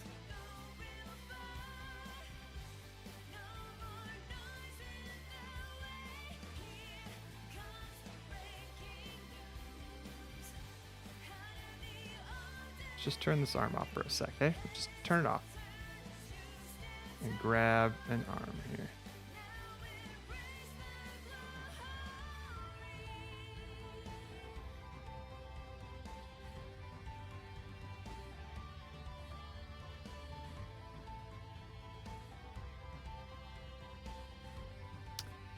Why does this suddenly suck?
see this.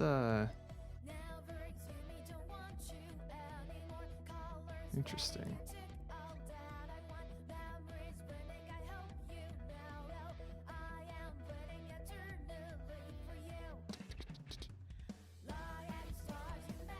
Oh, okay. Well then.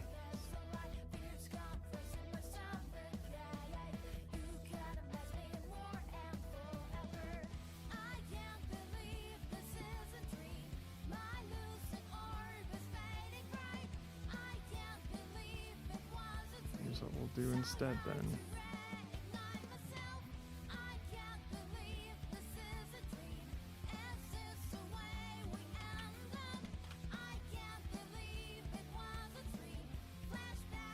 Bring it back to this.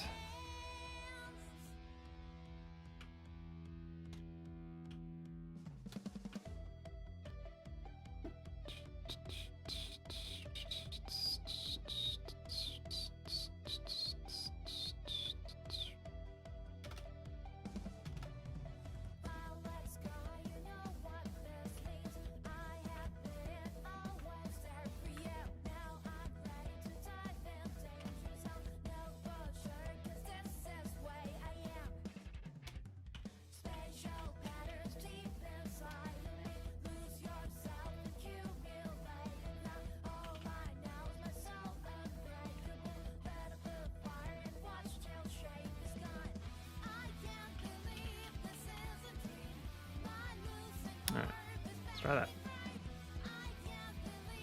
Out of tea.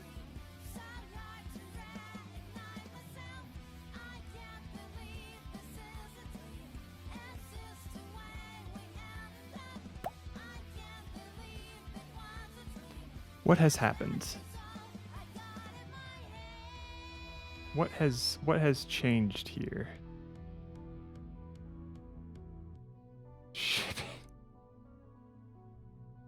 What is different here? What changed? Well, first of all, hang on. What happened there? Oh, wait. Huh? Oh, whoopsie doodles. I'm not setting target destination anymore. There we go. That changed.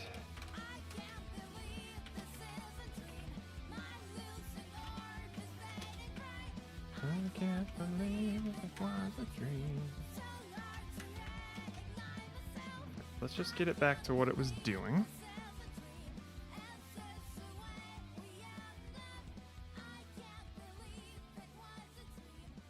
Right, okay. Cool.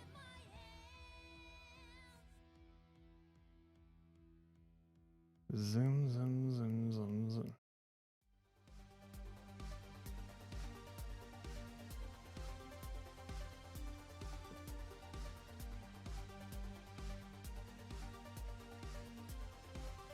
Okay.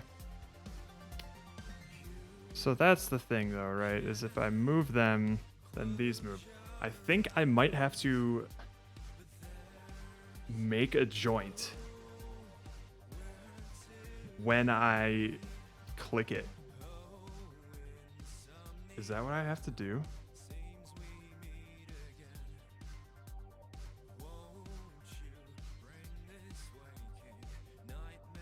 Huh.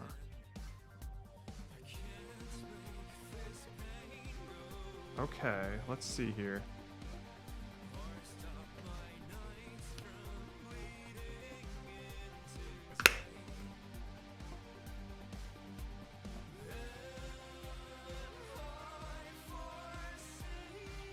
Let me think.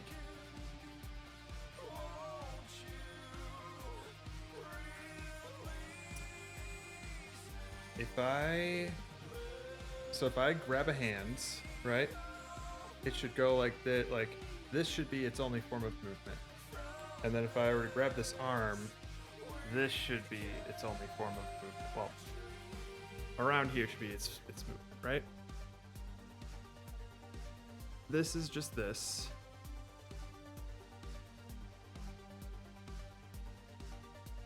So, I'm actually curious. I'm curious.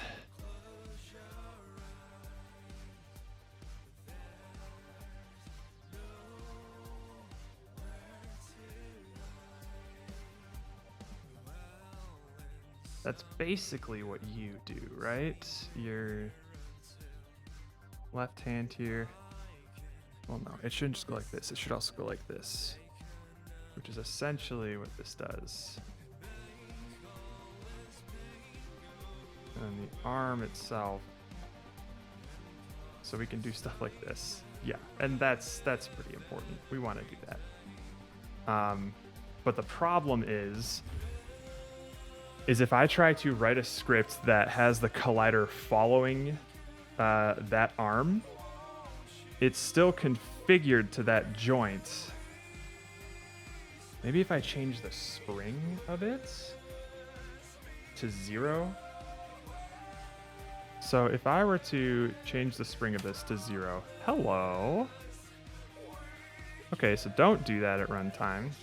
You got it, you got it, you got it. But if I change it here, oh. Wait, that's weird.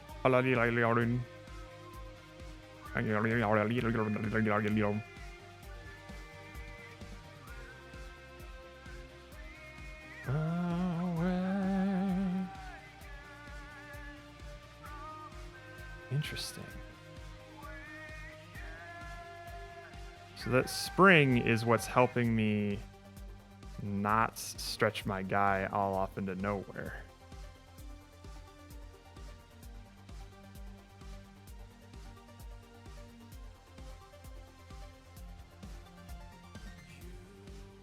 Interesting. Close your eyes. Yeah, it's getting there. Oh. So it's kind of getting there. The tricky thing is going to be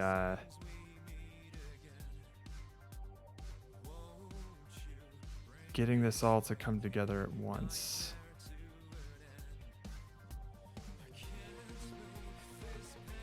Okay. So I feel like if I make a joint at runtime, it's gonna blow up. Or maybe it won't. Let's see. So like let's turn off left hand here, right? Let's turn this off. So the only thing that I can grab is left hand or left arm. Okay. Yeah, if I turn it off, it goes all wibbly wobbly. That I don't want. So shit.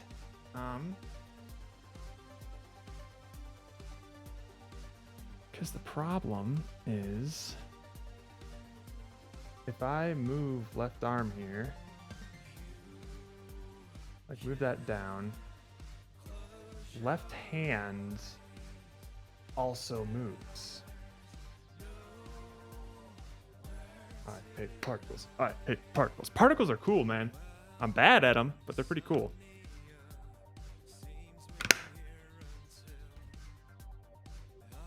Okay, so that's the problem here is, wait a minute.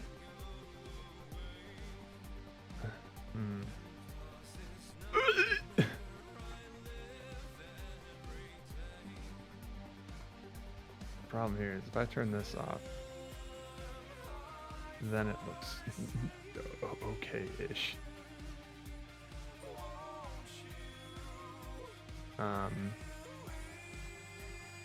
Angular X motion. Okay, so we still need the joints there.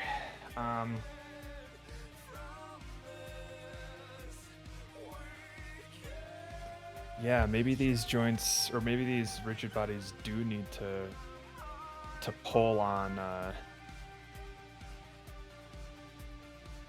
the colliders. Hang on.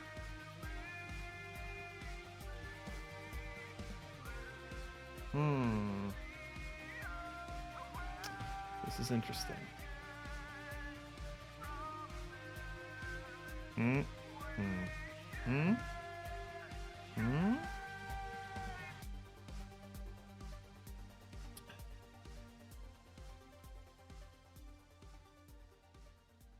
Let me see something here.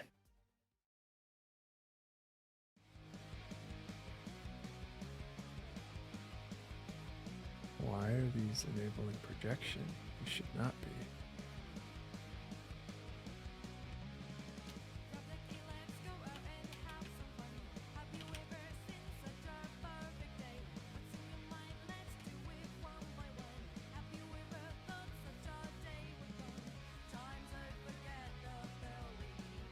Hmm.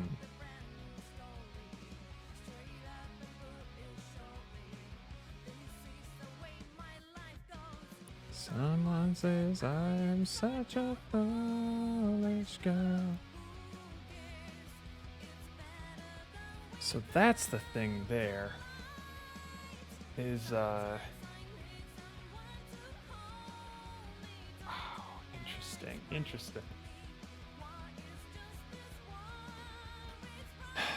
So these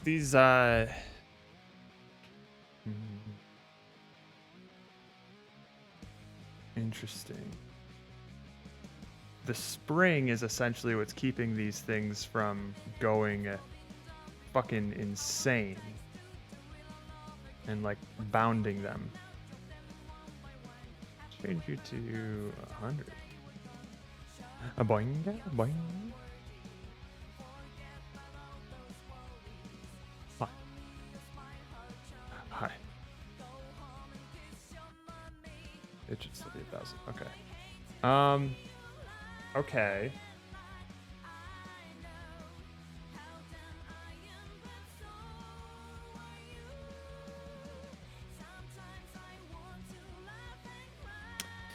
Man, let's see. I move this up. Arm doesn't move. If arm were to move,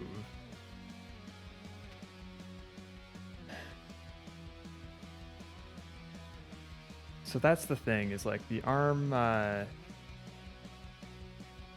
collider can't move. Like the position of it can't move. But if I were to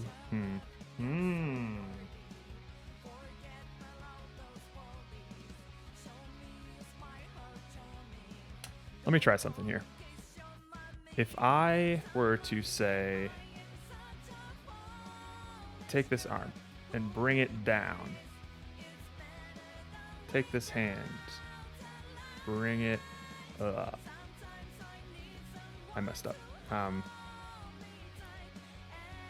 If I were to take this arm and bring it down here, and then let's say go to left forearm, and let's say like copy the position and put it into left arm.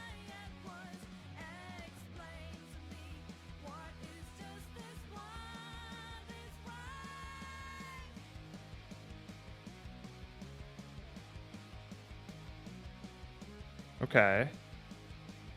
So maybe what I can do... Where'd the hand go? Oh dear, it's way over there. And then if I were to grab left hand, grab the position here, and then put it into left hand. Does this do anything scary? No. Okay. So what I'm gonna do is I will... Okay, hang on.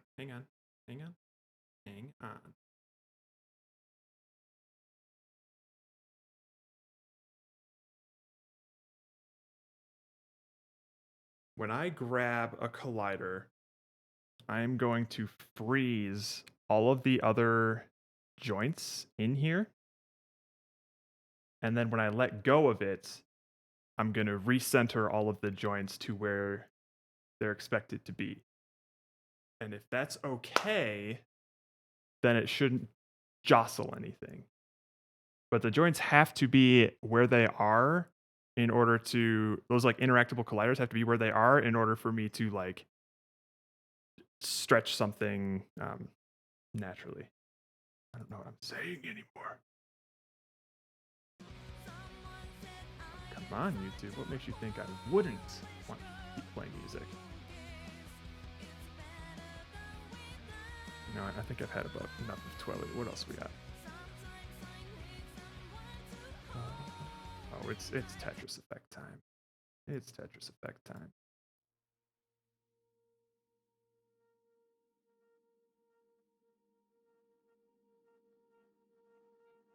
Okay.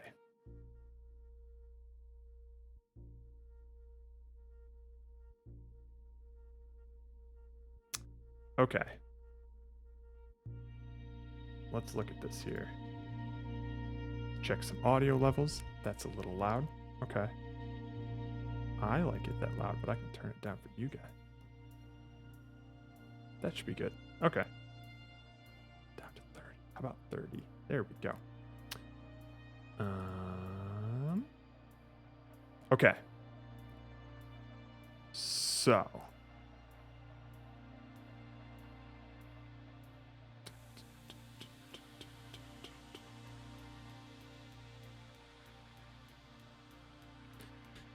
So what I need to keep track of is all of the joints colliders, right?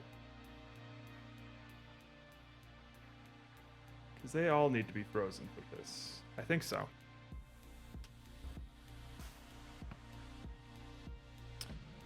All right. Let's see if I can make this work again without the follow part. Every passing day the winds might grow stronger. We don't need configurable joint. Don't need that. At least for now. So we don't need these. Every passing day the winds might grow stronger.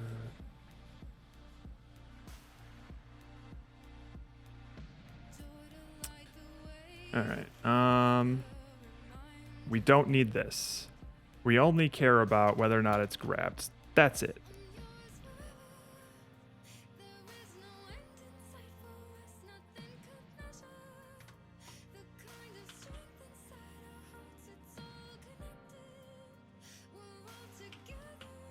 Oh, Lordy.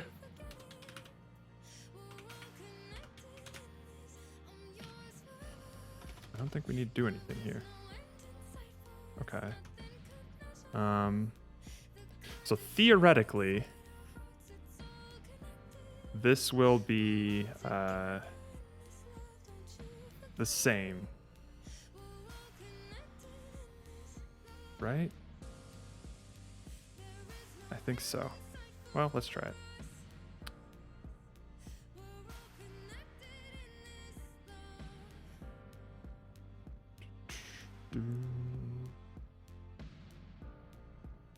It does not like that nearly as much. Interesting.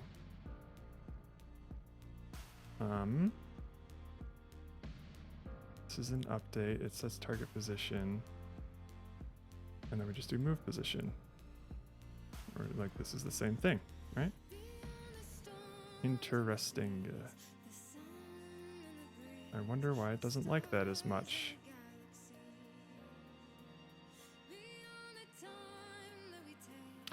Oh. I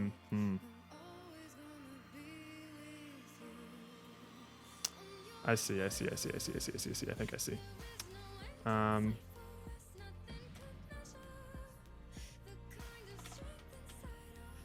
So connected.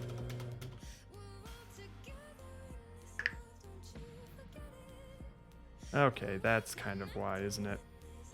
Because I'm constantly setting the target position.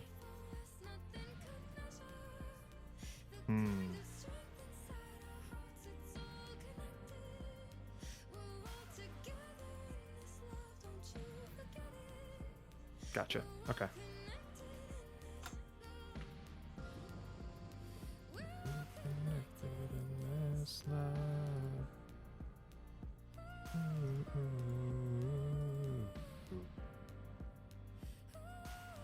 So I just need to make sure that I am constantly setting that position there.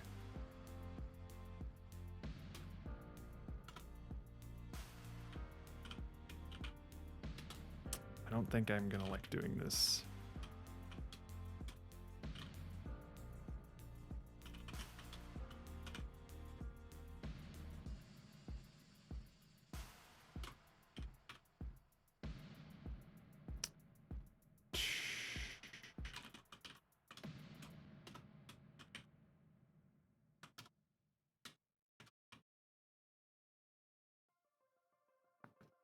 This might work.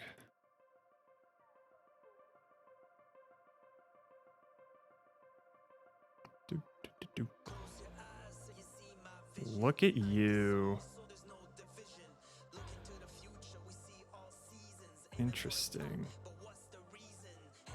Interesting.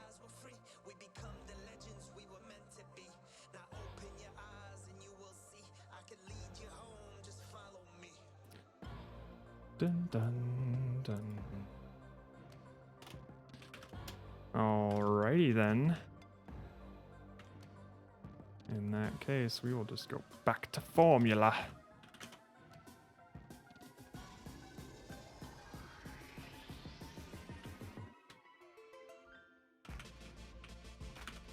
Not quite sure why this is not working the same way.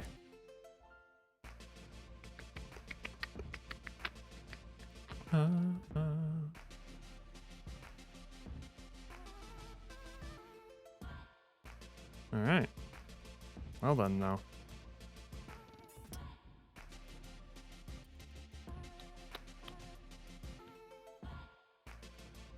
Okay. Zip. Where the hell is my... There you are. Souls, no division. Look into the future, we see all seasons.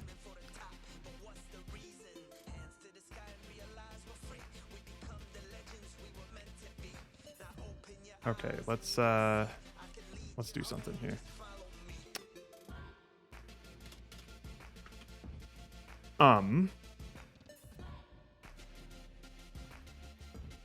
So the ragdoll manipulator, right? We want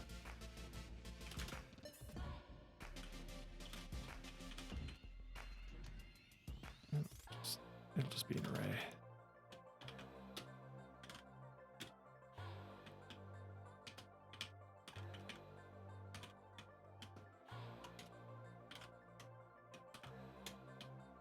So we'll make an array here.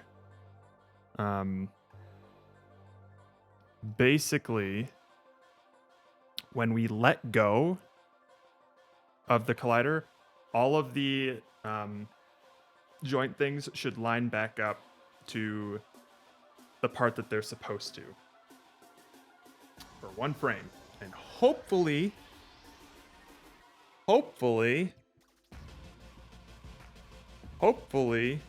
that's not going to jostle anything.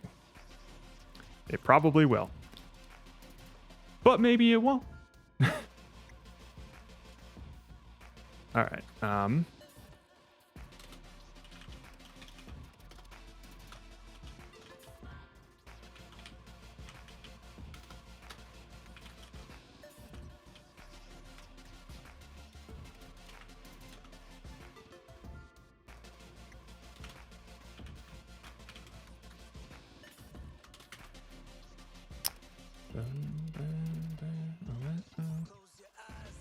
Okay.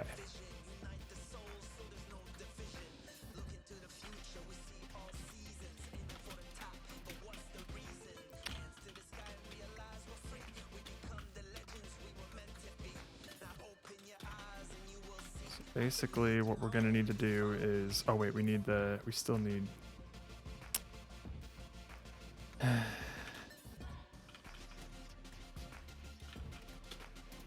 configurable joints. Let me think here.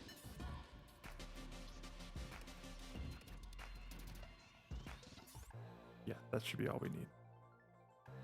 Oh, we need the transform too. I think we'll just get that. So, all interactable colliders at I. Game object transform equals.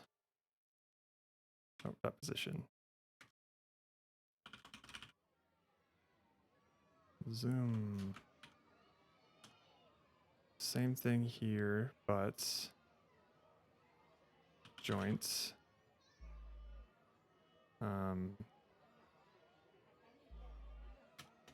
Body, connected body. Position. All right.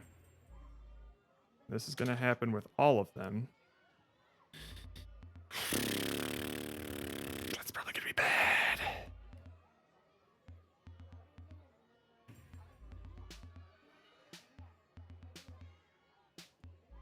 Oh, wait. This should only happen when we let go of a collider. Oh, oh dear. Hold on to your butts.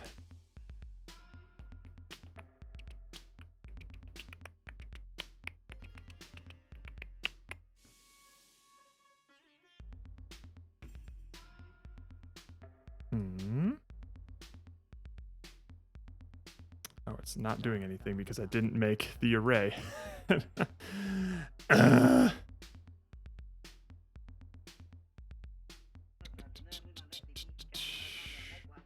This we don't need. The grabbed collider here. We don't need that anymore because we were just testing that. But what we do need is just an array of 2 right now. We want the left hands. We want the left arm. All right.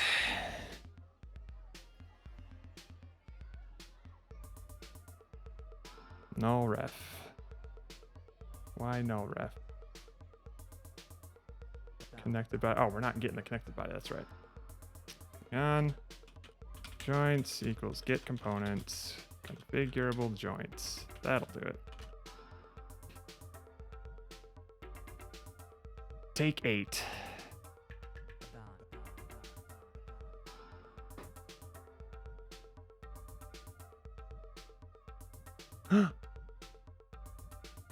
Oh dear.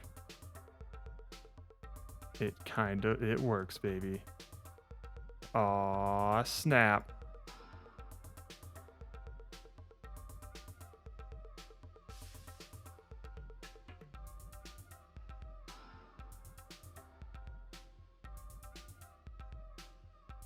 So the only thing here is that the arm doesn't do all that much. Oh, it kind of does.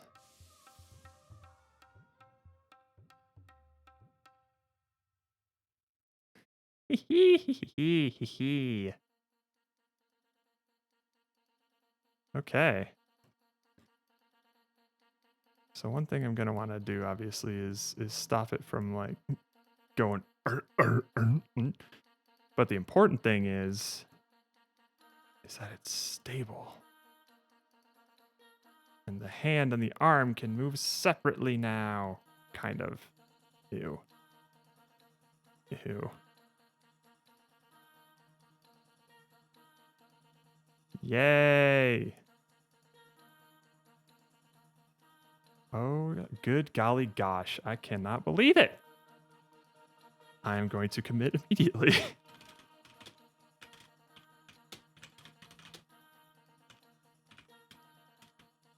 Actually did something successfully with... I keep wanting to call them rigid bodies. Ragdolls.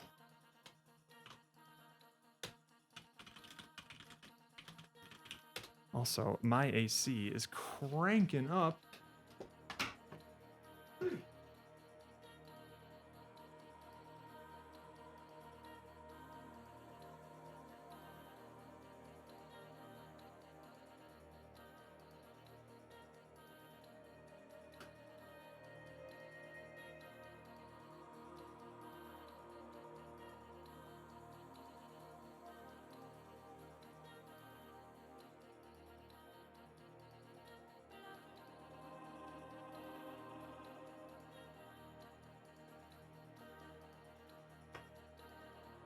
Corky.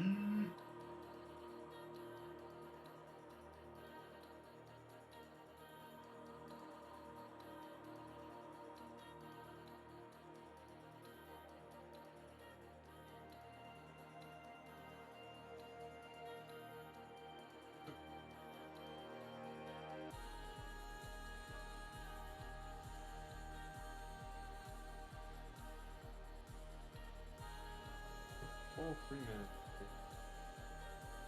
Point.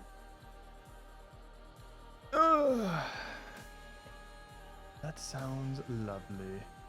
Are you talking about the music or are you talking about getting tea? What are we listening to here?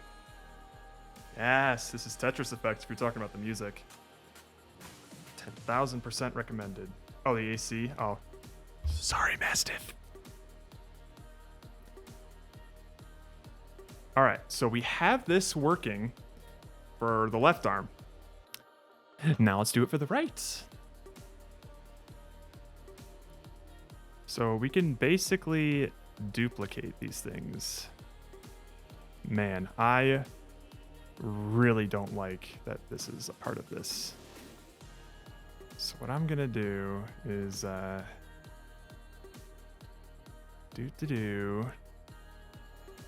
interactable colliders. Wait, hang on. I want to take this out of here. I don't know if I can.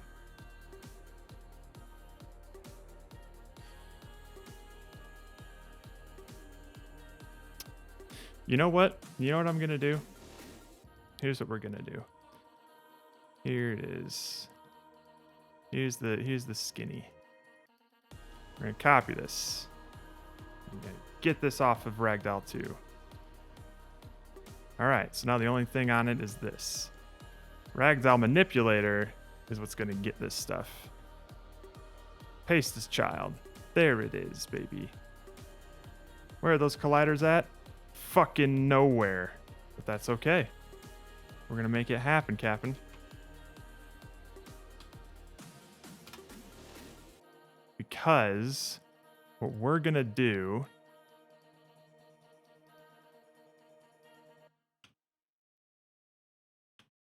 yes, okay. So what we're gonna do is just map these things up. So the left hand, gonna take the left hand rigid body. Sweet. The right hand is gonna take the right hand rigid, or the left arm is gonna take this. Oh, it already has it. I guess it found it. Oh wait, no. That's the left forearm, and the left arm is, hang on. Left arm, right, is going to take the left forearm. My bad, I got confused. Okay. So that's cool. Let's make sure I didn't break anything. I probably did. Right, okay. So now what I want to do is, in this, the music is nice. In the Ragdoll Manipulator, we're going to get our tea.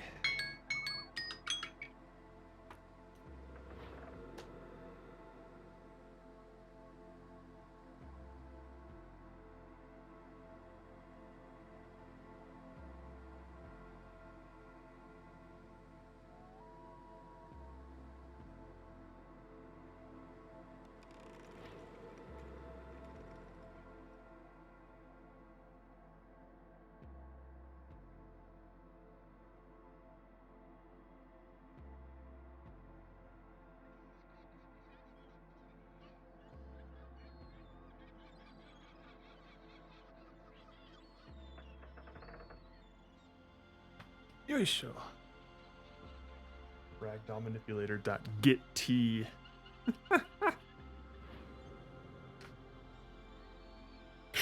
All right. So basically, this is just going to call this to reset all interactable colliders. So this will set them to where they need to be. And I think that's all I'll need to manage with that. Let's double check this. Yep, okay. I forgot to put those in the array.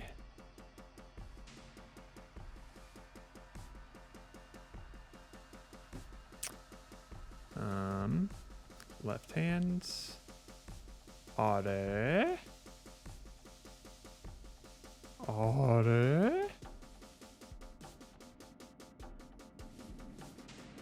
Oh my giggity goodness. Okay.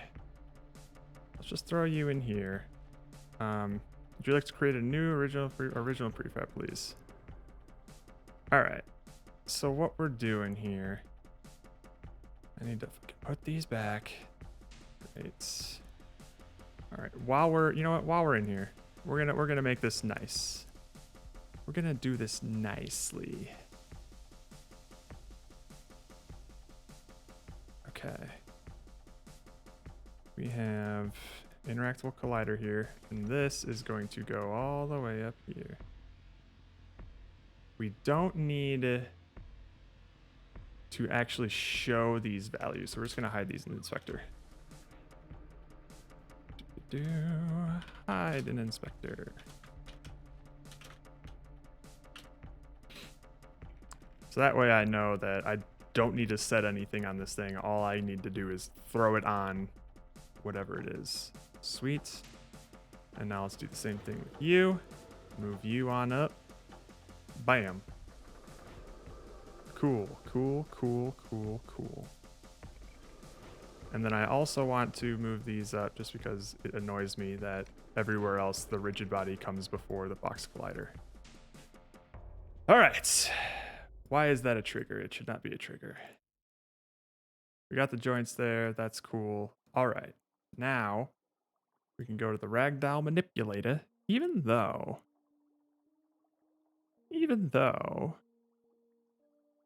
I can just do this. Get rid of the ragdoll manipulator and just put it on this thing.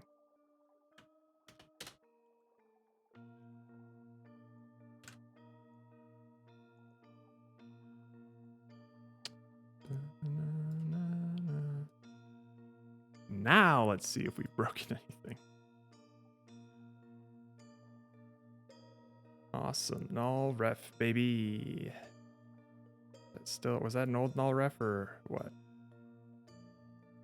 No, it was not. Interactable collider has not been assigned. The variable of joint. Oh, whoopsie. That's on awake, and then the interactable collider stuff is on start. Whoopsie doodles. I need to flip these.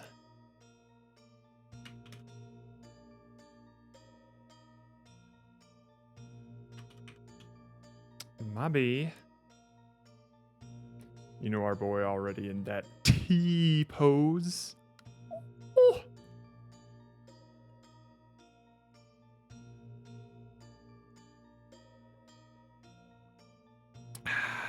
Yep. I figured. Oh, right. Do we have the... No, we do. We do. Okay. Damn it. So reset all interactable colliders. Well, where are these now, eh? I guess we should set them right now. Just so they don't go like an update loop with them being fucked up.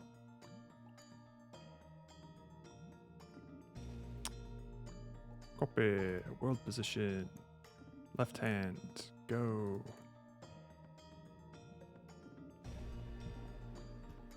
Zoom.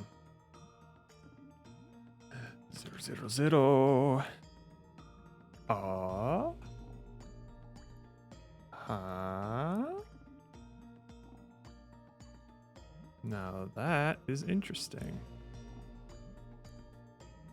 Why does that not line up, eh? Eh? Huh? Huh? Did I grab the right thing?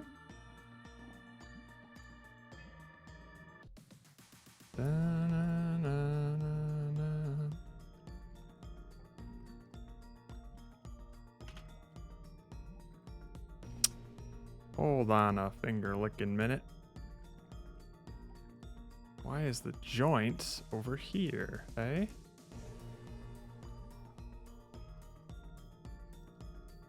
Interesting. Let me check something real quick.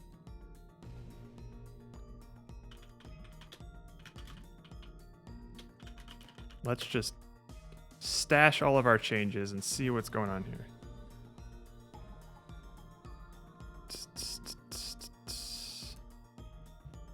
I'll tell you when you're older, Mastiff. Interesting. Interesting. Alright, you know what? Fine. Fine. We'll do it your way, Unity. I'll keep them here. Just like you taught me.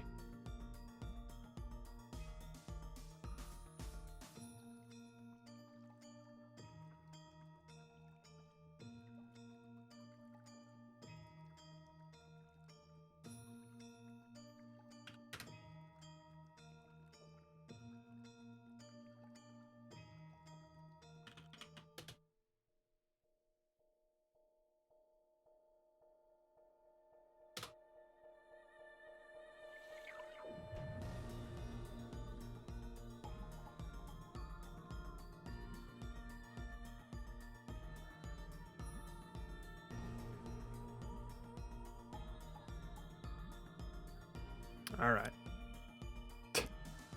Ooh.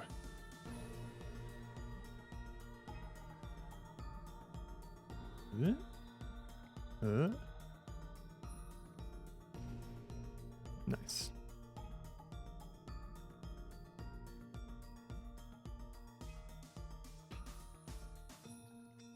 I couldn't tell you why that's the way it is, but it is. It don't be like it think, but it do.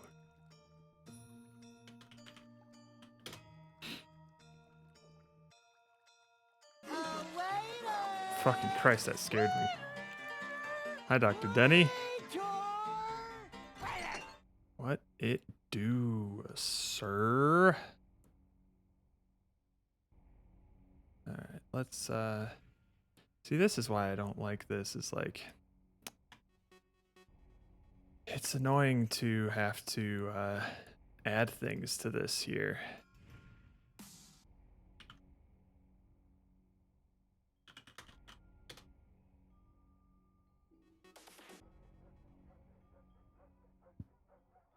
What the fuck?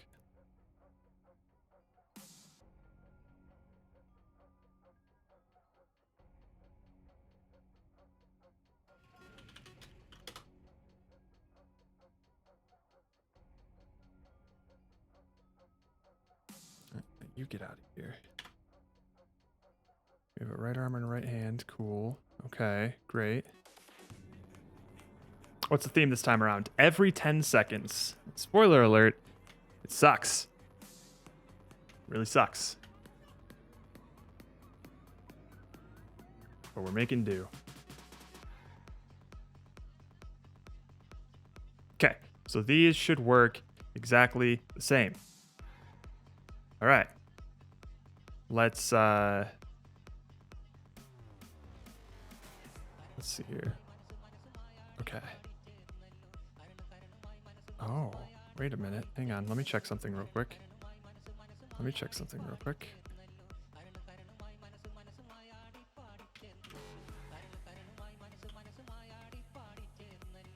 It only sucks if you want it to suck. You know me. I'm pessimist by nature. Nice. Oh god. Oh god. Yeah, we really should limit the rotation on this thing. Hang on.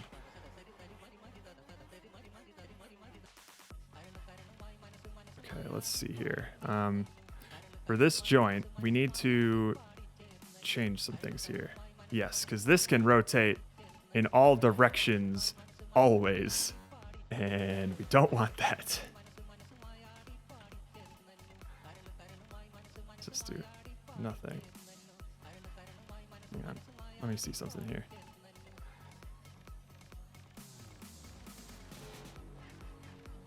Hi.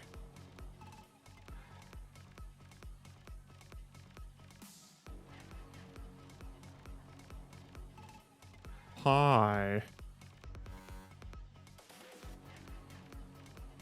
Oh, shit, shit, shit. Don't make it again. No, stop. Ah. Projector rotation. Okay, what we want to do is change the angular rotation. So right now it can just spin anywhere. Right, so we want it to be limit, limit, limit. All right. But now, what do these mean?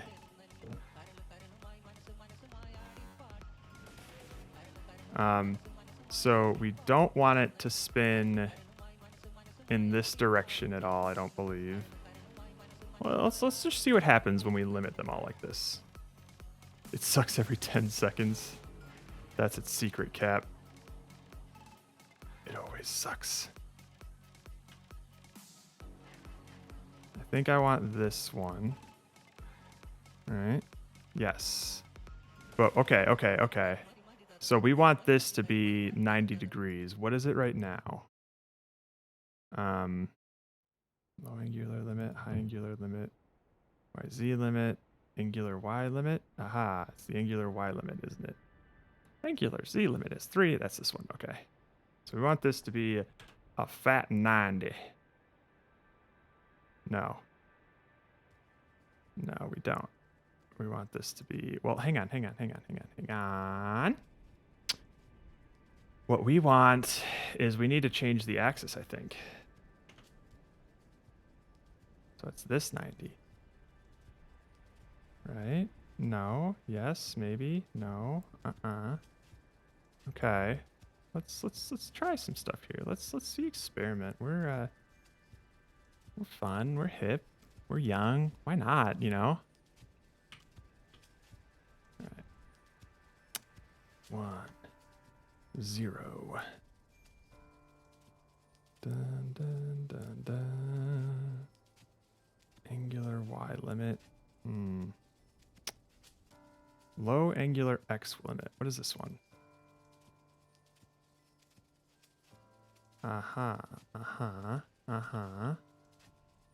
Okay.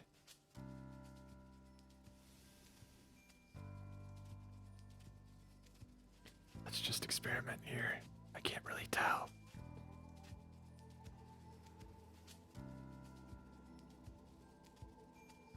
Okay.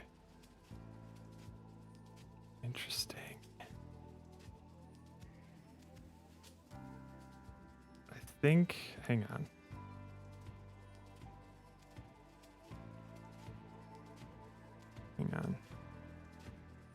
I think this is the one we want. So this will be like, oh, fuck. Okay, the high angular X limit is going to be 0, essentially. And the low is going to be negative 180. And I think this will determine, this will be what we want in terms of like going this and this. No. Hang on. Oops, no. That's fine. I want this way. Maybe that's how it's supposed to go. Yes, okay. And then we can bring this down or up. Okay. And we should maybe, all right. So then for the rest of these ones, like you. No, not you. Who do you think you are?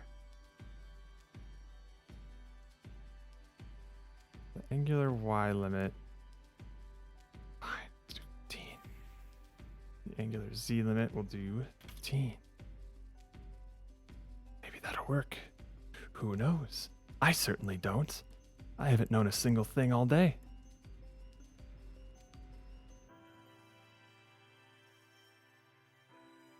But you know what? It looks like it works.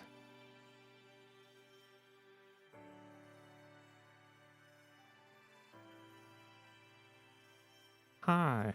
Oh, okay. No. So we want that to be higher then. We want the hand to be able to go up. Okay, so it's not the blue one, it's the green one. So this should be like, I don't know, 90, I think. Let's try that. Because we should be able to do this. Hi. Da, na, na. Hello there. Dogs, it's working. I don't know how, but it's working.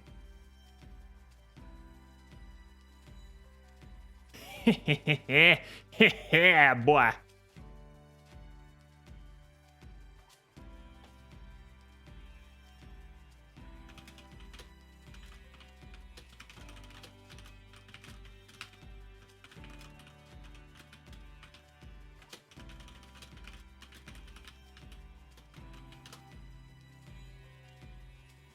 Okay, so now we just need to replicate this on the right arm. So first of all, we'll turn on the right arm. Boink. And the right hand. A boink. And now let's just duplicate these things here. Copy component. Paste component values. And we want the right forearm here. Doink.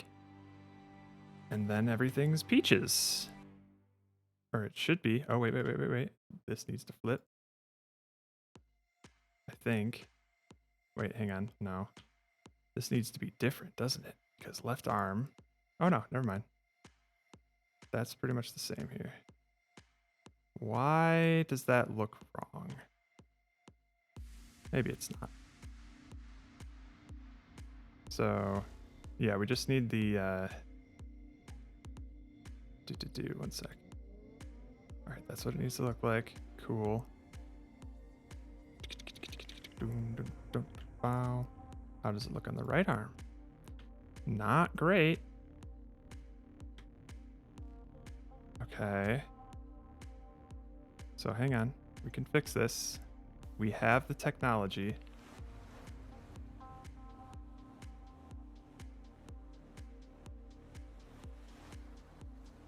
Dun, dun, dun, dun, dun. Oh wait, what am I? Whoa, what am I doing here? Wrong thing. Okay. If we change this to 1, that's not what we want. We want 0, 1. -1?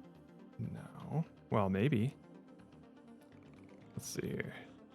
Okay. Almost. And then this way. There it is. There it is. Wait, what the fuck are you talking about? What the fuck? That's so weird. I think it's because of how this thing is made. Because I think this arm is completely like rotated 180 degrees or something. That's not great, but there it is. All right, right hand. You need to take the left hand stuff.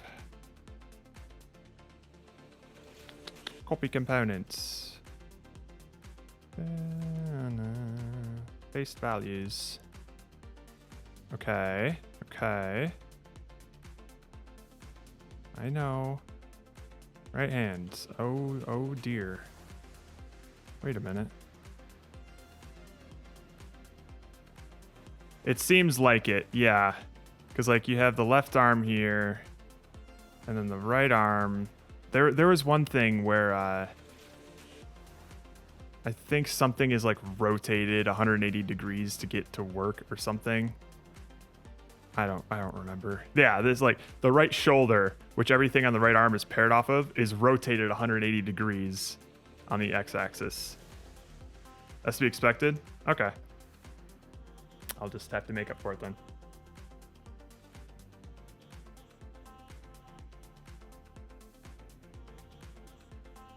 So what's concerning to me is that these are on here right now, which I don't know why that is. Oh, because that's why. Right hand. Bam. There we go. Sweet. So right arm also needs to have the... So let's see here. Right hand has that stuff. We need the collider position stuff here. Copy. Paste. Why not? Oh, I copied the rigid body. Oops.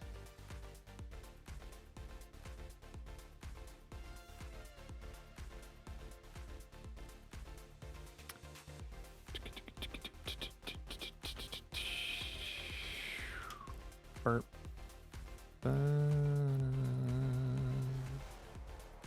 Oh dear. Oh dear. Oh wait, no. This is fine. This is fine. This is fine. Right arm needs to have this. Copy. Position world. Right arm. Paste. Position world. There we go. Da-na. So that might be bad. Oh no, those are also pointing down. All right, cool.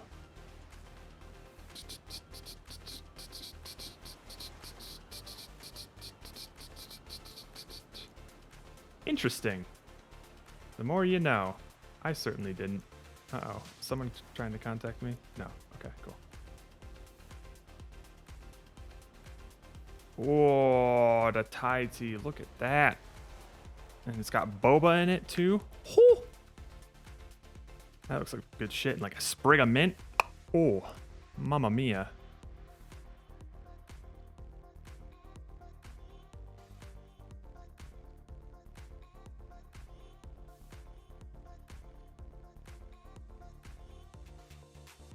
Okay. That might explain some weirdness I was seeing with the right arm like hours ago.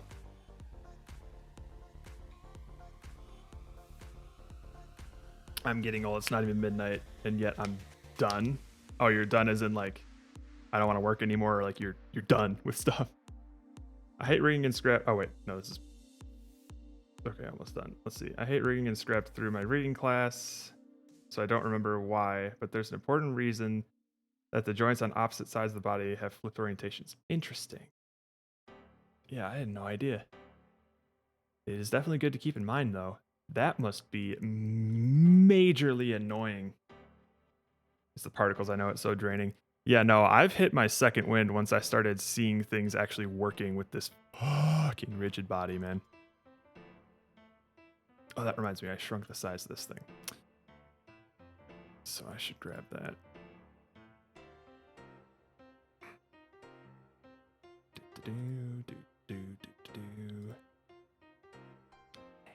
Hey, yeah. Look at you. Left hand. Oh, yeah, it doesn't quite line up, which is weird. Like, I don't know why that is. Odd. But I'll allow it. And the arm here. Let's see if these line up, eh?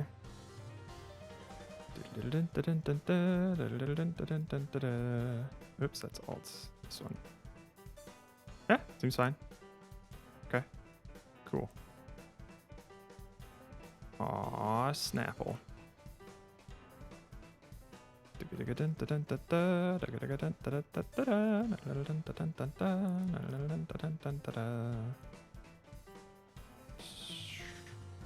Is this just 0? No. It's oh fuck. Something around here. Seems good. A little more. That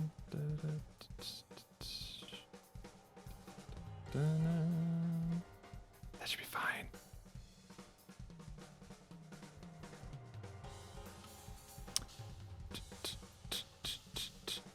These don't have interactable colliders. That's great.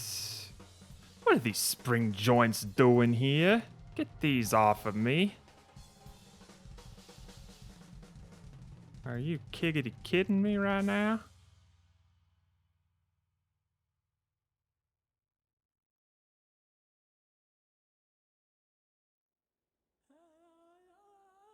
Right hand, right arm. Get rid of these. I don't need them right now.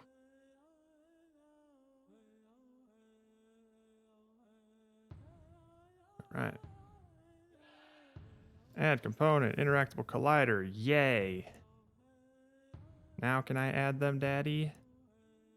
Yes. Whew. Now I can only hope that this works exactly the same.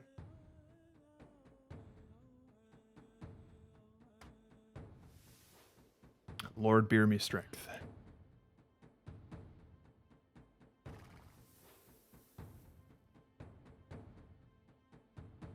All right, it's not bending the same way. That's fine. I can fix that. I don't even think it's bending like at all. Let me try something. It probably bends this way. Huh, interesting, interesting, interesting. Okay. Let's take a look at this. Boy, do I love rigging things. Da, da, da, da, da, da. Interesting. Naruhodo. Alright, let's see here.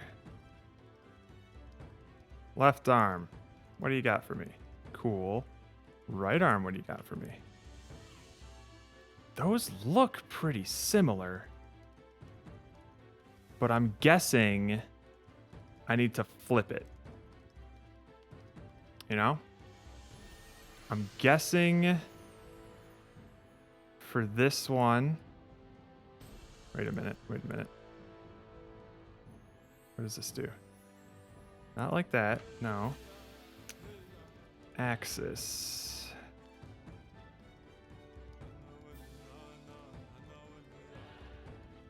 Hang on. That's so weird. No. I mean, this might be right. Who knows? Let's try it. What I'm happy about right now is that it's not wigging out. Okay, so it's not that. Okay. This boy still works. That's great. We'll get to the head later.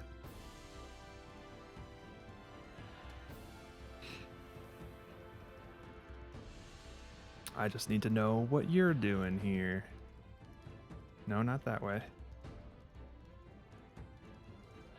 I think it's just this. No, not like that. Or maybe. You never know. Oh. It's close. Okay. Let's no, I don't want to. All right. It just needs to look like that, essentially. Right? So let's, oh God, this is so hard to read, man.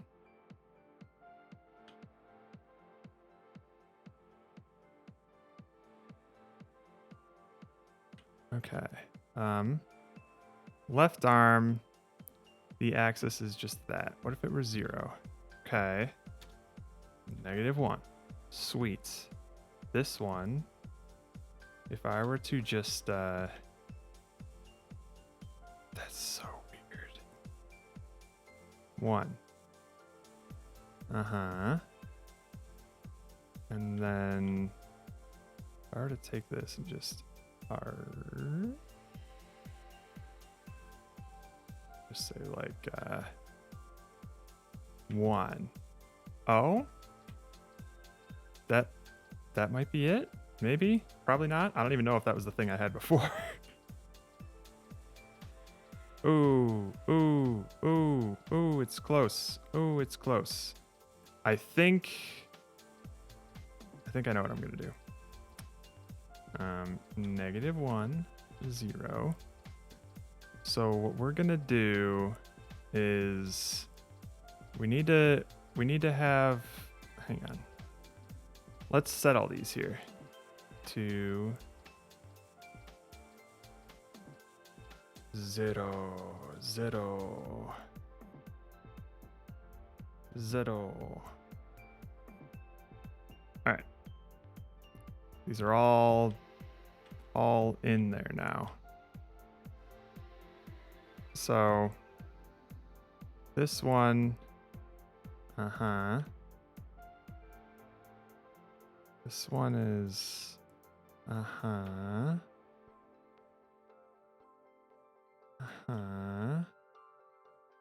okay. We set this to, is this one 1 or -1? This one. So let's set this one. Oh, wait, no, hang on. Cool. So if we set this one to 1, right? So the blue points towards that. Where does this blue point? Oh, that's left hand. Okay. Give me left arm. The blue points towards the arm, or the hand itself. So in that case, then, let's do -1. Okay, it's the same axis here. So this one, this one? No, not this one. This one. Change that to 15. And the low angular limit goes this way. Okay. This looks okay. 177 and the high angular limit is 0.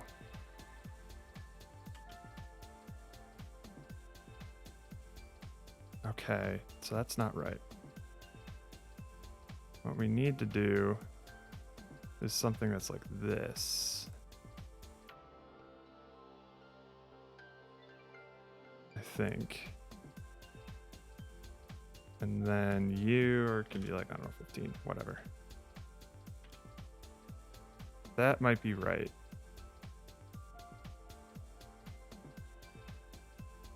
Oh, wait, hang on. You are actually going to be 90. Oh, fuck. Let's try it out. Not quite, eh? Yeah, there's something wonky here.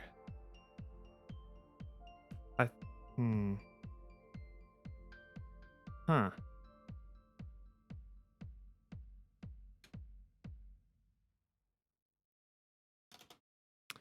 I am just grasping at straws here. All right, so let's set this to 1. No. -1. No. How about a 90? A 180? -180 maybe. Holy shit. What is happening? What am I even doing? Holy shit.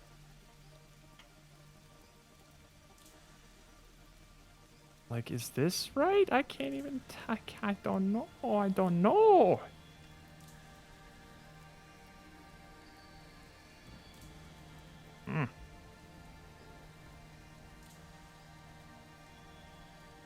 Drop down, flip it, and reverse it. Yeah. My left hand is okay. Great. Let's see here.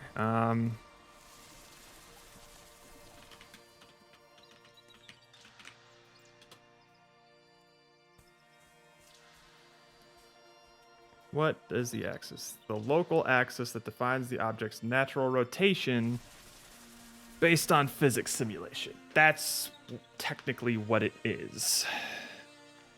Let's look at the right forearm here. Look at that. Their axis is 1. Okay. Whereas the left forearm's axis... Whoa. Oh, hey, look at you. Did I do that?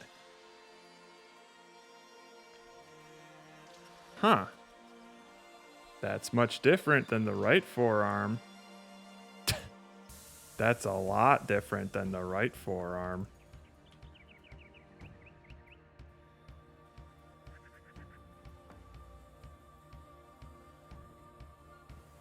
Hang on.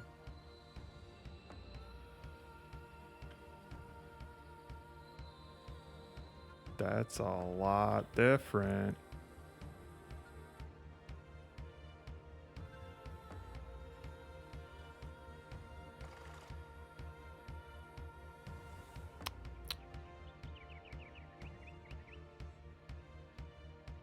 God damn it.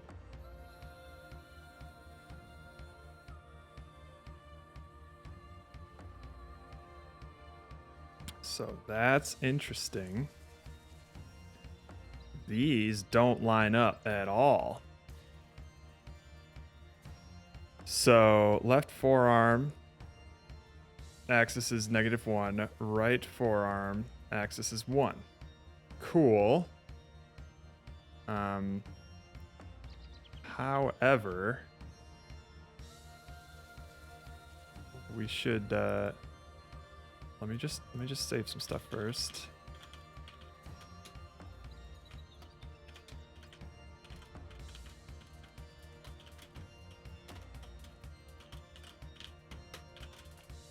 Okay.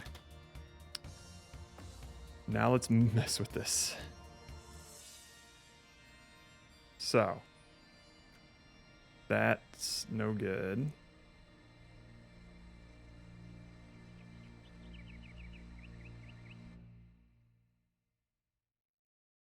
That is much more bueno.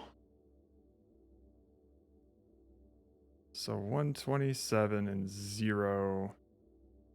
And then the low twist limit is also 0. Okay. Interesting.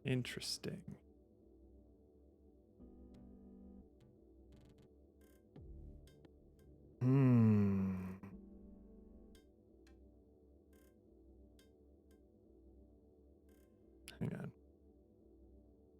Just gonna go low twist limit 0 and then swing 1. Wait, hang on. Let me just get these real quick. What is that? Low twist limit is -90? No. This is all gonna be totally wrong, but we're gonna do it. 127 and 0.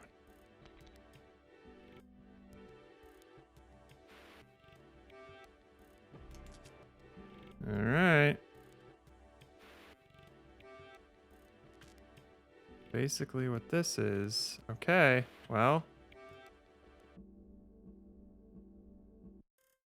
Okay, so this is in the opposite direction, but let's just see what happens. Let's just see what happens, hey.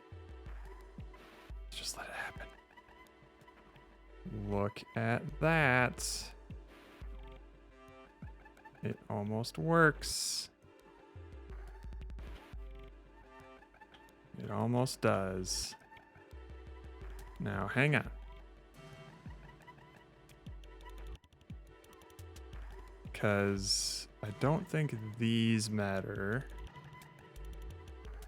as far as like left arm, right arm. Okay.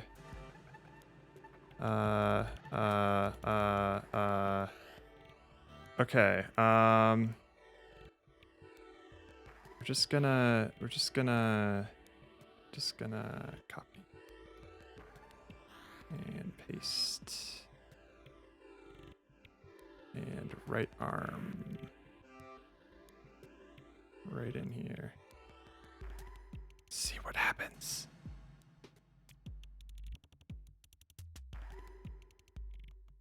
Okay.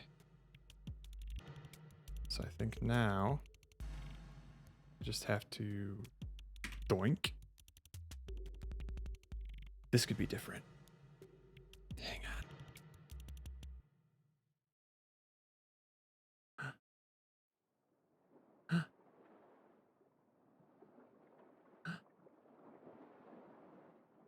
Hi. Hi.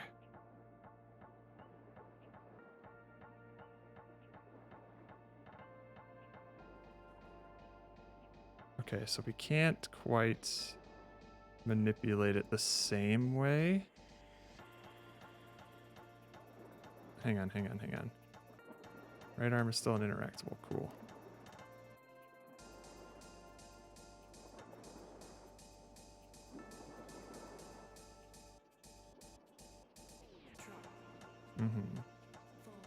There's like some sort of limit here that we're hitting.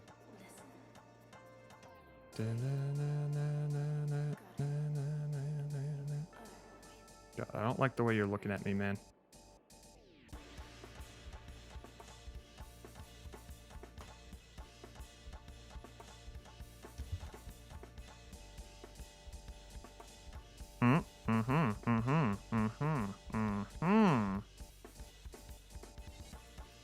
See, these joints, I don't know if you can see, they're pointing up. And these joints are all right for here. I think they're pointing down. If and I do say so myself, they are.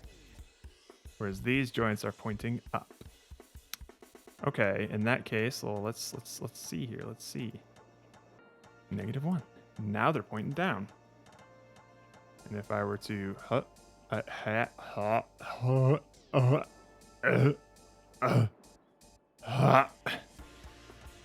doesn't quite work.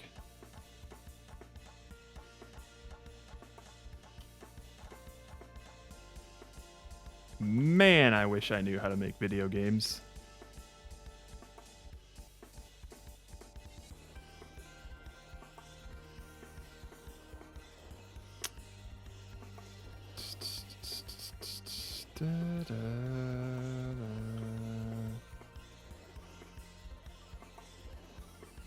Alright, oh, it's so close though.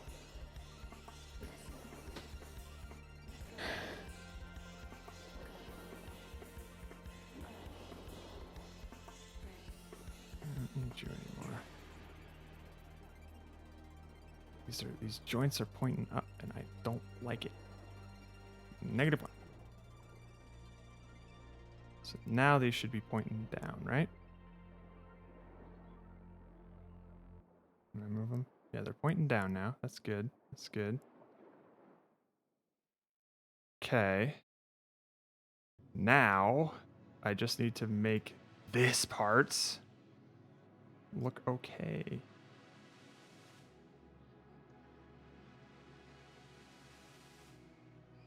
Which one do you want me to manipulate?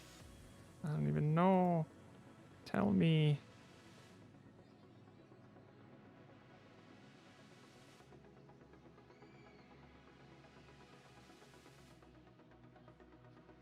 I want you to tell me, please.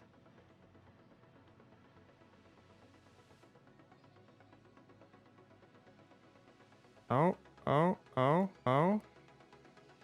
That's how you want it to be, is it? Okay. What does that look like? Aha. Naruhodo.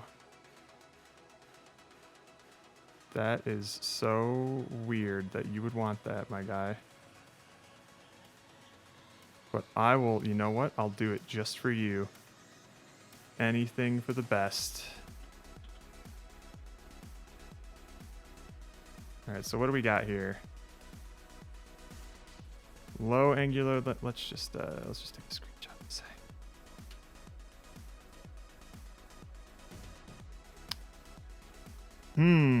Low angular X limit. What's this one? Oh, okay. So this one can be 0. And then that one's 177. All right. High char. Bring it down. Higher. Okay. This one's 90. That one should be fine. And this one could be, I don't know, 15. That one doesn't matter as much. Okay. I think we got it. Okay. Okay. Let me just check something here.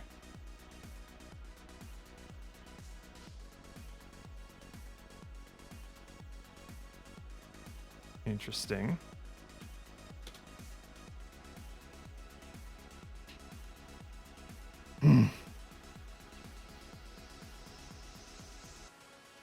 Okay. Low angular limit is 0. Bam. High angular limit is 177. And then the Y angular limit is 90. Yep. And then Z is 15. I think that's it. Let's see. There it is, homie. What up? Aw, cute. Oops, Daisy. Good lord.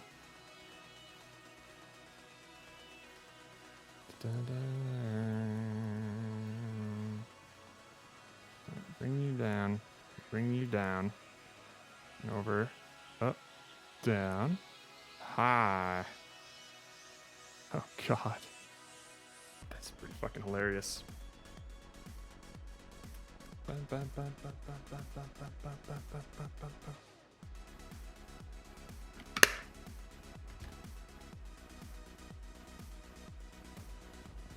I'm curious about something. I set this to slurp a long time ago. What happens if I turn to X and YZ? Anything special?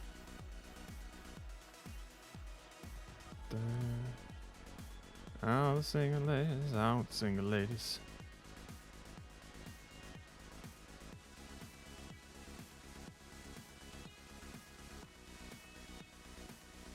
Yeah, oh,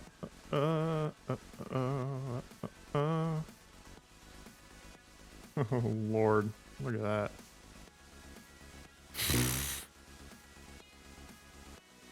Oh.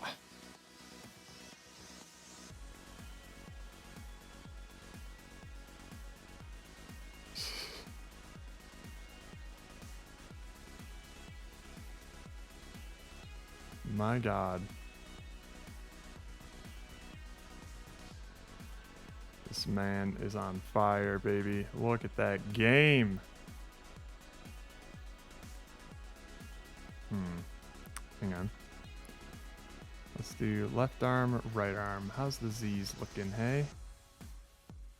Ooh, not great.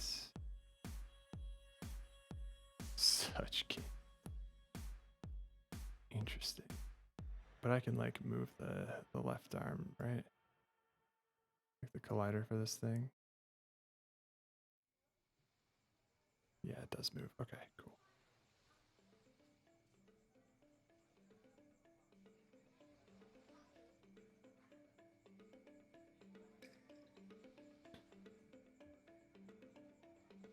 All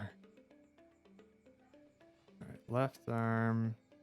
It is 15, so change it back to slurp. Schlurp. Oh, I can't. There we are. That is. Her.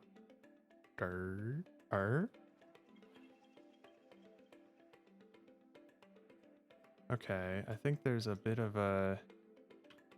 Oh shit! Oh shit! That's hot. That's hot.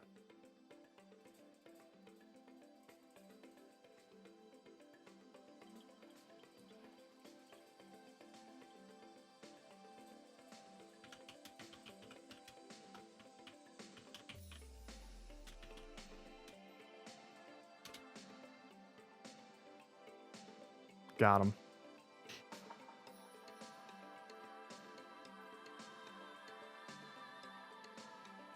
It's like this one, it goes in front of him. And this one, it does not go in front of him as much.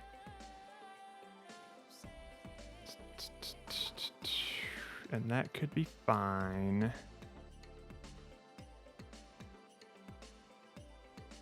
Point 0.2022. Yeah, these are pretty much the same. 0.0565. Yeah, those are about the same. Slightly different size, though. Interesting. Or no, slightly different. Interesting. Why is the right hand so different in centers here? Check out Discord and maybe do something.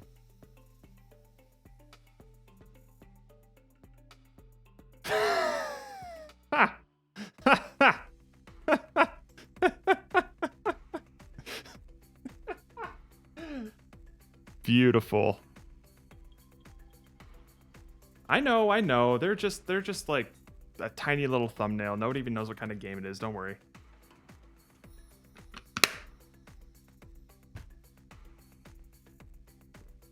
That is wonderful.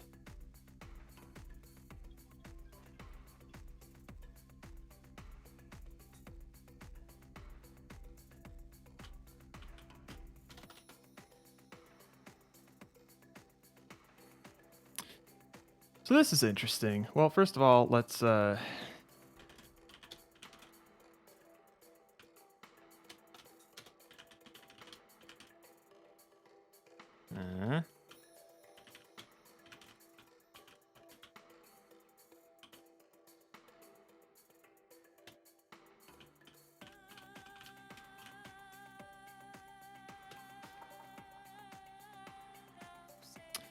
So I am curious as to why this collider needed to be like this.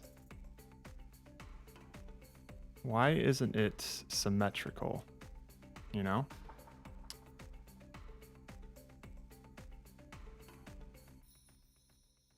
Like, because this is already centered to this. Like, let's look at this here. You got that. You got that. Uh-huh.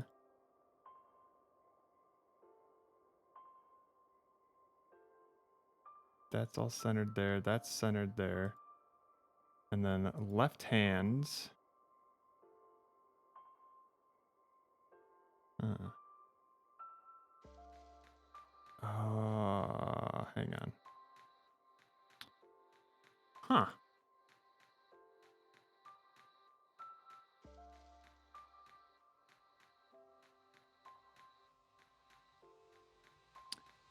You know what? I don't know.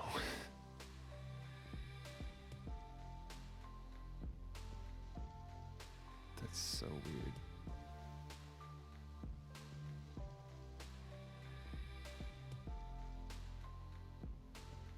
Interesting.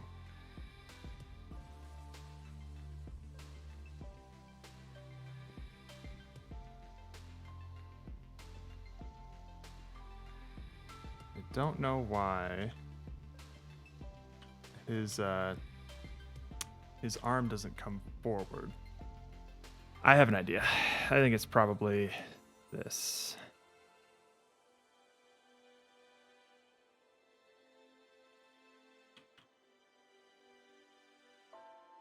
If I were a betting man, it's something to do with this.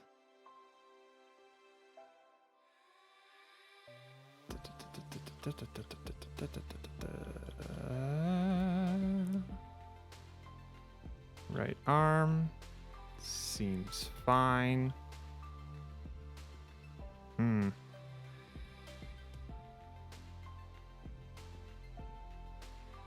Yeah, I'm not sure. You literally cannot move it forward anymore.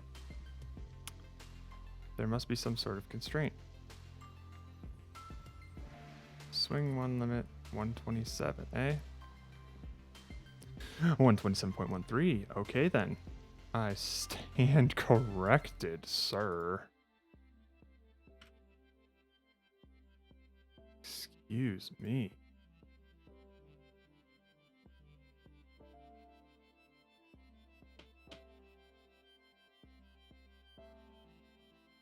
Oh, ain't he cute?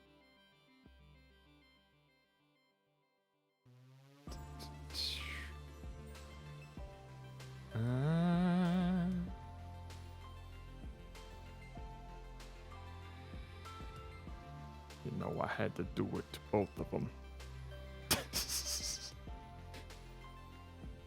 Oh, T, damn it. Okay, I think, I want the arms to be able to rotate a little bit more. Like,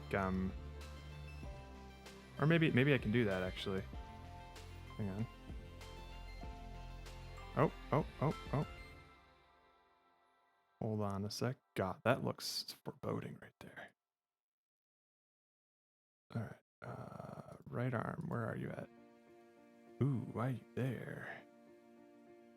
That's a weird place for you to be, homeboy. Why are you there? That's not where you should be. Is it because... Hang on. Pause. Left arm. Copy component. Right arm. Interesting. Paste component values. There's where your arm should be, sorry.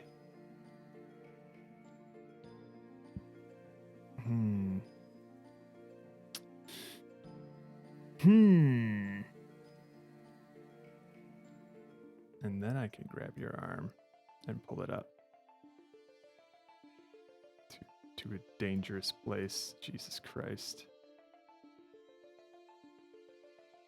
Interesting. So if I pull you down, yeah, you look just fine. And then if I do this,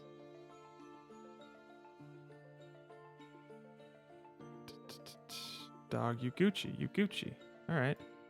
Well, hang on. What if right arm? Dude, I'm so fucking sick of this thing.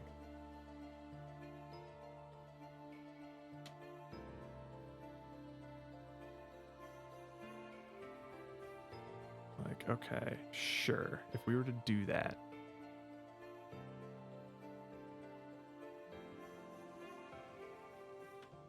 Okay. Fine. Sure. It's pretty much the same as where the right hand is, though.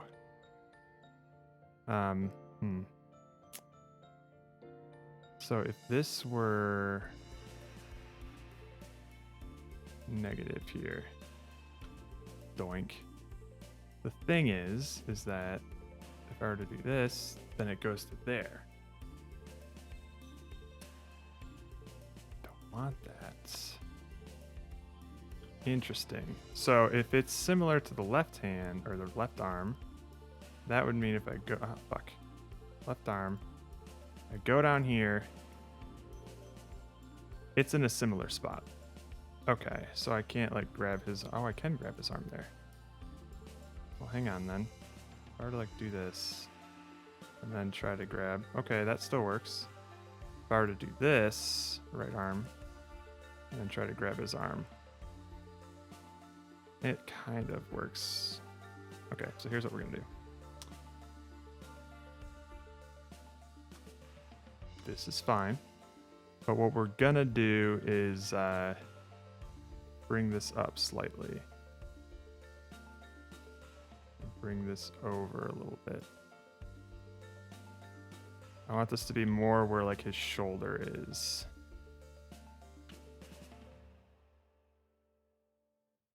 Uh-huh. Whoa, whoa, whoa, whoa, whoa. No, this should still be higher up. Okay. And then the left arm should be the same. 0.18 and then negative 0.05 right now.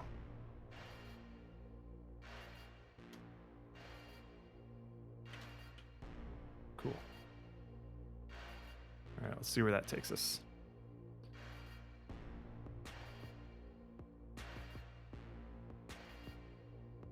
Ew. I don't like that. Ew. Ew. Ew.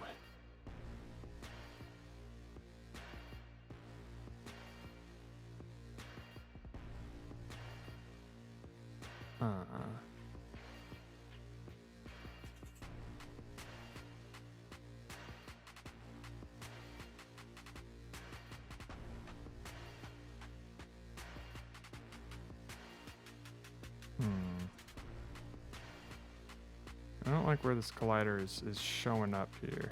You know what? Hang on. What we're gonna do is we are gonna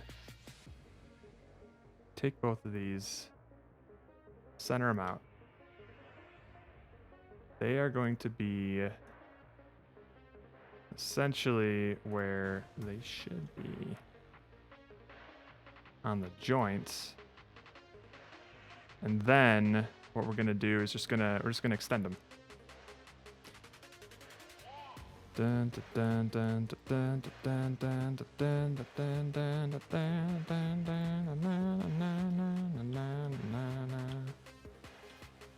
Here's how it go. You know what? You know what?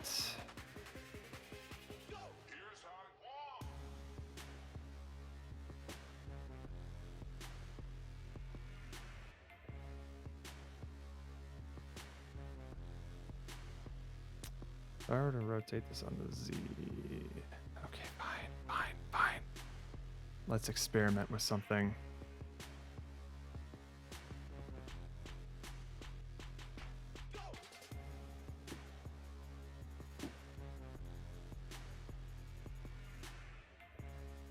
Left forearm. Get that transform, baby.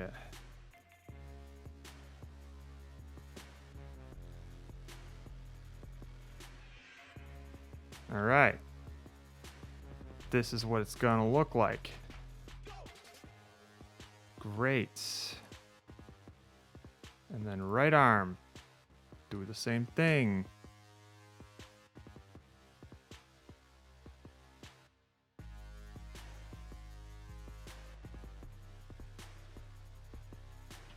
Now let's see what sort of chaos ensues. What up, Zach? It is going decent.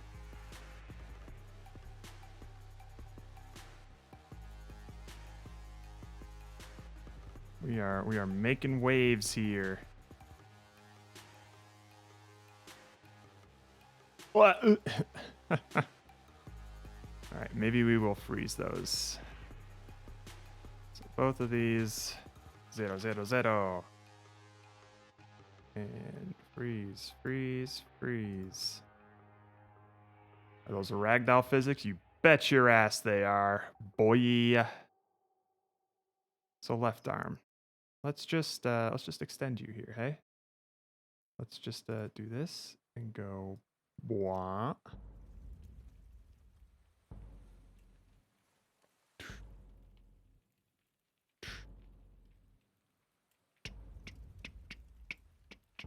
What? There we go. Let's see what happens.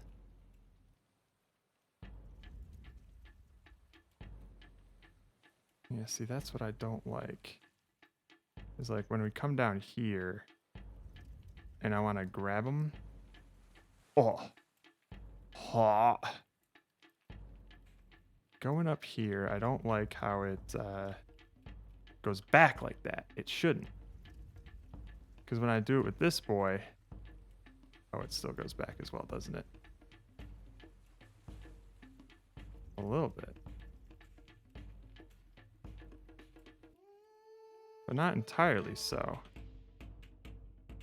Oh, because this is as high as he can go with his arm joint there. You can't go higher than that. So if I were to stretch him out like this, right? Stretch him out. Oh, hang on.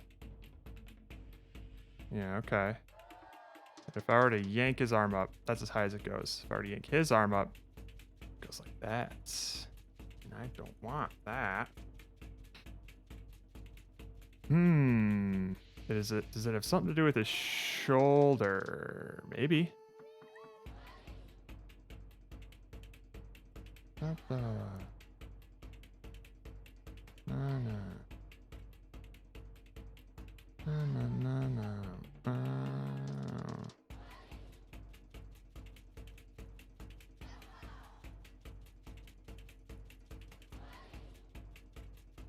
Interesting. Swing axis, eh?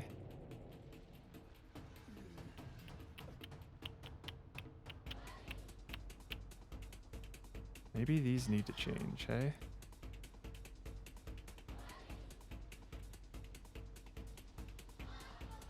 Like maybe these... Whatever the secondary axis is. What's a secondary axis? The axis... Define the local coordinate system of the joint. Oh. R.I.P.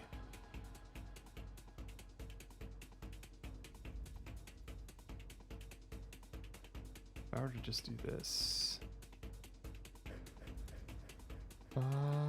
Limited. Free. These are all limited. These are all free.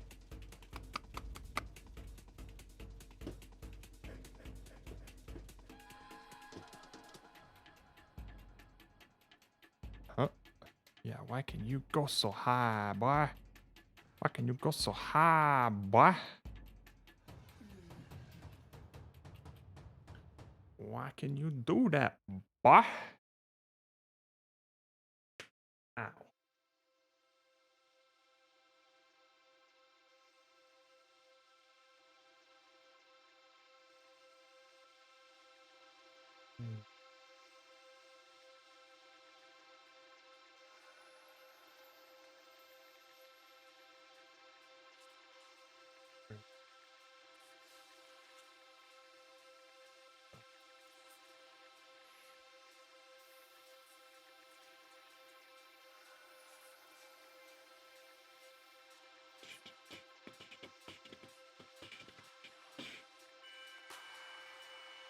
So what is stopping you here? I think it's the 90-degree thing here. I don't think you have a similar limitation here.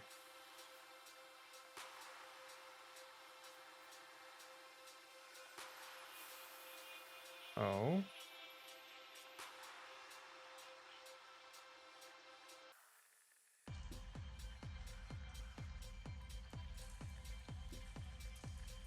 Uh-huh.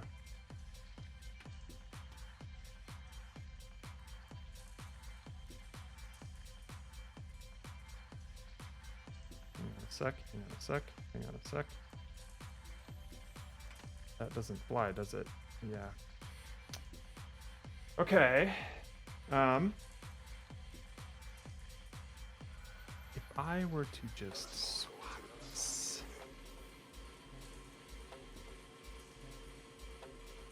Alright.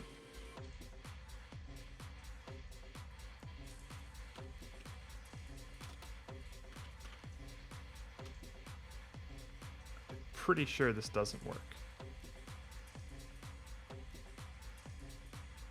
What the absolute fuck? Okay, it works flawlessly. Great. Wait, where's the hand glider? Uh-huh. Cool. Yeah.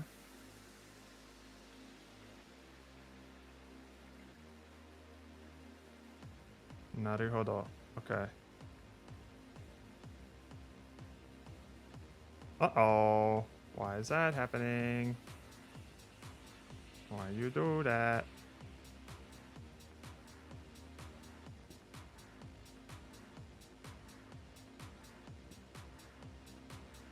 Hi, I'm Paul.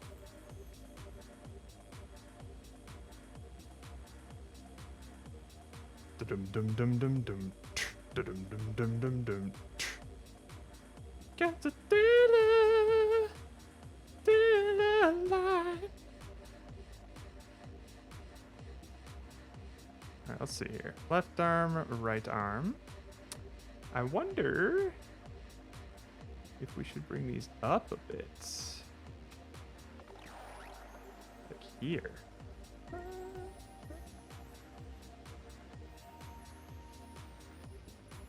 I also still don't know why these have such different positions.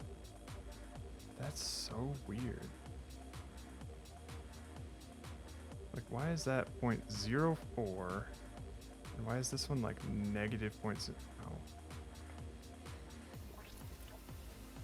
Now it makes sense. I'm sorry. Just stupid. Okay. Let's try this out. Hi.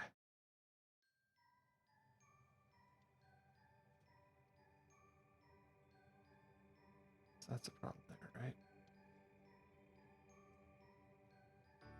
Embark on the slide. Find out who we are. Alright, I say the solution here is to just, wait, why do these have different sizes? Oh, okay. 0.36 and 0.34. Let's just split the difference here. 0.35. And then we'll just do this. They'll be squares, essentially. So no matter what direction it's in, you'll still be able to grab it.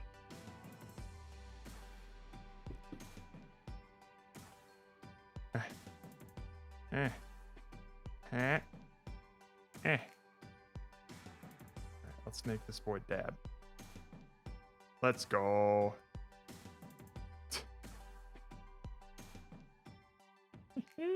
Yeah. All right.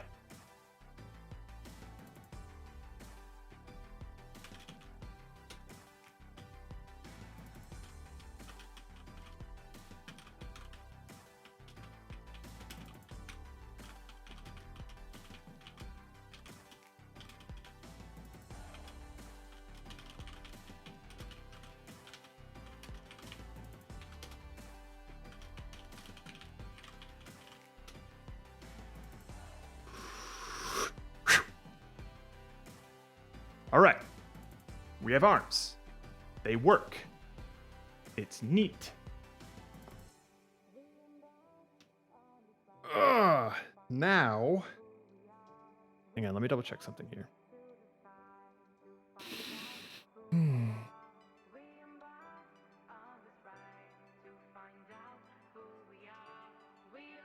Moving an arm doesn't really affect la la la la la la la la.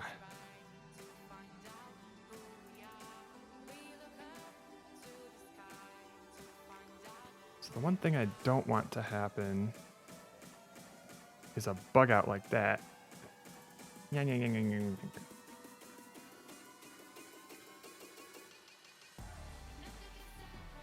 From like fast motion. So Can touch the sky. 5,000. Spring. What is contact distance again?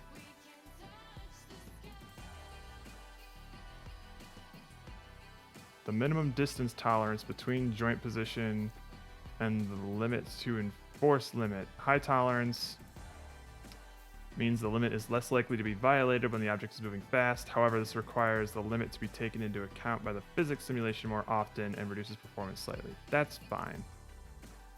The minimum distance tolerance between the joint and a higher tolerance. Okay. Well, hang on. Let me just see something here. Hiya.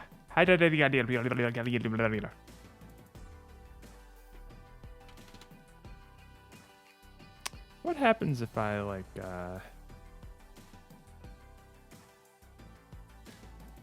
if I throw some dampening on it? Yeah, that's what I thought. So nothing much really. If I were to do something like this. Yeah. 0. Is there a tolerance thing somewhere?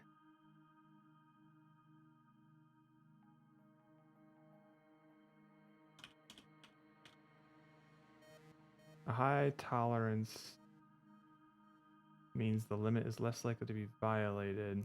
Uh-huh.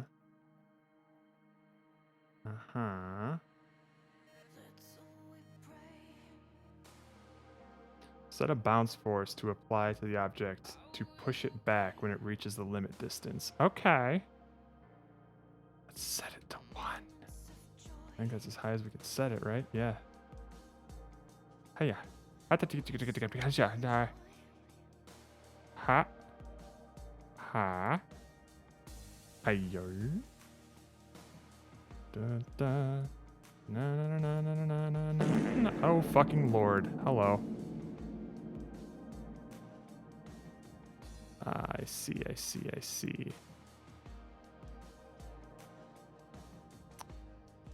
Alright, I won't do that. What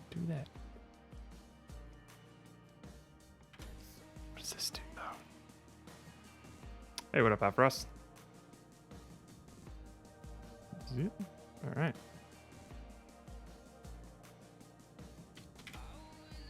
And his name is John C.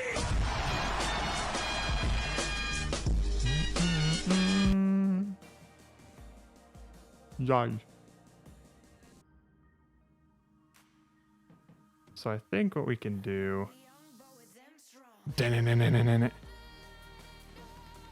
We're shining like no other, like diamonds in the rough.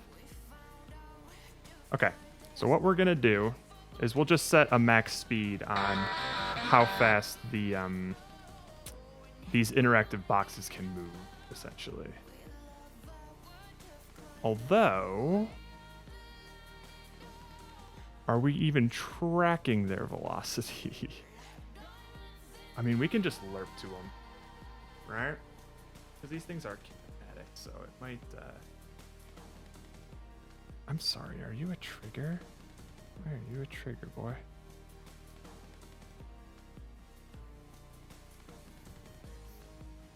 Not triggers. Please, God, get the model from the Ruds. I'm getting worried. It's fine. Hi.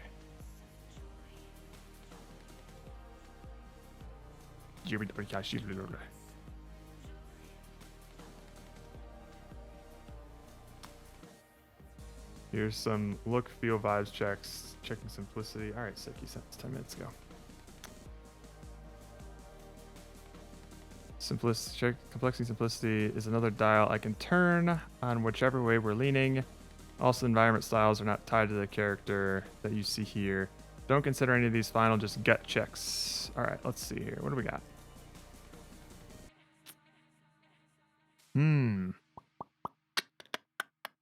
Oh, look at that, man. That looks pretty neat. Okay, so I don't know what these little square things are. This looks like a mugshot. Super flats, clean, or textured. I think I like the texture. I did think I like the texture, but I don't know what these are. I'll probably talk to him about that. This is fucking hilarious. These little shots here.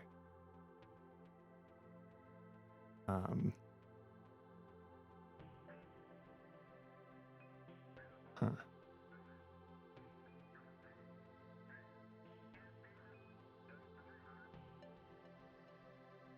Okay. Let me think here.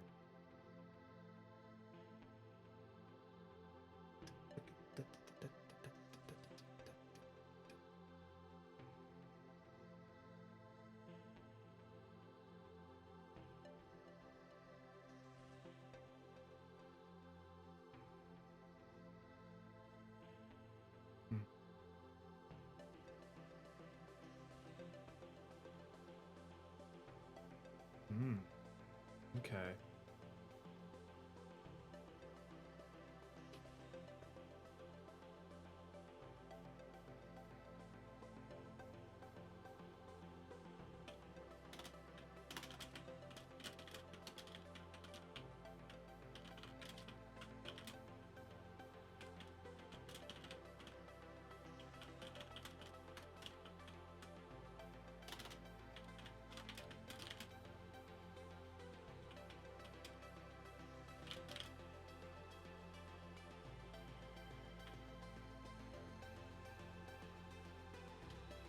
Hello. Jared? What's up? Yo, I figured it'd be easier to just. It chat probably would about be. it. Yeah. Yeah. My instinct. I like the red curtain one. Yeah. Okay. Like it seems more like kind of like dreary photo picture sort of like vibe to it. Uh-huh. That's also what I wanted to ask. Like, how do you want the feeling of things to be? So, like, first I is like kind the of just like texture. layout of stuff. Uh-huh. Like, are you I cool with think kind of the, like where things are? Yeah, I think the first three on the left look a bit too modern if we're going for like an 80s or 90s style. Like Yeah, Mhm. they're at a least like little on the clean UI side. the UI at least like looks a little like cleaner and It's modern. right. And I think I like the idea of like super crazy 90s like colors and stuff in the one at the very bottom right. Uh-huh. Yeah. Like I think that could work really well too. It just depends on. Yeah, I was thinking the same. Like, and I didn't even do like a really dreary one, but Yeah. do we want something that's like really muted and like the khaki version of UI versus like more like 90s or late 80s sort of like colors and patterns and things like that. I think I like the sort of vibe that we have with like the red curtain one, just because like there's some vibrant things that catch your eye, but they're like I think the stuff going on the right side of the screen on the bottom one there is a little distracting, or it's like a little Like loud. too much color and pattern. Like I feel like the red one like I can really like it draws a lot of attention to the portrait, but Mhm. it's not like distracting me from the posing part Mhm. either. Okay. I think what I kind of like about the red curtain one is it gives off a vibe of like high class, but like high schooler high class, you know? Yeah. Of like yeah. it's trying to look really nice, but it's kind of hokey, you know? Right. Like low budget high class. Okay, that's what I, like. If you imagine like a yearbook cover, do you imagine like a sort of like gaudy gold inlay type of like yearbook cover, or like a varsity letters kind of look, if you know what I mean? Yeah, I would say probably the latter on that. Like varsity Okay, so letters are- more of like the like a varsity jacket of UI. Yeah. I'm also curious as to what you're trying to do with like the pips around like the viewfinder looking thing. Yeah, that's just like possible stuff. Like, if I have time, where like if you are checking to see if something is in a zone, um, like it would show up like that joint is in that zone, like the hand, the elbow, the shoulder, whatever. Mm-hmm. Gotcha. Yeah, Gotcha. yeah. I don't know if I would want to have those up all the time. No, okay. I think I like the idea of like you grab the thing and like you're trying to make the pose, and then your joint like grabby indicator thing. That's like what just turn, tells that's what you when turns it's there, green, and yeah. that tells you when it's in there. You don't And need then- like some constant like state thing to tell you. No, that. because then Okay. it's like all right, just put this thing in that circle Yeah. sort of deal. Okay, Instead of gotcha. trying to like figure out how to make the pose. Yeah, yeah. I gotcha. also like the idea of like you don't know if you've done a good job until it shows the photo and goes like great, and you're like what? Yeah. Okay. Okay, I agree.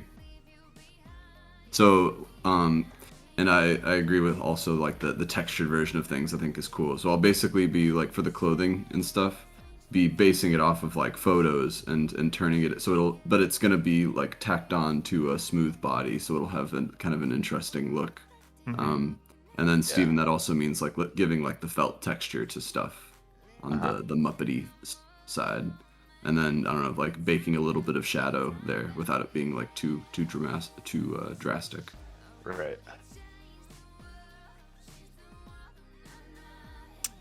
Y'all want to see what I got going on? I mean, yeah. Sure. I guess. Let's. You want to share your screen? Yes. No, I want you to watch it with like a 13-second delay. I can also do that. Sounds good to me. Good. Na-na-na. Look at this boy.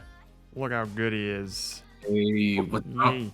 So so we have like you can move the hands obviously, but you can also hurt. Oh, Look at that. Hell You yeah. can grab his little arm. okay. and do some Oh, we things. get some elbow stuff going on. Sometimes it's a little Okay, weird, but That's hey. okay. That's okay. that's okay. This was looking way better than it was earlier. Yeah. Wow. Oh my god, it took so. Oh Oh, my I just goodness. knocked myself a little bit. But yeah, so the right arm feels is pretty a little, good, man. Yeah, the Very right arm is a cool. little jank sometimes, just because apparently it's common practice to flip fucking basis vectors when you like go to the other side of a mesh or something. Hang on, Oh, I think I have a picture that Roka sent here. Oh, I did. It's probably way down. Oh, here it is. He just sent me this, and he's like, apparently this is common practice, and I couldn't tell you why. Of like Z's Wow. pointing in a different direction. I'm like, wow, why? wow. Interesting. Huh? Ah. But Common practice, Jared.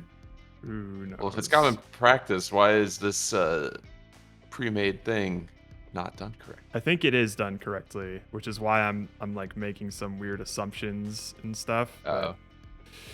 Who knows, man?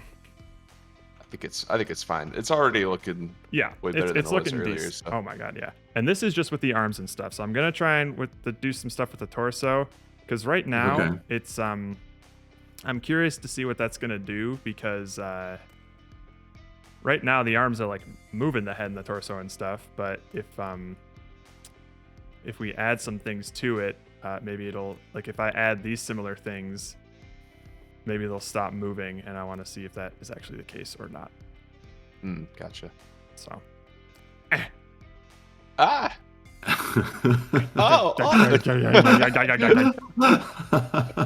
I can see when you go fast, it breaks the constraints a little bit. You can still get a little Yes, stretchy. I'm gonna be adding a top speed to that, so it doesn't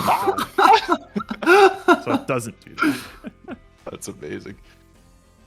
Jeez. That's looking really good, though. Nice job, man. Yep, it's getting there. Sick.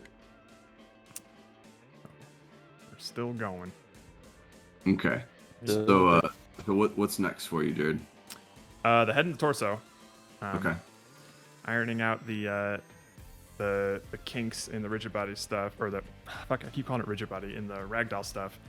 And then Steven, whenever you have a model ready for me, just chuck it my way and I can start rigging it up. Because right now ironing out all the kinks of what it's going to take to set this thing up on this default thing, and then I'm just going to have to do it all over again for your model, but I'll have like a template to work off of, so it'll hopefully be quicker. That's the hope. I was thinking about that. I'm like, he's doing all this work on this thing. Hopefully it's easy to like copy and paste the components over or something. It might not be, but I at least know what needs to go Well, at where, least, like, so I can like the, just drag and drop things. Like any sort of like settings you have on like the colliders or stuff, you should be able to use, right? Like Yeah. I would assume. No? Well, we'll see. We'll find out. We will indeed. But yeah. Okay. Well, I'm going to like refine the style frame then, and check in with y'all in a sec when I have that. Sounds good. Why does Pomo not want us to leave? I don't know. Maybe he is getting sick of my voice. It said 1 sec. Oh, what's going on, boy? I don't know. We're leaving in like 5 Bye. seconds. 5, 4, 3, Wait, before you go. 2. No, if you're just making jokes, I don't have time for jokes. Oh, here it is. There's stuff Okay. to do. What? Huh? The root. Separate it from the model. Yeah, we do that. Or Steven will do that. Lewis just wants to help. Lewis, you've already helped a bunch, I thought. Yeah, that's the plan, Pomo. That's already the plan. We'll separate the meshes from the root, and then it'll make it really easy to just swap out things. Oh, I did see that. I did see that, Lewis. The flipping Was yearbook? coming close. That thing, right? There's more. There's more. Oh my god. What- Oh my god. Let's see. There's a video as well. You just made a fucking snapshot thing. He did. And then they add to the Holy moly. this motherfucker. My Wow. goodness. That's awesome. So excellent. Lewis wants to be Good, a Lewis. keyboard cowboy that bad. That That is By impressive. hand. Damn. Wow. I wish I was good at things. Lewis is just coming in here to flex. That's sick. God damn. My goodness. Okay, well, I'm gonna try and go do my version of work now. Sounds good. We'll chat in a bit. You got it, man. Yep. Bye bye. Peace.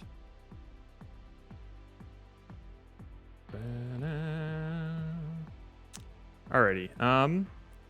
So that's weird. The right arm is doing goofy things again. And I think it's because of this. What was the problem when it was like this again? It would just go too high up. I think that was it. Right? Like this would go too high up. Yeah. So we don't want that. And how can we stop that?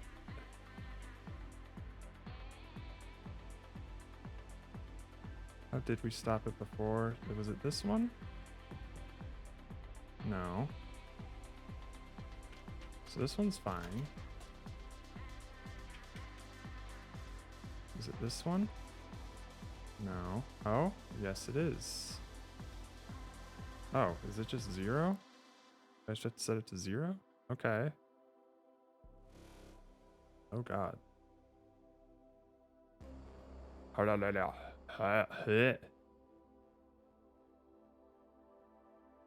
let's try this here. Set this to 0. And then, okay.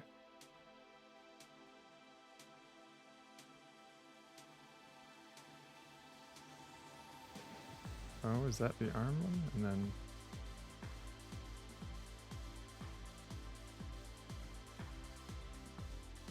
Thriller. Thriller. Oh, okay, cool. So we just had to set that to 0, I guess. Weird. Ba-dum-dum-dum-dum-dum. Dum-dum-dum-dum-dum. Nah. Ah. Okay, so I'm worried that if I add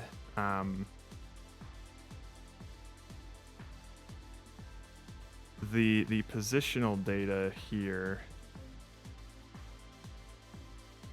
or if I add colliders for this boy, hang on. You know what else? Let's get kooky and see if this breaks. Well, first of all, let's commit again. Oh, hang on. Wow.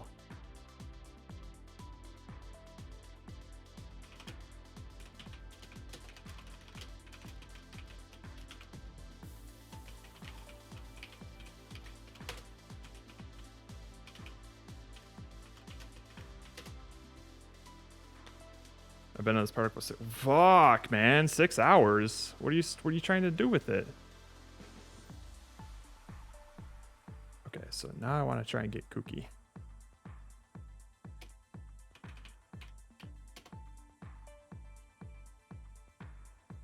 Wait a minute. This is so annoying.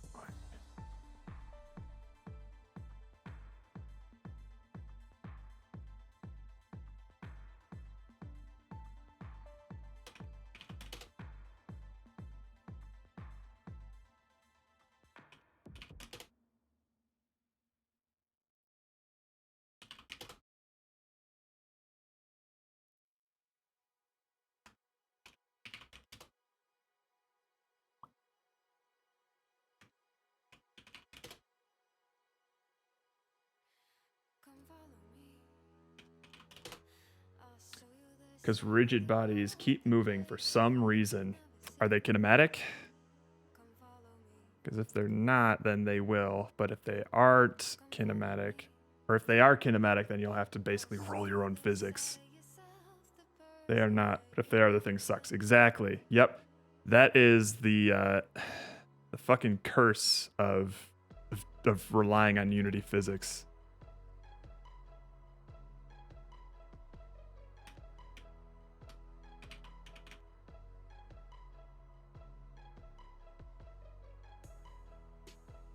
Oh, wait. Head, left arm, left forearm, left hand. Not the legs. Right arm, right forearm, right hand, and spine. Let's turn on gravity and see what happens. Show me what you were made of if I'm always with you.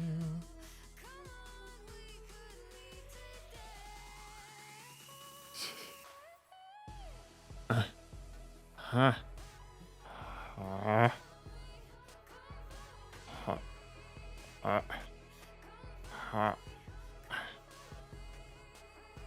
Huh. Huh. Where is this fucking collider? Where are you at right now? Ah, you're down there, eh? Or you're up there, eh? Interesting.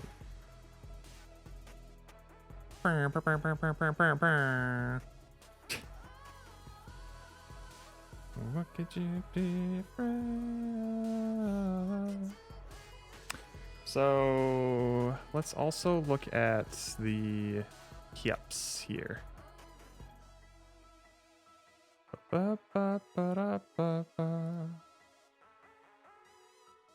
So he could move like that. I want him to move more. That's gonna look ridiculous. That's gonna look really ridiculous. Someone teach me music theory in 10 seconds. YouTube copyright free insert music genre here.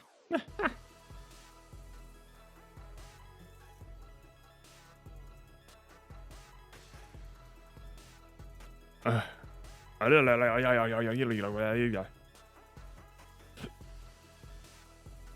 da da da da da. Let's bring that back in a little bit. Let's wrangle that back in here. God damn it.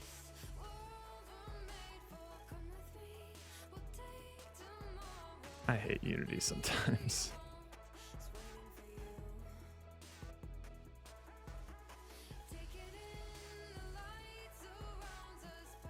Let's make it a cool 20 degrees. And then what do we got going on this way? I think we can let him tilt back and forth a little more. Let's try. Oh, fuck. Low twist is -60. This one is 60. That's gonna maybe be too much.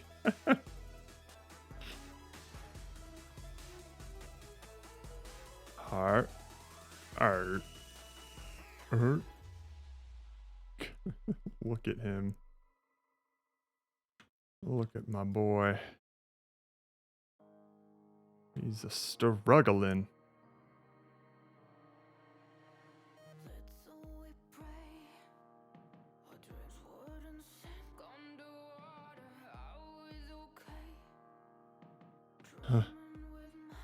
Thriller. Okay, so these colliders are getting a little out of whack now. I know we're young, but we're damn strong. We are the light and love.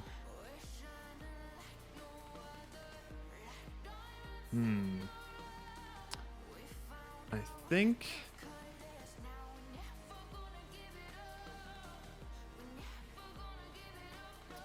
So when these things aren't centered, it's a little difficult to keep them in place.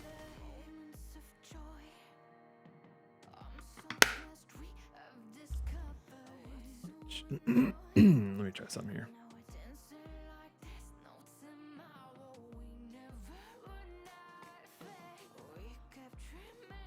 Fuck it, I gave up. I'll just do it garbage, whatever that works to be done with it. Probably a good call, my guy. Interesting.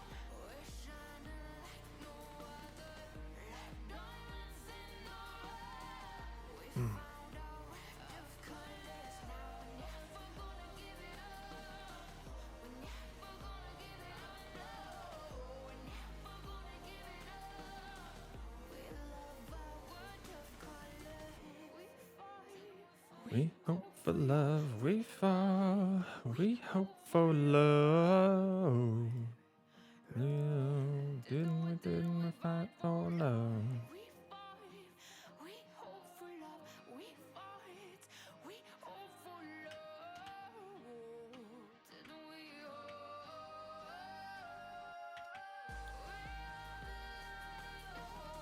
See how this looks.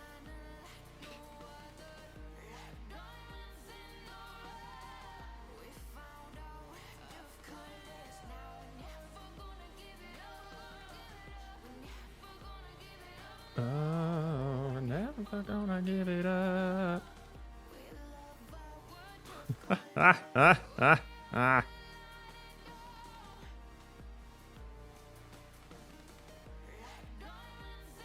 This is actually pretty great. I think what I'm gonna want to do, instead of limiting the position of the torso, we should rock it back and forth. So going left and right would do this and this, and then going up and down would do that and that. I think that's what I want to do with the torso more so than move it, because if I'm moving it, it looks bad.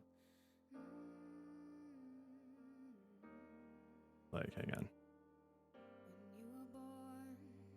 Something changed. Get down, you little mouse, what a fool and a sin tonight. Kimochi. Oops.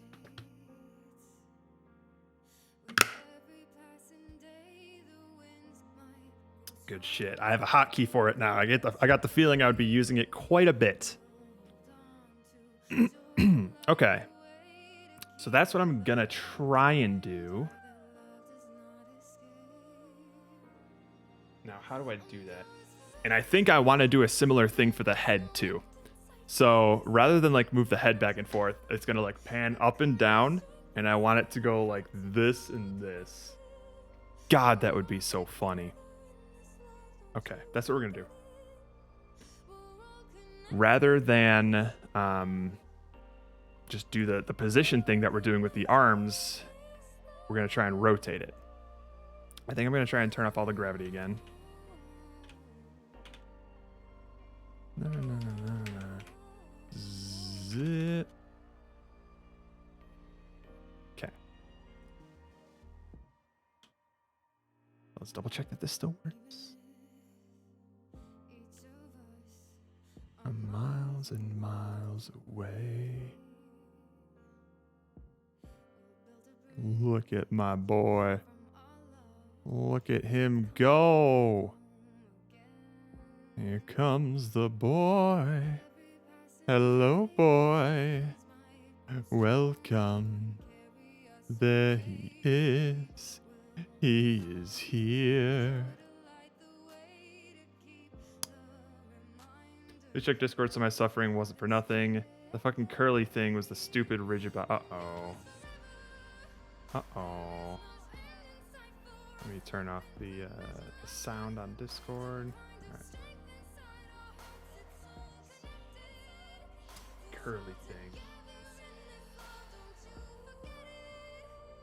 Hang on, I'm confused. The fucking curly thing.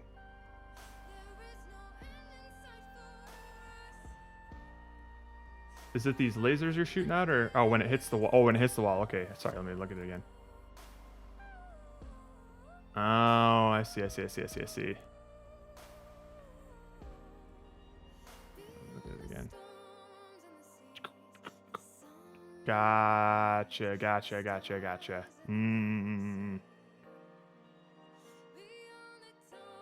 I'm sorry you've suffered for so long, man. I too have fallen down some pretty massive rabbit holes.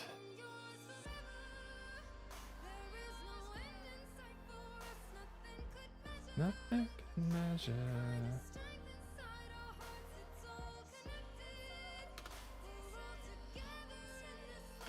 Don't you forget it.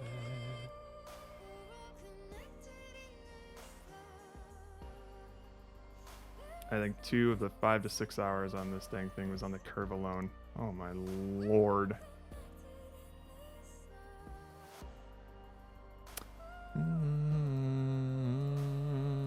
Alright, we don't need that. So.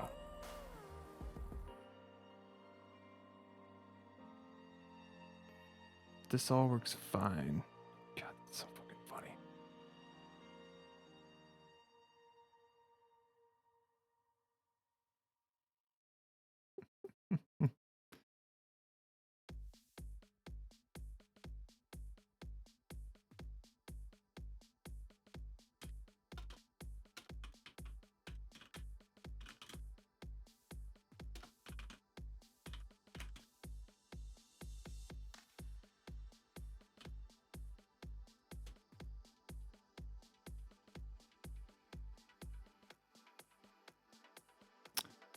The classic comment out the entire function. Oh, you were like toggling between like kinematic and not kinematic and all that stuff. Oh my goodness. I'm sorry, my guy. Yeah, take a break.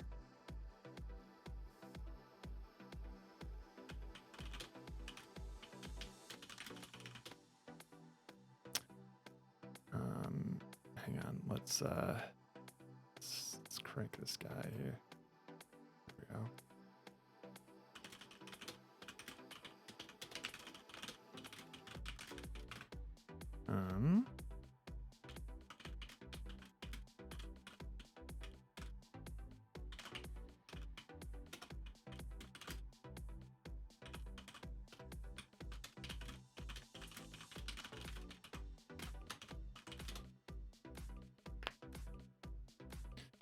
All right, let's try and see if we can get this torso to happen. Zoom. So So this is going to be different because I'm not changing position. I'm changing rotation. And the way that I can basically do that. So let me see here. If I have spine 1 here, right? And we rotate it. Yes, we can do this. And then we can also do this.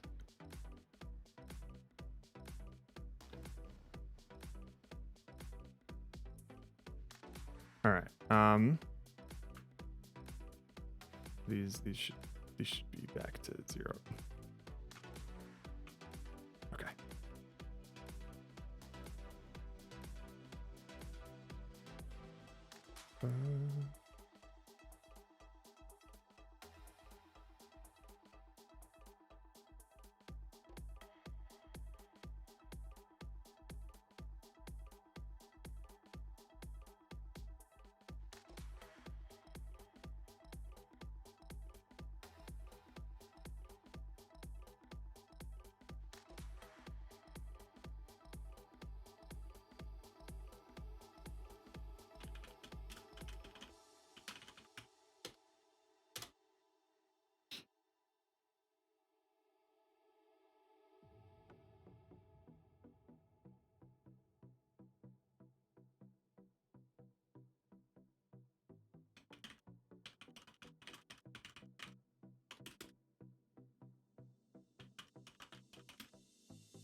Okay.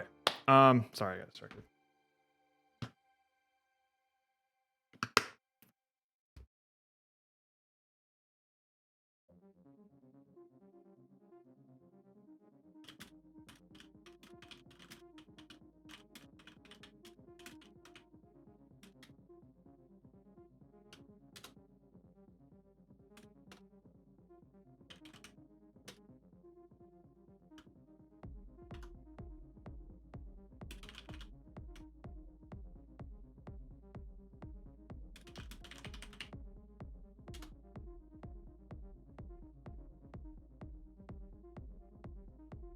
All right. So rotation. We can do this. We're basically just gonna need to map distance offset to an angle, essentially. Interesting. Interesting. Interesting.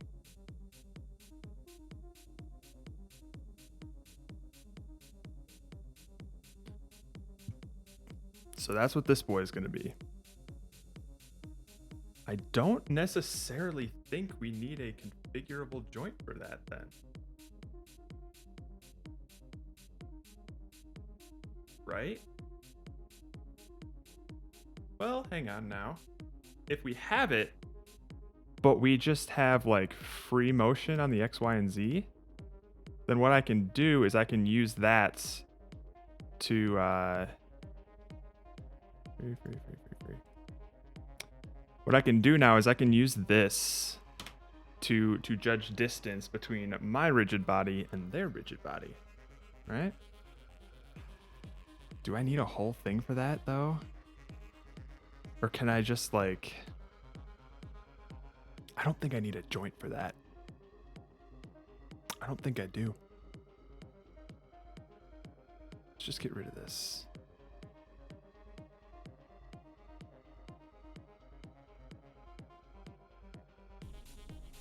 Okay,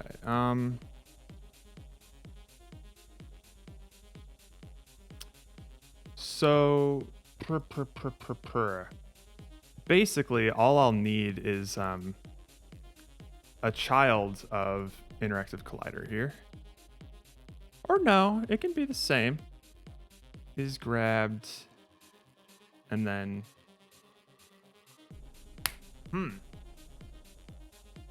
I can be really dumb with this and just do like his head or his torso. So how are we doing this here?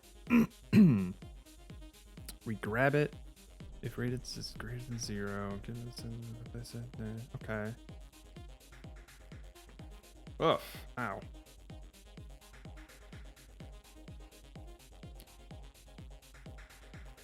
It would be super great if I could get this to work with like the interactable collider does the thing. Like I can write like a base function that's just like update ragdoll. And then I can have hand and arm interactable collider that work well, like you move the thing of the joint. And then I would like to have a child of that, a different child of that could do like left, right, back, forth. And then another one that'll do like turn, up, down.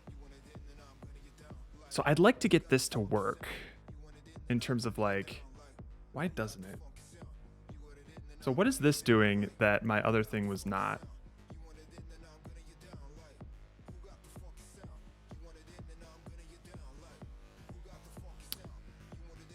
Putting it down right. So in fixed update, it is moving the position of the collider. Great. I was doing that here, right? Let's figure this out. Hey, let's figure this out.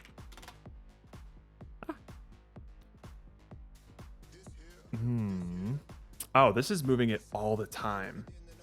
Gotcha. So it just needs to be like, it needed to be this. That's what it was. Oopsie. Okay, so let's see if we can get it to work, hey.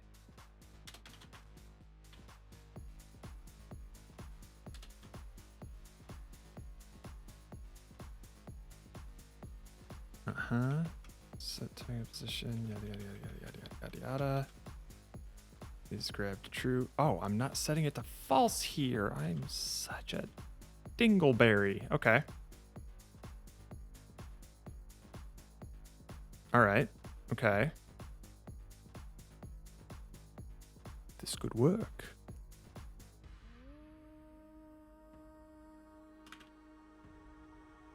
This could work. Target position, set target position. Okay. So if this works, I can make things a lot easier on myself.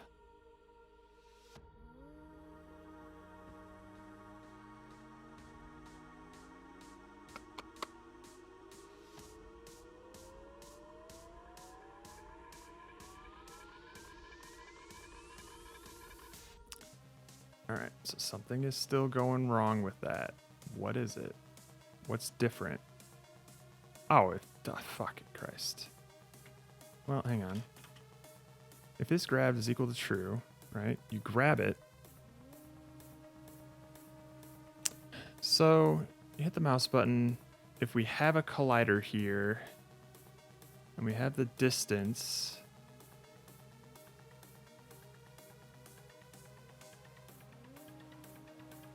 then we can set the position just fine. Hang on. Very distance is hit distance, sure.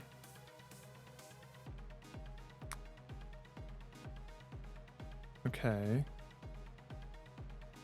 Yes. Target destination is that. Let's go grab collider RB dot move position. What am I changing here? The collider rigid body. Okay.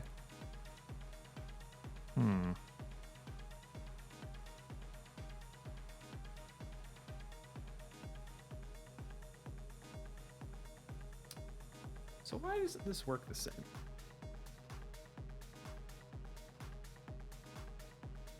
Grabbed collider rigid body position .z. Oh ha! There it is. Wait, no. Oh, weird. Target position. Oh, no.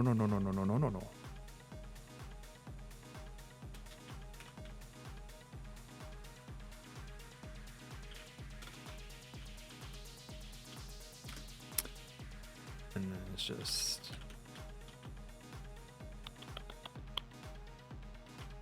position.z. Right? Okay. Maybe that'll do it. Because I was fucking up the Z direction there.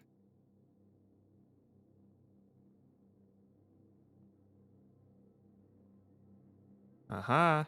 Aha. All right. It's working. It's working.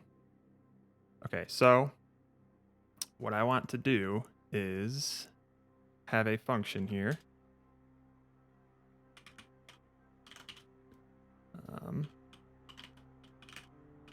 Update joints. Is that what I want?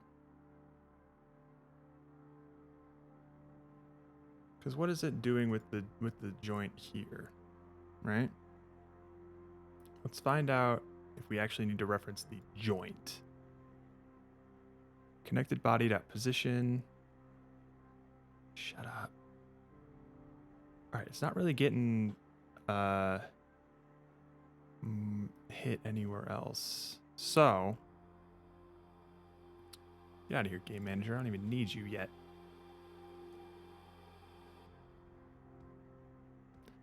The ragdoll manipulator.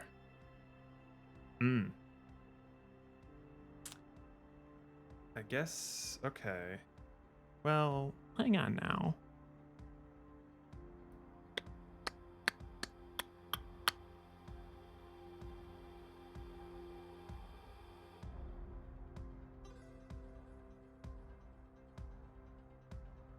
It's kind of helpful. Yeah, we'll keep the joint there. Fine. So the torso and the head do need a joint, at least to like have a reference, you know?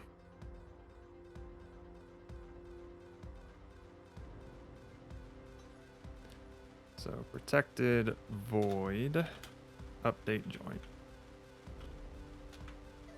And this is where we'll put that. Aw.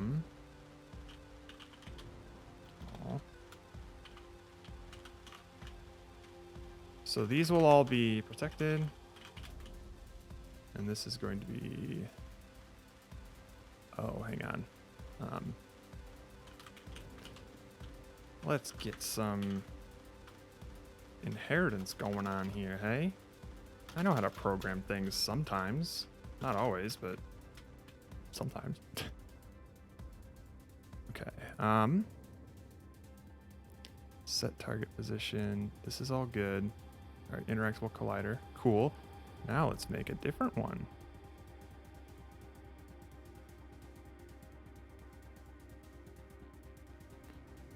Interactable and arm.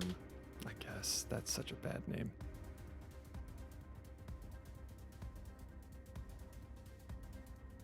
This is going to be an interactable collider.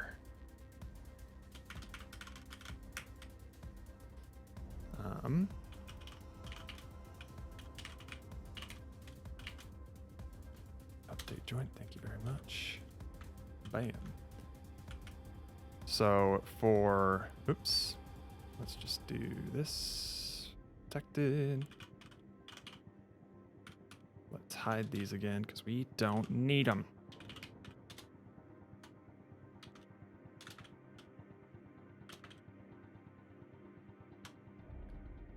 So now that's all we need for that. Update's going to be the same. Target position is going to be the same. Yep. And then update joint is basically just going to do that. Well, hang on now. Is that all that needs to do? Yeah, because that's just the thing right there. And then for our other one, we're going to move it into position and then rotate the... Can we just do that? Oh, how do joints work?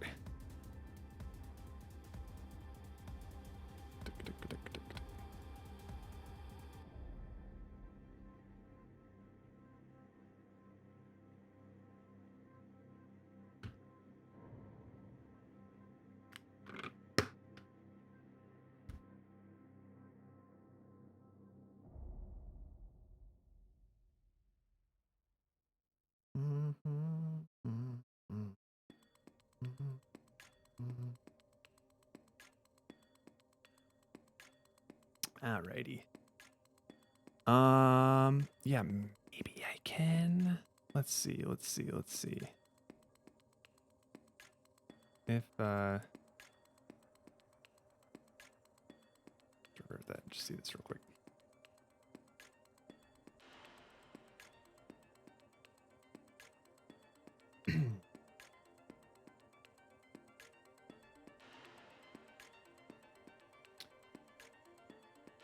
Can I just like set these to be locked?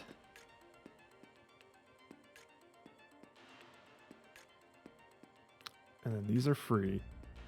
So if I just turn this on, ideally nothing should change. Let's see.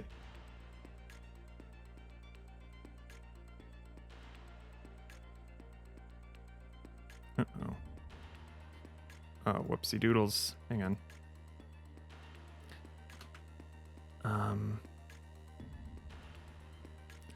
Yeah, let's just do this real quick. Just for convenience's sake.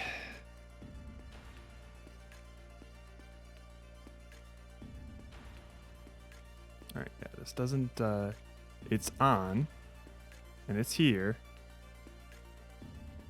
And it doesn't change anything, which is good. So now...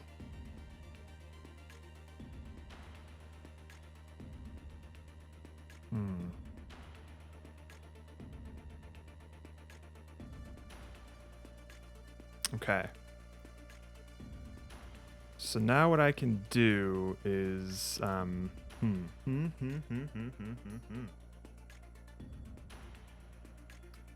if I were to, let's say, that's locked. Angular limit spring. Let me just see something here. It's free movement, which is neat. But, can I do something where I move it and it like follows me angularly? X angular limit spring. What is this?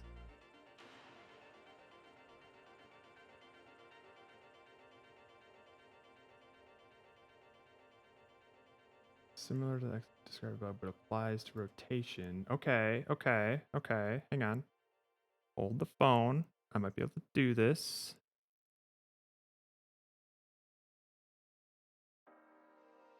Oop. Let's just set that sucker to 1,000. See what happens. Torso collider. Huh. It's not a part of. It's not a part of this. Oopsie. Hang on.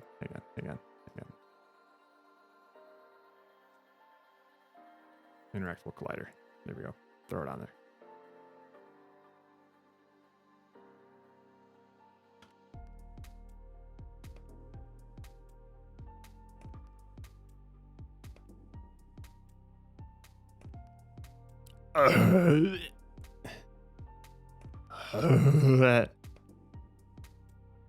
All right, this is what I don't want, is it to follow that, but hang on.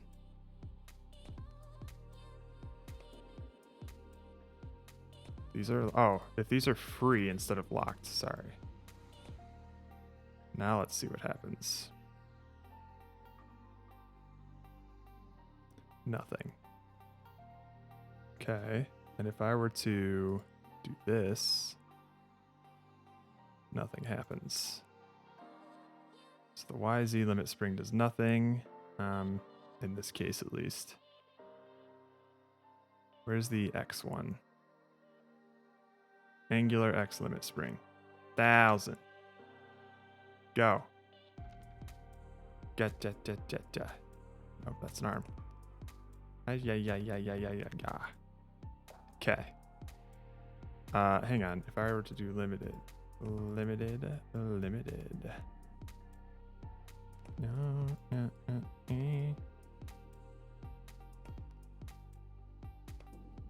Alright, it doesn't like doing anything with that.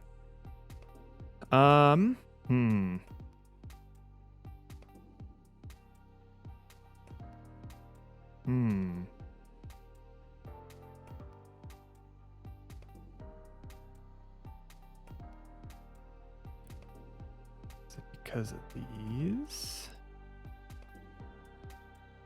I don't think so, right? Well, let's see.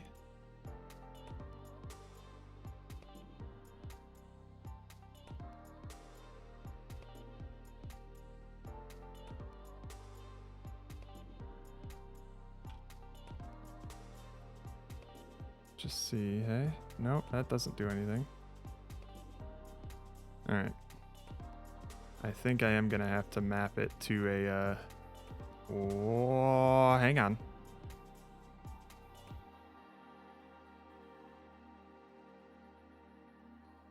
There it is. I need to rotate it. Yeah, so I don't move it, I rotate it. There we go.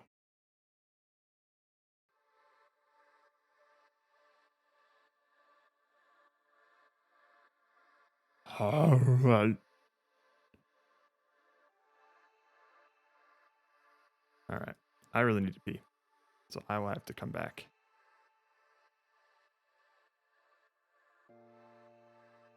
Be right back.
Oh, sorry, I ripped that from your from your grass book. Okay, so we are going to need child classes then, because one's gonna move the position of the collider, the other one's gonna rotate it. So what we're gonna need to do here is update these colliders. So you, and you will no longer have the interactable collider script. Remove. We're instead going to have the interactable hand arm. And let's make sure that didn't break anything.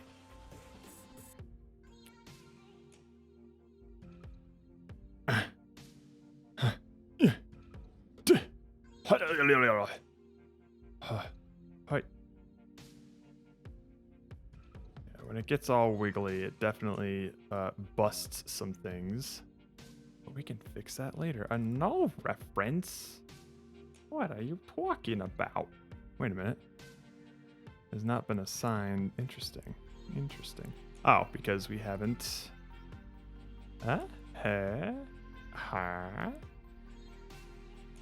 Interesting. The variable joint interactive collider has not been assigned. You probably need to assign the joint variable. Wait a minute.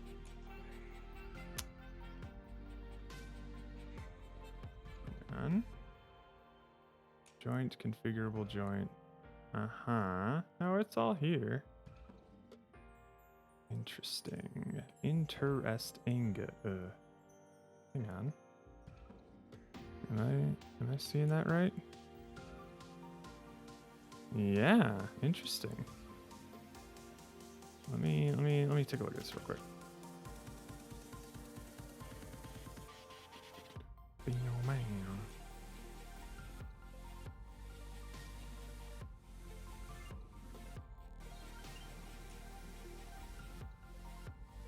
Left hand. You have that, the configurable joint there. Do we all have configurable joints? Torso. Left hand. Left arm. Right arm. They're all there. What's going on here?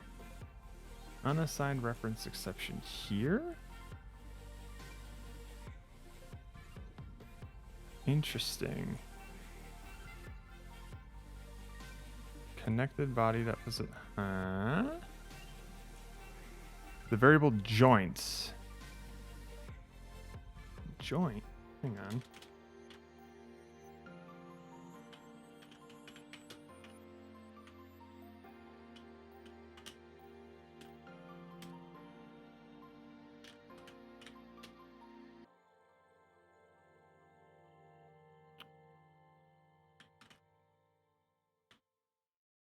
Interesting.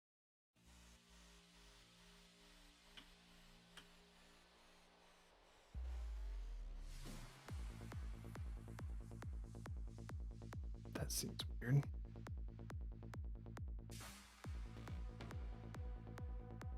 Left hand collider. So like immediately. Huh.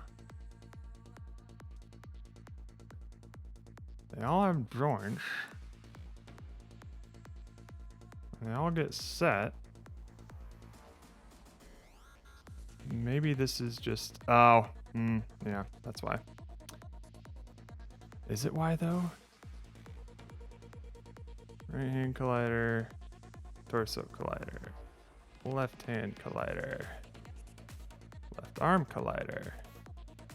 Yeah, maybe it's referencing a different one after I updated those things to be arm and hand colliders. Let's see. Yep, we're good. We're good now. Cool. Alright, yeah, I just got confused for a second.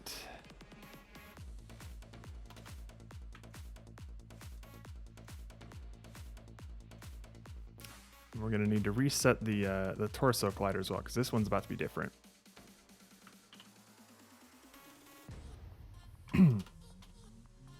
Interactable torso.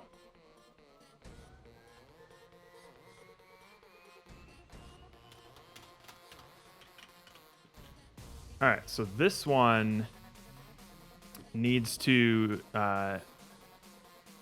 rotate the collider. And how are we going to do this here?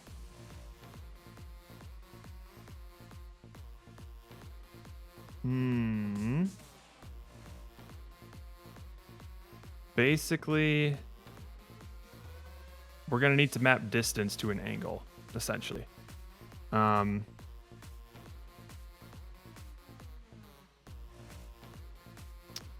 how do we want to do that?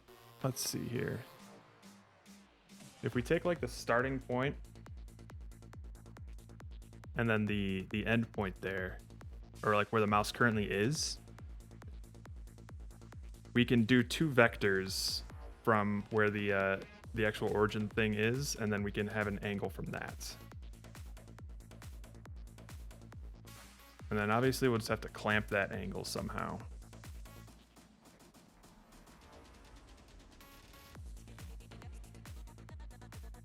So let's see here. Let's try and do that. So we'll have we already have the joint origin. We'll have, so if we were to click like there and there and end up here. Hang on, trying to do, that would still be an angle, yeah. Okay, I think we can do this.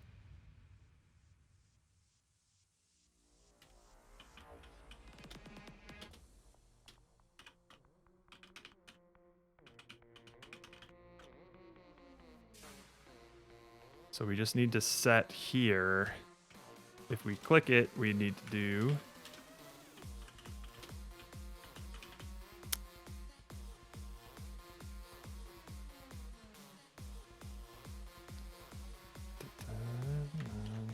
this is a little overkill, but we'll do it anyways.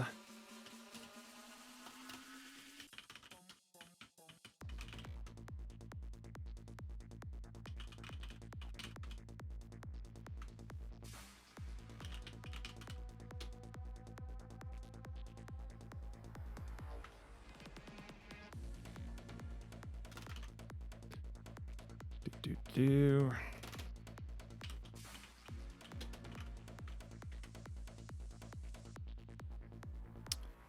Ooh.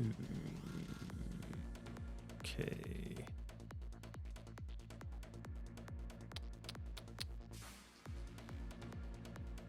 We would basically need to do this again.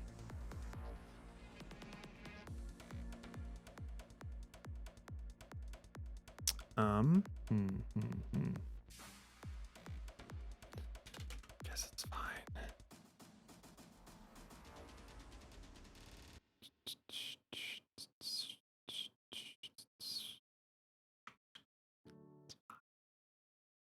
No, play to the moon music. Yay.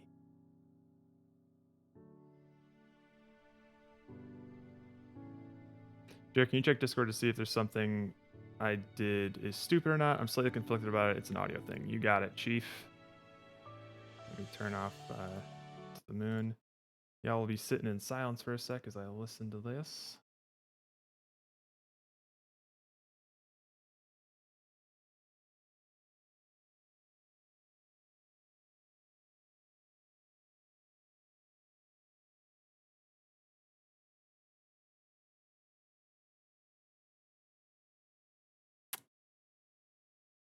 Let me listen to that again.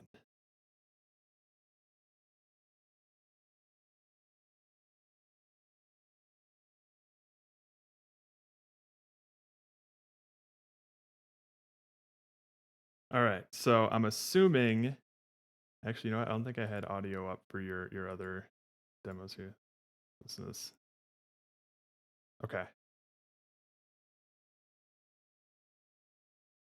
Okay.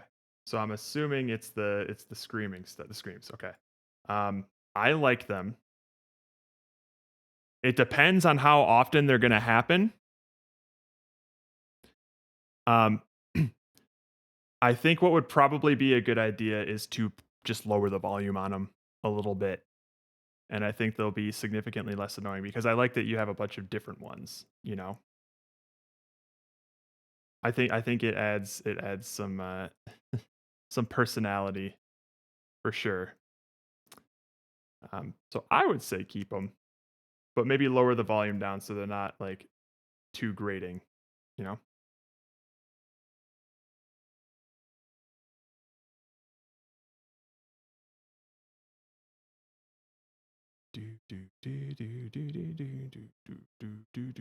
I'll separate the audio. That's probably a good call. Yeah.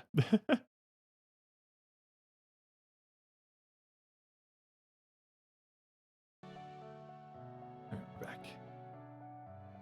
That also reminds me I should turn system sounds back on so that y'all can hear the Discord boys whenever they chime in. Hey, you got it, man.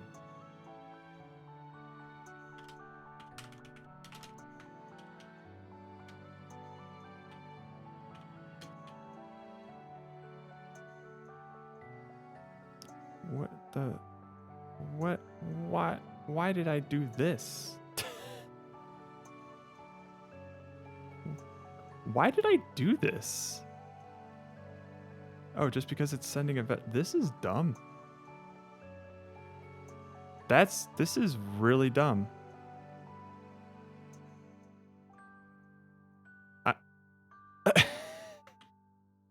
Okay.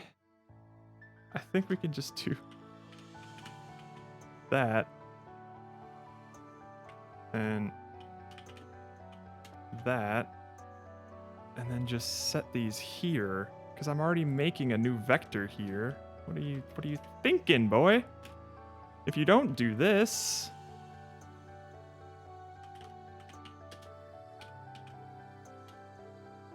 If you don't do this, then you're essentially just oops. You silly goose. I was making a new vector 2 out of a vector 2 that already existed and not changing it at all. What the hell?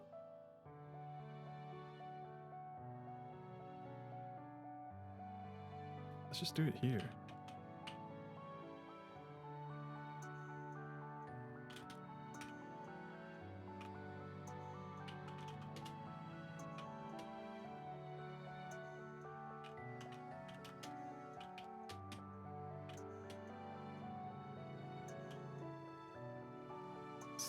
Silly.